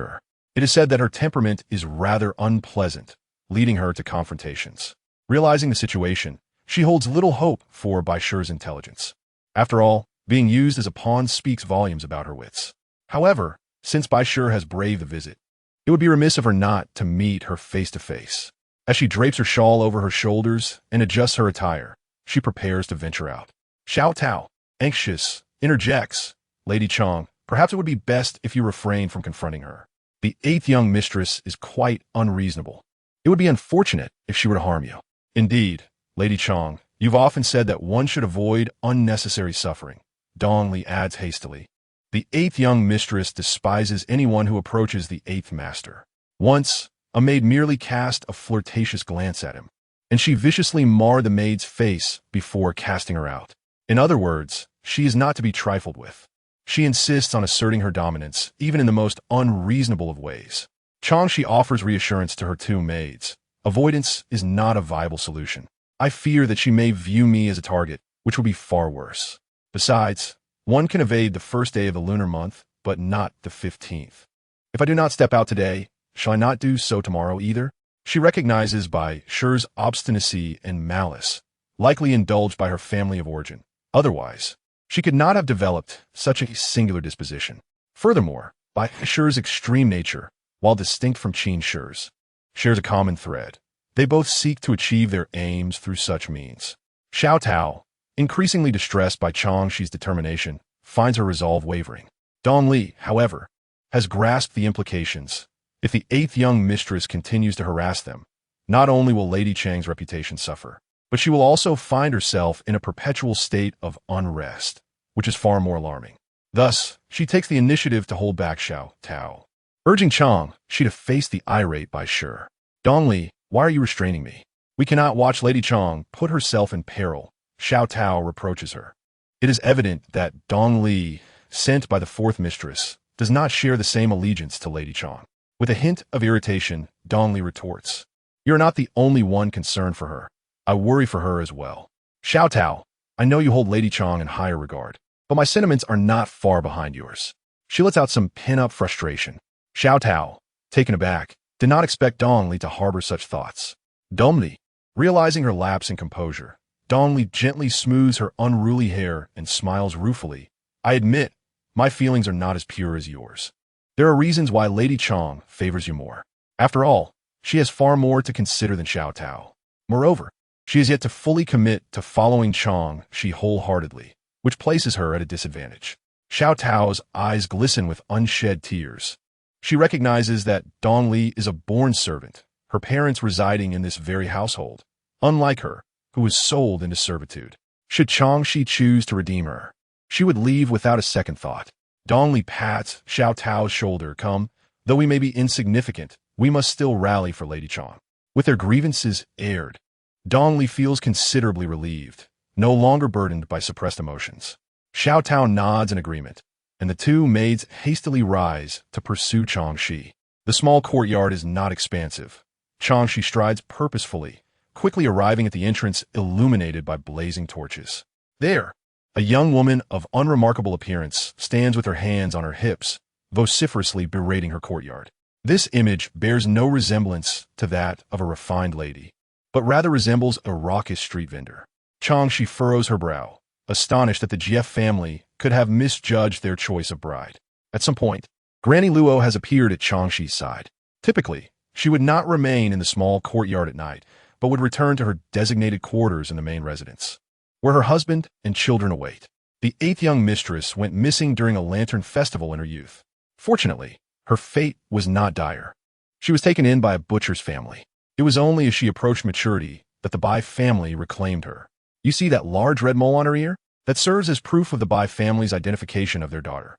Chang Xi is tempted to argue that the Bai family's claim to their daughter based on such evidence is tenuous at best. However, in ancient times, lacking DNA technology, Blood ties were equally unreliable. Absent a birthmark from infancy, there were few other ways to prove kinship. This also elucidates why Bai Shi embodies the demeanor of a coarse woman, a reflection of her upbringing that is difficult to amend in adulthood. Yet, this does not excuse Jie Laoba's disdain for her. If he truly found her wanting, he should never have married her in the first place. To desire a wife of noble lineage, yet neglect her, is a mark of a man unworthy of respect. Her contempt for Jie Ming has grown to an intolerable degree, and she acknowledges that this ire may be misplaced, rooted in her own past with a father of similar ilk. Upon spotting Chang Xi, Bai Shi's gaze fixates upon her, and in the flickering light, this woman appears to be in her prime, with an oval face and eyes like autumn waters, exuding an allure that is both enchanting and mischievous, reminiscent of the rare verses she has encountered in the Book of Songs. This is precisely the type favored by Jie Laoba. She recalls the maid who once attempted to seduce him, possessing similar eyes, and the thought incites a deep-seated resentment within her. Well, if it isn't Chang, the one who prefers to flirt rather than uphold her dignity. No wonder your husband seeks to transfer you to another family. He likely believes your flirtations have made you too restless. Thus, trading you for a few coins seems more prudent. As her ire escalates, she advances. If your uncle does not come to your quarters, you cannot hold your ground. And instead, you seek to entice another man's affections. Is that not so? With each word, her fury mounts, and she reaches for Chang Xi's collar, intending to drag her forward and deliver a few stinging slaps to teach her a lesson. This vile woman, a source of disgrace, is a burden to all who encounter her. Bai Shi, having only slaughtered pigs in her youth and thereafter indulged in a life of comfort, lacks the finesse required for such a confrontation. Chang Xi deftly evades her grasp. Frustrated by her failure, Bai Shi's rage intensifies, propelling her to assault Chang Xi with renewed vigor, convinced that she can easily subdue such a delicate beauty. Just then, Jie Jin, having hurried from the front courtyard upon receiving news, witnesses Chang Xi's agile maneuver. Though not particularly graceful, it proves effective. He had not anticipated that Chang Xi possessed such skills. No wonder she had been able to discreetly kick a stone that struck a middle-aged man earlier. A mystery surrounding her begins to unravel for Jie Jin. Sir, should we intervene to separate them?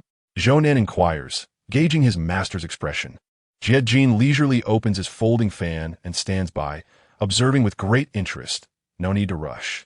Zhou Nan, captivated by the unfolding drama, finds himself engrossed in the spectacle, increasingly convinced of Chang Xi's remarkable abilities. Observing her swift and decisive movements only serves to highlight Bai Shi's escalating clumsiness. As her failed attempts multiply, her desperation manifests in increasingly ridiculous behavior. Chang Xi, realizing that Jie Jin and his servant are merely spectators rather than problem solvers, feels a surge of indignation. Were they not here to address the matter at hand? Bai Shi is, after all, a member of the Jie household. How is it that their earlier resolve seems to have dissipated? Jie Jin, catching the fierce glint in Chang Xi's eyes amid the flames, recognizes her as a radiant focal point, drawing attention even in the midst of conflict. However, he was never one to show gentleness towards women, so he heartlessly responded to her with an expression of helplessness. After all, as a man, how could he possibly involve himself in a dispute between two women? It would be detrimental to his reputation. Chang Xi could have killed him with her glare. This deceiver had led her to believe he was a good person, but it was all self-deception. He was nothing but a fraudulent scoundrel. Bai, unwilling to be overlooked by the Chang family, resorted to a despicable trick she had learned from her foster parents' eldest son. After being recognized by her biological family, she had refrained from using it, fearing ridicule for her lowly tactics and the shame it would bring to her parents. In her current anger, she disregarded all caution. Having learned grappling techniques in her previous life, Chang Xi was familiar with this sordid maneuver. It was effective against men, but its efficacy against women was somewhat lacking. Nevertheless, her irritation only grew, since Bai refused to listen to reason, she would not hesitate to retaliate. With a swift turn, she evaded Bai's dirty hands, then seized her wrist and twisted it behind her back, forcing her to kneel with a sharp thrust of her knee into the crook of Bai's leg. With her other hand, she ripped the shawl from her shoulders and bound it around Bai's hands. Bai, determined to retaliate, attempted to rise, but as she moved, Chang Xi seized her other hand and secured it behind her back, binding her with the shawl. Thus, she was completely subdued. Madam Ba, will you submit or not? Chang Xi's voice was laced with mockery. Bai seethed, vile woman, release me at once. Dare to disrespect me, and you shall pay dearly for it. A torrent of curses poured forth from Bai, filled with vile language. In her previous life, when she held the aura of a domineering figure, Chang Xi would have had someone stuff dirty socks in a Bai's mouth. Such a foul mouth deserved nothing less. Very well, Madam Ba. If you refuse to speak civilly and continue your tirade, then kneel there. I shall accompany you to the end, Chang Xi retorted with a cold smile. I believe there are still those in the GF family who value reason, such as the matriarch. She will certainly address this matter fairly. She refrained from mentioning Bai's mother-in-law. Qian, knowing well that Qian would never dare provoke her tall daughter-in-law. There was only the matriarch, Rong, who had previously treated her kindly. Furthermore, Bai's true nature was well known to Rong, a steadfast presence in the family. At that moment, Bai's face flushed crimson. She was wary of the matriarch Rong. Last time, when dealing with that maid, the matriarch had punished her with half a month of transcribing NZE and Buddhist scriptures, claiming her disposition was overly aggressive and needed tempering. Bai had subdued her temper to appease the matriarch, who had then allowed her to return home. Since that incident, she had refrained from causing too much trouble, only stirring up minor issues regarding Jialao Ba and their private matters, which the matriarch did not concern herself with. This time, however, she had lost her reason and acted excessively. Are you willing to speak properly now? Chang Xi observed her demeanor, having encountered many like her in her previous life, and instantly saw through Bai's thoughts. Bai, feeling cornered, nodded begrudgingly. Speak, Chang Xi insisted. Bai, feeling the pressure and unable to defeat her, reluctantly replied, I am willing. Seeing Bai finally relent, Chang Xi released the shawl binding her hands and tossed it to Xiao Tao behind her. She would not use that shawl again until it was cleaned, as she now found it repulsive, associating it with Bai. Once freed, Bai rose with the help of her maid, but her glare at Chang Xi remained venomous. Yet outmatched, she could do nothing. Chang Xi, however, paid Bai no mind, her gaze shifting to Jie Jin, who had been a silent observer. She strode confidently towards him, standing before Jie Jin. Were your words today mere nonsense?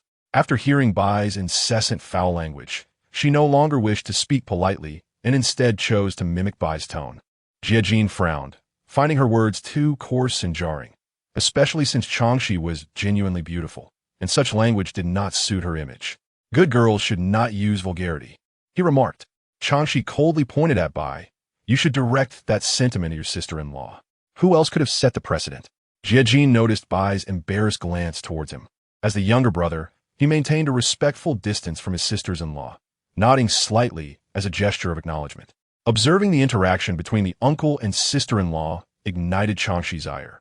But she had refined her temper in her previous life and would not easily display her anger. She had been furious earlier due to Jie Jin's insult to her taste. But this time she controlled herself well. However, she could not resist the urge to taunt a latecomer, feigning kindness, a cat weeping for the mouse. How hypocritical. Ye Yin, however, remained unfazed, displaying an air of indifference, as if her barbs did not affect him in the slightest. Since there is nothing more for me here, I shall return to the front courtyard. Do as you please. No need to see me off, he said, turning elegantly to leave. Chang Xi's eyes widened in disbelief. He was simply walking away.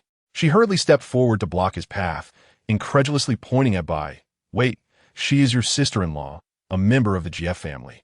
Are you not going to stay and address this? Leaving like this is rather unbecoming. It would be inappropriate for a man to meddle in women's affairs, he replied, lacking in shame. Previously, Chang Xi had viewed Jie Jin as a reserved and self-disciplined individual. But now she saw him as someone who could turn his back on responsibilities at a moment's notice, shamelessly dumping the mess in her lap and attempting to walk away. She is part of your family, she pressed. Is she not a woman? Jie Jin countered, leaving Chang Xi momentarily speechless. Seizing the opportunity, he stepped past her and stated seriously, I trust you will handle this well. I have confidence in your abilities. His confidence was utterly meaningless to her. This was a family matter for the Jie household. Chang Xi cursed inwardly, ready to chase after Jie Jin, but he had already distanced himself. She was infuriated to the point of wanting to stomp her feet.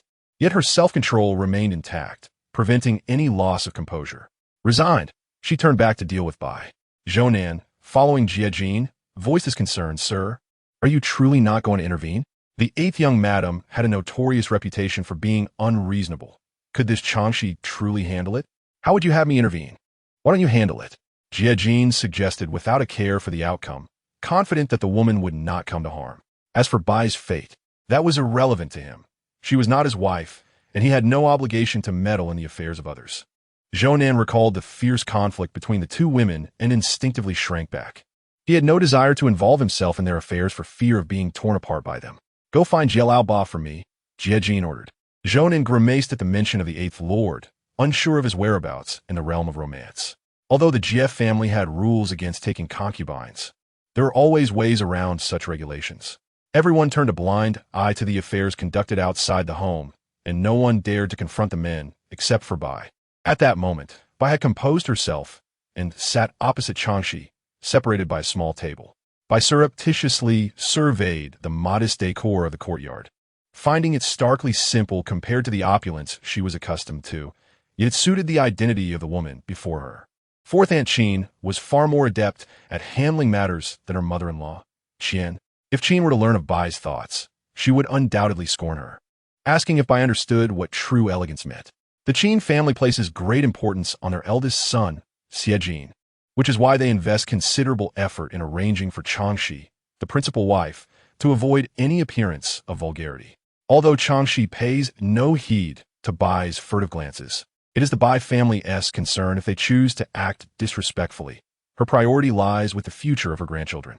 Madame Ba, I believe that it is better to turn swords into plowshares. She begins, indicating her lack of intention to engage in a dispute.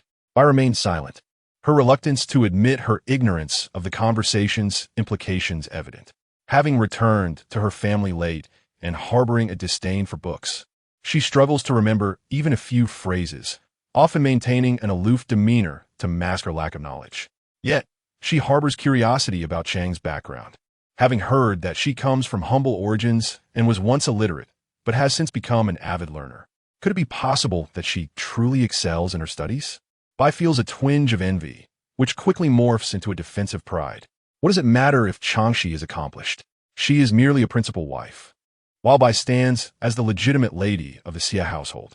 Having fortified her self-image, Bai gazes at Chang Xi, who interprets her silence as acquiescence to the opening remarks. As for Bai's true feelings, Chang Xi remains indifferent. Do you genuinely believe that I have an affair with Xie Ba? The inquiry is blunt, catching Bai off guard, as her thoughts align with Chang Xi's directness. If that were the case, why would you meet with my husband? If there were no clandestine relationship, what would be the purpose of your rendezvous? Who told you that I was meeting with Xie Ba? Chang Xi notices Dongli bringing tea and discreetly gestures for her to take it away, unwilling to provide Bai with any potential weapons, given Bai's previous indiscretions. Bai falls silent, clearly hesitant to reveal the source of her information. Let me ask you again. If you were having an affair, would you meet in a bustling street? Chang Xi patiently rephrases her question. No, Bai instinctively shakes her head. Who would be that foolish? Clandestine lovers would typically choose secluded spots. She had witnessed this during her time with her adoptive parents. What do you think I encountered Xie Ba today? Chang Xi inquires. On the bustling street heading to the East Market, Xiaodao replies quickly. Dongli provides a more substantiated response. Not only did we meet the 8th master, but we also ran into the 9th master. Chang Xi smiles at the crimson-faced Bai.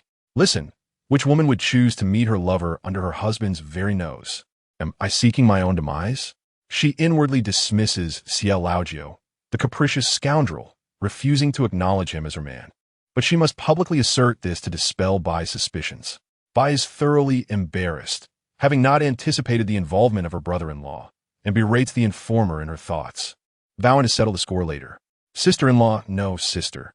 Hearing Bai's confused titles, Chang Xi interrupts, just call me Madame Chang.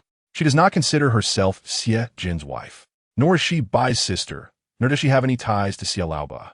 Thus, the term sister does not sit well with her. Realizing her misunderstanding, Bai feels a surge of shame and hastily apologizes. It is entirely my fault for jumping to conclusions without verifying the truth, causing you trouble, Madame Chang.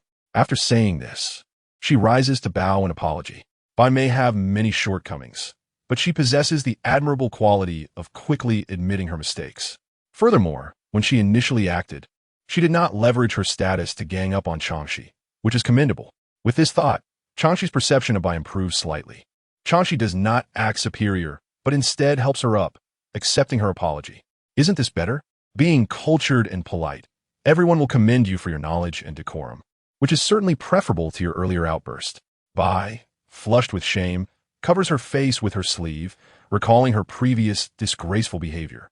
She is not oblivious to how off-putting it was. Yet, her frustrations had no outlet, as her husband returned without offering her even a few words, often surrounded by the belongings of other women. If she did not express her ire, it would fester within her. With this mindset, she had resorted to quarrels. Who wishes to be a leper? She laments. Chang Xi does not see the helplessness on her face, but instead feels sympathy, believing that this turmoil is self-inflicted. Have you ever heard the saying, if you do not let others go, you cannot let yourself go either? What is the purpose of living a life filled with resentment? Bai stands frozen, contemplating her hands. In her youth, others remarked on her unpleasant odor, and she had fought fiercely in response. Later, when she recognized her kin, her cousins shunned her, deeming her too coarse for their circles, with only her parents and siblings showing her compassion. Yet, after marrying into the CF family, her life became a facade of glamour, concealing deep-seated wounds. As these memories surface, her eyes begin to glisten.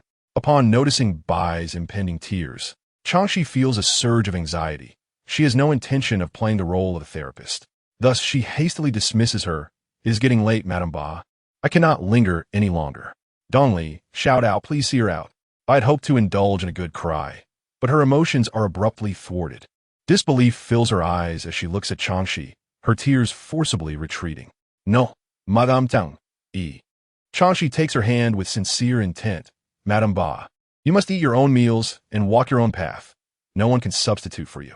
You need to come to terms with this, or my words will be of no consequence. You should return, take a warm bath, and rest well. Tomorrow, you will find that the sun shines even brighter. Indeed, every summer day is bright. She simply aims to send Bai on her way, leaving the emotional outpouring for Xie Laoba to handle. She hands Bai's hand to her attendant. Take good care of your mistress, and mind her steps on the way back. Do not let her trip over a stone, or you will be held accountable. Initially displeased by the abrupt dismissal, Bai's eyes brim with tears again upon hearing Chang Xi's earnest instructions to her maid. Truly, Madame Chang is a kind person. She had previously been blinded by her own grievances. I will visit you again to chat. I enjoy your company. Certainly, Chang Xi replies with little sincerity, feeling most impatient when dealing with a woman of complaints. There are countless meaningful pursuits in life. Why choose to dwell in bitterness? After a series of coaxing and dismissals, she finally manages to send Bai away. Watching her retreat, supported by two attendants, Chang Xi breathes a sigh of relief, grateful to have dispelled this troublesome presence. As she prepares to turn back, she spots Granny Zhong emerging from the shadows, prompting her to greet her with a forced smile. Arriving late to the scene, it is rather disconcerting. Granny Zhong hastily explains, Madam, upon hearing that Madame Ba was causing a stir, you were quite worried. I intended to come personally, but unfortunately, I became quite dizzy and had to return to bed. After a brief pause, she said, I hurriedly came over because Madame was concerned about Chang's potential misfortune. When I arrived, I saw you in lively conversation with the 8th young mistress, and thus I felt compelled to find a place to hide, lest the situation escalate further, which would be counterproductive. The previous incident with Ji Chui had started as a trivial matter, ultimately resulting in a tragic outcome. Following that, Madame fell ill and has yet to recover, which naturally causes her anxiety. Therefore, it is crucial to ensure that the situation does not escalate this time. It must be dealt with discreetly to avoid further complications. Chang Xi held a mixture of belief and skepticism towards Granny Zhong's words. However, it was undeniable that Qin was truly unwell. Consequently, she welcomed Granny Zhong into the room, offered tea, and inquired delicately about Qin's condition. Granny Zhong, filled with concern, recounted the events, feeling somewhat relieved to share her burden. Meanwhile, on the other side, when Bai arrived at the entrance of the second branch's courtyard, she was spotted by a hidden maid who promptly dashed back to inform her mistress. Mother-in-law, shall we not go and check? What if 8th sister-in-law ends up in a predicament with that Chang? The speaker was Qian's eldest daughter-in-law, Yang, wife of the 3rd master. Yang was genuinely worried about the tension brewing between the 2nd and 4th branches over a mere Chang. Was it truly worth it? Oh, 3rd sister-in-law, Do not be soft-hearted and play the peacemaker. If eighth sister-in-law were genuinely amenable to advice, the sun would rise in the west. D. The wife of sixth master, interjected. It is best if mother-in-law does not intervene. If fourth aunt presses the issue, eighth sister-in-law can bear the brunt. She was adamant about not stepping forward, knowing that Bai was nothing but trouble, and anyone who associated with her would be sullied. She had learned this lesson the hard way. Qian's mood was far from light. Hiding here was not a solution. She had heard of Qin's illness, and with the elderly matriarch, Rong, still present, if Bai caused too much of a stir, how would she explain herself? Just as she was about to reprimand her two daughters-in-law for their incessant chatter, her trusted maid entered, lifting the curtain to report on the events unfolding in Bai's small courtyard. The three women widened their eyes in disbelief. They had expected a bloodbath, but instead, the matter had been resolved with minimal fuss, leaving them utterly astonished. The trio exchanged glances, their hearts filled with a mix of emotions. Previously, they had chosen to band together to avoid drawing attention to themselves, knowing they could shift the blame to others when their husbands inquired later, portraying themselves as the most innocent parties. Qian murmured, "This Chang truly is a strange one." Resolute, she decided not to provoke her any further, uncertain of the repercussions that might follow. Yang and Di exchanged glances at Qian's comment, then averted their gazes. Their apprehension toward Chang was not as pronounced. After all, hearsay was not always credible. Ultimately, to them, Chang was merely a transient figure in the household, and they had no intention of lowering themselves to forge a connection with her. Upon Bai's return, she learned that her two sisters-in-law were congregated in her mother-in-law's courtyard, inciting her fury further. She had no doubt that their gathering would yield nothing beneficial, and as she started to seek them out, she recalled Chang Xi's words. Gritting her teeth, she chose to refrain from causing a scene in her mother-in-law's courtyard. Just as she settled down, her cousin Fong Fan hurriedly entered, lifting the curtain. "Cousin, did you suffer any loss?" I intended to rush over to assist, but as soon as I thought to leave, I was struck with severe abdominal pain. Fong Fan inquired anxiously. Before Bai could respond, Fong Fan chastised herself. "It's my fault for not clarifying before hastily relaying the news to you. Thankfully, your husband is not at home today. Otherwise, it would have led to a quarrel between you two, and that would be a grave sin on my part." Afterward, she turned and brought in a small maid, slapping her twice. It's all her fault for being careless with her words. I sent her to buy a box of the usual rouge, and she hurried back to tell me this news without clarifying where she saw your husband. Once my stomach settled, I interrogated her thoroughly and only then realized we had misunderstood your husband. I was eager to clarify everything with you, and yet you returned. This is all my fault. If your mother-in-law presses the issue, what shall we do?" Fong Fan lamented, tears streaming down her face. I had initially intended to scold this meddlesome cousin, but softened at the sight of her tears. After all, aside from her biological sister, Fong Fan was the only one with whom she found some solace. Recognizing Fong Fan's unhappiness since her marriage into the family, I had often accompanied her to relieve her burdens. Thus, this incident could not be solely blamed on Fong Fan. If blame were to be assigned, it would also fall upon her hasty nature, having harried Fong Fan without allowing her to finish speaking. "Do not cry any longer, cousin. Since this trouble arose from that girl, we need only dismiss her. If mother-in-law inquires, I shall simply explain it as such. She will not pursue the matter excessively. She tends to be rather forgiving, and I have grown accustomed to her nagging," Bai consoled Fong Fan. "I know your intentions were pure. Besides, I have not suffered significantly. Let's put this matter to rest and refrain from discussing it further to avoid straining our relationship." Fong Fan wiped her tears and, with a nose still red from crying, asked, "You truly do not blame me?" "I do not," Bai reassured her. At this, Fong Fan broke into a smile, and the two cousins shared a warm embrace before Fong Fan subtly inquired about Chang's character. I pondered for a moment and replied, "She is a person with a pleasing manner of speech." "What kind of evaluation was that?" Fong Fan was perplexed, hoping to extract more information from Bai, but was met with the latter's declaration of fatigue, indicating that she would not engage in further conversation that day. The mention of Chang reminded Bai of Chang Xi's advice to take a warm bath and rest well to improve one's mood, prompting her to send Fong Fan away early. Fong Fan, sensing the hint, took her leave. However, as soon as she exited the main house, her expression turned somber. Upon returning to her temporary quarters, she instructed someone to trim the candlelight, quickly penned a letter, and handed it to the small maid she had previously reprimanded. Leave the estate early tomorrow morning and do not return to the Jia household. Others will arrange your affairs." The small maid, disregarding the stinging pain on her face, nodded, clutched the letter tightly, bowed, and departed. After bidding farewell to Granny Zhong, Chang Xi instructed Granny Luo now. "Find someone to keep an eye on the 8th young mistress's entourage. We must watch for any unusual behavior." "Is Lady Chang suspicious?" Granny Luo asked in surprise. Chang Xi chose not to elaborate.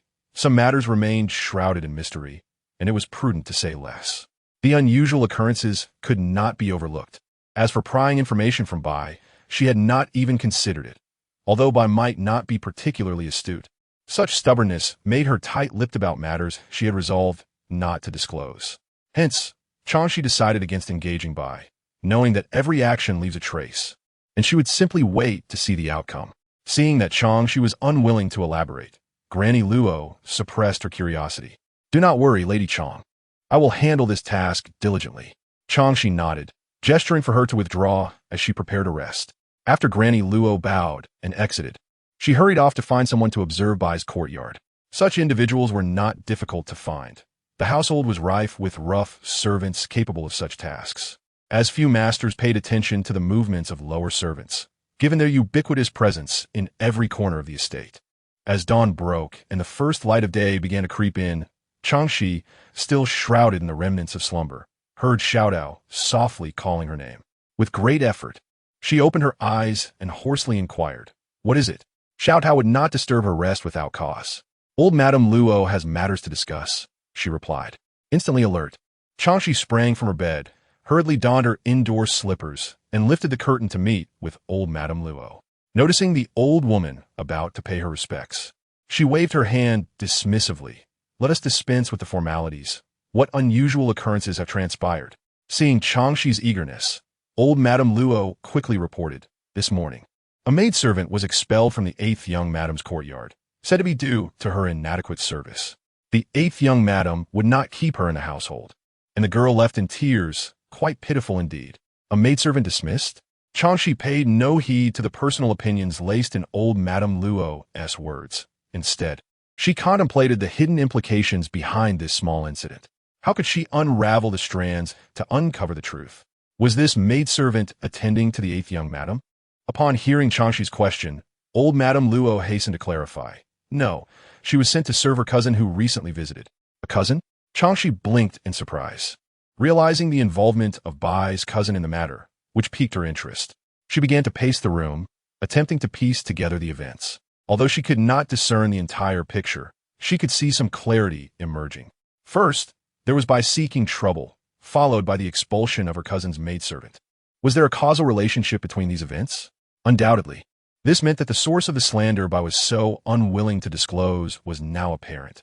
It was indeed this cousin.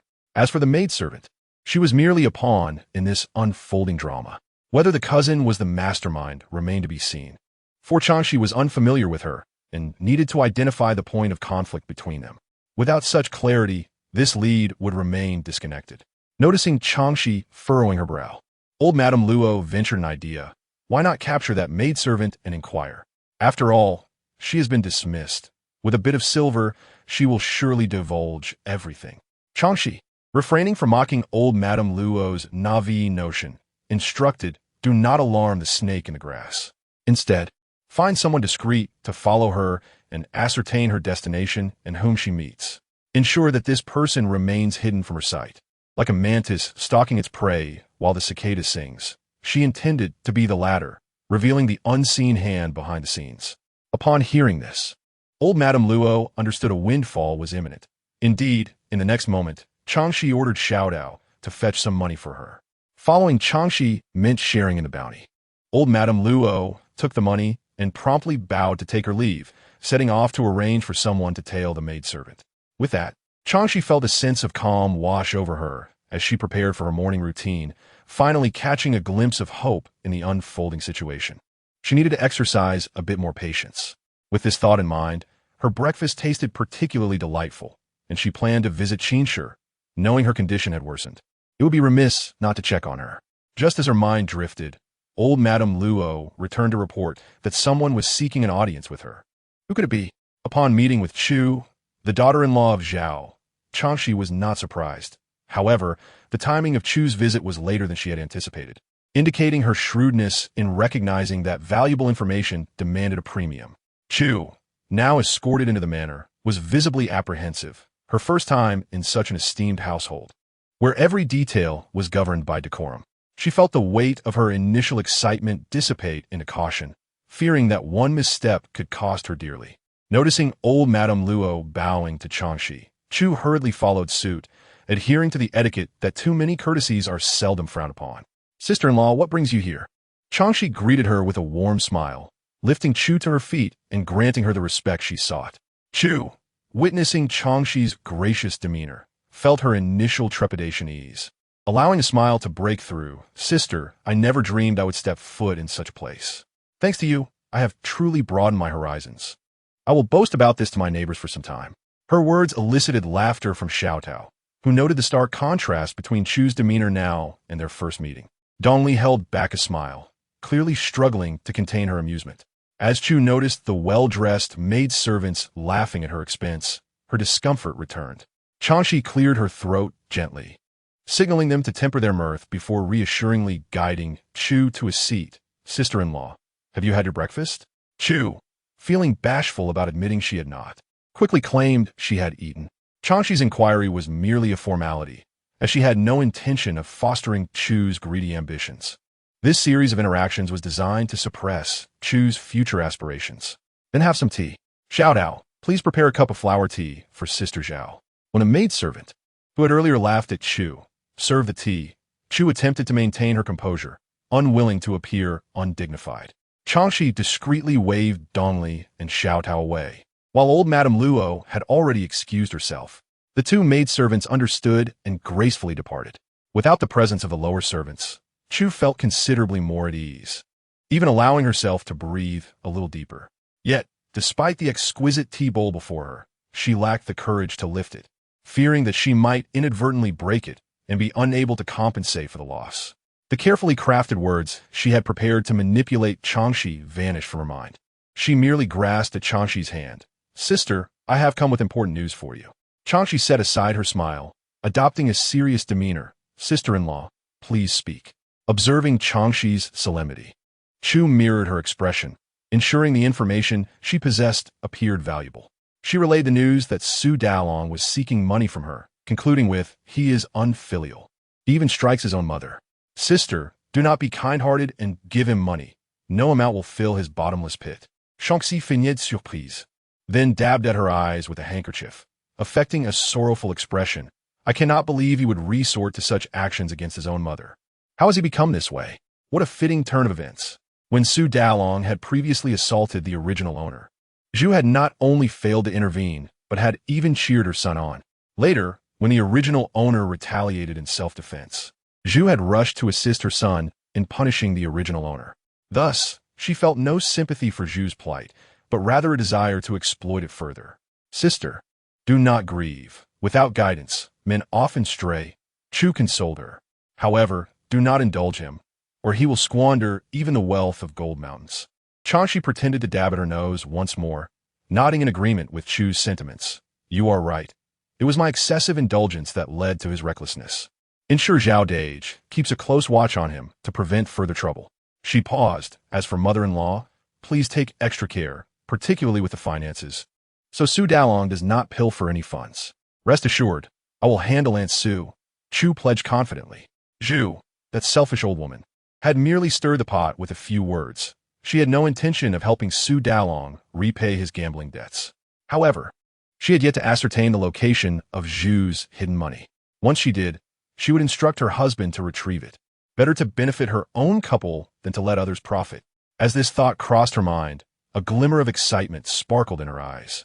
Chang Xi, observing que cette expression, did not miss the hint of exhilaration. It seemed Zhu's fate was sealed. However, how events would unfold next was not for Chu to dictate. "Miss, would you like your brother Zhao to intervene and prevent Su Darlang from demanding money?"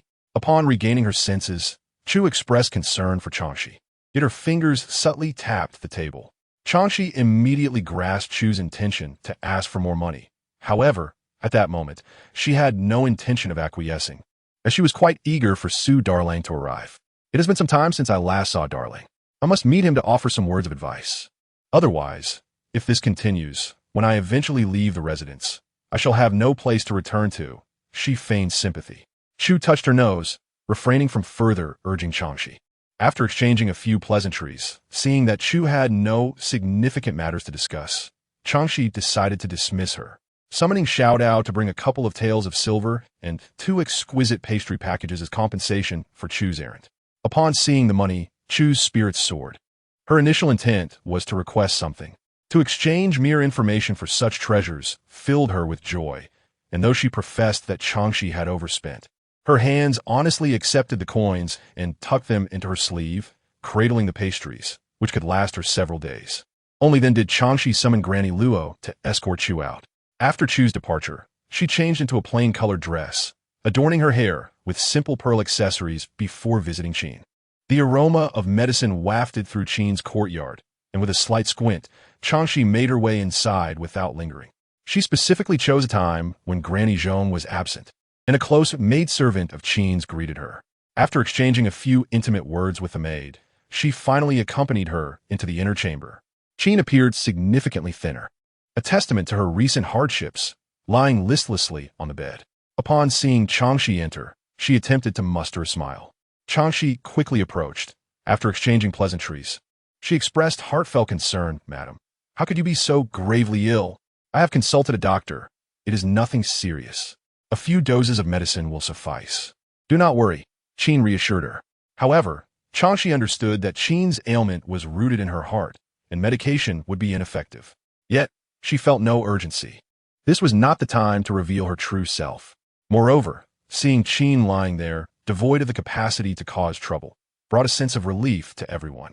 Still, she maintained a facade of concern. "Madam, you must recover swiftly." Qin, interpreting Chang Xi's words as worry that someone in the residence might bully her, replied, "Do not dwell on yesterday's events. Once I am better, I shall deal with Madame Qian." After a moment's pause to catch her breath, she continued, "However, you managed the situation well yesterday. Granny Zhong informed me that you pacified Bai. Handle matters this way in the future. Do not fear, I shall support you." "Thank you, madam." Chang Xi quickly expressed her gratitude. Qin, lacking strength, could only weakly raise her hand, gesturing for Chang Xi to feel at ease. Chang Xi's expression then turned melancholic. "I fear I may not be able to visit you often in the future." Qin's sickly demeanor shifted abruptly. She dismissed the nearby maid and sat up. Her previously gentle elder persona replaced by a piercing gaze fixed on Chang Xi. "What do you mean by that? Who wishes to drive you away? Could it be her husband or son intended to go against her wishes and force Chang Xi out of the residence? Otherwise, why would Chang Xi say such a thing? After all, Chang Xi had been purchased at a high price to bear her son heirs. Anyone wishing for her departure would be opposing her." Chang Xi feigned fright, quickly reaching out to support Qin. "Madam, please do not be agitated. Let me explain." With a firm grip on Chang Xi's wrist, Qin's strength belied her illness. "Speak quickly." Chang Xi pondered inwardly. It seemed Qin's sickness was merely a cover for her emotional turmoil. Qin's grip tightened as she urged, "Speak. Do not be agitated. I shall explain." Chang Xi disregarded the pain in her wrist and spoke with feigned distress. "A neighbor from my former home brought me troubling news." She recounted the events of Chu's visit earlier that day. This was undeniable. Even if Granny Luo had let her in, there would be records of her coming and going. Qin could easily verify it later. However, Chang Xi intentionally obscured Chu's true intentions. "My sister-in-law mentioned that my disappointing husband has been quite fortunate lately, winning a considerable sum of silver, and he plans to come to negotiate for my early return." As she spoke, her voice faltered, overwhelmed with emotion. This was a distortion of the truth. Had Qin been in a sound state of mind, she might have considered its validity, but now it was advantageous to exploit Qin's vulnerability against Su Darlang, the scoundrel. As for whether the ruse would be uncovered, did she lack confidence in using this deception to sway Qin? Granny Zhong's focus was entirely on Qin.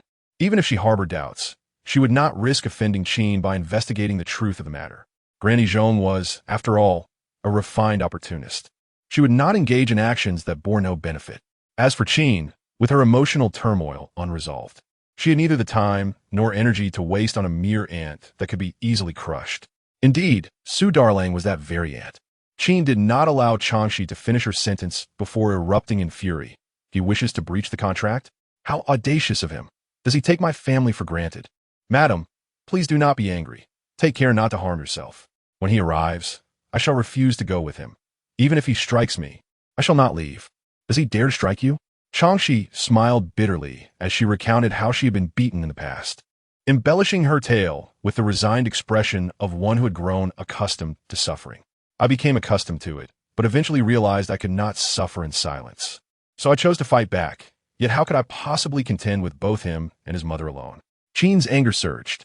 She had not imagined that Chang Xi had endured such a life. No wonder she had been so diligent after entering the residence.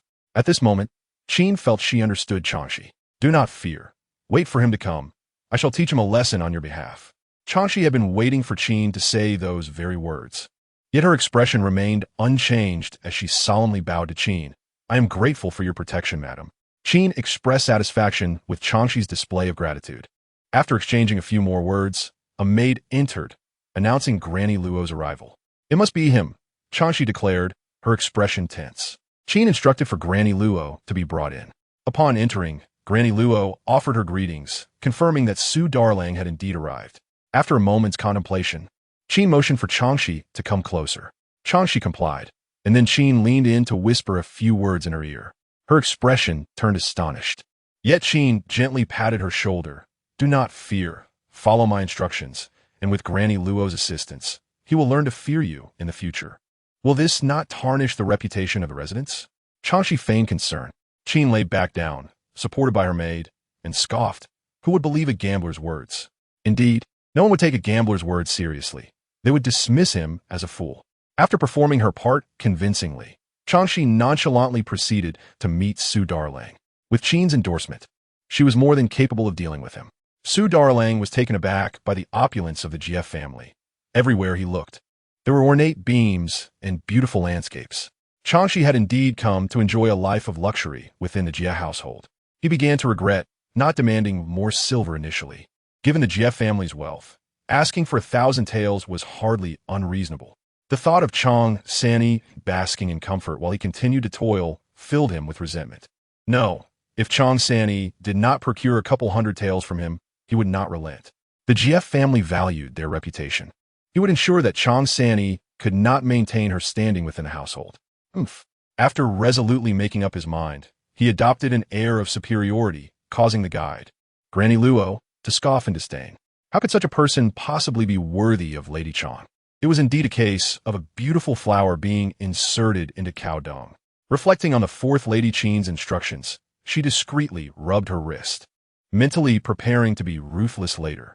Unbeknownst to Su Dalao, someone was already eager to teach him a lesson, while his own thoughts were consumed with dreams of wealth from gambling, causing him to salivate in anticipation. Granny Luo, witnessing his disgraceful demeanor, let out a cold huff, wondering if he even knew how to write the word death. Naturally, Su Dalao was oblivious to his own ridiculousness. On the contrary, he felt quite pleased with himself. He shot back a glare at the passing servants who dared to look his way, but when he spotted a beautiful maid, he leered at her, eliciting furious glares from the other maids. Where did this lecherous scoundrel come from? Observing this scene, Granny Luo quietly warned Su Dalao, if your eyes are not in order, you can leave the Jie residence right now and forget about seeing Lady Chang. She hastened her pace, wishing to spare Lady Chang the embarrassment of Su Dalao's antics. Su Dalao glared at Granny Luo in anger, thinking of how to teach this old hag a lesson once he met Chang San'e. However, knowing he needed something from her, he refrained from offending her, for if he failed to meet Chang San'e, this trip would be in vain. He had boasted excessively while drinking with Zhao De and Zhang Fuguei yesterday, and if he returned empty-handed, he would lose face in front of them. With this thought, he managed to behave himself a little more. Granny Luo noticed he had stopped ogling the beautiful maids and ceased paying him any mind. The two walked in tandem, inadvertently catching the attention of Jie Jin. News of Qin's serious illness had reached him from the back courtyard, and, as her son, he could not turn a blind eye. He made a special trip to visit her, only to stumble upon this peculiar pair. The matron leading the way was someone he recognized from his mother's side, likely sent to attend to her, but he was unfamiliar with the lewd man accompanying her. The servants of the house were all trained to adhere to decorum. Yet this lascivious man walked with a slouch and a wandering gaze, clearly an outsider. How could such a person be in the back courtyard? With a stern expression, he instructed his companion, Zhou Nan, follow them and find out who that man is and what he is doing here. If anything happens to that woman, it could worsen Qin's condition, so we must understand what this matron is up to avoid any unnecessary troubles. Zhou Nan, having noticed the two walking a short distance away, understood his master's concerns and promptly agreed, stealthily retreating to follow them. Granny Luo, having served in the back courtyard for a long time, was not particularly vigilant and remained unaware she was being watched, continuing to hasten her steps toward the secluded small hall near the back door. Su Dalao, oblivious to any danger, was solely focused on the prospect of money. Upon reaching their destination, Granny Luo pushed the door open and gestured for Su Dalao to enter. Sit down and have some tea. Lady Chang will be here shortly. Su Dalao dismissed the servant's instruction, feeling that after wandering through the vast Jia residence for so long, he deserved to rest. He plopped down into a chair and took a large swig from the teapot, quenching his thirst. Bring me something to eat. Do you want me to starve? He barked at Granny Luo, feeling no need to show any courtesy to the old hag now that he was here to see Chang San'e. After having beaten his mother the previous day for refusing to lend him money to pay off his gambling debts, he found that she hadn't even prepared breakfast for him that morning. Now, having rushed out to Jia residence, he was left starving. Granny Luo looked upon his behavior with increasing disdain, regarding him as a worthless cur. You can wait or not. There will be no food for you. Why would she serve food to such a wretched creature? It would be better for him to suffer from hunger. Annoyed by Su Dalao's tantrum, she turned to leave, leaving him to curse in frustration. This place was remote, and no ordinary servant would venture here, so no one would hear his outbursts. Allowing Granny Luo to depart with peace of mind, Zhou Nan, hiding in the shadows, overheard their exchange and was puzzled. Why was the matron placing this lewd man in such a position if she detested him so? He was determined to observe more closely and uncover the truth. Moments later, Chang Xi's figure appeared before him, causing him to freeze. Why was Lady Chang here to meet this lewd man? Was she planning to betray his master? Anger surged through him, his fists clenching tightly. Although his master had not yet entered the back courtyard for consummation, the relationship was established, and Lady Chang was expected to remain faithful during the agreed period. Despite his inner turmoil, he chose to remain discreet, deciding to wait and see. If these two dared to engage in indecency here, he would burst in and catch them red-handed, ensuring that the woman would be expelled from the residence. With Fourth Lady Qin having nothing to say about it, unbeknownst to Granny Luo, who was oblivious to the lurking presence, Chang Xi sensed something was amiss before entering to meet Su Dalao. She felt a gaze upon her, one tinged with malice. Always sensitive to the scrutiny of others, she had narrowly escaped danger in her past life several times. Although she did not know who was watching, she quickly devised a plan to prevent this observer from disrupting her intentions. Noticing Chang Xi's hesitation, Granny Luo looked at her in confusion. Chang Xi, maintaining a calm expression, asked, "Have the people arranged by my lady hidden well? This matter must not fail. Otherwise, it would be difficult to report back to my lady." She directly invoked the name of Qin, the matriarch of the household, whose authority was significant in the Jia residence. Her words were also meant for the hidden observer, warning them not to meddle in Qin's affairs, or the consequences would be dire. Zhou Nan, overhearing her words, was taken aback. He had never imagined that Chang Xi would be meeting this lewd man with Qin's consent. His curiosity intensified, and his previous assumptions vanished. As long as she was not planning to betray his master, everything could be negotiated, and perhaps he could lend a hand from the shadows. Chang Xi remained aware of a lingering gaze, but sensed that any ill intent had dissipated. Once she had eliminated the potential threat, she approached the door, signaling for Granny Luo to open it. Upon stepping inside, she locked eyes with Su Dalao. Since Chang San'e had been pledged to another, Su Dalao had not seen her for quite some time. Yesterday, he had overheard Zhang Fuge boasting that Chang San'e was adorned in finery, and he had been skeptical, thinking that as a pledged wife, she would not be treated with much regard. Before marrying Chang San'e, he had longed for her day and night. But now that she was truly before him, he was rendered speechless. Chang San'e had always been beautiful, but now, in a wealthy household, she had likely been pampered. Her skin radiant and fair, her features delicate and rosy. Her lips, once pale, now glowed with a natural blush, and her gown, tailored from exquisite silk, accentuated her slender waist and graceful figure. In summary, Chang San'e was indeed living a good life here, and envy surged within him, prompting regret for having pledged her to another. This woman did not deserve such a luxurious existence. Chang Xi raised her hand to signal for Granny Luo to step out first, then slowly approached Su Dalao, disdain etched on her face. "What brings you here? Do you know where this place is? How dare you come here?"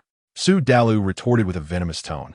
"While you indulge in luxury here, my mother and I are at home eating the barest of rations. Why shouldn't I come? What the Jia residence? I have come to see my wife. Can they truly stop me? It seems you have forgotten your pain too soon," warned Chang Xi. Hearing her words, Su Dalao instinctively took a few steps back, distancing himself from her.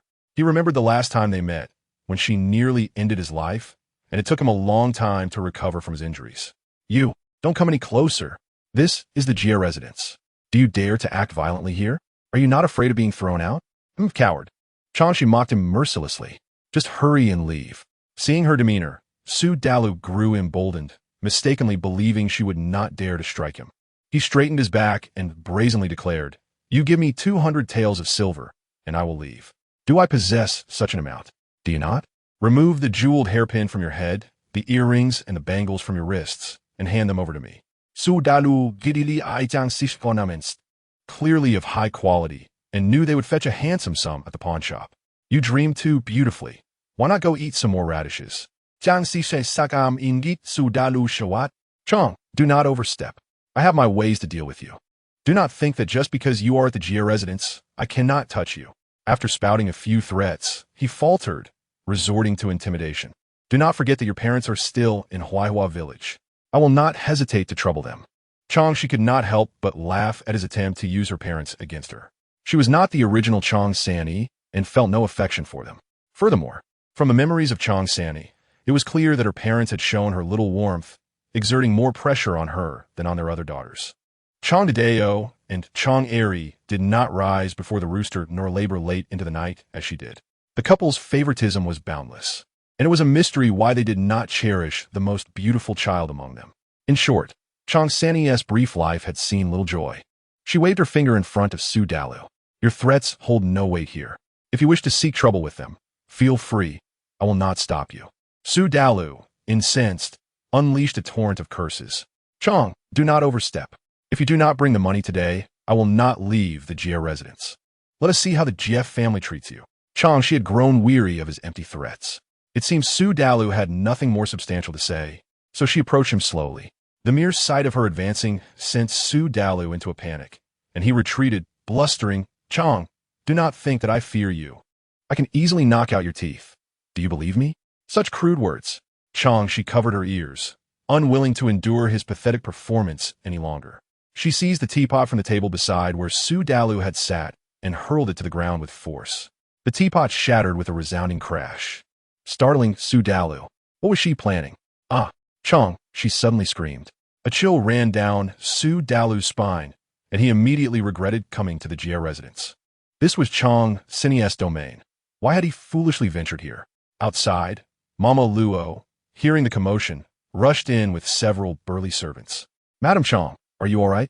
she asked, positioning herself protectively in front of Chang Xi, glaring fiercely at Su Dalao. "Su Dalao, how dare you cause trouble in the Jia residence? Someone, teach him a lesson." "Mama." Chang Xi feigned a timid, frightened tone. Mama Luo turned back, shielding Chang Xi as they retreated toward the door, clearly anxious that she might be frightened by the unfolding scene. "Chang, do not leave. You must finish your words." Su Dalao's protest was cut short as a servant struck him squarely in the face, sending pain shooting through him. He could hardly maintain his footing. But the punishment did not end there. Another servant delivered a swift kick to his abdomen, causing him to clutch his stomach in agony. Yet, while he protected the front, he could not guard against the blow to his back, sending him sprawling to the ground. Now, the blows rained down upon him, and he cried out for mercy. Chang Xi, feigning weakness, coldly observed as Su Dalao was beaten. The fists that had once tormented the original owner of her body were now exacting their revenge upon him. She had longed to deliver a sound thrashing to Su Dalao, and this was the main course after the appetizer he had received before arriving at the Jia residence. "Mama, Keep an eye on him. Do not let them kill him.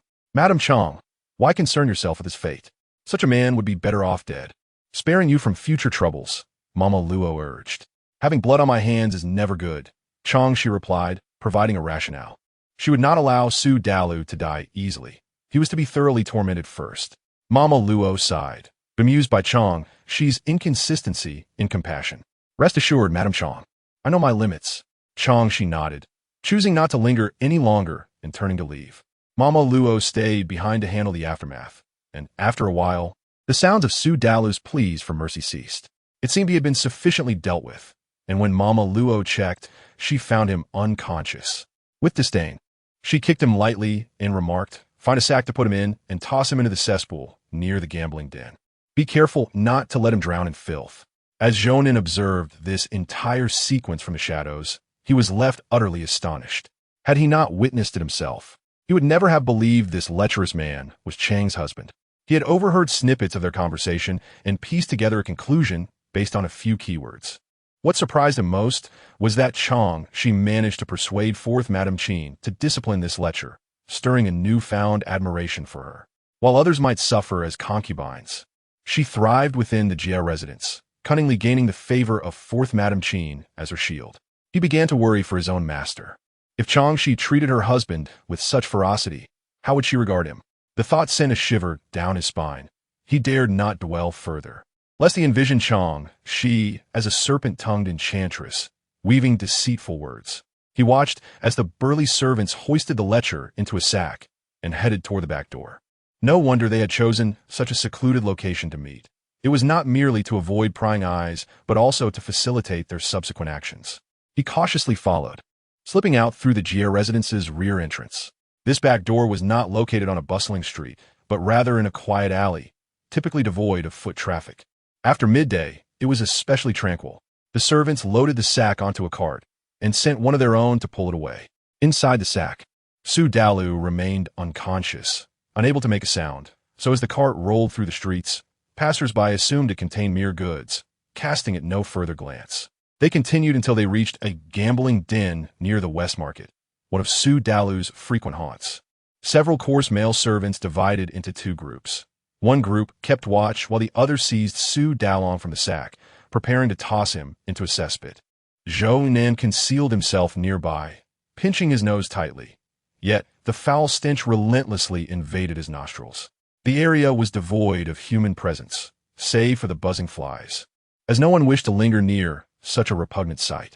Before throwing Su Dalong into the pit, the ruffians splashed him with water to rouse him from unconsciousness. Under his terrified gaze, they unceremoniously hurled him into the cesspool. Once their task was complete, they simply brushed off their clothes and departed. "Help! Help!"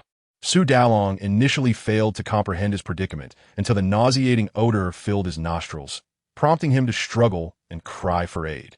There were indeed several impoverished families in the vicinity. Upon hearing his cries, some ventured out to investigate, only to find him submerged in the cesspit, leading them to urgently call for assistance. Such accidents were not uncommon, with many succumbing to the depths, but the residents, mostly destitute, seldom had the means or desire to clear the pit. Better to toil for a few more coins than to waste time on such a task. Zhou Nan observed as Su Dalong was eventually rescued with a bamboo pole, satisfied that he would survive, and turned to report back to his master. Upon hearing that her son had been thrown into the cesspit, Zhu Shi set aside any previous grievances with her child and hurried to find him. Zhao Hada's wife, Chu Shi, who had been conversing with Zhu Shi at the Su household earlier, quickly followed suit. Just that morning, she had spoken with Chang Shi regarding Su Dalong's plans to seek her out, and now she was struck with a pang of fear upon hearing of his plight. Could Chang Shi be behind this? The two women hastened to the cesspit, and as they approached, the overwhelming stench assaulted their senses, leaving them both lightheaded. Su Dalong remained amidst the crowd, nursing his wounds, and the foul odor kept everyone at bay. Yet he exclaimed, "I told you it was the Jia family who harmed me. Why do you not believe me? Who are you? The Jia family would seek to harm you?" Someone in the crowd scoffed. "You are but a mere insect. They wouldn't even deign to acknowledge your existence. I know him. He used to frequent the gambling den on the 2 streets ahead. How can you trust the words of a gambler? Perhaps he was tossed in here by the thugs from the gambling den. They often dispose of those who cannot pay their debts. Those fortunate enough to survive may live, while the less fortunate drown. As the crowd exchanged remarks, Chusher was not in the mood for idle chatter. Seeing her son in such a state, she rushed forward, tears streaming, desperate to pull him home, though the stench made her hesitate. Su Dalong, noticing the disdain in his mother's eyes, felt an eruption of anger, directing his frustration toward her. The pair exchanged harsh words, intent on leaving, but the men who had rescued him blocked their way, demanding a reward for their efforts. Having been frightened by the earlier confrontation, Su Dalong cowered behind his mother. Chu Shi, witnessing the imposing figures before her, dared not retort and hastily emptied her pockets to appease them. Injured and financially drained, mother and son left with their heads bowed, enduring the judgmental glances of passers-by. Chu Shi had already slipped away, unable to withstand the stench emanating from Su Dalong. Once home, she recounted the events to her husband. Do you think this could have been instigated by Chang Xi? If so, she began to fear her interactions with Chang Xi might lead her to similar misfortunes. You're overthinking it, Zhao replied dismissively. Consider it. Chang Xi is but a weak woman, merely a concubine in the Jia household. How could she possibly orchestrate Su Dalong's removal and subsequent disposal into the cesspit? Chu Shi pondered her husband's words, acknowledging their validity. The women in Chang Shi's small courtyard lacked the strength to carry out such deeds, and the Jia family would certainly not permit her to act recklessly. Most likely, Su Dalong is merely fabricating tales to deceive, probably unable to even cross the Jia family's threshold, Zhao concluded. Kushi nodded, realizing that despite Chang Shi's request to see Su Dalong, the Jia family would never allow such a meeting. With that thought, her anxiety eased considerably. Seeing Su Dalong in such a wretched state left me trembling on my way back, but now I can finally find some peace. Zhao scoffed. Women are so naive. Their ignorance quite astonishing. At the Jia residence, when Chang Xi returned to report to Qin Shi, she was met with the sight of Jia Jin, causing her to hesitate at the doorway, uncertain whether to enter or retreat, disliking the prospect of encountering him. Jia Jin sat conversing with Qin Shi, and upon catching a glimpse of Chang Xi slipping away, he frowned but refrained from calling out to her, preferring to avoid an encounter in front of Qin Shi. Given Qin Shi's nature, she would likely attempt to orchestrate their union, which he found utterly tiresome. Oblivious to Chang Xi's presence, Qin Shi was focused on advising her son to take care of his health, noticing he seemed to have lost some weight, which pained her heart. Jia Jin offered only brief affirmations, accustomed to his mother's concern, as she found no fault in him. Chang Xi, eavesdropping outside, couldn't help but scoff quietly. She recognized that Qin Shi's care was genuine, while Jia Jin's demeanor seemed dismissive. Would Qin Shi perceive this disparity? At that moment, she felt a pang of sympathy for Qin Shi.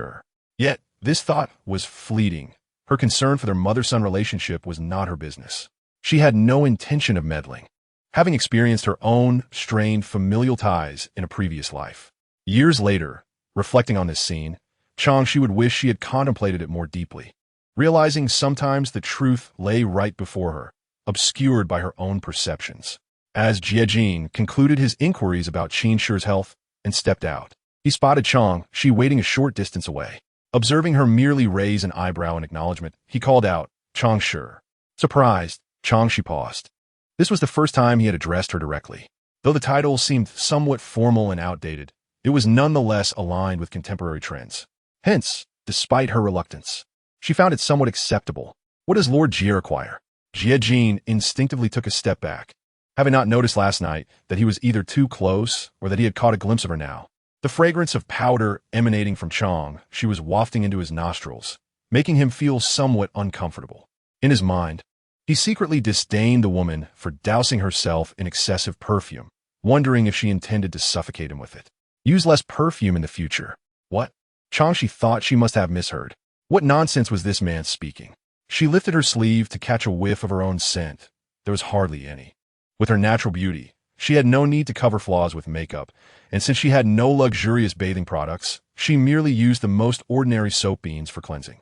Upon seeing Chang Xi glare at him, Jia Jin realized his previous remark had been ambiguous, so he quickly clarified, Your fragrance is too strong. It might disturb the patient.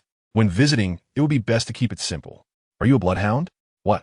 This time, it was Jia Jin's turn to glare at her. Her sharp tongue was hardly endearing. He merely suggested she tone down her fragrance, and she retorted by likening him to a dog. If I weren't, how could I detect the scent on you? Chang Xi paid no mind to his glare, feeling emboldened as he currently had no authority over her. Excuse me. As the ninth son of the GF family, Jiajin had never been looked down upon, whether at home or outside. Yet, at this moment, he distinctly felt her disdain, an experience that made him feel quite uncomfortable. Just as he was about to say something further, the woman had already brushed past him into the inner chamber. He sharply turned his head to watch her, only to see her graceful silhouette vanish behind the curtain, leaving no trace of longing. Inside the room, Mrs. Qin could vaguely hear her son conversing with Chang Xi, which she deemed a promising start. She refrained from any urging, hoping they would exchange more words and perhaps grow closer, thereby achieving her objective. Regrettably, it was not long before Chang Xi returned. Pretending not to notice Mrs. Qin's disappointed expression, she first inquired about her health, then proceeded to discuss the subsequent arrangements regarding Su Dalao, ultimately standing obediently beside her. Mrs.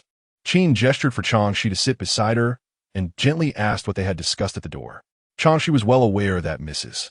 Qin's greatest desire was to matchmake her with Jiajin. While she could have concocted sweet words to please Mrs. Qin, she chose not to, simply stating they were discussing her health. Deep down, she hoped Mrs. Qin would not entertain any misguided notions about their relationship. A forced connection would yield no sweetness. She had not perceived any interest in Jiajin's eyes, and she was not inherently one to dwell on romantic pursuits. To her, men were dispensable. Certainly, after achieving success and fame, if she were to find a suitable companion, keeping him close would be acceptable. But for now, she had no genuine interest. Mrs. Qin, upon hearing this, felt even more disappointed. Is that all you discussed? What else could we discuss? Chang Xi countered. Mrs. Qin faltered. What could she say? However, she was not one to give up easily. Her mind began to devise other schemes. Chang Xi remained vigilant, anticipating Mrs. Qin's next move, ready to counteract her plans. If she could not dismantle them, she would seek an ally. Yes, that would be Jiajin. Their mindsets were likely similar, making them natural allies. Parents rarely manage to overpower their children. Chang Xi, how have I treated you? Exceedingly well. Mrs. Qin was quite pleased with this response, continuing, would you be willing to come and converse with me every day? What could Chang Xi say to such a question? Setting aside the fact that she could not leave the GF family at present, Mrs. Qin had just aided her in reprimanding Su Dalao, allowing her to vent her frustrations. If she could not fulfill such a simple request, her carefully crafted image would crumble, which would be detrimental to her. In a society steeped in human connections, if one gives off the impression of being ungrateful and unappreciative, one should prepare for a life of solitude, for no one would wish to assist them, and their affairs would inevitably come to naught. With clarity in her heart, she smiled and replied, if you do not find me bothersome, I shall certainly visit each day to chat with you and lighten your spirits, hoping for your swift recovery. Her words were melodious, eliciting a satisfied smile from Mrs. Qin, who even affectionately patted Chang Xi's hand. That would be splendid. Upon seeing Mrs. Qin's maid bring in a bowl of medicine, Chang Xi quickly rose to accept it, testing its warmth against her wrist. She then requested a small dish to personally test the medicine for Mrs. Qin. Although the medicine was somewhat bitter, it was not unbearable, indicating that the doctor who prescribed it was quite skilled. It was indeed a nourishing tonic. Mrs. Qin was taken aback to witness Chang Xi personally testing the medicine for her, a gesture that deeply moved her, especially since none of her previous daughters-in-law had shown such thoughtfulness. The first, sure, was herself a connoisseur of medicine, consuming her remedies as if they were meals. Unable to leave her chamber even on fine days, requiring Mrs. Qin to visit her often to provide comfort. The second, he, had kept her distance, barely acknowledging her presence. The third, Zhou, was even more absurd, living in her own world and disregarding her entirely. Yet now, in Chang Xi, Mrs. Qin saw the responsibilities expected of a daughter-in-law, which stirred her heart. Thus, when Chang Xi presented the medicine before her, gently stating it was ready for use, Mrs. Qin exclaimed, "Good child, you have gone to great lengths." Chang Xi could clearly see that Mrs. Qin was genuinely touched, prompting her to smile even more warmly. "You flatter me, madam. It is merely the duty of a younger generation." In her past life, to win her grandfather's favor, she had practiced calligraphy incessantly, attending to every detail. When he fell ill, she took it upon herself to test his remedies, swallowing even the most bitter concoctions without flinching.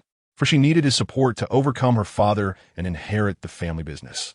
The more humble she appeared, the more moved Mrs. Qin became, as this was beyond the expectations of a typical daughter-in-law. Just then, Zhong Mama, who had been managing the household chores for Mrs. Qin, entered and witnessed the tender scene of Chang Xi administering medicine.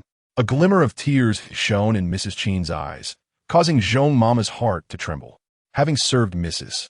Qin for many years, she knew her temperament well and recognized this as a moment of genuine emotion. Zhong Mama was taken aback, wondering what Chang Xi had done to evoke such a response from Mrs. Qin.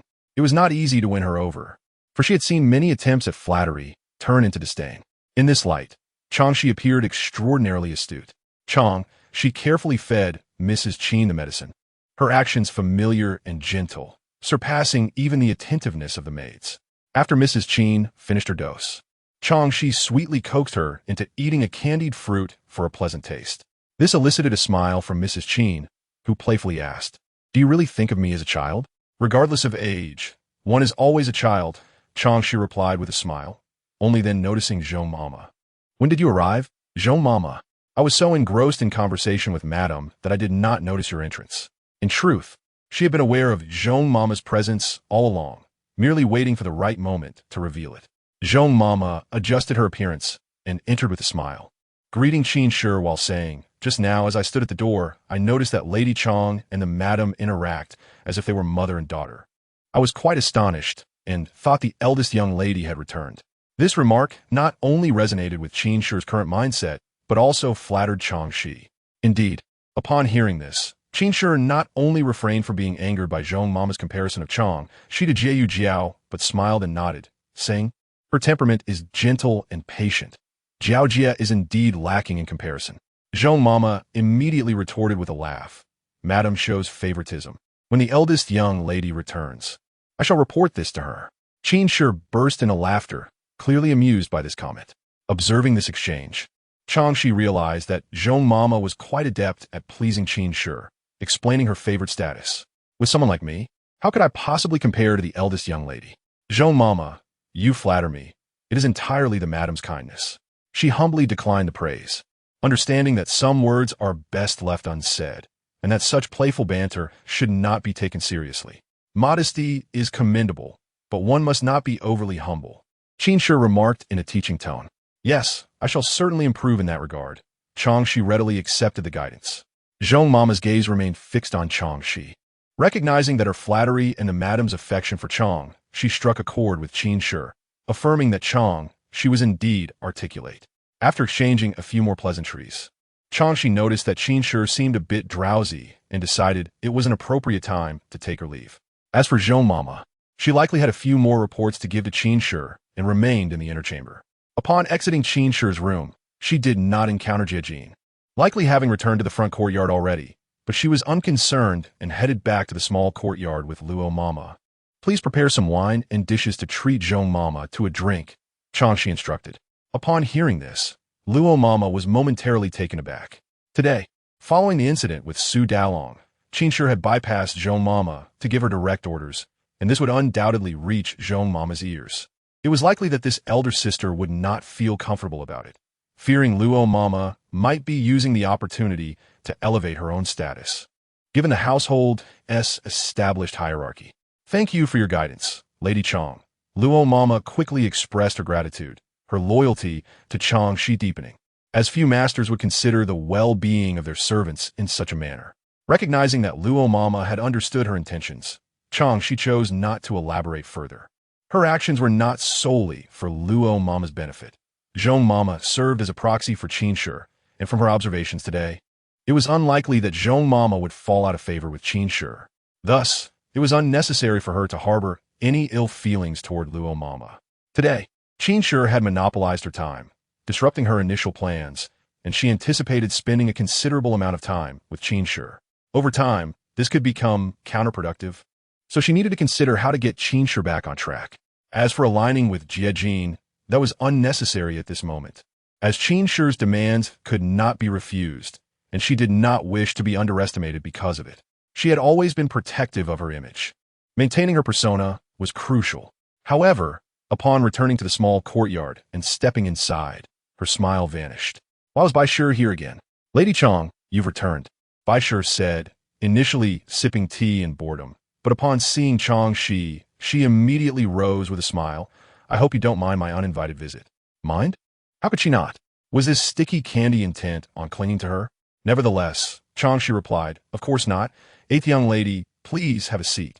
Bai Shi, acting familiar, took Chang Xi's hand and joyfully stated, I followed your advice yesterday, and indeed, this morning, I felt the sun shining much brighter, and my mood improved instantly. At the very least, she had not exploded in anger over her husband's late return last night, as Chang Xi had suggested that forgiving others was a means of forgiving oneself. She had contemplated much while lying in bed last night. That credit cannot be attributed to me. It belongs to you, eighth young lady, Chang Xi modestly replied. However, Bai Shi sincerely shook her head. I am indeed a simpleton. Without others to enlighten me, I remain oblivious. Eighth young lady, you must have confidence. You should always believe you are the best, Chang Xi advised. Unable to tolerate such self-deprecation. You must first love yourself for others to love you. Bai Shi's eyes brightened at these words. Yes, you are right. I told others that you speak beautifully, but they did not believe me. She could not articulate such profound truths herself. Others? Chang Xi paused, curious about who this others referred to. Just as she was about to inquire, a youthful, charming voice called from behind. Cousin, the flowers in Lady Chang's small courtyard are blooming beautifully. I couldn't resist cutting a few branches. You must help me speak well of me in front of Lady Chang later, or else. Ah, is this Lady Chang? Turning around, Chang Xi indeed saw a girl far more exquisite than Bai Shi, holding a bouquet and gazing at her with curious eyes, a smile playing on her lips, radiating innocence and charm. Bai Shi quickly introduced, Lady Chang, please do not mind. This is my cousin, Fong Fan. Then, she reproached Fong Fan, cousin, what are you doing? Did she not realize that cutting flowers without the host's permission was a breach of etiquette? How would this behavior facilitate her future rapport with Lady Chang? She had not intended to bring her cousin here today, but as she prepared to leave, her cousin had followed her, expressing curiosity about Lady Chang and requesting Bai Shi to introduce them. Unable to refuse, she had brought her along. Cousin, Fong Fan's eyes instantly brimmed with tears, her expression one of grievance, further painting Bai Shi as the villain. This display of emotion and theatrics prompted Chang Xi to inwardly scoff. What a pure and innocent white lotus, with such a flower present. It was no wonder Bai Shi's relationship with Jie Lao Ba was so poor. After all, comparisons often breed contempt. With Fong Fan's presence, Bai Shi appeared increasingly loathsome. Yet, Bai Shi remained oblivious, having become the standard against which her cousin was measured. Seeing her cousin's pitiful demeanor, Bai Shi's heart softened, and she rushed to console her, saying, Cousin, do not cry. I merely thought your actions were somewhat impolite. Quickly apologize to Lady Chang, and this matter will be resolved. It is just a few branches. I doubt Lady Chang will hold it against you. Fong Fan had her cousin completely under her thumb. Others might call Bai Shi crude and unsophisticated, and she shared that sentiment. However, Bai Shi's simplicity made her easy to manipulate. Why else would she cultivate such closeness? Fong Fan, now smiling through her tears, approached to apologize, but to her surprise, Chang Xi interrupted with a smile, but I might hold it against you. What then? With such an unexpected retort, Fong Fan's actions halted, taken aback by this unexpected lack of decorum. Bai Shi, too, was momentarily stunned. Though she had quarreled with Chang Xi the previous day, Chang Xi had not made any harsh remarks to embarrass her, while her cousin's unauthorized flower cutting was indeed wrong. It seemed trivial compared to her own behavior from last night. Chang Xi gestured for Dong Li to take the branches Fong Fan held, stating, After all, I am the owner of this courtyard, am I not? Without my permission, no one is allowed to act recklessly here. Had Fong Fan not displayed such a white lotus demeanor, Chang Xi might have feigned politeness to glean her true intentions. However, Fong Fan had crossed a line. Chang Xi had encountered too many white lotus types in her previous life, and the memories of her childhood experiences left her feeling nauseated. Thus, she had no desire to engage with Fong Fan further. After Fong Fan regained her composure, she couldn't help but mock. What are you so proud of, Lady Chang? You're merely a concubine, a commodity that can be bought and sold. Is this courtyard yours? It belongs to the Jie family. Bai Shi was taken aback and turned to her cousin in shock, unable to fathom how she could speak so harshly to Lady Chang. She had always been fiercely protective of those she acknowledged, cousin, apologize to Lady Chang. Chang Xi smiled and stopped Bai Shi from pressing Fong Fan to apologize. Facing Fong Fan's provocative gaze, she sneered coldly. Did Fong Fan think that a few harsh words could bring her down and make her feel ashamed? Fong Fan underestimated her. If she were to be defeated by a couple of unkind remarks, what was she even doing in this world? She might as well give up altogether. Even if I am a concubine in the GF family, I hold my position rightfully. The fourth lady has granted me temporary residence in this courtyard. Thus I am the owner here. This is a simple notion that Miss Fong should be able to comprehend. No? After a pause, she continued, dripping with sarcasm now. Let us consider the real question. What is your status in the Jia household, Miss Fong? Her beautiful eyes flicker between Bai Shi and Fong Fan. Could it be that you are also the young mistress of the Jia family? Fong Fan's face instantly drained of color. She had never been so humiliated in her life. You, how could you be so malicious? She replied weakly, as if unable to withstand the blow. She leaned back, closing her eyes gracefully. Bai Shi, standing closest to her, instinctively reached out to catch her. The sudden weight almost brought her to her knees, and she exclaimed, "Cousin?" Fong Fan had anticipated that Bai Shi would catch her, and she took the opportunity to lean her weight heavily on her coarse cousin, which was quite a burden for Bai Shi. Fortunately, Bai Shi was strong enough to support her. She gently patted Fong Fan's face and called her several times before Fong Fan slowly opened her eyes, feigning confusion as she asked, "Cousin?" After a moment, she seemed to remember what had just transpired and looked at Chang Xi with an expression of accusation, as if Chang Xi were a wicked stepmother. Chang Xi began to clap her hands, acknowledging Fong Fan's performance. Among the white lotuses she had encountered, this display was not insignificant. Yet it was unfortunate that Fong Fan had chosen the wrong audience. Bai Shi glanced between Chang Xi's amused demeanor and Fong Fan's pitiful appearance, unsure of which side to take. You. Fong Fan was genuinely incensed by Chang Xi's demeanor. What was wrong with this woman? Even in her state of distress, she remained indifferent. In the past, whenever Fong Fan had resorted to such tactics, she would invariably emerge as the victim. Lady Chang, look at how my cousin is suffering. Perhaps you should. Bai Shi attempted to persuade Chang Xi to take a step back and not engage in conflict with her cousin, especially since Fong Fan was on the verge of fainting. However, upon meeting Chang Xi's clear eyes, her words faltered. Chang Xi then focused her gaze on Bai Shi, who had been a quarrelsome shrew the previous night, but now appeared transformed. It was evident that Bai Shi was merely a fade of strength. With a sigh, Chang Xi concluded that Bai Shi's naive nature rendered her incapable of contending with a more adept white lotus. Madam Eighth, I have a question for you, Chang Xi inquired. Bai Shi promptly replied, Lady Chang, please ask. I shall answer truthfully and thoroughly. Chang Xi tilted her chin towards the white lotus when Lord Jia returned home. Did he speak more with you or with Miss Fong? She nearly uttered the words white lotus, a phrase Bai Shi would not grasp. Bai Shi paused, having never contemplated this question before. Clumsy as she was, she would not have noticed such nuances. Yet she was not entirely oblivious. Recalling how her husband would often engage with Fong Fan upon his return, she realized that Fong Fan would always appear at the right moment, inquiring sweetly after her husband. During these exchanges, her husband's attention would invariably follow Fong Fan, leaving Bai Shi, the legitimate wife, sidelined. Initially, she had tried to interject, but eventually, she resigned to silence, convincing herself that having Fong Fan converse with her husband would prevent him from seeking companionship elsewhere. For this reason, she had allowed Fong Fan to reside in the Jia household. However, Fong Fan had always been understanding, which pleased her. Had it not been for Chang Xi's question, she might never have noticed this unsettling dynamic. Chang Xi continued her probing. Madam Eighth, has Miss Fong reached the age of 82 without any engagement? Bai Shi was taken aback again. Formally speaking, Fong Fan was of illegitimate birth, having lost her mother during childbirth. Her aunt, feeling pity, had taken her in and raised her. Some time ago, her aunt had mentioned finding a suitable match for Fong Fan, but Bai Shi had not heard any further mention of it. Now, reflecting on her aunt's increasingly distant demeanor towards Fong Fan, Bai Shi realized she had overlooked something significant. She cast a wary glance at Fong Fan, who had been living with her for quite some time, and wondered why her aunt had not sent anyone to retrieve her. Everything felt amiss. Cousin. Fong Fan sensed trouble as her coarse cousin appeared to be slipping from her grasp. She quickly reached out to grasp Bai Shi's sleeve, eager to explain. However, Chang, she would not allow Fong Fan the opportunity to weave her tale.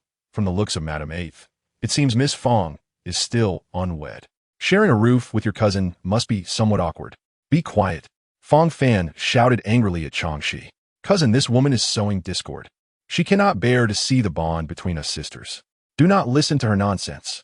I am innocent in my dealings with your husband. There is nothing inappropriate between us. But suddenly, with a loud thud, she fell to the ground. Bai Shi had released her grasp, and since Fong Fan had been leaning on her, the fall sent pain coursing through her body. Cousin, she attempted to regain Bai Shi's trust, her eyes brimming with tears. Chang Xi observed the performance of the White Lotus with detached amusement. This time, it seemed Fong Fan had genuinely hurt herself. While she could not ascertain whether Fong Fan and Lord Jia had a clandestine affair, her understanding of White Lotuses suggested that they would seize any opportunity to display their charms in front of men, relishing the validation. Moreover, such a demeanor was most effective in attracting male attention. Similarly, could Fong Fan truly resist the allure of Lord Jia? After all, he was the only male in their shared dwelling. Though not a handsome man, his stature and background were advantageous traits. Did you not hear me tell you to be quiet? Fong Fan shouted with all her might at Chang Xi, wishing to silence her for good. Bai Shi, however, erupted in response. I think it is you who should be silent. Cousin. Bai Shi seized Fong Fan by the collar and pulled her close, demanding, tell me, do you harbor inappropriate feelings towards your cousin's husband? No, absolutely not. You must believe me, cousin. Then why do you constantly hover near him, whether there is a reason or not? Bai Shi loathed anyone who would pursue her husband, even if that person was her own cousin. In a fit of rage, she struck Fong Fan twice across the face. You can no longer deny it, can you? Lady Chang has not spoken falsely. You covet my husband. I thought you were kind-hearted, but it seems I have unwittingly invited a wolf into my home. Dazed from blows, Fong Fan covered her face in disbelief. Cousin, how can you believe such slander? I am your dear cousin. You have disappointed me greatly. Others may say you are coarse and unrefined, yet I have always defended you. Have you forgotten my kindness? Whenever you felt neglected by your husband, who was there to comfort you? As she spoke, she felt the weight of betrayal grow heavier, her accusatory gaze intensifying. The influence of her words was evident on Bai Shi, whose eyes shimmered with a painful light as memories of harmonious moments with her sister replayed in her mind. Chang Xi would not miss any opportunity to strike at the White Lotus, denying her any chance of redemption. Thus, she seized a moment to inquire, Madame Eighth, may I ask, every time Miss Fong defends you, do you become more likable or more detestable?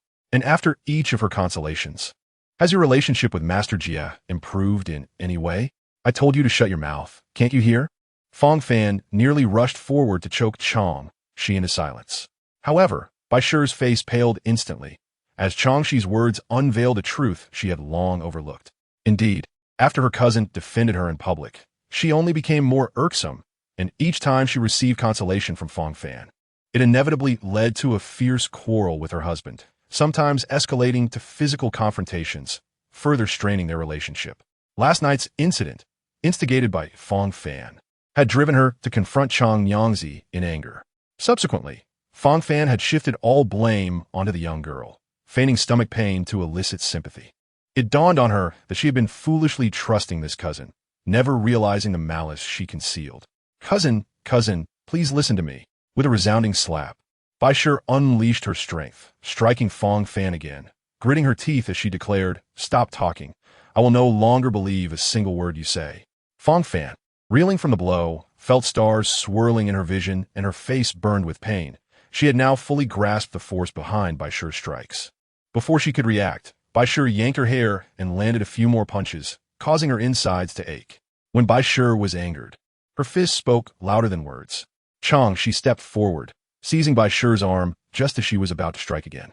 When Bai Shi looked at her in confusion, Chang Xi stated, Madam Eighth, this is my territory. If you wish to fight, please take it elsewhere. Though she despised the nauseating White Lotus, she had no inclination for women to brawl, especially over a man. Coming to her senses, Bai Shi realized she had lost control on someone else's ground and hurriedly pulled the battered Fong Fan to her feet, her face filled with remorse. Chang Xi, I apologize for causing a ruckus in your domain. I will take this wretched girl away immediately. Madam Eighth, may I suggest you temper your temper? Chang Xi remarked. Such explosive behavior was hardly appropriate, Even a justified grievance could be rendered moot. It was far wiser to employ one's intellect rather than resort to brute force. Bai Shi, oblivious to Chang Xi's subtle hints, was currently viewing her through a favorable lens. Anything Chang Xi uttered was absorbed by her, and thus she nodded in agreement. Chang Xi stepped aside, allowing her to lead Fong Fan away. As Fong Fan passed by Chang Xi, she hissed, "I will not let this go." This provoked an immediate slap from Bai Shi. Chang Xi coldly replied, "I await your retaliation. After all, one can hardly be burdened by an excess of debts." Watching Bai Shi drag Fong Fan away by the hair, Dong Li and Xiao Tao felt a shiver of unease. "Will Madame Eight's departure from our presence bring us trouble?" Xiao Tao asked with concern. Could she truly have taken a liking to her? Before Chang Xi could respond, Dong Li interjected, "What does it matter to our Chang Yangzi? That Fong girl has sullied her reputation. She deserves to be punished, and I stand with Madame Eighth in this matter." Upon hearing this, Chang Xi raised an eyebrow. Dong Li had always struck her as a rational person. It was surprising to hear her voice such an irrational sentiment. Clearly, the White Lotus was universally detested, not just by her. Chang Xi smiled. "Very well. Let this matter rest for now. Anything further is the concern of the second household." Indeed, the ones who should worry were the Qian family. As Bai Shi dragged Fong Fan back, onlookers paused in shock. The scene was decidedly horrifying, evoking sympathy for Fong Fan. Bai Shi was truly ruthless. Ignoring the gazes of the crowd, Bai Shi could not stand Fong Fan's attempts to appear weak and elicit sympathy. So she struck her again. "I won't allow you to be shamelessly flirting with your sister's husband." Fong Fan attempted to retort, but before she could finish, another slap silenced her, leaving her unable to voice her defense. The servants who had gathered to watch began to regard Fong Fan with newfound disdain upon hearing Bai Shi's accusations. It turned out she had been seducing her sister's husband, thus deserving the punishment she received. This was especially true for the middle-aged maids, who watched with gleaming eyes, wishing they could step in to discipline Fong Fan themselves. Bai Shi noticed the shift in the crowd's perception. Previously feared, she now garnered sympathy from many, even receiving covert encouragement. Although being pitted was not ideal, it was far better than being feared. Bai Shi realized that one could shift others' perceptions without resorting to violence, prompting her to reflect on her past behavior. Before she could return to the second household, news had already reached Qian Shi. Shocked beyond measure, Qian Shi wondered if Bai Shi would ever allow her a day of peace. The previous day's incident still unresolved, and now this new calamity. It seemed trouble would be never-ending. "Mother, have you heard about the eighth younger sister?" The second daughter-in-law, Di Shi, chimed in before arriving. Following her was the eldest daughter-in-law, Yang Xi. Yang Shi, visibly worried, remarked, "Eighth younger sister's temperament is far too impulsive." Di Shi shot a glance at her sister-in-law. To call her impulsive is a gentle characterization. I would say she is downright vicious. My scalp has been tingling ever since I heard. Although Yang Shi felt a similar discomfort, as the eldest daughter-in-law, she had to set an example, so she refrained from showing any sign of distress. "Mother, should we go and see?" Di Shi proposed, turning her gaze to Qian Shi. With no way to evade the situation, Qian Shi, being Bai Shi's mother-in-law, knew she had to address this matter before being summoned by the matriarch, Rong Shi. Otherwise, she would surely be reprimanded. Seeing her mother-in-law take the lead, Yang Shi and Di Shi hurriedly followed suit. However, before they could arrive, the situation escalated further. Jie Ming had just been summoned back from his romantic escapade by Jie Jin and, after a few casual exchanges, had yet to explain his chance encounter with Chang Xi when he was informed that Madame Eighth was attacking the Fong family cousin. Upon hearing this, he sprang to his feet, disregarding Jie Jin entirely as he rushed toward the backyard. Jie Jin wore a cold expression. He knew his brother would inevitably find himself in trouble with women. "Master, shall I go take a look?" Zhounan suggested, blinking. Jie Jin shot him a glance. "Haven't you seen enough excitement today? What business did he have interfering in his brother's domestic affairs? There was no benefit to be gained from such entanglements." "I heard it concerns Chang Yangzi," Zhounan replied, shivering at the mention of her name. "This Chang Yangzi is a force to be reckoned with.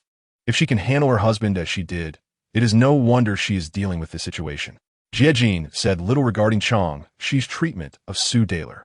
Su Daler was hardly a good man, and Jie Jin understood her need for release, likely feeling no sympathy for him. "Have someone keep watch. If she gets involved, find a way to extricate her." Zhounan's face fell. His master was deliberately placing him in a difficult position. However, he dared not voice a complaint and promptly exited to monitor the developments. Jie spread out paper to write a letter to a friend, but as he lifted the pen, he found himself unable to write a single word. Ultimately, he resigned to fate, casting aside the pen and leaving the study to head toward the backyard, where a lively commotion had gathered and gossip was swirling in the air. Jiaming and Bo Shi found themselves embroiled in a fierce altercation, during which Fang Fan seized the opportunity to discreetly retreat to a corner. At that moment, her visage was marred, bruised, and battered, leaving her devoid of any semblance of beauty, making her even less inclined to present herself before others. Upon the arrival of Chang Xi, she was met with the disconcerting sight of her son being subdued by his wife, prompting her to nearly faint. Fortunately, the two daughters-in-law, Yang Shi and Di Shi, quickly steadied her, preventing her from collapsing. The scene before them was undeniably disgraceful, and the two exchanged bewildered glances. Once Chang Xi regained her composure, she bellowed, "Cease this at once." It was only then that Bo Shi acknowledged her mother-in-law's presence and relinquished her hold on Jiaming. She hastily rearranged her disheveled hair and attire, striving to appear less disheveled. Yet, the thought of her husband's violence against her, spurred by Fang Fan's provocations, left her heart heavy with sorrow. Jiaming, too, bore the scars of the encounter. His face was scratched by Bo Shi's sharp nails, blood oozing from the wounds, while his body exhibited numerous bruises, evidence of Bo Shi's fervent assault. The sight of his injuries filled him with a seething resentment. Chang Xi, upon seeing the bloodstains on her son's face, instinctively reached out to touch it, only to be consumed by a surge of anger. She swiftly turned to Bo Shi and delivered a resounding slap, exclaiming, "Is it within your right to mar a man's face? My family has fallen into misfortune by marrying a shrew like you. Tell me, since you entered the Jie household, have you ever known a moment of peace? Now, you dare to bully your own husband. Even if I were to cast you aside, the Bo family would have no grounds for complaint." At her mother's words, Jiaming, fueled by indignation, began to shout for a divorce. Having long held a disdain for Bo Shi and seeking a more compliant and aesthetically pleasing partner, such as Fang Fan. However, Bo Shi was not one to be easily cowed. After receiving the slap, she spun around and struck Jiaming across the face, then turned back to Chang Xi, her demeanor challenging, as if to indicate that should Chang Xi slap her again, she would retaliate against her son. Furious, Jiaming raised his hand to strike back. But before he could react, Bo Shi swept his legs, causing him to lose his balance and tumble to the ground. Witnessing such a daughter-in-law, Chang Xi trembled with rage, her words spilling forth uncontrollably, "Divorce. I shall rid our family of this shrew today." Unfazed, Bo Shi scoffed and turned to the eastern chamber. Retrieving her children and commanding her maid, "Fetch the horse carriage. We are returning to the Bo family today." She was not without her own family to rely upon. Her parents and brothers would stand by her side in times of need.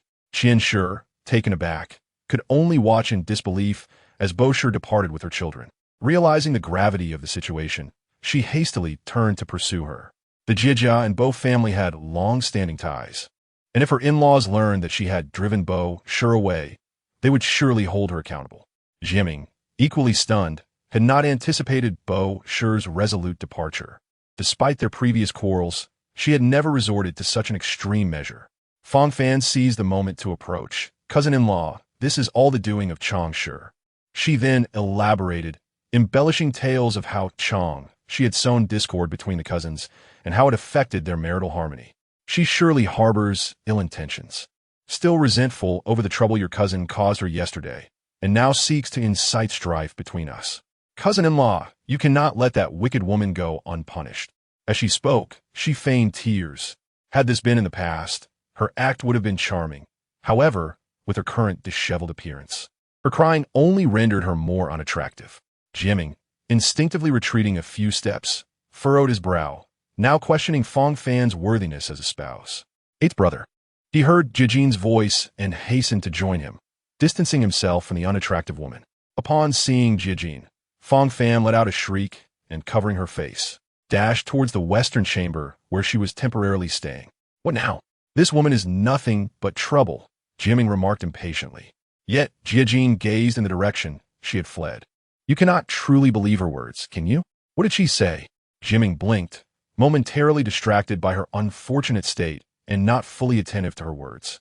After recalling, he muttered, "Oh," she claimed that Chang Shi deliberately sowed discord. Before he could finish, he felt Jie icy gaze upon him, prompting him to retract his statement. She was merely flattering. I did not believe her. Really? Ninth brother, trust your elder brother. Eighth brother, with two women under one roof. Have you truly not perceived the issues at hand? Jie stated bluntly. Jiaming fell silent. How could he not have noticed? He was no stranger to the complexities of relationships, and Fong Fan's meager acting skills could hardly deceive him, a frequent visitor to the world of flowers. Yet, since Bo Shi remained oblivious, he was content to remain in ignorance, especially since Fong Fan's words were indeed melodious, a welcome reprieve from Bo Shi's unattractive visage. Then, should you not hasten to bring back eighth sister-in-law? Jie urged coldly. Do you truly wish for discord between the Jie and Bo families? Jiaming, upon Jie's admonition, suddenly realized the gravity of his situation. Fearing his grandfather's displeasure, he immediately ran to intercept Bo Shi. There was no way he would divorce her. The thought of facing his in-laws, along with the murderous gaze of his brother-in-law, sent shivers down his spine, prompting him to quicken his pace in pursuit of his wife. Zhou Nin emerged from the shadows, approaching his master. Master, did you not say this was eighth master's family affair? Jie shot him a cold glance and chose to ignore him, instead continuing to visit Qin Shi. Zhou Nin scoffed, hypocritical. Concerned not at him. His master had never before defended a woman like this. Could it be that he had genuinely taken a liking to her? If that were the case, Chang Shi would be difficult to dismiss. Zhou Nin was not keen on having a fierce mistress. Such women were far too intimidating. However, the matter was beyond his control, and he found himself in a state of vexation, scratching his head. Throughout the journey, he discreetly observed his master's demeanor, but could glean nothing from the handsome face, which only deepened his sense of frustration. After years of service, he still could not fully decipher his master's thoughts, or perhaps what he displayed was not entirely genuine. This realization prompted him to cease his fruitless efforts. In comparison to the previous three mistresses, Chang Shi, though fierce, seemed more tolerable. With this perspective, he found acceptance in what he could not initially bear. Upon arriving at Qin Shi's courtyard, he found it was just the time for dinner. The maid on duty, noticing his arrival, prepared to report it, but he waved her off, signaling that it was unnecessary for her to do so, and entered directly. Just as he was about to lift the curtain, a familiar voice reached his ears. Madam, this porridge is well cooked. You should eat a bit to settle your stomach. And this dish is refreshing and palatable, perfect for the sick, and will not clash with your medicinal soup. Do try it. Indeed, this dessert is delightful, fragrant yet not overly rich, leaving a lingering taste. Madam, are you certain you do not wish to taste it? The voice belonged to Chang Shi, causing him to pause mid-motion, and soon, he heard Qin Shi's laughter in response. You treat me like a child, Qin Shi chuckled. However, you speak truth. This dish is indeed delicious, and has made me feel much better. After days of that medicinal soup, my appetite has suffered. Yes, let me have a taste. This dessert is made from yam, right? The cook's skills are commendable. Zhou Momo, make sure to reward these cooks later. It is evident they have put their heart into their dishes. Zhou Momo echoed her sentiment. Madam, I have taken note. Earning your praise will surely inspire them to do even better. She paused. They should also thank Lady Chang for her kind words. Zhou Momo, do not jest with me. I am merely a conduit for the flowers, Chang Shi replied modestly. What truly matters is the quality of the flowers. See, I told you this girl is often too humble. Before Qin Shi could finish her thought, Jie swept aside the curtain and entered, first bowing to Qin Shi. Mother, are you feeling better? Chang Xi, upon seeing Jie, displayed no hint of surprise. She had anticipated Qin Shi's request and knew that her encounters with Jie would only increase in frequency from here on out. Come visit me more often, and I shall feel much better, Qin said cheerfully, grasping Jie's hand with a smile. She then took Chang Xi's hand as well, thanks to Chang's presence. I find my meals much more enjoyable, and my appetite has increased significantly. Sensing Jie's gaze upon her, Chang Xi avoided meeting his eyes, lowering her head as she replied, that is merely the lady's kind praise. Oh, you are too modest, Qin lamented to her son, ostensibly complaining but actually praising Chang Xi. Sometimes one must not be too reserved, my son. Don't you agree? She sighed. I have borne 3 children, and your sister is married and cannot visit often, while your brother is studying at the academy. Initially, he could come home monthly, but your father fears he may become distracted and insists he should remain focused on his studies. My heart is truly troubled. Yet, in Chang, she remained silent. As expected, Qin soon returned to the main topic. Fortunately, we have Chang here, which alleviates my loneliness. If only I could hold a grandchild in my arms, I would feel my life complete. My son, you wouldn't let me down, would you? After speaking, she looked at Jie with hopeful eyes. He was her pride. Mother, please take care of yourself. Your health will improve in time. Jie tactfully avoided the subject of grandchildren. Upon hearing this, Qin's eyes flickered with disappointment, yet she quickly rallied, reminding herself that there was no rush. She responded with a smile. Very well, I shall listen to you. Chang Xi stood quietly to the side, not wishing to interrupt the mother-son conversation. However, unexpectedly, Qin intertwined her hand with Jie, making Chang Xi feel a rush of embarrassment as she sensed the warmth of his hand. She wanted to withdraw her own, but considering the current circumstances, she ultimately remained still. Jie frowned, initially wanting to retract his hand, but upon noticing Qin's pale complexion, he acquiesced to her gesture. Yet, the warmth from Chang Xi's palm continued to radiate toward him, prompting him to glance at her, only to find her blushing with embarrassment. This discovery brought a subtle amusement to his expression. Her reaction was not typical of a married woman. Qin appeared pleased with their reactions. Do come to see me more often. It is far better than any medicine. Of course, mother, Jie replied. Chang Xi nodded obediently, echoing yes. Just as the atmosphere was perfectly agreeable, the housekeeper hurried in to report, having whispered something to Granny Zhong before returning with a serious expression. Madam, the 8th young mistress has suddenly returned to her family with the 2 young masters, and neither the 2nd mistress nor the 8th master could stop her. Chang Xi raised an eyebrow at this news. Bai seemed to be scheming. With her family backing her, why should she endure alone? In such familial unions, separation was inevitable. The notion of cultivating feelings was superfluous. It was only Bai who was blind to the truth, mistaking a scoundrel for a treasure, leaving her with no choice but to endure. Now that she sought her family's intervention, how could the 8th young master, who relied on his family for sustenance, resist? Nevertheless, she felt no sympathy for such a scoundrel. Qin's expression grew serious as she prepared to rise from her bed. Chang Xi quickly reached out to support her. Jie frowned. Mother, your health is fragile. Let the 2nd house handle this matter. Qin waved her hand at this moment. Your grandparents must have already inquired about the situation. It would be inappropriate for me not to make an appearance. After all, she was the matriarch of the household. Qin gestured for Chang Xi to step aside and, with the help of Granny Zhong and her maid, moved behind a screen to change her clothes. Jie and Chang Xi stood together, both maintaining a stoic expression. After a while, Jie quietly said, You must not involve yourself in this matter. Chang Xi widened her eyes and responded softly, When have I ever involved myself? Jie glared at her. If she hadn't interfered, would Bai have suddenly returned to her family? Chang Xi scoffed. Jie, do you still not understand the root of this issue?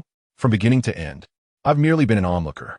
The discord between the 8th master and his wife did not arise today, nor did the cousin from the Fong family just arrive at the Jie residence. Everyone simply chose to turn a blind eye until now. But now that the 8th young mistress has awakened, the truth has come to light. Seeing Jie frown, she continued unabashedly, Moreover, your family should thank me. At this, Jie laughed. Her audacity was remarkable. How do you figure that? Chang Xi offered an analogy. If a person has a festering sore, do you believe it is better to let it fester or to lance it for quicker healing? Clearly, it is better to lance it, he replied. Exactly. The cousin from the Fong family harbors unwholesome intentions, while the 8th master feigns ignorance. If this situation continues unchecked, it could lead to complications, such as divorce or the breaking of your family's rules to take a concubine. Jie fell silent, for such a scenario would indeed unleash a catastrophic upheaval. Chang Xi, undeterred by silence, pressed on. At that point, the Jie family, the Bai family, and even the Fong family would all lose face. If mishandled, it could lead to enmity among the 3 families. Jie, do not think I'm being alarmist. She had witnessed too many examples in her past life where failed unions turned into feuds. Thus, should not your family be grateful to me? She concluded, I have averted a crisis, allowing your family to handle this matter with composure. Suppressing the eighth master was a trivial task for a family as prominent as the GS. After all, the eighth master was the least capable among his siblings and not the primary heir, so the family had no qualms about it. Jie regarded her self-satisfied demeanor, her eyes sparkling with confidence. Her radiant face suggested she had a keen perception of herself. Such a woman was not one to be underestimated. "I am curious where you acquired such dubious reasoning," he remarked. Chang Xi, unafraid to express herself, had her own counterarguments prepared. How could Jie, a learned man, not realize that reading enriches the mind? "That is indeed a fair point," Jie replied nonchalantly, clearly unconvinced by her explanation. Chang Xi cared little for his belief. She was here as a traveler from another life and had no fear of being discovered.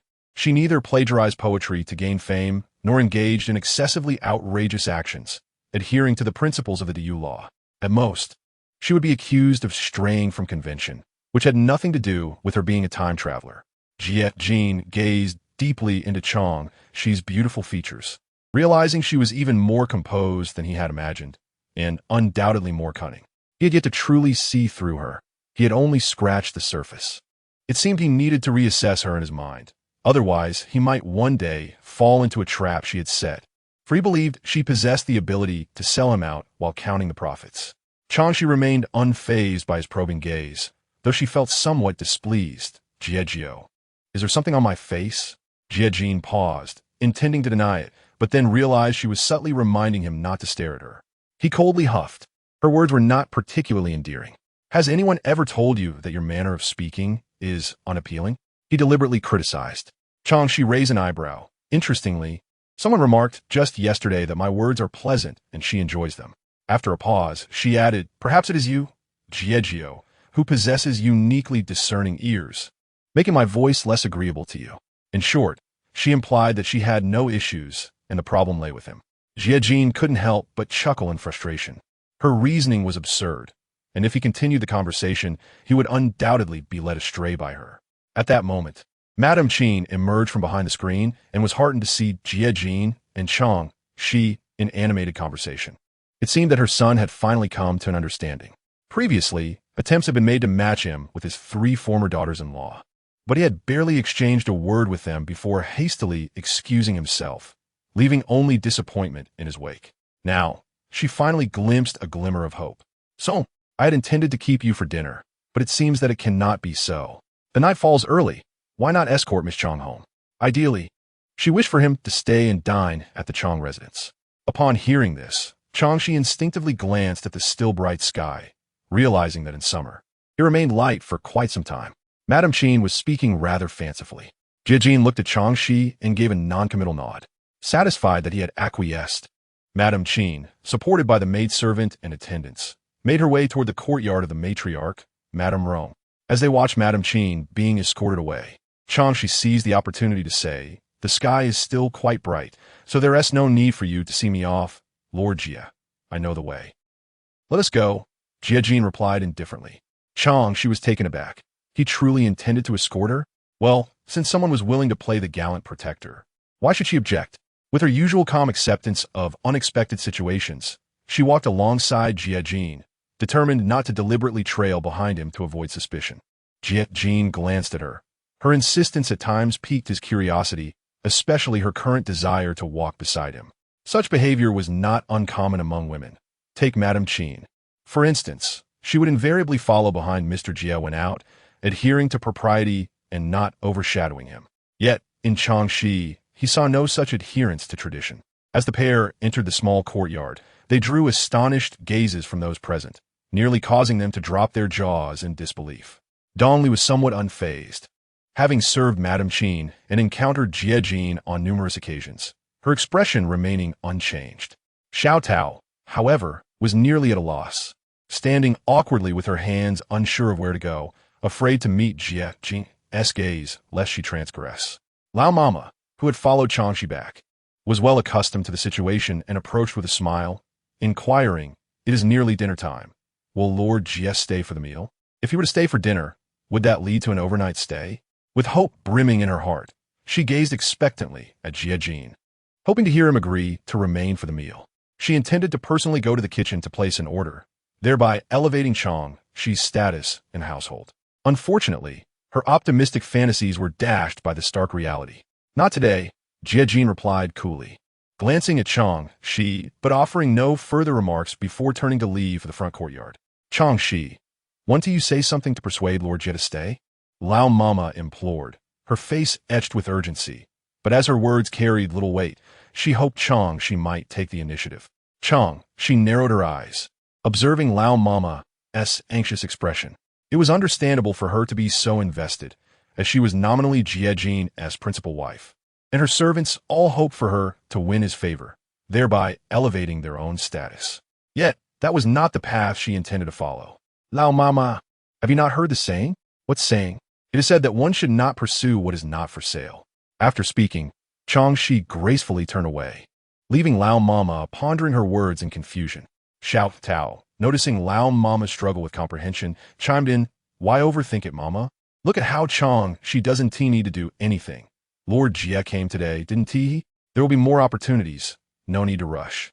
With that, she cheerfully followed Chang Xi inside to attend to her dinner. Ah, this girl, Lao Mama muttered, feeling a sense of displeasure. Meanwhile, the atmosphere in the courtyard of the matriarch was tense. Jiaming was being held down, kneeling on the ground, while the elder master's fury demanded the application of family discipline. Terrified, Jiaming trembled, wishing he could leap up and cling to his grandfather's leg in supplication. Madame Rong sat composedly in her seat, while the dejected Qian Shi sat beside her. The other two daughters-in-law, Yang Shi and Di Shi, dared not approach, having not anticipated by Shi's drastic actions, which had placed the Jie family in a precarious position. When Madame Qin arrived, she was met with this troubling scene. Mother-in-law, Madame Rong's expression softened slightly upon seeing her frail figure, gesturing for her to take a seat. You are unwell. Please sit while we speak. The previous discord between them had faded, and Madame Rong had no intention of revisiting it. Madame Qin, pleased to feign ignorance, complied and cautiously took her seat with the help of her maidservant. Without acknowledging Qian Shi, she stated, I have heard the general situation.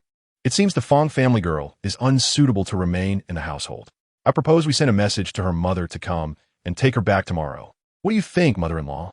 Madame Rong's face relaxed a bit at the practicality of Madame Qin's suggestion, which aligned with her own thoughts. She had previously refrained from asking Qian Shi to take action, but now that Madame Qin had stepped forward, she nodded in agreement. Let it be, as you say. Such a troublesome presence should not linger. She had encountered similar women in her youth and had reservations about their character, leading her to conclude that the Jie family should never consider daughters from the Fong family for future marriages. I shall arrange for the message to be sent, Madame Qin declared. Qian Shi felt a pang of resentment. She had voiced similar sentiments before, yet Madame Rong had remained unyielding. Now, with Madame Qin's arrival, Madame Rong seemed to relent, further deepening Qian Shi's humiliation, especially with her two daughters-in-law present. Unable to restrain herself, she retorted, Mother-in-law, if anyone is to blame, it is that Chang Xi. It was she who incited Bai Shi to act so recklessly. I say, second sister-in-law, your daughter-in-law, Ming Ji's wife, saw trouble with Chang Xi yesterday, and I have yet to hold you accountable for that. Yet here you are, shifting all the blame onto Chang Xi. It is utterly unreasonable, Madame Qin remarked, observing Qian Shi's pallid countenance as she spoke without faltering. Madame Rong cast a bewildered glance at Madame Qin, but remained silent, as she was neither deaf nor mute. She was aware of the happenings within the household. Jie had visited the back courtyard to see Chang Xi that day, and based on that alone, she would not implicate Chang Xi in the matter. Qian Shi's face flushed with indignation, and just as she was about to defend herself, Madame Rong's calm voice cut through. The truth will reveal itself in due time. Realizing this, Qian Shi understood that Madame Rong forbade her from further denigrating Chang Xi. Confusion filled her mind.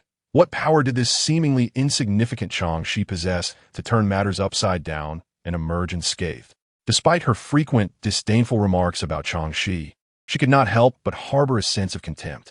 Yang Shi and Di Shi exchanged glances, now harboring a growing wariness toward Chang Xi. After all, no principal wife had ever navigated such a situation with such finesse. The elder master, after administering a severe beating to Jiaming, finally ceased at the urging of the returning second elder master, though he too was left breathless. Realizing that age had indeed diminished his stamina compared to his younger days when he could strike without fatigue. Enough. The punishment has been dealt. Let me go retrieve by sure tomorrow, Madame Rong suggested her husband. The elder master scoffed, harboring little faith that his grandson could bring his granddaughter-in-law back from her family. I will go. I shall retrieve her tomorrow, Jiaming declared, ignoring the pain in his back as he knelt, determined to express his intentions. Upon observing the welts on his grandson's back, Rong felt a pang of distress. However, she believed that discipline was essential for growth. You have been reckless for too long. Your grandfather and I have turned a blind eye to your misdeeds. But now you have driven your wife back to her parents' home. This is a different matter entirely. Whatever punishment your in-laws decide upon, your grandfather and I will not object. Yes, I understand, replied Jiaming, his head bowed in shame. Seeing his grandson's lack of ambition, old Master Jia was incensed. Instruct the steward that, starting tomorrow, he is not to withdraw any silver from the accounts. While Jiaming could tolerate most of the elder's decisions, this was one he could not accept. Grandfather, please listen to me. I assure you that I will no longer stay out overnight, nor will I flirt with other women. I will be devoted to living with Bai. Please do not cut off my funds. Without money, how could he settle his debts with Master Ba? Old Master Jia remained unmoved, showing no sign of compassion. Seeing his mother, Rong, silently supporting their father's decision, Jia knew he had no choice but to sacrifice his son. I will take care of it, he said. Only Qian felt a twinge of sympathy for her younger son, but her words held no weight in that room, leaving her powerless to intervene. Yang and Di silently congratulated themselves on their own husbands, who were more reliable than Jiaming, leading them to feel a sense of superiority over the Bai family. Old Master Jia was quite pleased with his second son's response. I did not expect you to teach him to be like his brothers, but as a father, you must guide him more often. Do not focus solely on your business affairs. Your son's education is equally important. Ye nodded in agreement, acknowledging that it was indeed a father's responsibility to educate his son. Yet, he felt a pang of regret for having betrothed Bai to his youngest son, who was drawn to frivolity. Had he heeded his wife's advice to seek a more suitable match, they might not be facing this debacle now. But hindsight is invaluable. Old Master Jia refrained from elaborating further on his son's shortcomings in front of others, choosing instead to retire with the assistance of Rong. After bidding farewell to her in-laws, Qi nodded to Jia before being escorted away by the servants. The hall was soon left with only Jia's family. Jia instructed Qian to take the two daughters-in-law home while he intended to have a serious talk with Jiaming. Realizing the gravity of the situation, Jiaming withdrew into himself, understanding that he could not escape his fate. That night, many in the Jia household found it difficult to sleep, while Chang Xi, in contrast, enjoyed a restful slumber and awoke the next morning full of vitality. After breakfast, she went to visit Qin, who had just finished washing up. Upon seeing Chang Xi, Qin's face lit up with a smile. Mama, please tell the cook to prepare something that Chang Xi enjoys. I've already had breakfast, Chang Xi replied, waving her hand dismissively. You can still eat a little more. You seem too thin, Qin noted, concerned. Chang Xi glanced at her own perfectly proportioned figure and thought, where's the thinness? But she chose not to argue the point and acquiesced to Qin's insistence. After sharing breakfast with Qin, she suggested they take a stroll to aid digestion. Although reluctant at first, Qin eventually agreed to go outside, persuaded by Chang Xi's enthusiasm. Lunch passed similarly, but by dinner, the atmosphere grew lively with the arrival of Jiajin. Chang Xi assumed that Jiajin would feign politeness towards Qin and would not appear again for at least a day or two. To her surprise, he actually joined them for dinner. With him present, she felt no need to linger and stood to excuse herself. No, please stay, Qin insisted, urging her to sit again. It's more lively with you here. I can enjoy my meal better. Jiajin did not even glance in Chang Xi's direction, appearing indifferent. Chang Xi was playfully pulled back in her seat by the persistent Qin, and she chose to ignore Jiajin, acting as though he were invisible. Qin, seemingly oblivious to the tension, eagerly ordered the dishes to be served. The table was filled with lighter fare compared to lunch, likely reflecting Jiajin's preferences, as it's hard to conceal one's true likes from childhood. The cook personally served Chang Xi, who accepted with a smile. Throughout the meal, Qin spoke animatedly, while Jiajin responded with curt, detached remarks. Nevertheless, he accepted the dishes Qin urged upon him, showing some regard for her feelings. Suddenly, Qin turned to Chang Xi. Chang Xi, Jie loves the stir-fried lotus root slices. Since they're close to you, could you please serve some to him? Chang Xi thought to herself. Here it comes. She glanced at the dish of stir-fried lotus root placed strategically beside her. Realizing that this was a ploy by Qin and the cook to create an opportunity for her, Jie to bond. Jie remained silent, clearly unwilling to assist her. Fuming, she gritted her teeth, but ultimately succumbed to Qin's expectant gaze. Smiling sweetly as she served a piece of lotus root onto Jie plate. Ninth Master, please enjoy. May it choke you. She forced a smile, her eyes glinting with unspoken malice. Jie suddenly felt a twinge in his stomach, convinced that consuming this lotus root would lead to indigestion. Why aren't you eating? Ninth Master? Or is this piece not to your liking? Chang Xi pressed, serving him another piece. Jie? Qin asked, pleased with Chang Xi's efforts. But sensing her son's reluctance to cooperate, she urged him to accept her kindness. I'm fine, mother. Jie quickly reassured her, then turned his gaze to Chang Xi, his expression equally lethal. Thank you. Of course, she replied with a smile, sliding the plate closer to him. It was merely a trivial act. Yet Jie raised an eyebrow and elegantly sampled a piece of lotus root. Seeing him actually eat it, Chang Xi secretly scoffed, having expected him to resist. After finishing, Jie looked up and she smiled, serving him 2 more pieces. Before long, the plate of lotus root was nearly empty. Qin began to feel uneasy, as the interaction between the two revealed no hint of sweetness, but rather a competitive undercurrent, with neither willing to relent. Alarmed by the prospect of their rivalry jeopardizing her grandson's future, she interjected, All right, Jie has had enough. You'll upset your stomach. Only then did Chang Xi feign surprise, quickly lowering her head to Qin. Madam, I seem to have overstepped my bounds. You said Ninth Master liked this dish, and I saw him enjoying it, so I kept serving. Pausing for effect and feigning tears, she added, Madam, if Ninth Master becomes ill, it is entirely my fault. Her performance of contrition was commendable and fervent. Jie observed her with cold detachment, deeming her sincerity to be nothing but a facade. If he had not seen through her true nature, he might have been ensnared by her deceit. Indeed, Qin's initial annoyance dissipated after Chang Xi took the initiative to acknowledge her mistake. It was clear that the fault did not lie with Chang Xi. She had merely acted upon Qin's instructions. With this realization, Qin's demeanor softened, and she quickly pulled Chang Xi closer, saying, Do not be anxious. I harbor no resentment towards you. It is entirely my fault for not articulating my orders clearly, which led to your misunderstanding. Chang Xi then sniffled, forcing back her tears, and replied, As long as you do not blame me, I shall be at ease. Otherwise, I would be restless. Deceiver, the thought flashed through Jie's mind. If she were truly restless, the sun would rise from the west. He often felt an illusion that peeling away these aides would reveal the true essence of the Chang family. Yet, dismantling layers of deception was no simple task. Just like Qin, who was presently ensnared in her own web of lies. The notion of publicly exposing her deception never crossed his mind. After all, everyone has a protective shell. Perhaps this was the Chang family's way of safeguarding themselves, and he had no intention of embarrassing her in front of others. To take a step back, maybe he lacked the capability to dismantle that shell. Chang Xi possessed a sharp tongue that would counter any remark he made with 10 retorts. In summary, this woman was adept at concealing her myriad schemes. Have Mother Zhao instruct the kitchen to prepare a bowl of digesting soup, Qin said, smiling as she comforted the seemingly distressed Chang Xi. That would be splendid. Chang Xi responded with a timely smile. This smile seemed to lift the gloomy atmosphere in an instant. Qin, momentarily taken aback by the sight, was brought back to reality when Jie cleared his throat and turned his gaze elsewhere. Upon hearing the sound, Qin looked towards her son and was greeted with the sight of his slightly reddened ears. Her eyes sparkled with realization. Her son must have feelings for Chang Xi.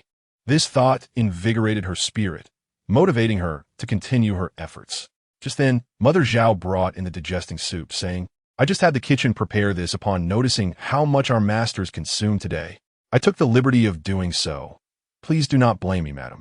You truly understand my heart, Qin replied with a smile. The two exchanged knowing glances before sharing a subtle laugh.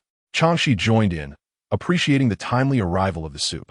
Marveling at Mother Zhao's impeccable timing, she felt a pang of envy for such a capable assistant. Wishing she could recruit her, for herself.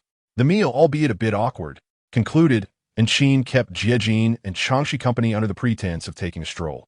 After all, Master Jie had been residing at Datong Academy during this period and had not returned, likely unaware of Qin's illness. Qin had even engaged in a silent battle of wills with her husband, ensuring that no one informed him of her condition. Such nuanced shifts in marital dynamics are often imperceptible to outsiders, but Chang Xi, having witnessed countless resentful wives in her past life, immediately discerned the underlying grievances in Qin's gaze towards her husband. It was true. No woman could be devoid of longing for her husband's affection, and Qin was no exception.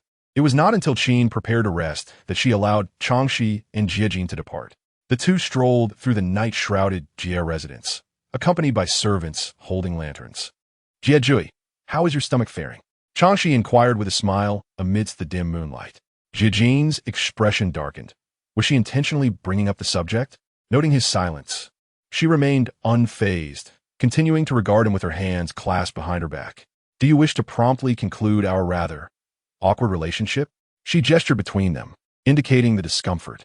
Jiejin frowned and finally spoke. "What do you propose?" Seeing his willingness to engage, she hastily articulated her thoughts. "I suggest that Master Jie visit the madam.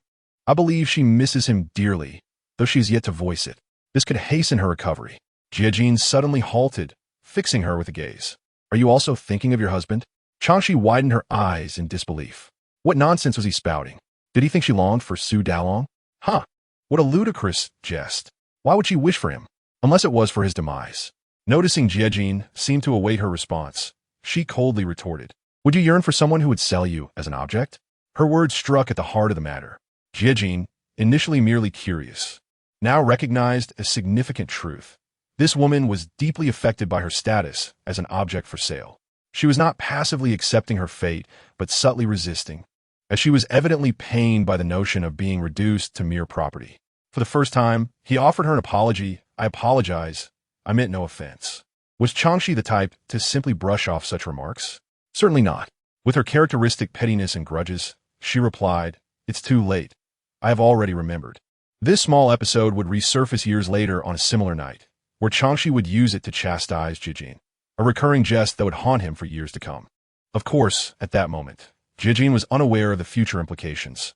He merely assumed Chang Xi's words were a reflection of her nature and thought that once the tension subsided, the matter would be forgotten, dismissing it from his mind. Chang Xi, unwilling to engage further with Jiejin, found conversing with him infuriating. Jiejin nonetheless escorted her back to her small courtyard. Chang Xi entered without so much as a polite farewell, clearly indicating that he had thoroughly offended her this evening. He lingered at the courtyard entrance for a while, only turning to leave after hearing her instructing a maid to prepare water for her bath.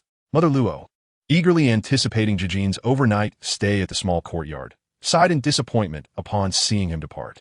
Another day of disappointment had passed. Soaking in the tub, Chang Xi felt her mood lighten somewhat.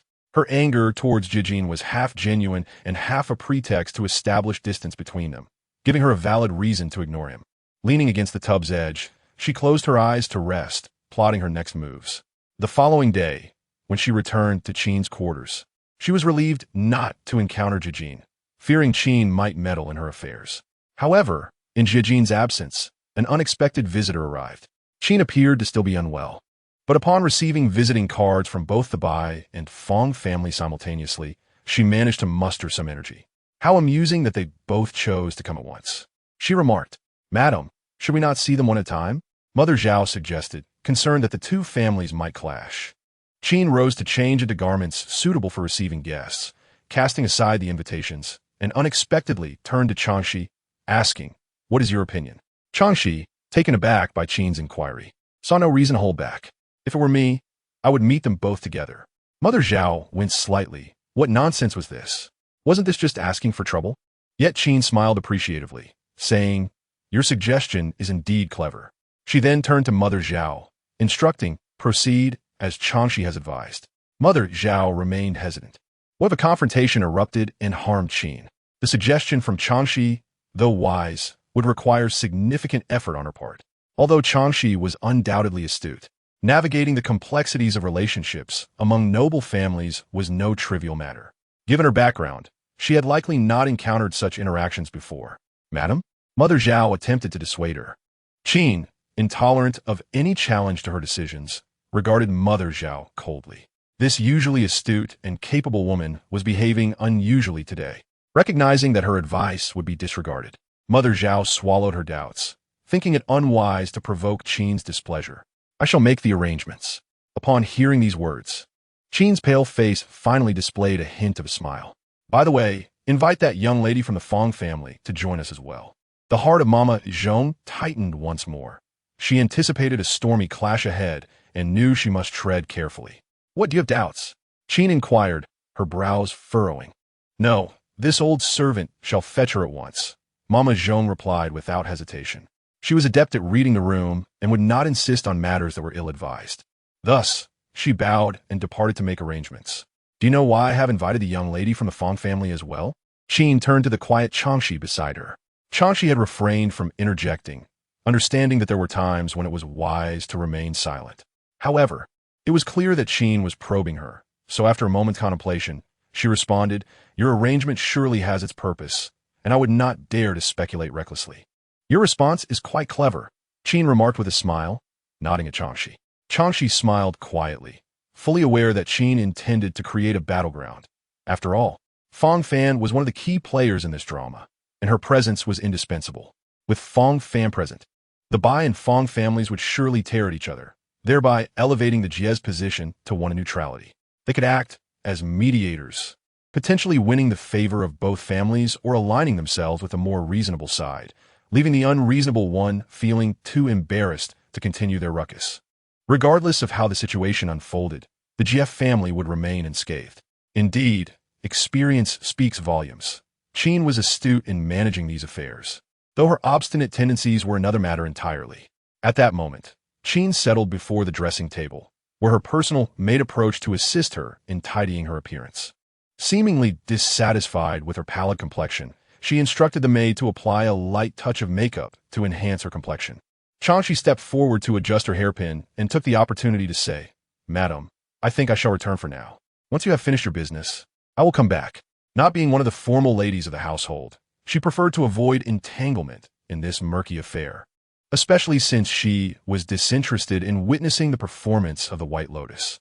Qin understood Chang Xi's concerns about the inappropriate nature of the situation, and she would not pressure her into participating. With a sigh of resignation, she reflected on how such a humble background could harbor such a sharp mind. She wondered if the heavens had any regrets about their arrangement, or if Chang Xi had ever lamented the unfairness of fate. Nonetheless, she concealed her feelings and merely smiled as she patted Chang Xi's hand. Then, once I am done, I shall have Mama Zhong invite you back. Chang Xi smiled in response, agreeing. As Qin departed to the reception hall, Chang Xi finally turned to return to her small courtyard, seizing the opportunity for a brief respite. She realized she could no longer afford to squander her time on trivial matters. She needed to make significant strides instead. With this thought in mind, she quickened her pace. Meanwhile, Fong Fan had not emerged from her room since rushing back, her injuries still fresh. Although she had applied medicinal wine, the effect had caused her skin to appear bruised and discolored, a sight most unappealing. Frustrated after seeing her reflection in the morning, she had shattered the mirror in anger.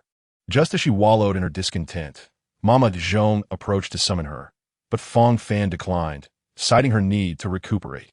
To her surprise, the old woman, with a veneer of politeness, insisted, Miss Fong, Madame Fong is already waiting for you. If you refuse to come, we shall have no choice but to inform Madame Fong ourselves. Upon hearing the old servant leverage her position as her legitimate mother to pressure her, Fong Fan's anger flared. Yet, intimidated by her mother, she relented and reluctantly replied, Please wait a moment. I shall change and join you. Mama Zhong understood the girl's temperament. She recognized the fa-ade of gentleness in her voice, but chose to remain courteous, replying, Very well. Fong Fan retrieved a soft veil hat and carefully donned it before the mirror, fearing she would have to rely on it for some time.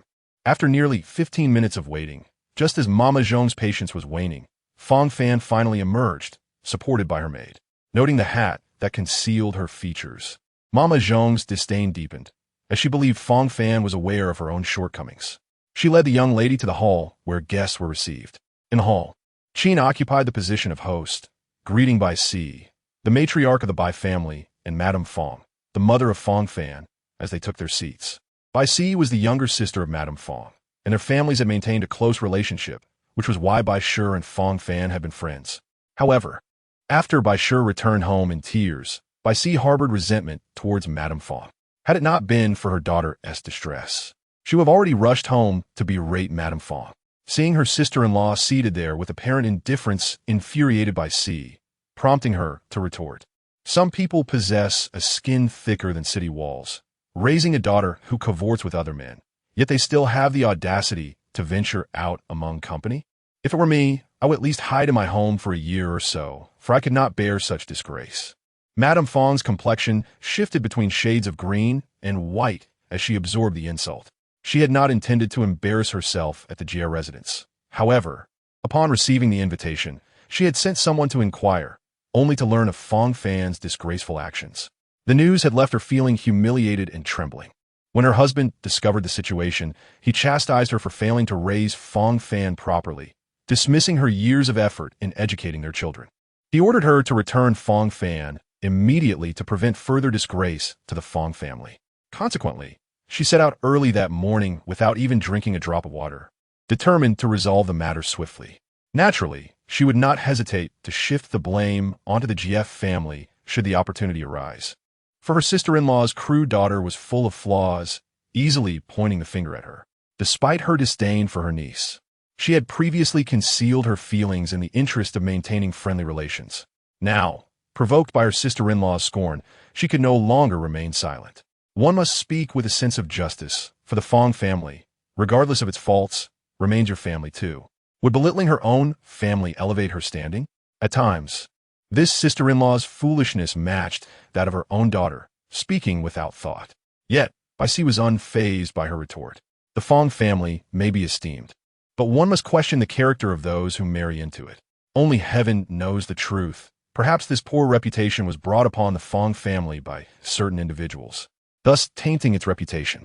Madame Fong trembled with rage. Her sister-in-law was attacking her heart. Bai Si directly implicated her family's upbringing in Fong Fan's misbehavior. A most unreasonable claim. If she accepted this charge, how could she ever show her face at her own family home again?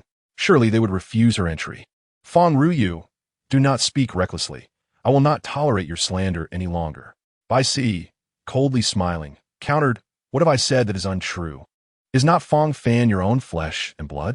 Did you not raise her? If she has turned out this way, does the blame not fall squarely upon you? And where did your family's values originate, if not from your own upbringing? Seeing her sister-in-law nearly faint with rage, Bai Si continued, if you disagree, very well. The fourth lady of the GF family is here. Let us ask her to arbitrate. Tell me, what have I said that was incorrect? Qin, who had been observing the exchange in silence, had initially greeted the two when they took their seats, but had since chosen to remain neutral as the sisters-in-law clashed verbally. Now, sensing that Bai Si intended to drag her into the fray, she furrowed her brow, contemplating a means of defusing the tension. Just as Mama Zhong led Fong Fan into the room, this was fortuitous. She quickly assumed the role of peacemaker, saying, ladies, let us calm our tempers and not allow anger to disrupt our harmony. Look, Miss Fong has arrived. As soon as these words were uttered, it was akin to pouring hot oil into boiling water. Upon seeing her disgraceful stepdaughter, Madame Fong sprang forward, snatching away the soft veil that concealed Fong Fan's face and delivering 2 resounding slaps to her cheek. I warned you against being brazen. There are plenty of honorable men in this world. Why must you shamelessly cling to your cousin-in-law?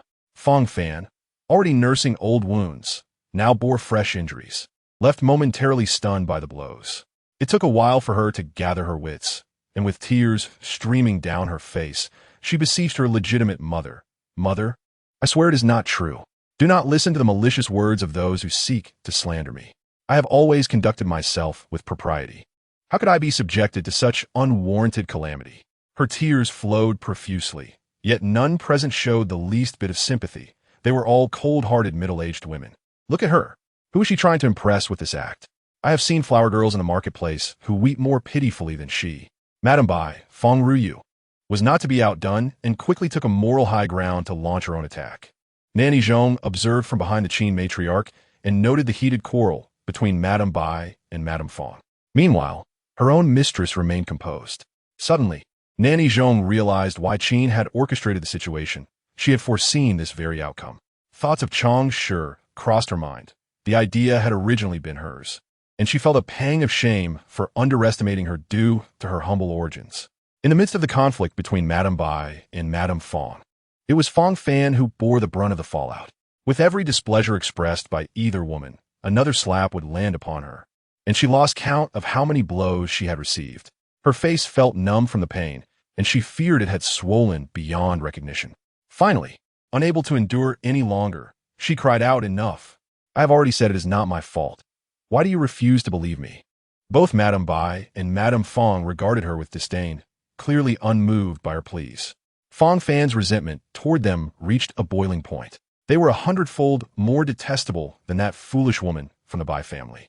One was a cold-hearted aunt who had never spared her a glance, and the other was a stepmother whose heart was as frigid as her demeanor.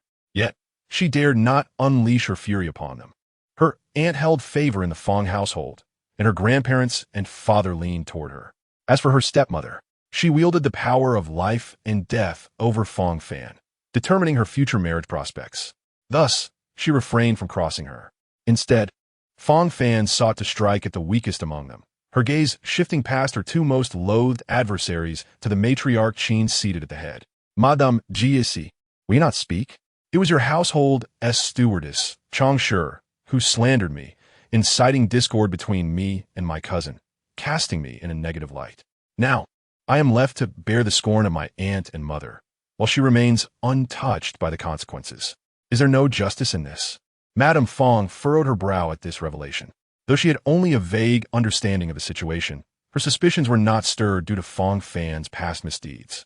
She had shown considerable patience in raising her, but alas, Fong Fan's base heritage had led her to master the art of seduction without guidance. By the time Madame Fong wished to correct her behavior, it was too late. This realization had compelled her to abandon a previously arranged marriage, fearing that Fong Fan's indiscretions would tarnish the family's reputation. Hence, she had postponed the match year after year.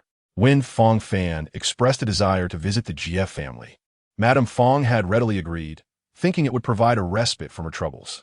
In retrospect, she felt she had been too hasty in her consent. Now, with the situation as it was, she resolved to salvage her family's honor. Desperately, she turned to Qin. "Oh, I was unaware of this connection. Madame Xi, perhaps you should summon Chang Xi to clarify this matter." As Chang Xi returned to her small courtyard, she was met by the whirlwind that was Jie Yusin. The latter, upon spotting her, eagerly seized her hand and exclaimed, "Chang Yangzi, come quickly and see what I have brought you." Noticing Jie Yusin's flushed cheeks and sparkling eyes, Chang Xi realized she was blissfully unaware of the recent events in the household. Once engulfed in her own world, Jie Yusin was oblivious to the outside. "Is it progress on that human-powered spiral hand crank press?" Chang Xi inquired. Jie Yusin's excitement was palpable as she replied, "I had intended to keep it a secret, but it seems that opportunity has passed. Chang Yangzi, you truly possess foresight. I am in awe of your abilities." Chang Xi chuckled, leading her to sit on the rattan bed, a small table separating them. "Quickly, show me," she urged, then added with a smile, "I am not as remarkable as you claim. My knowledge is merely the result of self-study, and I lack confidence in my ability to create a finished product. Had I not met you, I would have taken a much longer route to reach this point. Jie Sangu, it is you whom I genuinely admire." Jie Yusin burst into laughter. "Let us not indulge in flattery. Come now, let us see if there is anything you wish to modify." As she spoke, she unveiled the meticulously drawn schematics before Chang Xi. If Chang Xi's sketches were mere structural diagrams, the one before her was a detailed technical drawing, marked with precise dimensions. Though hand-drawn, its elegance rivaled computer-generated designs from her past life. It was evident that exceptional talent existed in every era. Some knowledge had been preserved for future generations to admire, while others had been lost to history. Chang Xi gently caressed the exquisite drawing, her eyes filled with wonder. "Jie Sangu, I cannot express my excitement and admiration with words." She felt she was on the brink of achieving her true desires. Such a genius must be seized, for only then could she realize her ambitions and become a trailblazer in this era. At that moment, her aspirations soared. "Lin Sangu has always been a genius in this field," Jie Yusin declared proudly. Suddenly, Chang Xi grasped her shoulders, looking at her with eagerness. Jie Sangu. Who is this Lin Sangu? You must introduce me to him. My admiration for him is boundless. Wait, let me have a chance to speak. You speak, and I shall listen, Jie Yusin replied, her eyes sparkling with anticipation. At the right moment, I will certainly introduce you to Lin Sangu. But not just yet. It is not that I am unwilling. Rather, Lin Sanji's temperament. She hesitated, a hint of embarrassment crossing her face. In that instant, Chang Xi grasped that Lin Sangu likely possessed significant shortcomings in his character. With just a few words from Jie Yusin and a remarkably precise machine diagram before her, she subtly began to suspect the identity of Lin Sangu. This individual must certainly belong to the cultural circle of the Jie family, and their family background is likely respectable. Otherwise, it would be improbable for them to know Jie Yusin. And their shared language indicates that Lin Sangu possesses considerable cultural and scientific knowledge, for otherwise, they would not be able to connect on such matters. Jie Yusin was infatuated with these subjects, and as long as her parents supported her, no one else would dare to speak against it. However, Lin Sangu, as a man, faced a different circumstance. His family would not wish for him to squander his time and energy on pursuits deemed frivolous. Indeed, in the context of pursuing a government career through the imperial examination, any other practical subjects were regarded as trivial and unworthy. Thus, she comprehended Jie Yusin's unease. Hastily introducing her to Lin Sangu without a solid acquaintance could be an awkward move, potentially causing inconvenience to him. I understand, Miss Jie. I shall await your readiness. Lin Sangu said. Jie Yusin blinked. Conversing with Chang Xi was indeed a relief, as sometimes she could anticipate Jie Yusin's thoughts without the need for explicit explanation. She relished engaging with such individuals, where less mental effort was required. Very well, then it is settled. Jie Yusin smiled and nodded, concluding their dialogue and redirecting their focus to the meticulously drawn blueprint. It could be said that the object could be constructed according to this design. However, Chang Xi made some adjustments in length based on her recollections of the actual object. Although she had not engaged in the tea business in her past life, she had a friend who was deeply passionate about traditional tea brick crafting, and through her exposure, she had gleaned some knowledge. Otherwise, she would not have dared to venture into the tea brick trade under such circumstances. She selected the most manageable yet slightly challenging method, and with her experience and knowledge, she could easily command authority in the matter. After all, as a woman in a feudal dynasty, her power was limited, so every step had to be taken with utmost caution to avoid failure. Upon seeing the modifications she had made, Jie Yusin inquired about their purpose. Chang Xi patiently engaged her in discussion, and as their enthusiasm grew, she called Dong Li to bring out the tea leaves from the small courtyard, demonstrating each step to Jie Yusin. The fundamental principles were quickly grasped by Jie Yusin, who nodded in understanding, realizing the distinction between theory and practice. I shall discuss this with Lin Sangu later and have him create a sample for you to examine. Chang Xi nodded in agreement. This was indeed a splendid idea. After further deliberation, Jie Yusin tucked away the blueprint and prepared to leave in a flurry. Chang Xi, I must take my leave. While the day is still young, I aim to visit the Lin residence and discuss the modifications to the blueprint with Lin Sangu. With a wink at Chang Xi, she added, since my mother is preoccupied these days, I feel particularly liberated. Recently, she had longed to sneak away to consult with Chang Xi, but her mother, Chang Xi, had kept a close watch on her. However, for some reason, her mother was now too busy to monitor her, and she relished the newfound freedom to go wherever she pleased. Chang Xi refrained from revealing that Chang Xi was occupied with matters concerning Jie Ming and his wife. For such a naive and unworldly girl, discussing mundane affairs felt beneath her. Thus, she merely smiled and awaited good news from Jie Yusin. With a swift smile, Jie Yusin disappeared like a gust of wind. As Chang Xi turned to head back inside, she noticed Xiao Tao anxiously peering outside. She furrowed her brow and asked, "What are you looking at?" Xiao Tao replied hastily, "Chang Xi, I just overheard Luo Mama say that the Fong family's young lady was summoned by the 4th madam to Rongxi Hall for a discussion. The 8th young madam has returned to her maternal home. Do you think the Fong girl might resort to slandering others for her own protection?" The memory of Fong Fan's venomous glare when she departed made Xiao Tao shiver. That look was terrifying. Fong Fan would surely do anything to safeguard herself, and she feared that the girl might distort the truth, laying blame on Chang Xi. Though Chang Xi was favored by 4th Madam Qin, She could not be compared to the Fong young lady, who, despite her poor character, belonged to a prominent family. Who could predict how the household would choose in such a situation? Seeing Xiao Tao's distressed expression, she felt a mix of amusement and sympathy, gently tapping her on the head, provoking her to protest. You're too young to worry about such matters. Be careful, or you'll end up with wrinkles. Xiao Tao pouted. I won tea. You're just trying to frighten me, Chang Xi. After a moment's pause, curiosity got the better of her, and she asked Chang Xi, are you not worried? What if the Fong girl does slander? She burst into laughter, shrugging her shoulders. Worry? Not all. Xiao Tao, having spent considerable time with Chang Xi, recognized her jest and stomped her foot in frustration. Chang Xi, how heartless. Em wedded sick. And you're making light of it. Dongli emerged from the inner room and caught the tail end of Xiao Tao's complaint. With a worried expression, she said, Chang Xi, please don't think we're being overly concerned. We've all seen what kind of person the Fong young lady is. Her character is truly untrustworthy. While Shi would tease Xiao Tao, she seldom did the same with Dongli. Hearing her serious tone made her respond earnestly. Rest assured, this matter will not implicate me.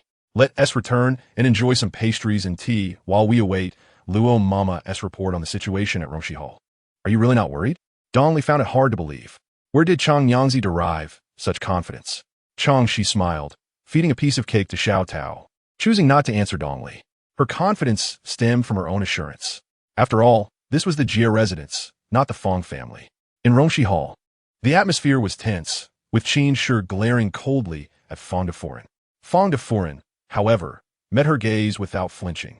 If the Jia family desired to protect a mere concubine, then she would not hesitate to discard that concubine to preserve Fong Fan's reputation. With her biological mother backing her, Fong Fan raised her chin defiantly towards Qin Shi, feeling emboldened. She had already endured beatings and scolding. Her face was already tarnished, so she had nothing to fear from the likes of Chang Shi. Moreover, this way, she could appease certain individuals and regain the benefits she had lost over the past few days. Watching the spectacle, by Foreign Fong Ruyu sneered. How ridiculous. Have you heard the saying that flies do not alight on an egg without cracks? If Fong Fan had not acted inappropriately, would anyone have taken hold of her weaknesses? It's absurd how she blames others for her own mistakes. Her character is truly questionable. She shook her head, reducing Fong Fan to insignificance. At this moment, Fong Fan's face was a mask of anger and humiliation, her clenched fist betraying her inner turmoil. If you remain silent, nobody will think you're mute. Fong de Foreign glared at her sister-in-law. Did she truly wish to see the Fong family's reputation tarnished? In that instant, Qin Shi made a decision. If she had previously been a mere observer, she now resolved to align herself with Bai Foreign. Fong de Foreign, what do you mean by this? If you cannot find someone to blame, do you resort to reckless accusations? Chang Shi is our Jia family's concubine. What relation do you have with her? Do you think you can summon her at will? What do you take our Jia family for? Upon hearing this, Fong de Foreign's face turned pale. Though they belonged to the same social circle, there were still distinctions within it. The Jia family has produced officials in every generation, and the number of those who have attained high positions is countless. Although the elderly Master Jia has retired, his influence remains significant, especially with the presence of the esteemed Master Jia in the capital. It can be said that the Jia family is a prominent entity within this circle. In the past, the Shi family could rival the Jia family, but now the Shi family has fallen into decline, their lineage deteriorating, yet they still maintain their pride, supported by the powerful marital ties with the Jia and Kai families. With such a foundation, even the Fong family may struggle to match them, let alone the Jia family. Madame Bai Si, Fong Ruyu, observed the defeated expression of her sister-in-law and couldn't help but scoff internally, realizing it was a case of self-inflicted humiliation. Explaining the presence of someone like Fong Fan, Qin did not cease her remarks simply because the Madame Fong showed signs of retreat. Instead, she continued, moreover, she, as a legitimate wife, has been properly managing her small courtyard in the residence without venturing into other territories. What opportunities does she have to sow discord? Suddenly directing her focus toward Fong Fan, she inquired, Miss Fong, I ask you, when and where did she ever provoke discord between you and the daughter-in-law of Ming? To my knowledge, she has never visited the residence of Ming's daughter-in-law. Fong Fan was rendered speechless. How could she admit to having walked into the trap herself? That would surely not do, as her actions could not withstand scrutiny. Yet, she was unwilling to concede. Why should that malicious woman, Chang, remain unscathed? It was utterly unfair. Qin, indifferent to Fong Fan's inner turmoil, turned her gaze back to Madame Fong, retorting, Madame Fong, do you wish for me to summon Chang to answer your queries? If you desire to hear her speak, I shall oblige, provided you can bear the consequences. Feigning a shift in posture, she called out, Nanny Zhou. At this point, Madame Fong understood perfectly. They were clearly prepared for any eventuality. Summoning Chang would only bring more shame upon herself, and thus she hastily interjected, No, there's no need. I was simply too soft-hearted and believed the words of that wretched woman, which led to my misunderstanding of your esteemed household ladies. I beg for your forgiveness, Madame Jia. This abrupt change in demeanor was both timely and awkward. Beside her, Madame Bai Si, Fong Ruyu, could not contain her laughter, wondering if her sister-in-law had come merely to entertain everyone. Hearing her sister-in-law's unabashed laughter, Madame Fong felt increasingly humiliated and could no longer endure the atmosphere. Having lost all face, with a fierce glare directed at the head-down Fong Fan, she thought long and hard before attempting to regain her usual composure. She forced a smile. Madame Jia, since this matter has concluded, I shall take this wretched girl back with me. I apologize for the trouble caused to your household, and will certainly prepare a gift to make amends. Both families were prominent in the nearby towns, and they would inevitably encounter each other in the future. Thus it was best not to let relations sour. Qin also wished to avoid irreparable damage with the Fong family, believing in the principle of forbearance for future encounters. She graciously smiled, Madame Fong, you are too kind. This incident is merely an unfortunate calamity for both our families, instigated by the reckless behavior of certain individuals, leaving us to clean up the mess. This sentiment resonated with Madame Fong. After all, it was a mere misfortune, wasn't it? Though Fong Fan had been raised under her care, the girl's nature was beyond her control. The lowly bloodline was not her doing, yet she was expected to bear the responsibility for the girl's actions. What a travesty. Both were filled with bitter tears, wishing to return home and lash out at their husbands for failing to manage their affairs and bringing forth such a disgraceful child. Madame Jia, truly understand my sentiments. Madame Fong expressed sincerely. Qin smiled in response. You flatter me, Madame Fong. Madame Fong rose to take her leave, and Qin reciprocated the gesture, instructing Nanny Zhong to see her off. She then ordered her servants to pack Fong Fan's belongings, hoping the girl would not return to the Jia household again. As Madame Fong departed, she didn't spare a glance at her sister-in-law, simply turning away. Madame Bai Si, Fang Ruyu, snorted disdainfully, lacking the inclination to bid farewell to her sister-in-law.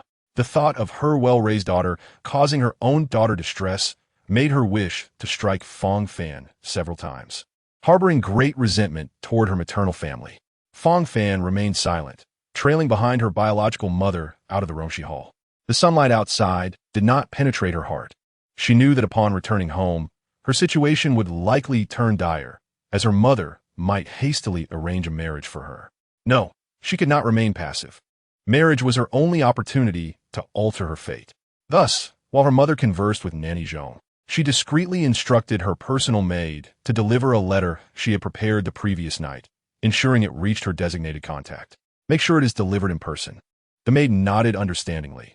Her fate was intertwined with Fong Fan's. Given that her mistress often courted trouble, she too had picked up some habits, hoping to someday win over a son-in-law and rise to a position of influence. Naturally, she had warned her mistress against getting too close to Jia Baiyi, for not only was it uncertain whether she could capture his heart, but the Jia family did not take concubines, making it an unwise choice for a maid with aspirations. Yet her mistress had not heeded her advice, persistently flirting with Jia Baiyi and even sneaking moments of intimacy, which ultimately led to this predicament. She deserved every bit of it. However, given the circumstances, it was more practical to seek a remedy rather than dwell in blame. Seeing her maid grasp her intentions, Fong Fan sighed in relief. The maid had her own plans, fully aware of her mistress's ambitions, yet she felt unafraid. Knowing the power dynamics clearly favored her, it would be easy to crush her if need be. Moreover, if the maid had no designs of her own, she would not have been entrusted with such a task. Once Madame Fong finished speaking with Nanny Zhong and turned around, she saw Fong Fan lingering at a distance, leading her to bark, "What are you still doing there? Hurry up and come here," You have brought our family nothing but disgrace." Fong Fan clenched her teeth and hurried to her mother's side, allowing her to have the maid roughly pull her into the carriage. "You better behave yourself, otherwise, do not blame me for being heartless." Madame Fong was well aware of Fong Fan's restless nature, so she laid down the law from the outset while contemplating where to marry her off, for a girl of her age could no longer remain at home. With Madame Fong absent, the atmosphere in Rongshi Hall remained tense. Qin understood that compared to Madame Fong, Madame Bai Si was far more challenging to deal with, given that she was a legitimate relative by marriage. Although the Bai family had few officials and minor positions, their connections with lower-ranking clerks were intricate, weaving a dense web of relationships that spanned all walks of life, enabling them to reclaim their lost daughter. "Madame Bai Si, I will summon my second sister-in-law to join us. Shall we discuss this matter further?" Qin proposed, intending to bring in Qian, as Madame Bai Si was indeed closely related to her. "No, thank you." Madame Bai Si declined the offer, feeling there was nothing to discuss with her in-law, Qian. During the marriage negotiations, promises had been made about treating her daughter as her own, yet now those words felt utterly hollow. Her daughter had returned home without concealing a thing, even sharing how Qian had dared to threaten her with divorce. What a ridiculous joke. The more she thought about it, the angrier she became. "I have no other agenda here, Madame Jie. As the matriarch of the Jie family, I am entrusting this matter to you. You need to manage your son. My daughter has expressed that she does not wish to see him." Upon hearing this, Qin felt a pang of anxiety. What did this imply?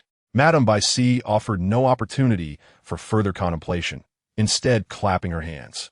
Before long, Jiaming was brought in, bound hand and foot, his face swollen and bruised, evidently having suffered a severe beating from his father-in-law and elder brother-in-law. Qin was taken aback. Had she not heard Jiaming call out fourth aunt, she might have failed to recognize him. The Bai family had certainly been ruthless. However, as a mother herself, she understood that such treatment was not deemed excessive for a son-in-law who mistreated one's daughter. Thus, she averted Jiaming's pleading gaze and instead donned a conciliatory smile while engaging with Madame Bai Si. Though Madame Bai Si harbored resentment towards Jiaming for his ill treatment of her daughter, she recognized that it was unreasonable to direct her anger towards Qin. Consequently, her demeanor softened. "Please do not blame me for my frankness, fourth Madame Jie. Whenever I think of the grievances my daughter has endured, my anger surges uncontrollably. Last night, her father and I could not sleep a wink here. She appeared genuinely sorrowful." Qin quickly responded, "I understand, I truly do. As a mother of a daughter myself, I know that the ones who suffer the most when their daughters face injustice are their parents." Finding a kindred spirit in Qin, Madame Bai Si's words lost their edge, and she began to empathize with her. Seizing the moment, Qin sought to soothe Madame Bai Si's emotions. As the Bai family had yet to reclaim their daughter, and further dealings would inevitably be required, Madame Bai Si, recognizing the need for reconciliation, had never entertained the idea of her daughter leaving Jiaming. Since they would still be in-laws, it was essential to leave a way out. In a small courtyard, Chang Xi, Xiao Tao, and Dong Li listened intently as old Madame Luo vividly recounted the events that transpired in Rongshi Hall. Xiao Tao and Dong Li gasped in astonishment, while Chang Xi thought old Madame Luo had a natural gift for storytelling. It was a pity she did not pursue this talent. She made even the most mundane events sound thrilling and captivating. In truth, the matter was trivial and hardly worth mentioning, as it lacked substance. Did Master Jie bring back the 8th young mistress from her family? Xiao Tao inquired. Old Madame Luo, however, teased guests. Dom li speculata. Madame Bai Si sent back the clearly beaten Master Jie, so the 8th young mistress must not have returned. Having beaten him, what more could the Bai family want? In my view, the 8th young mistress would surely seize this opportunity to leave, as remaining in her family home indefinitely would not be ideal, Xiao Tao countered. Old Madame Luo smiled, but offered no reply, turning her attention to Chang Xi. What do you think, Madame Chang? Chang Xi, though one of the listeners, had little interest in the matter, but did not wish to dampen the atmosphere. Thus, with a lack of sincerity, she replied, perhaps if Master Jie runs a few more times, he might have a chance to bring back the 8th young mistress. The Bai family would undoubtedly take great pleasure in their leverage for an extended period. Even if she softened, the Bai family would remain unyielding, unwilling to relent until they had thoroughly broken Jie Ming's spirit. Seeing that Chang Xi did not align with her perspective left Xiao Tao feeling disappointed. As she learned of old Madame Luo's revelation, her mood sank further, wondering if she had been too simplistic in her thoughts. Contemplating this, she discreetly asked Chang Xi when old Madame Luo and Dong Li were not present. Chang Xi was surprised that Xiao Tao was pondering such matters and replied with a smile, "That is your virtue." When did being simple-minded become a virtue? Madam Chang, you truly lack in offering comfort, Xiao Tao retorted, evidently unconvinced by the compliment. Xiao Tao, consider this. Those with intricate minds often provoke suspicion, while simple-minded individuals are easier to befriend. If others do not guard against you, does that not make your life easier? Xiao Tao reflected on this, finding some truth in it. Her current life was unprecedentedly comfortable, a blessing of her simplicity, as it allowed her to stand firm beside Madame Chang without being embroiled in unnecessary complications. With this realization, her spirits lifted, and she began to hum a cheerful tune while working. Chang Xi shook her head discreetly, amused at how easily this girl could be swayed. Nevertheless, she had spoken truthfully. Simplicity was indeed an asset. At dinner time, Qin summoned old Madame Zhong to invite Chang Xi over. After tidying up briefly, Chang Xi proceeded to Qin's courtyard, relieved that she would not encounter Jie during the meal, allowing her to savor the food in peace. However, Qin mentioned Jie unprompted. He left for Datong Academy afternoon. I hear a renowned scholar has come to lecture. Her tone suggested a desire to preempt any misunderstandings Chang Xi might harbor regarding Jie. Chang Xi wished to express her indifference towards Jie whereabouts, but, in the presence of Qin, merely smiled and said, I thought Master Jie was afraid I would serve him food. Upon hearing this, Qin regretted her earlier mention of Jie, realizing it had been a poor choice. Instead of bridging the gap between them, it had only led to misunderstandings, proving to be counterproductive. Yet, as the matriarch of the Jie family, she could not apologize for this. Thus, she swiftly changed the subject, diverting the conversation away from Jie, much to Chang Xi's relief, allowing her to enjoy the meal and listen to the first-hand accounts of the events in Rongxi Hall. After dinner, accompanying Qin for a leisurely stroll to aid digestion marked the conclusion of her day's duties. The following day, after finishing breakfast, she prepared to report to Qin when old Madame Luo hurried in, her expression serious, indicating that something significant was afoot. Madame Chang, there has been progress regarding that girl. Upon hearing this, Chang Xi immediately led old Madame Luo to the inner chamber for a private discussion, instructing Xiao Tao to wait outside. Who did she meet? Chang Xi inquired. Old Madame Luo, however, did not answer immediately, adopting a mysterious demeanor. Guess. Chang Xi, on the verge of frustration at old Madame Luo's teasing, was about to admonish her for indulging in storytelling when a name suddenly flashed in her mind. Narrowing her eyes, she stated, Jiaoxing. Old Madame Luo beamed. I knew with Madame Chang's intelligence, you would guess correctly, just as I thought. After a moment of self-praise, she noticed Chang Xi's impatience and quickly got to the point. Previously, you tasked me with investigating Jiaoxing's return to the Shi family. Initially, I learned that after she was sent back, Madame Shi berated her for tarnishing her deceased daughter's reputation and threatened her life. However, after some persuasion from others, Madame Shi only administered 20 lashes and cast her into the woodshed to fend for herself. Chang Xi grasped the situation immediately. Jiaoxing had someone protecting her within the Shi family, although she had been left to survive in the woodshed. This arrangement allowed her to escape Madame Shi's watchful eye, indicating that her protector held a significant position within the Shi household. Jiaoxing is quite fortunate. She has managed to survive, old Madame Luo remarked. Afterward, my informants could find no further news about her. It was as if she had vanished from existence. Curiously, all rumors regarding her in the Shi household have ceased, as if someone deliberately suppressed them. At this point, old Madame Luo's own curiosity was piqued. My informants uncovered only this much. When they reported back, they felt embarrassed for not securing more information. As this task was not executed, well, make sure to compensate them adequately. Do not let their spirits falter, Chang Xi replied, indifferent to the coin involved.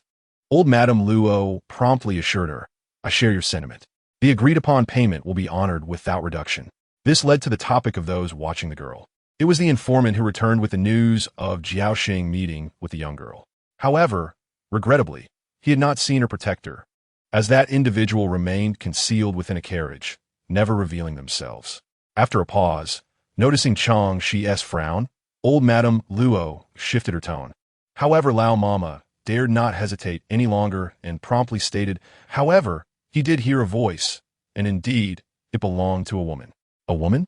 This revelation not only left Chang Xi stunned, but it also perplexed Lao Mama, who struggled to comprehend the underlying logic. It was the very reason for her previous hesitation. She could not fathom which woman Chang Xi had obstructed, prompting others to relentlessly target her. Chang Xi slowly retraced her thoughts. From the initial presence of Jiao Xing to the emergence of Fong Fan and the little maid, seemingly all with the singular aim of forcing her out of the Jie residence. Of course, if they could also take her life, she believed they would not hesitate. Contemplating this, a fierce glint appeared in her eyes as she lightly tapped her arm. After a moment, she finally spoke, Mama, please summon those you previously sent to investigate Jiao Xing and keep an eye on that little maid. I wish to personally inquire of them. Lao Mama Wen. That may prove difficult, for they are merely rough male servants, unqualified to attend to matters in the inner courtyard. Chang Xi was presenting her with a dilemma. While it was not impossible to secretly bring them into the inner courtyard, if they were discovered, she would be left in a precarious position, for the household was notoriously strict about such matters. Thus, she gazed at Chang Xi with a troubled expression. It is not that I wish to shirk my duties, but it would be improper to bring them into the inner courtyard. If the fourth madam were to find out, it would spell trouble. Moreover, she was not like Zhong Mama, who wielded significant authority in the inner courtyard. Upon hearing this, Chang Xi understood Lao Mama's concerns. After a moment of deep thought, she replied, Mama, simply arrange for them to come to the inner courtyard. I have already visited the fourth madam's domain. Seeing Chang Xi's confidence, Lao Mama felt reassured. Very well. I shall notify them at once. Chang Xi nodded and then exited the inner chamber to tidy her attire before making her way to Qin Shi's quarters. Today, Qin Shi appeared to be in good spirits. It seemed the nourishing tonics she had consumed were beginning to show effects, as her dark circles were less pronounced, suggesting an improvement in her sleep quality. Why have you arrived so late today? Chang Xi spoke in a soft, somewhat apologetic tone. I became engrossed in a travelogue yesterday and ended up sleeping late, which is why I rose late today. Please do not hold it against me. I shall rectify this habit next time. Upon hearing this, Qin Shi dismissed it as a trivial matter and chuckled as she patted Chang Xi's hand. Why speak so seriously? It sounds as if I would not permit you to sleep in a little longer. Those unaware might think me exceedingly cruel, madam. Chang Xi quickly interrupted. If you continue to speak this way, it will truly be my fault. Noticing her tension, Qin Shi ceased her teasing and shifted to another topic. Observing Qin Shi's pleasant demeanor, Chang Xi took the opportunity to say, Madam, I have noticed the delightful fragrance of osmanthus in the courtyard during my previous visits. It is sweet and utterly enchanting, while the flowers in my little courtyard are also well cultivated and beautiful. They cannot compare to the scent of the osmanthus. If you like it, transplant a couple of trees to your little courtyard. I'm the only one here who has planted them abundantly. I simply adore that fragrance, Qin Shi generously replied. Then I must thank you, madam. Chang Xi quickly expressed her gratitude.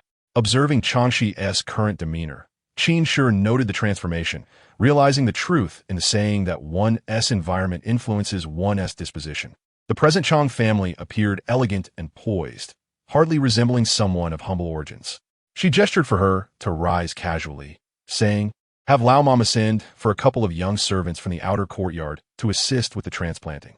Certainly, I shall instruct Lao Mama to attend to it shortly. By tomorrow morning, my little courtyard will be filled with floral fragrance.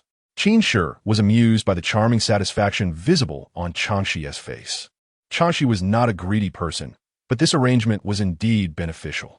With Qin Shi's approval, Chang Xi was able to openly invite those two rough male servants into the inner courtyard, where they selected two well-shaped osmanthus trees from Qin Shi's garden to begin the transplanting process.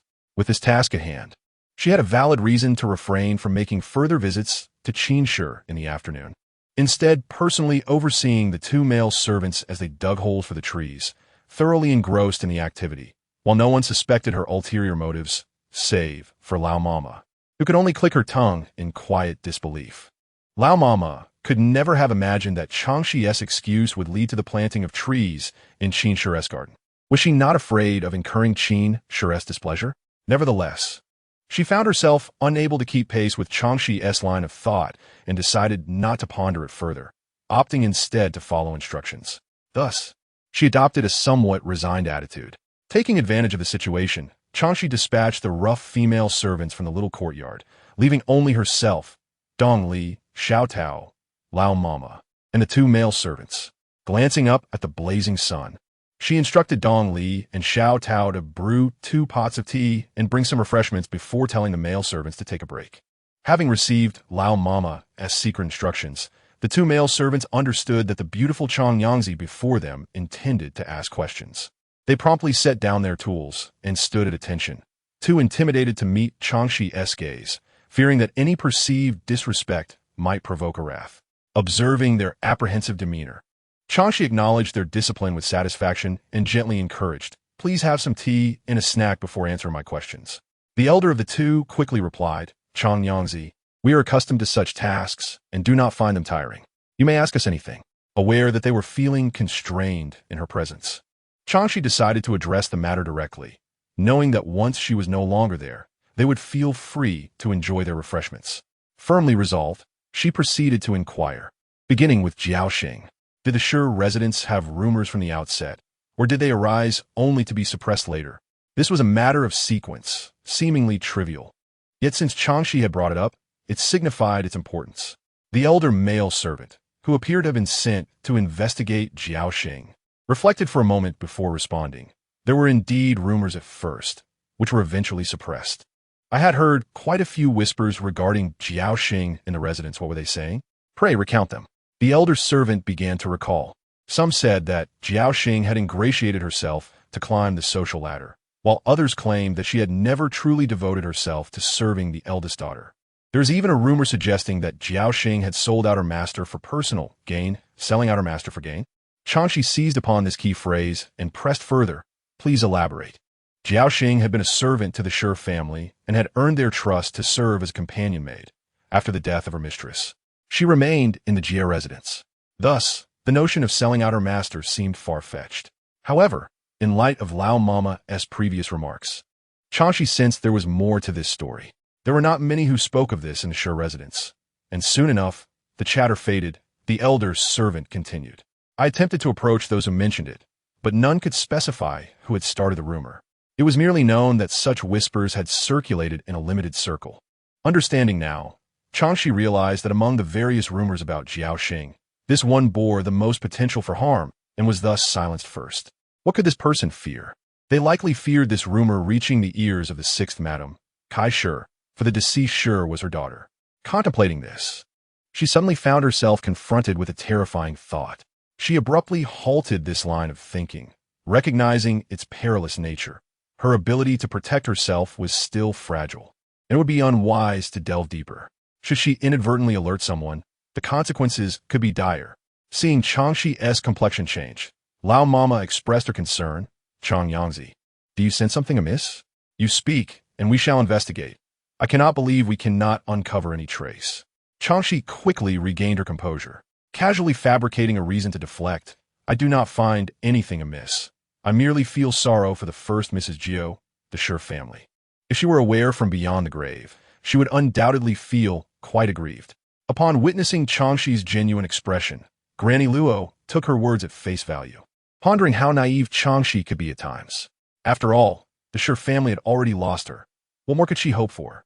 If blame were to be assigned, it could only lie with her for having trusted the wrong people. With Granny Luo's suspicion allayed, Chang Xi felt a slight sense of relief.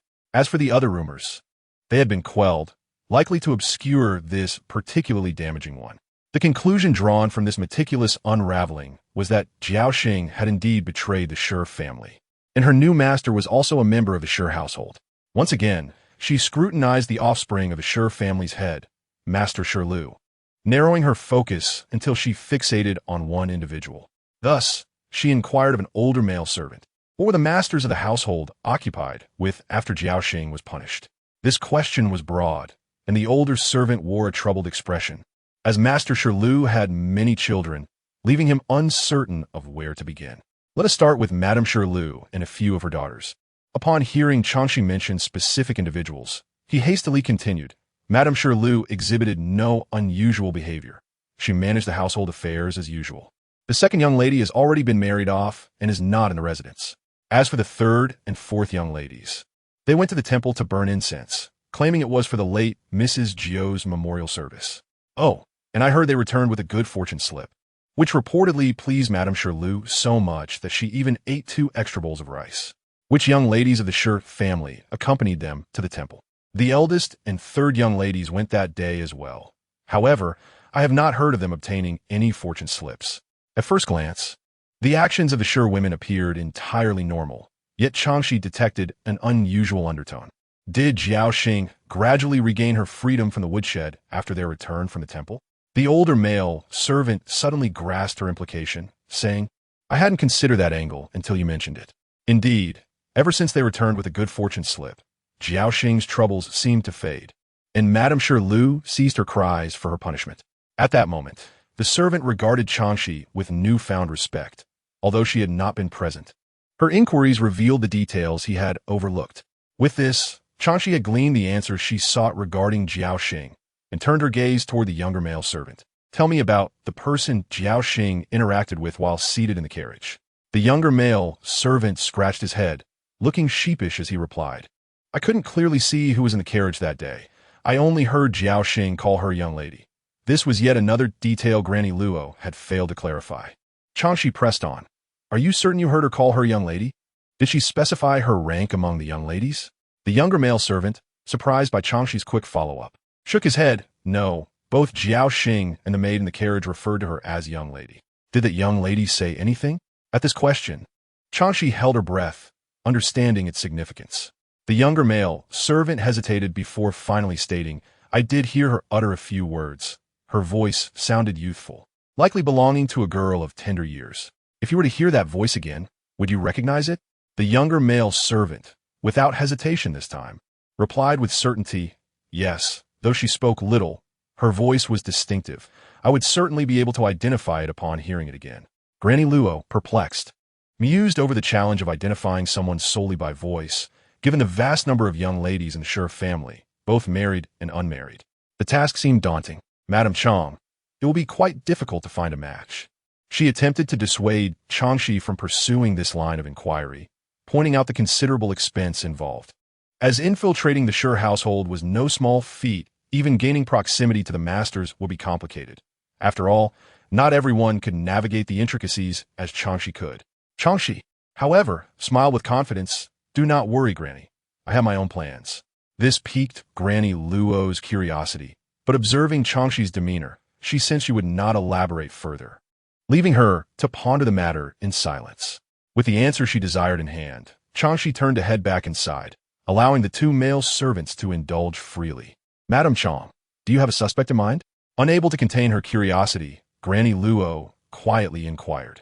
Chang Xi merely glanced at her. Granny, have you not heard the saying that curiosity killed the cat? Granny Luo's face flushed crimson, and she promptly refrained from further questioning. At this moment, Chang Xi was not inclined to engage with Granny Luo, and instead concentrated on devising a strategy to draw her quarry out into the open.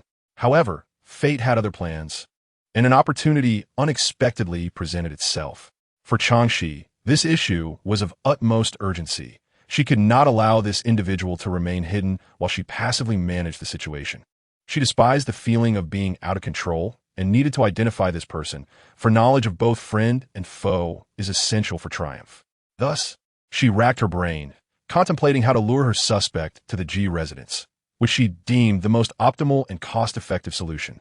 During her recent visits to accompany Qin Shi, she had been somewhat distracted, though fortunately, her ability to mask her thoughts, coupled with Qin Shi's fluctuating spirits, meant her mood went unnoticed.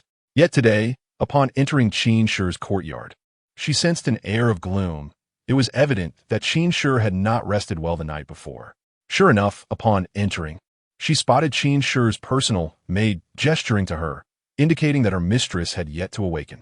Chang Xi was taken aback, glancing at the sun already high in the sky. It was unusual for Qin Shi to still be asleep at this hour.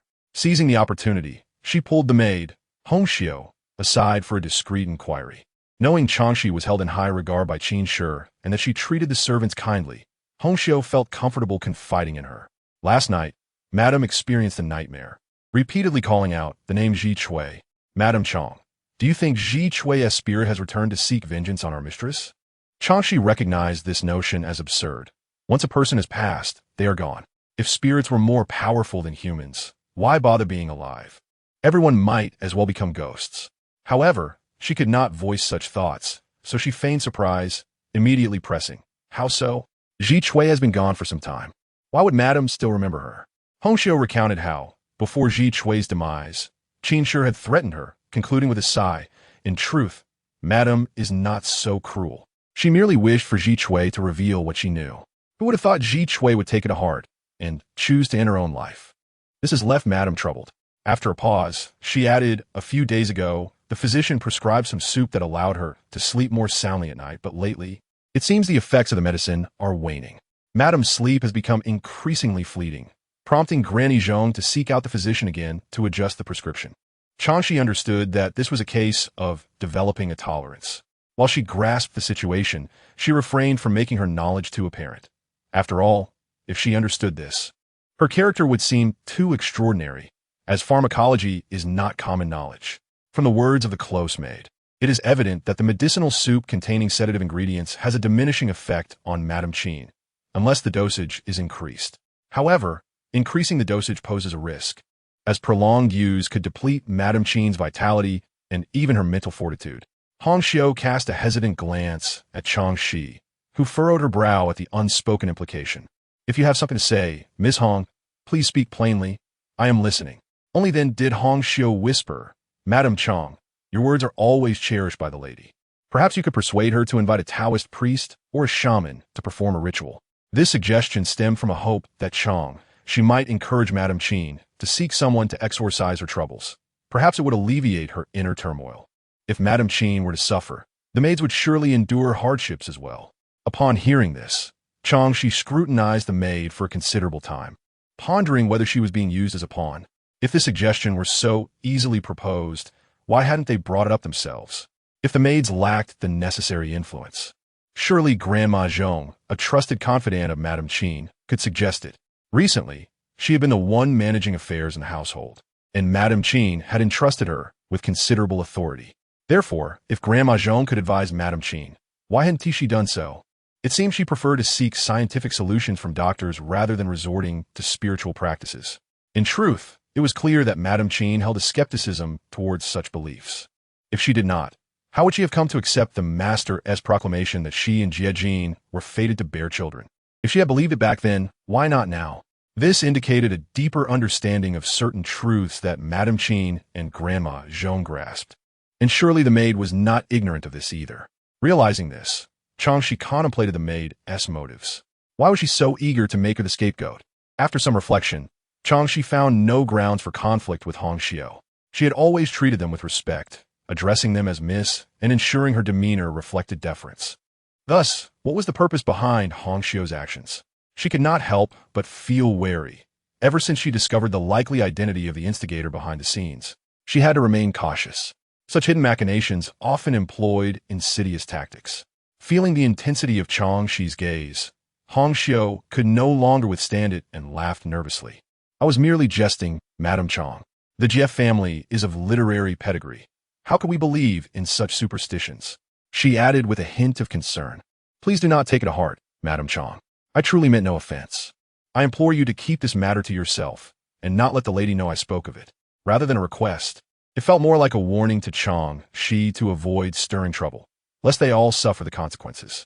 Chang Xi let out a cold laugh, about to respond when the curtain was lifted and another maid poked her head in, nodding at Chang Xi before calling for Hongxiu. The lady is awake. With that, Hongxiu ceased her idle chatter with Chang Xi, nodded, and swiftly entered the inner chamber to assist Madame Qin with her morning rituals. Chang Xi refrained from following her inside. With an entire room of maids, her presence was unnecessary. Moreover, she was not one of Madame Qin's main attendants and did not wish to encroach upon their duties. Naturally, she did not want to attract hostility from the other maids either. Each had their designated roles, and it was best to respect that. Besides, everyone was aware that upon waking, one might not wish to face guests, especially when one's appearance was less than presentable. Thus, she patiently waited in the warm chamber, contemplating Hong Xiu's earlier behavior. Before long, Hong Xiu emerged, stating that Madame Qin had summoned her. Chang Xi lifted the curtain and proceeded to the inner courtyard, where she found Madame Qin looking pale, reclining against the bed. She hurried over to pay her respects, her face etched with concern. "Madam, were you not feeling better yesterday? Why do you appear so unwell today?" Madame Qin's spirit seemed even more depleted. "It is nothing. Do not worry yourself. Madame is ill. How can I not be concerned?" Chang Xi shook her head. "I just heard from Hong Xiu that Grandma Zhong has gone to fetch a doctor. My heart grows increasingly uneasy." At this, Madame Qin's gaze turned icy as she fixed it on Hong Xiu, who felt a pang of anxiety, fearing that Chang Xi would say something detrimental. Observing Hong Xiu's obvious tension, Chang Xi quickly reassured Madame Qin. "It is my fault for worrying too much about you." Hong Xiu spoke out of turn due to my pressing her. "She did not intend to err, so I hope you will not hold it against her." Madame Qin was generally lenient towards those around her. Since Chang Xi had defended Hong Xiu, she decided to grant Chang Xi this favor. "I am not blaming her. It is simply that she serves closely by my side. If her words are not carefully chosen, it could lead to misfortune. Fortunately, it is you. Had it been someone else, the outcome might have been different. Remember this lesson in the future." Chang Xi feigned a look of contrition. "I will take your admonition to heart, madam." Relieved that Chang Xi had not disclosed their earlier conversation, Hong Xiu exhaled deeply, realizing her palms were sweaty. Although there was an ice basin in the room, it was clear how high her anxiety had been. At that moment, she regretted her greed and how close she had come to jeopardizing everything. After a simple breakfast with Madame Qin, they soon approached lunchtime. Chang Xi noticed Madame Qin's appetite was poor, significantly less than the previous day. She encouraged her to eat, but Madame Qin remained disinterested, eventually setting down her chopsticks. "My illness has affected my appetite. Do not mirror my lack of desire. Eat well." Chang Xi also set down her chopsticks, worry etched across her face. "If you cannot eat, how can I find any appetite?" Madame Qin was surprised to learn her condition had impacted Chang Xi's appetite, causing her to frown. If Chang Xi were to grow thin, how would she bear children? Chang Xi intentionally ignored the scrutinizing gaze directed at her physique, as it felt akin to being appraised like livestock, making normal conversation nearly impossible. As the time for Madame Qin's midday rest approached, Chang Xi was about to take her leave when a maid rushed in, whispering something to the head maid before she turned to Madame Qin with a joyful expression. "Madam, we have great news. The eldest daughter has returned." Everyone knew that whenever Jiayu Jiao returned, Madame Qin would be overjoyed, and thus all the servants shared in her happiness. "What? Jiao has returned? Where is she? Quick, let her in." Indeed, the previously lethargic Madame Qin instantly became radiant, revealing how her children were her true remedy. Chang Xi stood in shock for a moment before a smile crept onto her face. With Jiayu Jiao's return, it was likely that Madame Qin would seek her out for conversation far less often, unless Jie Jin returned from the Grand Academy, which was a different matter altogether. Little did they know, a delightful surprise awaited them. Not long after, Jiayu Jiao's voice echoed before her presence was felt. "Mother, I have come back to see you. Look who else is here." Madame Qin, eagerly anticipating her daughter's arrival, rose excitedly to greet her, with Chang Xi hastily extending her support. The other maids quickly lifted the curtain. Before long, Jiayu Jiao rushed in hand with a young girl, her cheeks flushed from running. The two girls bore a striking resemblance, clearly sisters. At first, Chang Xi thought Jiayu Jiao had brought children back, but recognizing their ages, it was evident they were too young to be her offspring. "Jiao!" Madame Qin exclaimed, having spotted her daughter first. Upon hearing her mother call, Jiayu Jiao released the hand of the girl she was holding and rushed forward, tearfully bowing to Madame Qin, whereupon the two embraced in a heartfelt reunion. The two young maidens felt their eyes moisten as they witnessed the poignant reunion of mother and daughter. Sensing the emotional gravity of the moment, they discreetly refrained from intruding, choosing instead to wait patiently at a respectful distance. Chang Xi cast a furtive glance in their direction. Although these two were indeed sisters, there was a notable age difference between them. One appeared to be around 15 or 16, possessing a delicate beauty that, while not striking, exuded a gentle charm that rendered her quite approachable. She could be considered among the more attractive young ladies from esteemed families that Chang Xi had encountered thus far. The other was a younger girl, approximately 11 or 12, with a round face and big, expressive eyes. Her cherubic appearance was accentuated by two adorable dimples that emerged when she smiled. With a mere glance, Chang Xi discerned that these sisters likely did not share the same mother, as their paternal traits were scarce, and they seemed to resemble their mother more closely. Chang Xi had already begun to speculate about their identities. Of course, while she observed them discreetly, they too were stealing glances in her direction. The younger girl subtly tugged at her sister's sleeve and gestured towards Chang Xi, communicating silently with her sibling.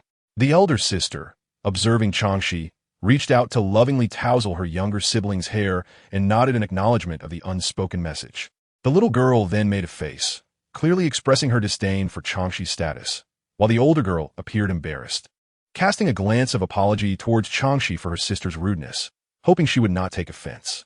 Chang Xi smiled and nodded in return, acknowledging the silent exchange that had already established a bond between them. After a moment of emotional reunion, Qin Shi and Jie Jiao held each other's hands and gazed at one another for a time, before Jie Jiao, unable to contain her tears, lamented, "Had I known you had become so frail, I would have rushed back to care for you without a second thought. Why didn't you send someone to inform me?" Qin Shi, caught up in her own emotional turmoil, suddenly realized the timing of her daughter's return was not ideal. In her desire to spare Jie Jiao from worry and the discomfort of navigating between her marital and familial obligations, she had refrained from notifying her. Frowning, she asked, "How did you come to know of my condition?" "Naturally, I heard it from your son-in-law. Otherwise, how would I have known?" Jie Jiao replied playfully. "Do you not wish to see me?" "Child, what foolishness do you speak? My heart has been aching for you." Qin Shi retorted with a gaze of mock irritation at her daughter. Satisfied, Jie Jiao then turned her attention to the two sisters, saying, "Mother, how fortuitous! Upon entering the city, I encountered the carriage of the Shijia sisters, and here we are together." Upon hearing her name mentioned, the elder sister, Qi, led her younger sister over to pay their respects to Qin Shi. Qin Shi's feelings towards the Shijia sisters were mixed. Shijia was her first daughter-in-law, and their relationship had once been amiable. She had watched these two girls grow up, so there was a certain fondness for them.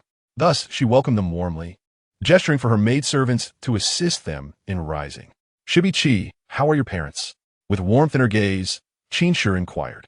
At the sight of Qin Shi's gentle expression, Qi's eyes glistened with tears. She stepped forward to bow deeply once more, saying, "Thank you, Aunt Jie, for your concern. Regarding the incident with Jiao Xing, my mother feels deeply remorseful for not coming to apologize personally. Unfortunately, she fell ill with a cold and has been bedridden, which is why she could not make the trip. I hope you can forgive her." Qin Shi, reflecting on past affections and the passage of time, seemed to have put the past behind her.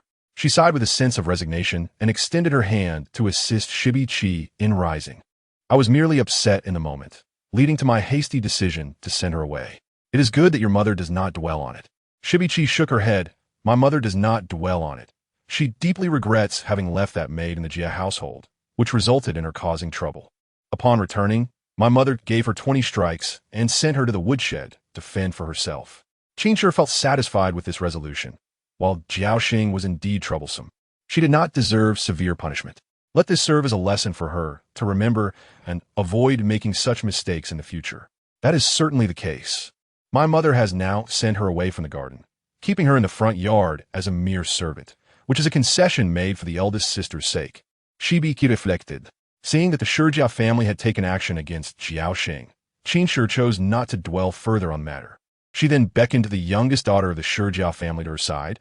"It has been some time since I last saw Jie. You have grown quite tall. She can eat 3 bowls of rice in one sitting and has become quite the plump little girl." Qi replied with a laugh, seemingly teasing her sister, though the affection between them was evident. "I am not." "Third sister, do not spread false rumors," Qi protested indignantly, before turning to Qin Shi. "Aunt Jie, you seem to have lost quite a bit of weight. I hardly recognized you." At this remark, the young girl appeared to empathize, her eyes brimming with tears. "My third sister and I were deeply worried upon hearing of your illness, and our mother was equally concerned, so she commanded us to come and check on you." Qin Shi felt her heart swell with warmth, putting aside any lingering grievances with the Shijia family. Even though Shijia had passed, the families remained kin, and it was prudent to maintain close ties. As Chang Xi observed the Shijia sisters taking turns to showcase their emotional prowess, it was truly a performance to behold. Their heartfelt displays of affection had evidently captured Qin Shi's heart once more, revealing their impressive skills in emotional persuasion. However, the peculiarities of their names were quite amusing to her. Shibi? She mused aloud, suppressing a laugh at the name's peculiar charm. This utterance, however, provoked an immediate reaction from the younger girl, Shibi Ying, who furrowed her brows in displeasure. That is my third sister's name, derived from the poem by Wang Wei. As the autumn locusts shed their leaves in the empty palace. At the head of the azure pool, the pipes and strings play. What would a simpleton like you understand? Her words elicited instinctive frowns from both Qin Shi and Jishu Jiao. Shibi Ying, who had appeared as a soft and adorable young girl moments before, now spoke with a tone that dripped with sarcasm, revealing a surprisingly haughty demeanor. Although it was their first meeting, Jishu Jiao immediately recognized Chang Xi's identity as the wife of her biological brother, rendering her words an affront. Thus, she felt compelled to speak up in Chang Xi's defense. Before she could voice her thoughts, however, Shibi Qi interjected with a sharp reprimand. Fourth sister, apologize at once. Your behavior is utterly disrespectful. Without waiting for Shibi Ying's response, she stepped forward to bow to Chang Xi, saying, please, do not hold my fourth sister's rudeness against her. She has been spoiled by her mother, and I sincerely apologize on her behalf. What a display of grace from a young lady of noble birth. Chang Xi had been closely observing Shibi Qi's every gesture, despite her attempts to present herself as a refined lady. Her voice possessed a soft and charming quality that contrasted starkly with her intended demeanor. While some might find this endearing, Chang Xi saw it as a hindrance, for it could easily lead others to misinterpret her as a temptress. Miss Shibi, you are most gracious, Chang Xi replied, returning the gesture. However, her expression turned serious as she added, yet, it is not your fault, Miss Shibi. Your intention to apologize on behalf of your sister is commendable. But if such behavior continues unchecked, it will not encourage her to amend her ways, which ultimately serves her no benefit. Shibi Qi raised an eyebrow at Chang Xi's words. The woman possessed a sharp tongue, and coupled with her striking appearance, it was no wonder she thrived in the Jia household. Chang Xi paid no heed to what Shi Biki was thinking. Instead, she turned her attention to the visibly embarrassed Shi Bing. Bending down to meet her gaze, she remarked, Miss Shi, I was merely curious about your sister's name. I neither defamed her nor cast doubt upon her. Perhaps I was simply admiring the beauty of her name. It is inappropriate for you to presume ill intent without understanding the truth. Straightening up, she looked down upon Shi Bing and added, while my words may not sound pleasant to your ears, do remember that good advice is often unpalatable. I hope you can learn from this experience and amend your ways. This eloquent admonition struck Shi Bing like a slap to the face, and she could no longer contain her tears, crying out in distress. Shi Biki, unsure of how to respond, moved forward to embrace her sister, acknowledging that the fault lay with her sibling and that no one else could be blamed for the retorts. Notably, neither Qin nor Jiu had intervened to silence the woman, which indicated their solidarity with each other. After soothing her sister with gentle reassurances for some time, Shi Bing finally composed herself and stepped forward to bow, saying, Dear sister, I sincerely apologize for my mistake and hope you can forgive me. Her acknowledgement of wrongdoing was commendable, showing no sign of reluctance. If Chang Xi were to pursue the matter further, it would be her fault, giving the impression of bullying the younger. Thus, she immediately responded with a smile. As I just mentioned, recognizing one's mistakes can lead to improvement. Miss Shi, I accept your apology and hope you will remember this lesson and avoid repeating it.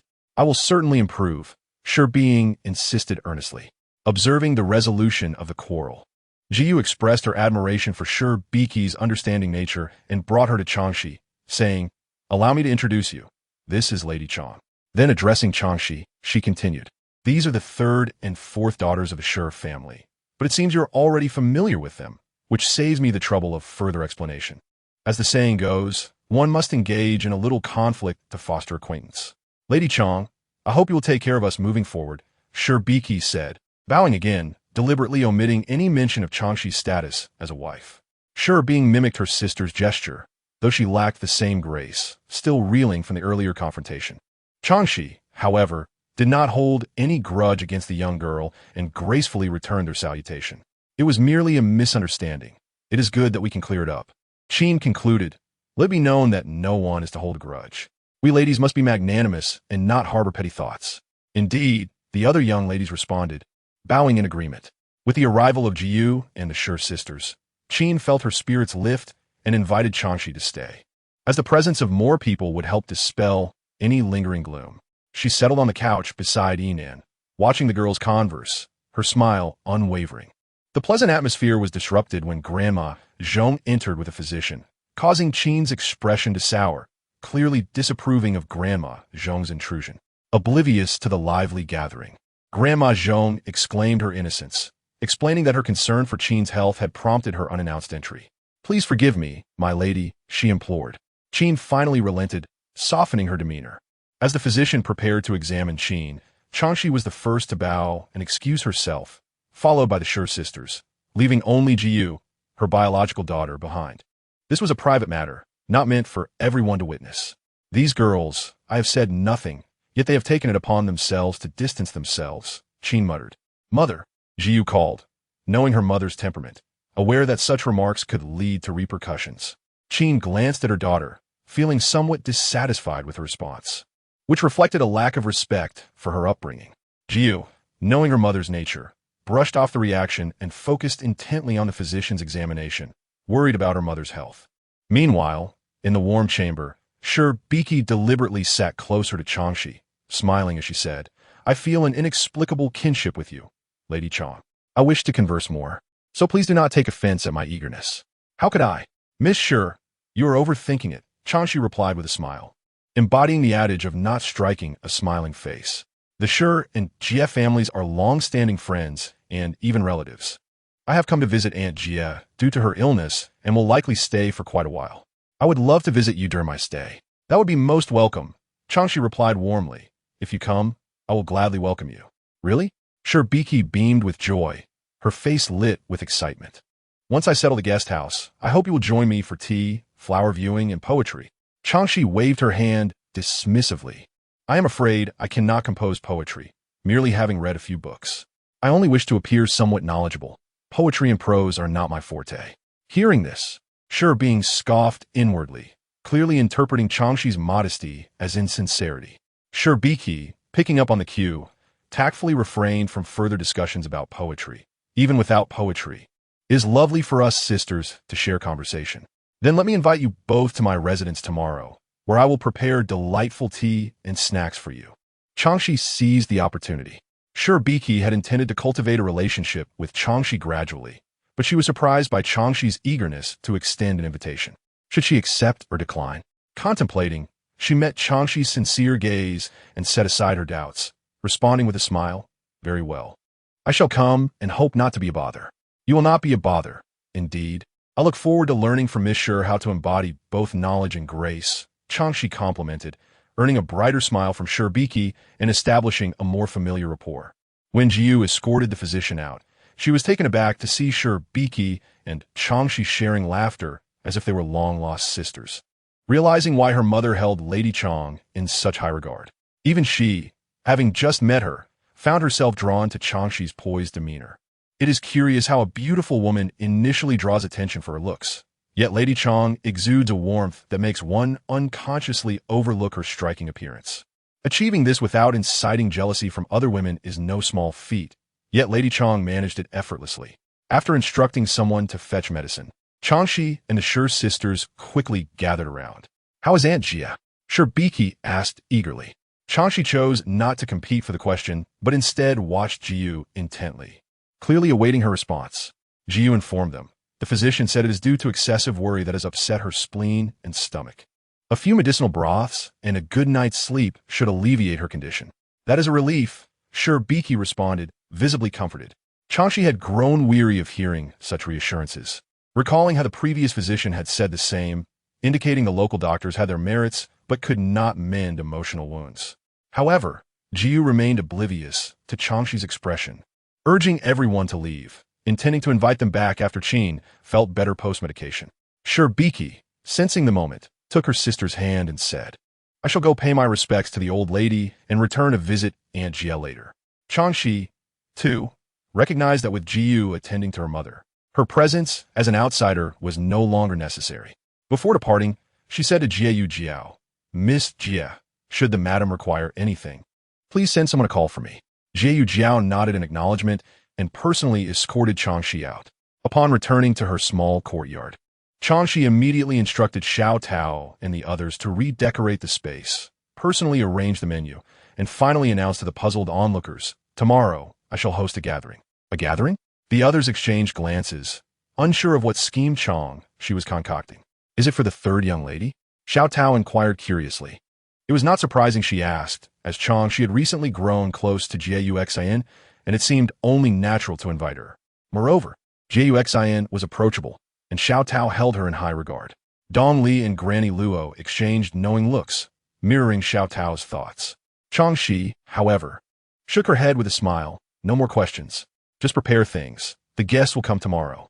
With that, Dong Li and Xiao Tao ceased their wild speculations and hurriedly finished their tasks to rest, confident that the answers would soon reveal themselves. Meanwhile, Granny Luo appeared contemplative, observing Chang Xi's calm demeanor. Her decisiveness was swifter than expected, and her execution was somewhat formidable. The following day, after freshening up, Chang Xi made her way to the Qin household.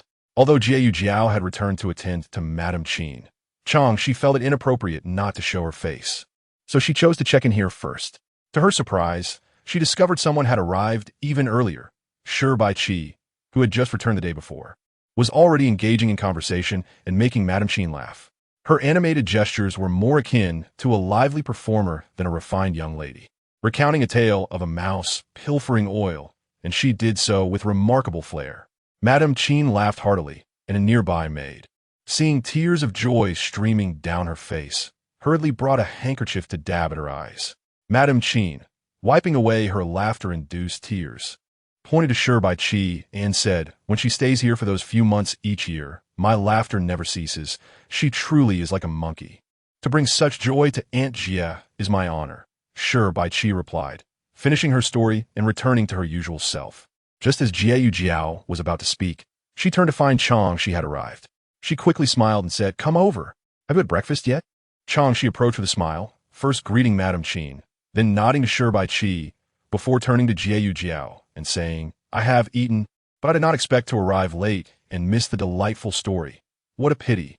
Feigning regret, Shi Baiqi laughed. "That's no trouble at all. If you wish to hear it, I shall recount it to you when I visit your courtyard later. It's merely a joke, nothing of significance." "That would be splendid. My thanks in advance, Miss Shi," Chang Xi said with a beaming smile, then naturally turned to Madame Qin. "Madam, do you feel any better today?" Madame Qin, seeing the lively exchange, refrained from interjecting. Now that she observed Madame Qin's concern for her health, Chang Xi cheerfully remarked on how much better she felt, attributing it to the company of such spirited young people. Chang Xi then inquired about how much breakfast Jie Jiao had prepared for Madame Qin. Ye Yao, delighted by the concern for her mother, elaborated in detail, then asked about Chang Xi's previous appetite, as she had been residing with her husband and could not be fully aware of her mother's condition. It was evident even the maids lacked the attentiveness of Chang Xi. Chang Xi shared every detail, and Jie Jiao listened intently. While conversing with Madame Qin, Shi Baiqi discreetly observed Chang Xi and silently assessed her. Once morning had passed, Chang Xi invited Shi Baiqi to visit, of course including the tardy Shi Baiying, and made a casual invitation to Jie Jiao. However, Jie Jiao waved her hand. "I have just returned. It is best I spend more time with my mother. We can gather another time." Chang Xi feigned disappointment, and even Madame Qin encouraged her daughter to go and enjoy herself without too much concern. Yet Jie Jiao remained steadfast in her decision, clearly focused on Madame Qin's well-being. Ultimately, Madame Qin ceased her entreaties and instructed the staff to add a couple more dishes to Chang Xi's small courtyard feast. Chang Xi then personally led her guests back, filled with light-hearted chatter and laughter. She and Shi Baiqi walked arm in arm, resembling long-time close sisters, while Shi Baiying trailed beside her sister, casting a cold glance at the two as they engaged warmly. Upon arriving at the small courtyard, Dong Li and Xiao Tao greeted them. Upon realizing the visitors were the Shi sisters, they were secretly astonished, but being top-tier maids, they quickly composed themselves and ushered the guests inside. To Chang Xi's delight, Shi Baiqi inhaled the fragrant air. "Have you planted osmanthus?" Chang Xi smiled and nodded. "I transplanted 2 from the madam's garden into the small flower bed. Come, let me show you. These flowers are blooming beautifully. Once we collect and dry the osmanthus, We can use it for tea or pastries. I adore that fragrance. I love it too. I must have a couple of cups of osmanthus tea regularly. Chi replied with a smile. Their smiles widened further, while Shirbai rolled her eyes, unimpressed by their camaraderie. The osmanthus trees were indeed thriving, with two sturdy male servants erecting a fence around them. What is the reason for this? Chi asked, puzzled. Chang Xi explained.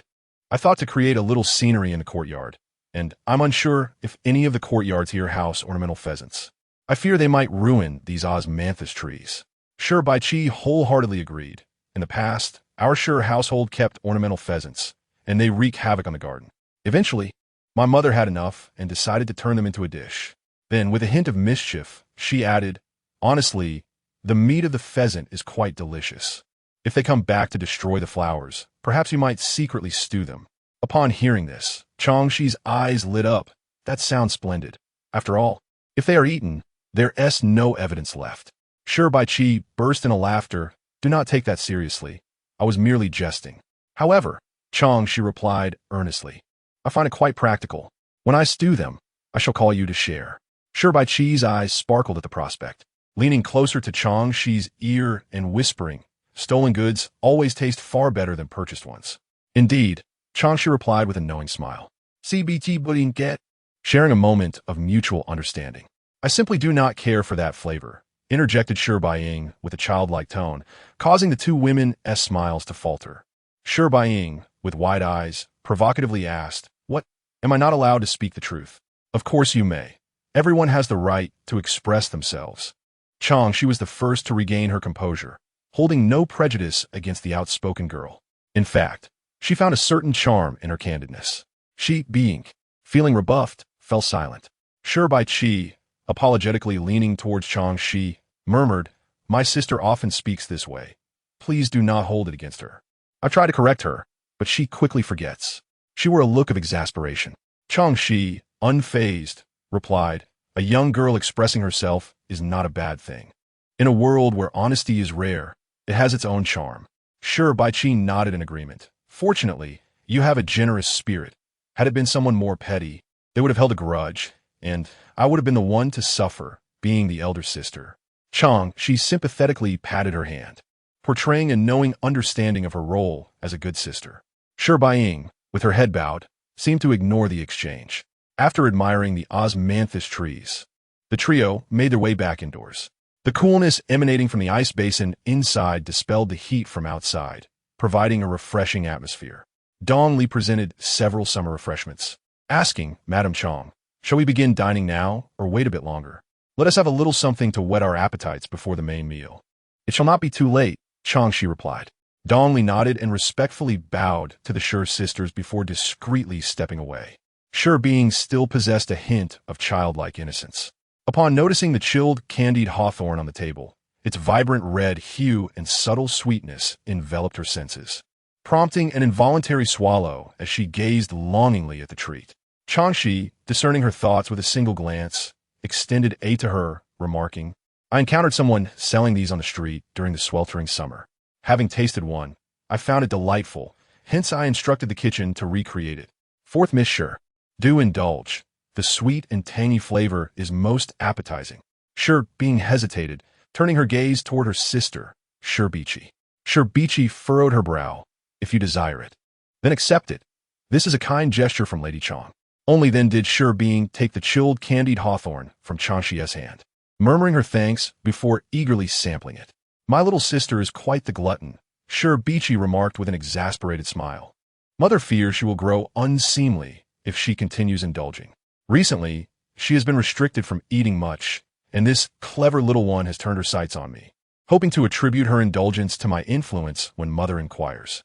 Chang Xi listened with amusement to Shirbichi's complaints, her gaze drifting to Being, who was entirely absorbed in her culinary delight, seemingly oblivious to her sister's words.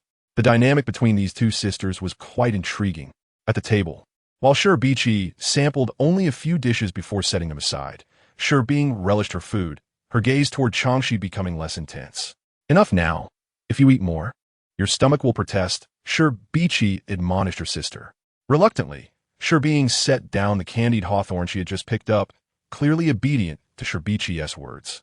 Chang Xi refrained from further urging her to eat, instead directing Dongli and Xiaodao to prepare lunch. During the midday meal, the Shi sisters spoke little, their upbringing clearly instilled with strict etiquette, as silence at the table was observed.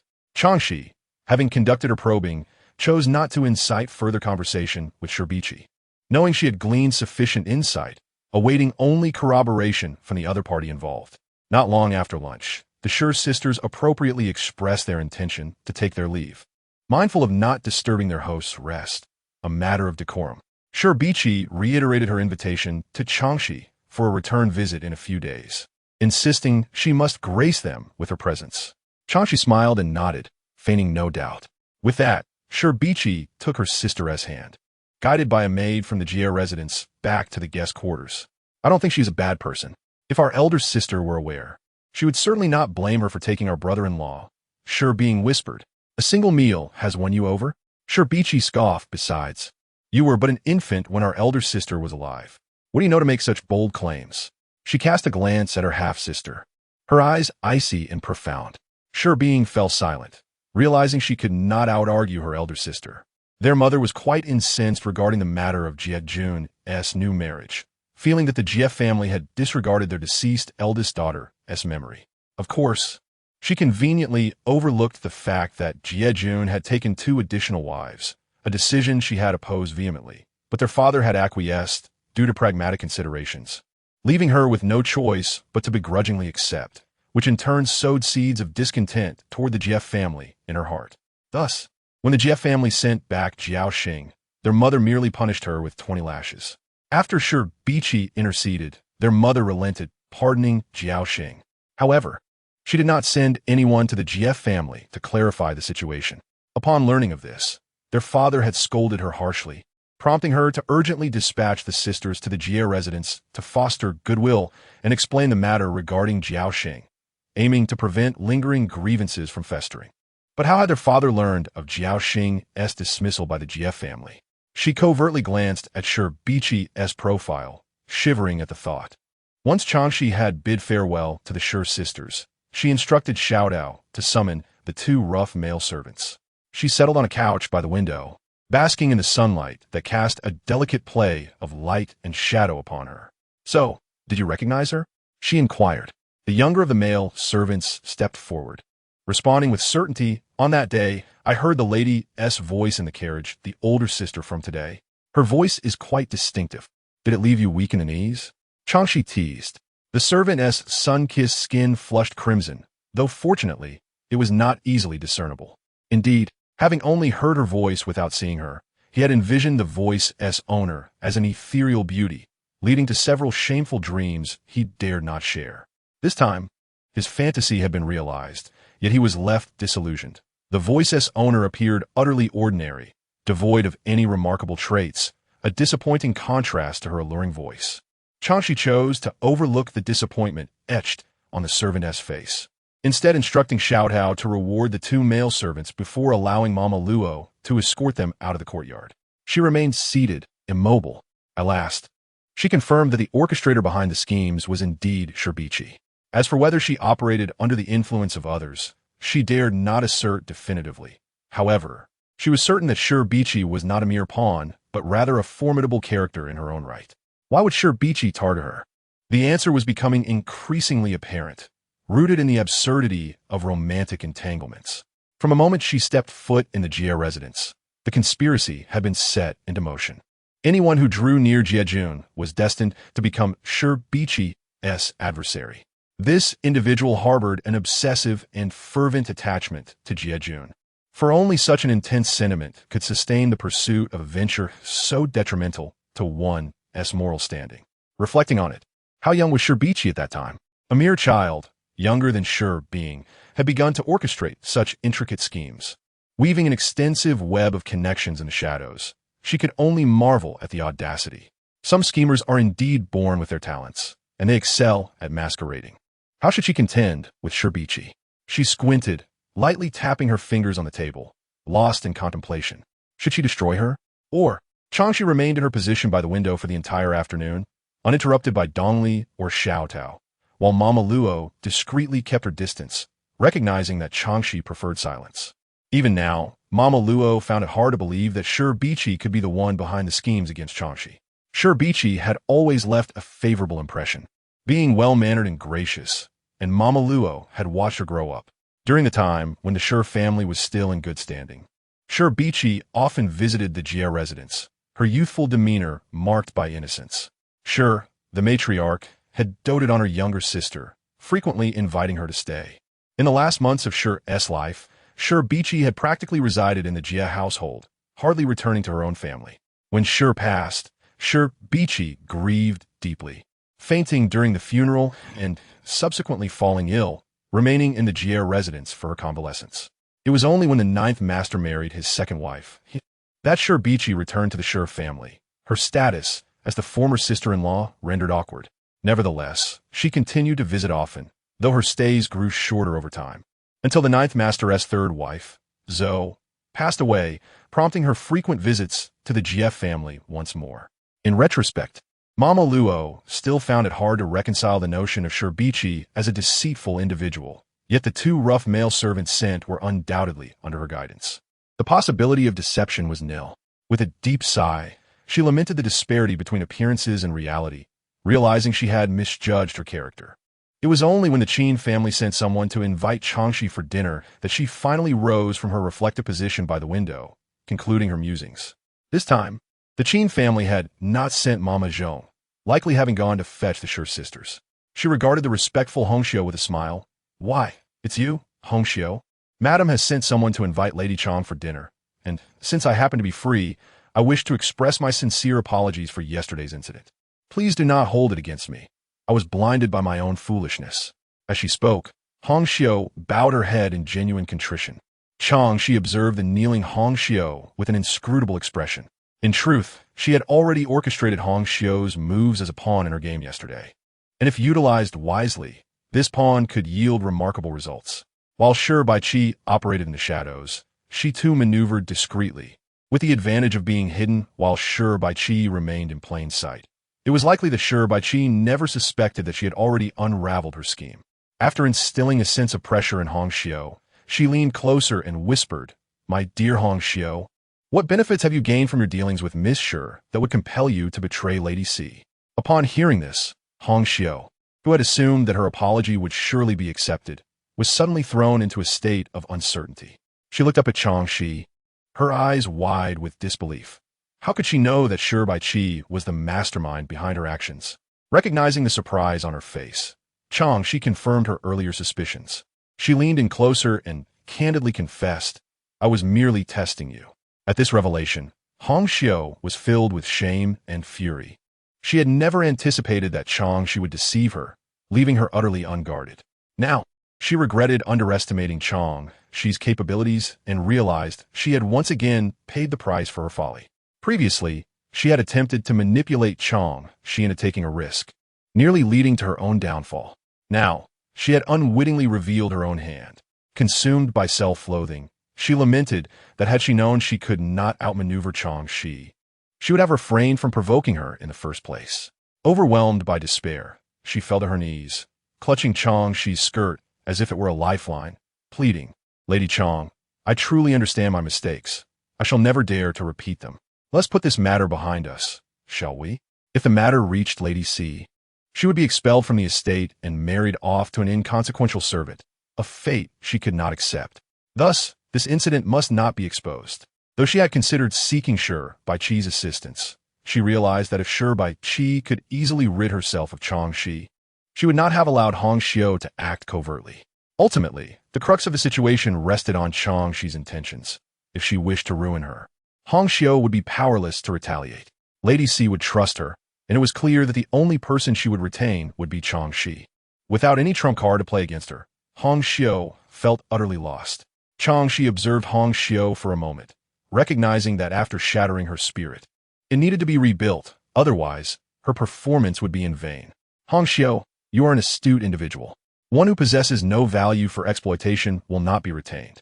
I trust you comprehend this principle without further elaboration." Value for exploitation? Hongxiu pondered the phrase, fully aware that she had fallen into a trap. Yet, As Chang Xi anticipated, she began to reconstruct her mindset bit by bit. During this process, she suddenly recognized a previously overlooked point. If Chang Xi truly intended to expose her to Lady C, she would have been expelled from the estate yesterday, nullifying the present situation. At that moment, she had felt fortunate to escape a calamity. Now, reflecting on the previous day's events, it became clear that Chang Xi had not been lenient, but rather had been awaiting her arrival. She now regretted her ignorance of the imminent danger, realizing that she should never have trusted Bai Qi, for the flames would not scorch her, but would instead reduce Hong Xiu to ashes in an instant. Chang Xi refrained from rushing her, allowing her to contemplate. Rather than presenting conditions, it would be more beneficial for Hong Xiu to voice her own terms. With her posture straightening, Hong Xiu looked at Chang Xi, her voice hoarse. "Lady Chang, what do you wish for me to do?" After a brief pause, she added, "As long as you do not disclose this matter to Lady C, I am at your disposal." Having finally heard the word she sought, Chang Xi unveiled her true intentions. "Rest assured, I do not require you to engage in perilous endeavors. I merely ask that you continue your association with Miss Shi. This should not prove difficult for you. I trust." Hong Xiu was taken aback, struggling to believe her ears. She had braced herself for something far more complex. Yet Chang Xi's request was simply for her to maintain her relationship with Miss Shi. Surely, it could not be that uncomplicated. After all, why would someone go to such lengths to ensnare her in a web? "Are you suggesting that you want me to betray Miss Shi?" she asked, her voice trembling with apprehension. If that were the case, she wondered, would she have a favorable outcome, considering Miss Shi was no easy foe? Chang Xi smiled, her tone icy as she replied, "If I truly wished to strike her down, it would be at the moment of her demise." A shiver ran down Hong Xiu's spine. In her eyes, Miss Shi was already a formidable adversary, and Chang Xi was even more so. In that instant, she grasped the implication. Chang Xi was revealing her hand, indicating that she intended to eliminate Miss Shi in due course. If that were the case, her concerns about Miss Shi retaliating were indeed unfounded. "Lady Chang, please be frank. What exactly do you intend for me to do?" Seeing Hong Xiu's resigned demeanor, Chang Xi couldn't help but smile. Since she had already struck with a heavy blow, it was time to offer a sweet reward. She extended her hand to help Hong Xiu to her feet. "The ground is cold. A young lady's health is precious. Kneeling for too long can be detrimental." This display of humility astonished Hong Xiu, and she rose, though she still hesitated to meet Chang Xi's gaze. "Hong Xiu, the benefits that Miss Shi can provide, I can offer you as well." This was a clear enticement. Hong Xiu, upon hearing this, gazed at Chang Xi with disbelief. She held leverage over her, yet she was willing to extend an olive branch? "I never shortchange those who are loyal to me," Chang Xi stated resolutely. She understood that relying solely on intimidation for control was a temporary measure. A multifaceted approach was essential for long-term success. The conflict between her and Bai Qi would undoubtedly be a protracted one, so it was vital to keep Hong Xiu aligned rather than alienated. Hong Xiu's emotions ebbed and flowed like a ship at sea. One moment she was cast into the depths, the next she was buoyed by the waves. As she looked at Chang Xi, who remained composed like a lighthouse guiding her through the storm, her clear gaze compelled her to trust her words. Sensing the moment was ripe, Chang Xi finally said, "Miss Shi is like a rat in the gutter. What I need from you is merely to keep an eye on her for now. There is no need for you to do more at this stage." She intended to insert a spy within Bai Qi's circle, and at present, Hong Xiu was the most suitable candidate. After all, attempting to sway those close to Bai Qi would likely prove challenging. If Bai Qi was cunning enough to employ devious tactics, her defenses would be formidable. Should any attempt to persuade them fail, she would become an obvious target, which was a scenario she wished to avoid. Hong Xiu nodded, shedding her pretenses. "Miss Shi still owes me a favor. Then you should request it from her." Chang Xi replied with a smile. Hong Xiu understood that her intentions were evident to Chang Xi, and given her current lack of options, she had no choice but to align herself with Chang Xi's agenda. "In the future, if everything goes as planned, I hope to redeem myself and leave the Jia estate," she proposed. Chang Xi raised an eyebrow, having anticipated that Hong Xiu might desire to remain in the estate, marry a steward, and aspire to become a matron akin to Granny Zhou. "I have a crush," Hong Xiu confessed, her cheeks flushed, "and he is a good man." She wished to follow her heart rather than remain a servant in the Jia estate for life, condemning her descendants to the same fate. Chang Xi's initial impression of Hong Xiu had not been particularly favorable, but now she found herself reassessing her. Compared to those who passively allow fate to dictate their lives, Hong Xiu's aspirations for something greater were indeed commendable. Very well, I agree to your terms, Chang Xi replied without hesitation. As Hong Xiu's eyes sparkled with excitement, she felt a surge of confidence. Although Chang Xi was not entirely free at the moment, she would regain her liberty soon, and she possessed a substantial fortune, which bolstered her resolve. This time, she sincerely bowed to Madame Chang. Once matters were settled, Chang Xi summoned Dong Li and Xiaodao to assist her in changing her attire and grooming. Once ready, she followed Hong Xiu to the courtyard of the Qin family. On the way, Hong Xiu whispered, "Fourth master, ninth master, and 10th master have all returned." Chang Xi's expression tightened. Even before the banquet had commenced, she felt a pang of discomfort in her stomach. Fourth Master Jia was undoubtedly an irksome old man, and she still harbored a petty grudge against him. As she glanced at the darkening sky, she recalled the previous night spent walking this very corridor with Jia Jin, during which she mentioned the Qin family missing Fourth Master Jia. Suddenly, disbelief washed over her. Could it be that Jia Jin had used this opportunity to summon Fourth Master Jia back from Datong Academy? And perhaps he had brought along the younger Jia, 10th Master? With a sharp intake of breath, she realized she had unwittingly shot herself in the foot, and she would likely suffer from indigestion later. Feeling somewhat awkward about her blunder, Chang Xi was reluctant to attend the banquet, yet she had already arrived at the Qin family's courtyard, leaving her no opportunity to turn back.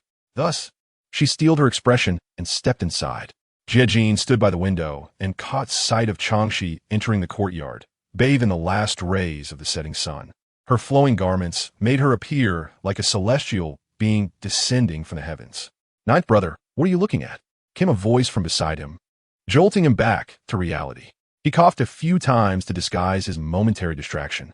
"Ye, do, 10th Masteria," curiously followed his brother's gaze and saw Chang Xi gracefully ascending the steps, her hair dancing in the gentle breeze as she smiled and conversed with her attendant, revealing a face of breathtaking beauty. Though he knew that smile was not directed at him, he couldn't help but feel that it was. "Ye, du studied," his youthful heart racing uncontrollably. How could there be such a stunning beauty in this world? Years later, he would understand the sensation of love at first sight. An unattainable dream now. Ninth brother, who is she? When did our family acquire such a beautiful lady?" he exclaimed, tugging at Jia Jin's sleeve, eager to learn the identity of this enchanting maiden. Jia Jin glanced in the direction Jia Su pointed and immediately recognized Chang Xi's lovely visage. He turned his brother's face away. "Did you not see her wearing a woman's hairstyle? She is not someone you can aspire to. Dismiss such dangerous thoughts at once. Ninth brother, you're squeezing too tightly. You're going to flatten my face." Jia Jin finally released him and sternly advised, "Focus on your studies and stop daydreaming. Once you pass the examinations and become a scholar, Mother will arrange a marriage for you. This is a significant milestone in your life."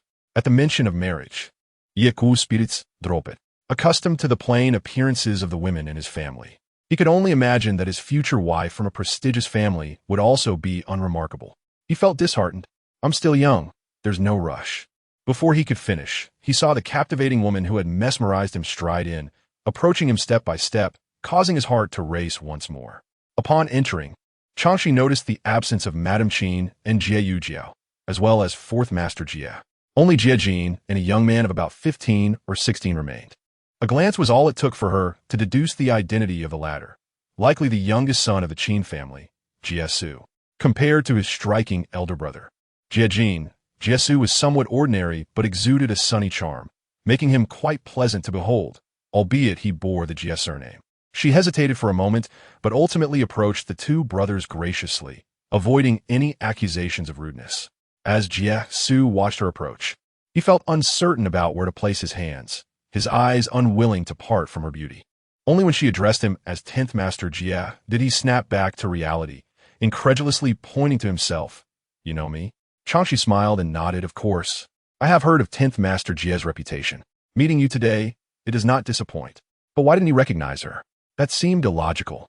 Eager to engage in conversation with this enchanting woman and leave a lasting impression, Jia Su's excitement surged. However, Jia Jin's expression turned cold as he nodded curtly to Chang Xi, pulling his brother away. Hey, ninth brother, let me speak with her. This is quite rude. She might think I lack manners. Jiesu's protests faded as they moved away. Chang Xi glanced in the direction the brothers had departed, puzzled by Jie Jin's sudden behavior. Yet, she had no particular attachment to Jiesu, so his removal did not affect her. After all, this was a matter between the two brothers. She had no reason to meddle. Just then, the Shi sisters entered, laughing and chatting. Upon spotting Chang Xi, Shi immediately approached and took her hand. Had I known you would arrive at this hour, I would have come to fetch you. Chang Xi smiled back, matching her warmth. If only Miss Shi had mentioned it earlier, I would have waited for you in the courtyard. It would have been nice to have company along the way. To any observer, the two women appeared to share a close sisterly bond, completely oblivious to the animosity simmering beneath the surface. Indeed, Chang Xi harbored no affection for Shi. However, at this juncture, it would be foolish to eliminate her, as it would yield no benefit. Did Shi possess any advantages? Certainly. She held considerable connections, likely beyond just Fong Fan, and even if she had ties to the second branch of the Jie family, Chang Xi had yet to ascertain them. Though Jie Laoba's involvement seemed highly probable, it was evident that Shi was skilled in interpersonal relations, a rare talent in public relations. It would be a waste to let her go, especially when Chang Xi needed someone like her to assist in her endeavors. Thus, she could not bear the thought of discarding Shi just yet. She must first exploit her usefulness before considering any drastic actions. Of course, if Shi could set aside her grievances, reconciliation was not out of the question, as it was merely a man involved, an inconsequential figure in Chang Xi's grand ambitions. As long as this point of contention was resolved, Shi might reconsider her stance. However, Chang Xi was cautious and always kept a contingency plan, and Hongxiu was her ace in the hole. Should Shi remain obstinate, Chang Xi would not hesitate to destroy her. Knowing that it was perilous to venture into the tiger's den, she also recognized the opportunities it presented. This conclusion was reached after much contemplation. But how to lure a schemer like Shi onto her ship would depend on her cunning. Once she grasped Shi's psychology, there would be no one beyond her reach. With her plans becoming clearer, her smile grew brighter, making Shi shiver slightly, as if she were being scrutinized by something unseen. Yet, when she turned to look, Chang Xi appeared perfectly normal, even more affable than before, which was a positive sign, considering her intent to draw closer. Eliminating that variable, she glanced at her quiet younger sister, Shi, who was still quite young and somewhat naive, definitely not a rival. The remaining individuals were merely maids and servants, posing little threat. Reflecting on this, she felt she had been overly suspicious, likely due to a restless night spent in an unfamiliar bed. Having found a justification, she felt increasingly at ease. It was not until the approaching banquet time that members of the Xie family began to appear one by one. When Qin spotted Chang Xi standing alongside the Shijia sisters, she waved her over. Chang Xi glanced at Shibi's slightly sullen expression and quietly explained, "Miss Shi-san, I must take my leave." With a self-deprecating smile directed at Qin, she added, "You know, I carry the title of a legitimate wife. When a lady calls, I must comply." Initially, Shibi was quite displeased, but upon hearing Chang Xi's quiet words, she was taken aback. She did not expect Chang Xi to mention the term legitimate wife, assuming that the Chang family would shy away from such a phrase, given its less than flattering connotation. After all, she had aimed to portray herself as a sympathetic younger sister. Thus, she responded with a tone of empathy, "Dear Chang, please do not say such things. Everyone has their own struggles in this world." She also revealed a bitter smile. "I may appear glamorous, but in truth, I am merely a concubine's daughter." Chang Xi was momentarily taken aback, but inwardly delighted. Her willingness to disclose her shortcomings was a sign of their relationship deepening. Was there credibility to Shibi's words? Indeed, and it was quite substantial. Chang Xi had analyzed the family dynamics of the Shi household and deduced that Kai, the legitimate wife, was likely a person with a sweet exterior but a bitter heart. Shibi's upbringing seemed far from ideal, as suggested by her name. Disregarding the Western context of insults, the name Bichi in itself posed no issues. However, the reference made by Shibi to a poem by Wang Wei indicated a rather unfortunate connotation. The original poem reads, 10,000 households grieve amidst the wild smoke. Will the officials again pay their respects to heaven? Autumn locust leaves fall empty within the palace. As the azure pond plays its music, This poem expresses deep sorrow and indignation. Shibi was born during a particularly distressing period for the sixth master of the Shur family, primarily due to the events surrounding the fallen crown prince that led to the family's decline. It was likely that a father in such turmoil would not shower his child with affection and attention. As a concubine's daughter, Shibi's father probably felt that naming her was the extent of his paternal duty. During her upbringing, who influenced her the most? The legitimate wife, Kai, and her deceased legitimate elder sister, Shur. The reason Shibi was so fixated on Xie Jin likely stemmed from this. Unbeknownst to Shibi, Chang Xi had thoroughly studied her. As Shibi smiled apologetically before departing, her expression relaxed, evidently recognizing that Chang Xi was aware of her position as the successor to her deceased elder sister. Compared to the likes of he and Zhou, Chang Xi was far superior. The mere thought of those two filled Shibi with resentment, but fortunately, like her elder sister, they were both short-lived. This led her gaze back to Xie Jin, a man of striking appearance, perhaps the most handsome and charming she had ever encountered. More importantly, he was the object of her elder sister's affection and her mother's chosen son-in-law, making him worth all her efforts to win over. As if sensing Shibi's gaze upon him, her cheeks flushed with embarrassment. However, upon witnessing Qin personally arranging for Chang Xi to sit beside Xie Jin, she bit her lips, gripping her handkerchief tightly under the table. She must restrain herself. One day, Xie Jin would have only her by his side. Chang Xi felt Shibi's intense gaze upon her and discreetly glanced at the source of her distress. It was true that beauty often brought misfortune, and even without any other reason. It was understandable for Shibi to be captivated by Xie Jin's visage. Observing Xie Jin's furrowed brow, she could not help but smile at his plight. Such looks came with their own set of troubles. As for stepping in to alleviate Xie Jin's dilemma, that was out of the question. She intended to seize this opportunity to clarify her boundaries with him. Compared to a useful public relations figure, Xie Jin, who was currently of little utility, could only be sidelined. Therefore, she deliberately distanced herself from Xie Jin, aiming to evade the flames of Shibi's jealousy. If Shibi's gaze on Xie Jin was fiery, then the fourth master of the Xie family was filled with discontent regarding his wife's arrangement for Chang Xi to sit beside Xie Jin. He turned to his wife, Qin, ready to reprimand her for her folly, only to notice her pallor, which softened his heart. Remembering Xie Jin's words about visiting to check on Qin, guilt washed over him. Perhaps it was best to allow Qin some happiness for now. After all, both Xie Jin and Chang Xi understood their roles. He could afford to turn a blind eye for the moment. When Qin noticed her husband's look, she felt a wave of anxiety. But upon seeing his lack of objection to her arrangement, her heart settled. It seemed he was gradually accepting Chang Xi as Xie Jin's legitimate wife. Elated, her appetite improved. However, at the banquet, one individual was consumed by discontent, Xie Su. After being forcibly taken away by Xie Jin, he realized that the enchanting beauty he had admired from afar was, in fact, his brother's legitimate wife. This revelation struck him like a bolt, leaving him feeling as if his heart were shattering into pieces. Even though his brother reassured him that he held no interest in that beauty and would send her away once their mother's health improved, repeatedly warning him to steer clear, he could not find joy in the situation. After all, she was still married, raised on the principles of virtue. He could not entertain the thought of usurping another's partner. Despite viewing the man who had taken her as a worthless character, that worthless man was her rightful husband. Just like that, any budding feelings he had were extinguished. Yet human nature rarely adheres strictly to reason. He could not help but steal glances at Chang Xi, whether she was serving herself or savoring her food, each movement captivating his attention, rendering him unable to look away. Chang Xi, however, furrowed her brow in irritation at Xie Su's persistent gaze. What was this young man after? Surely, he must be aware of her identity.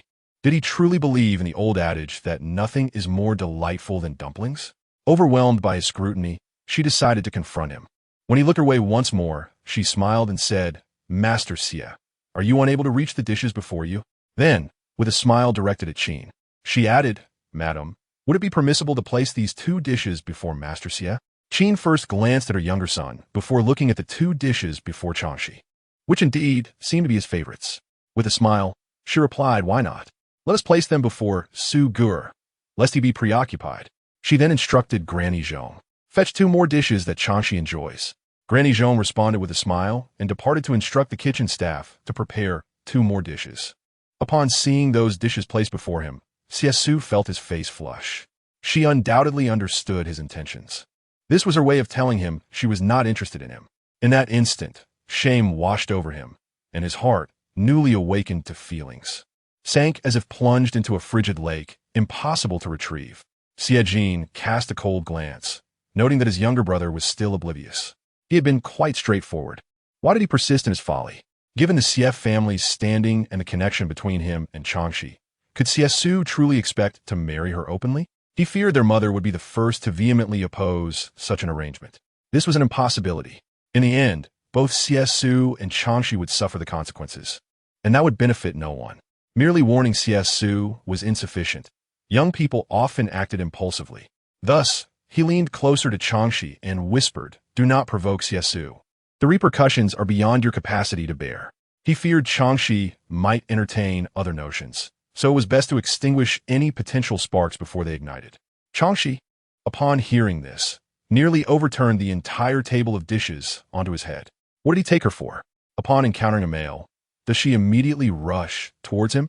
Is she truly so desperate?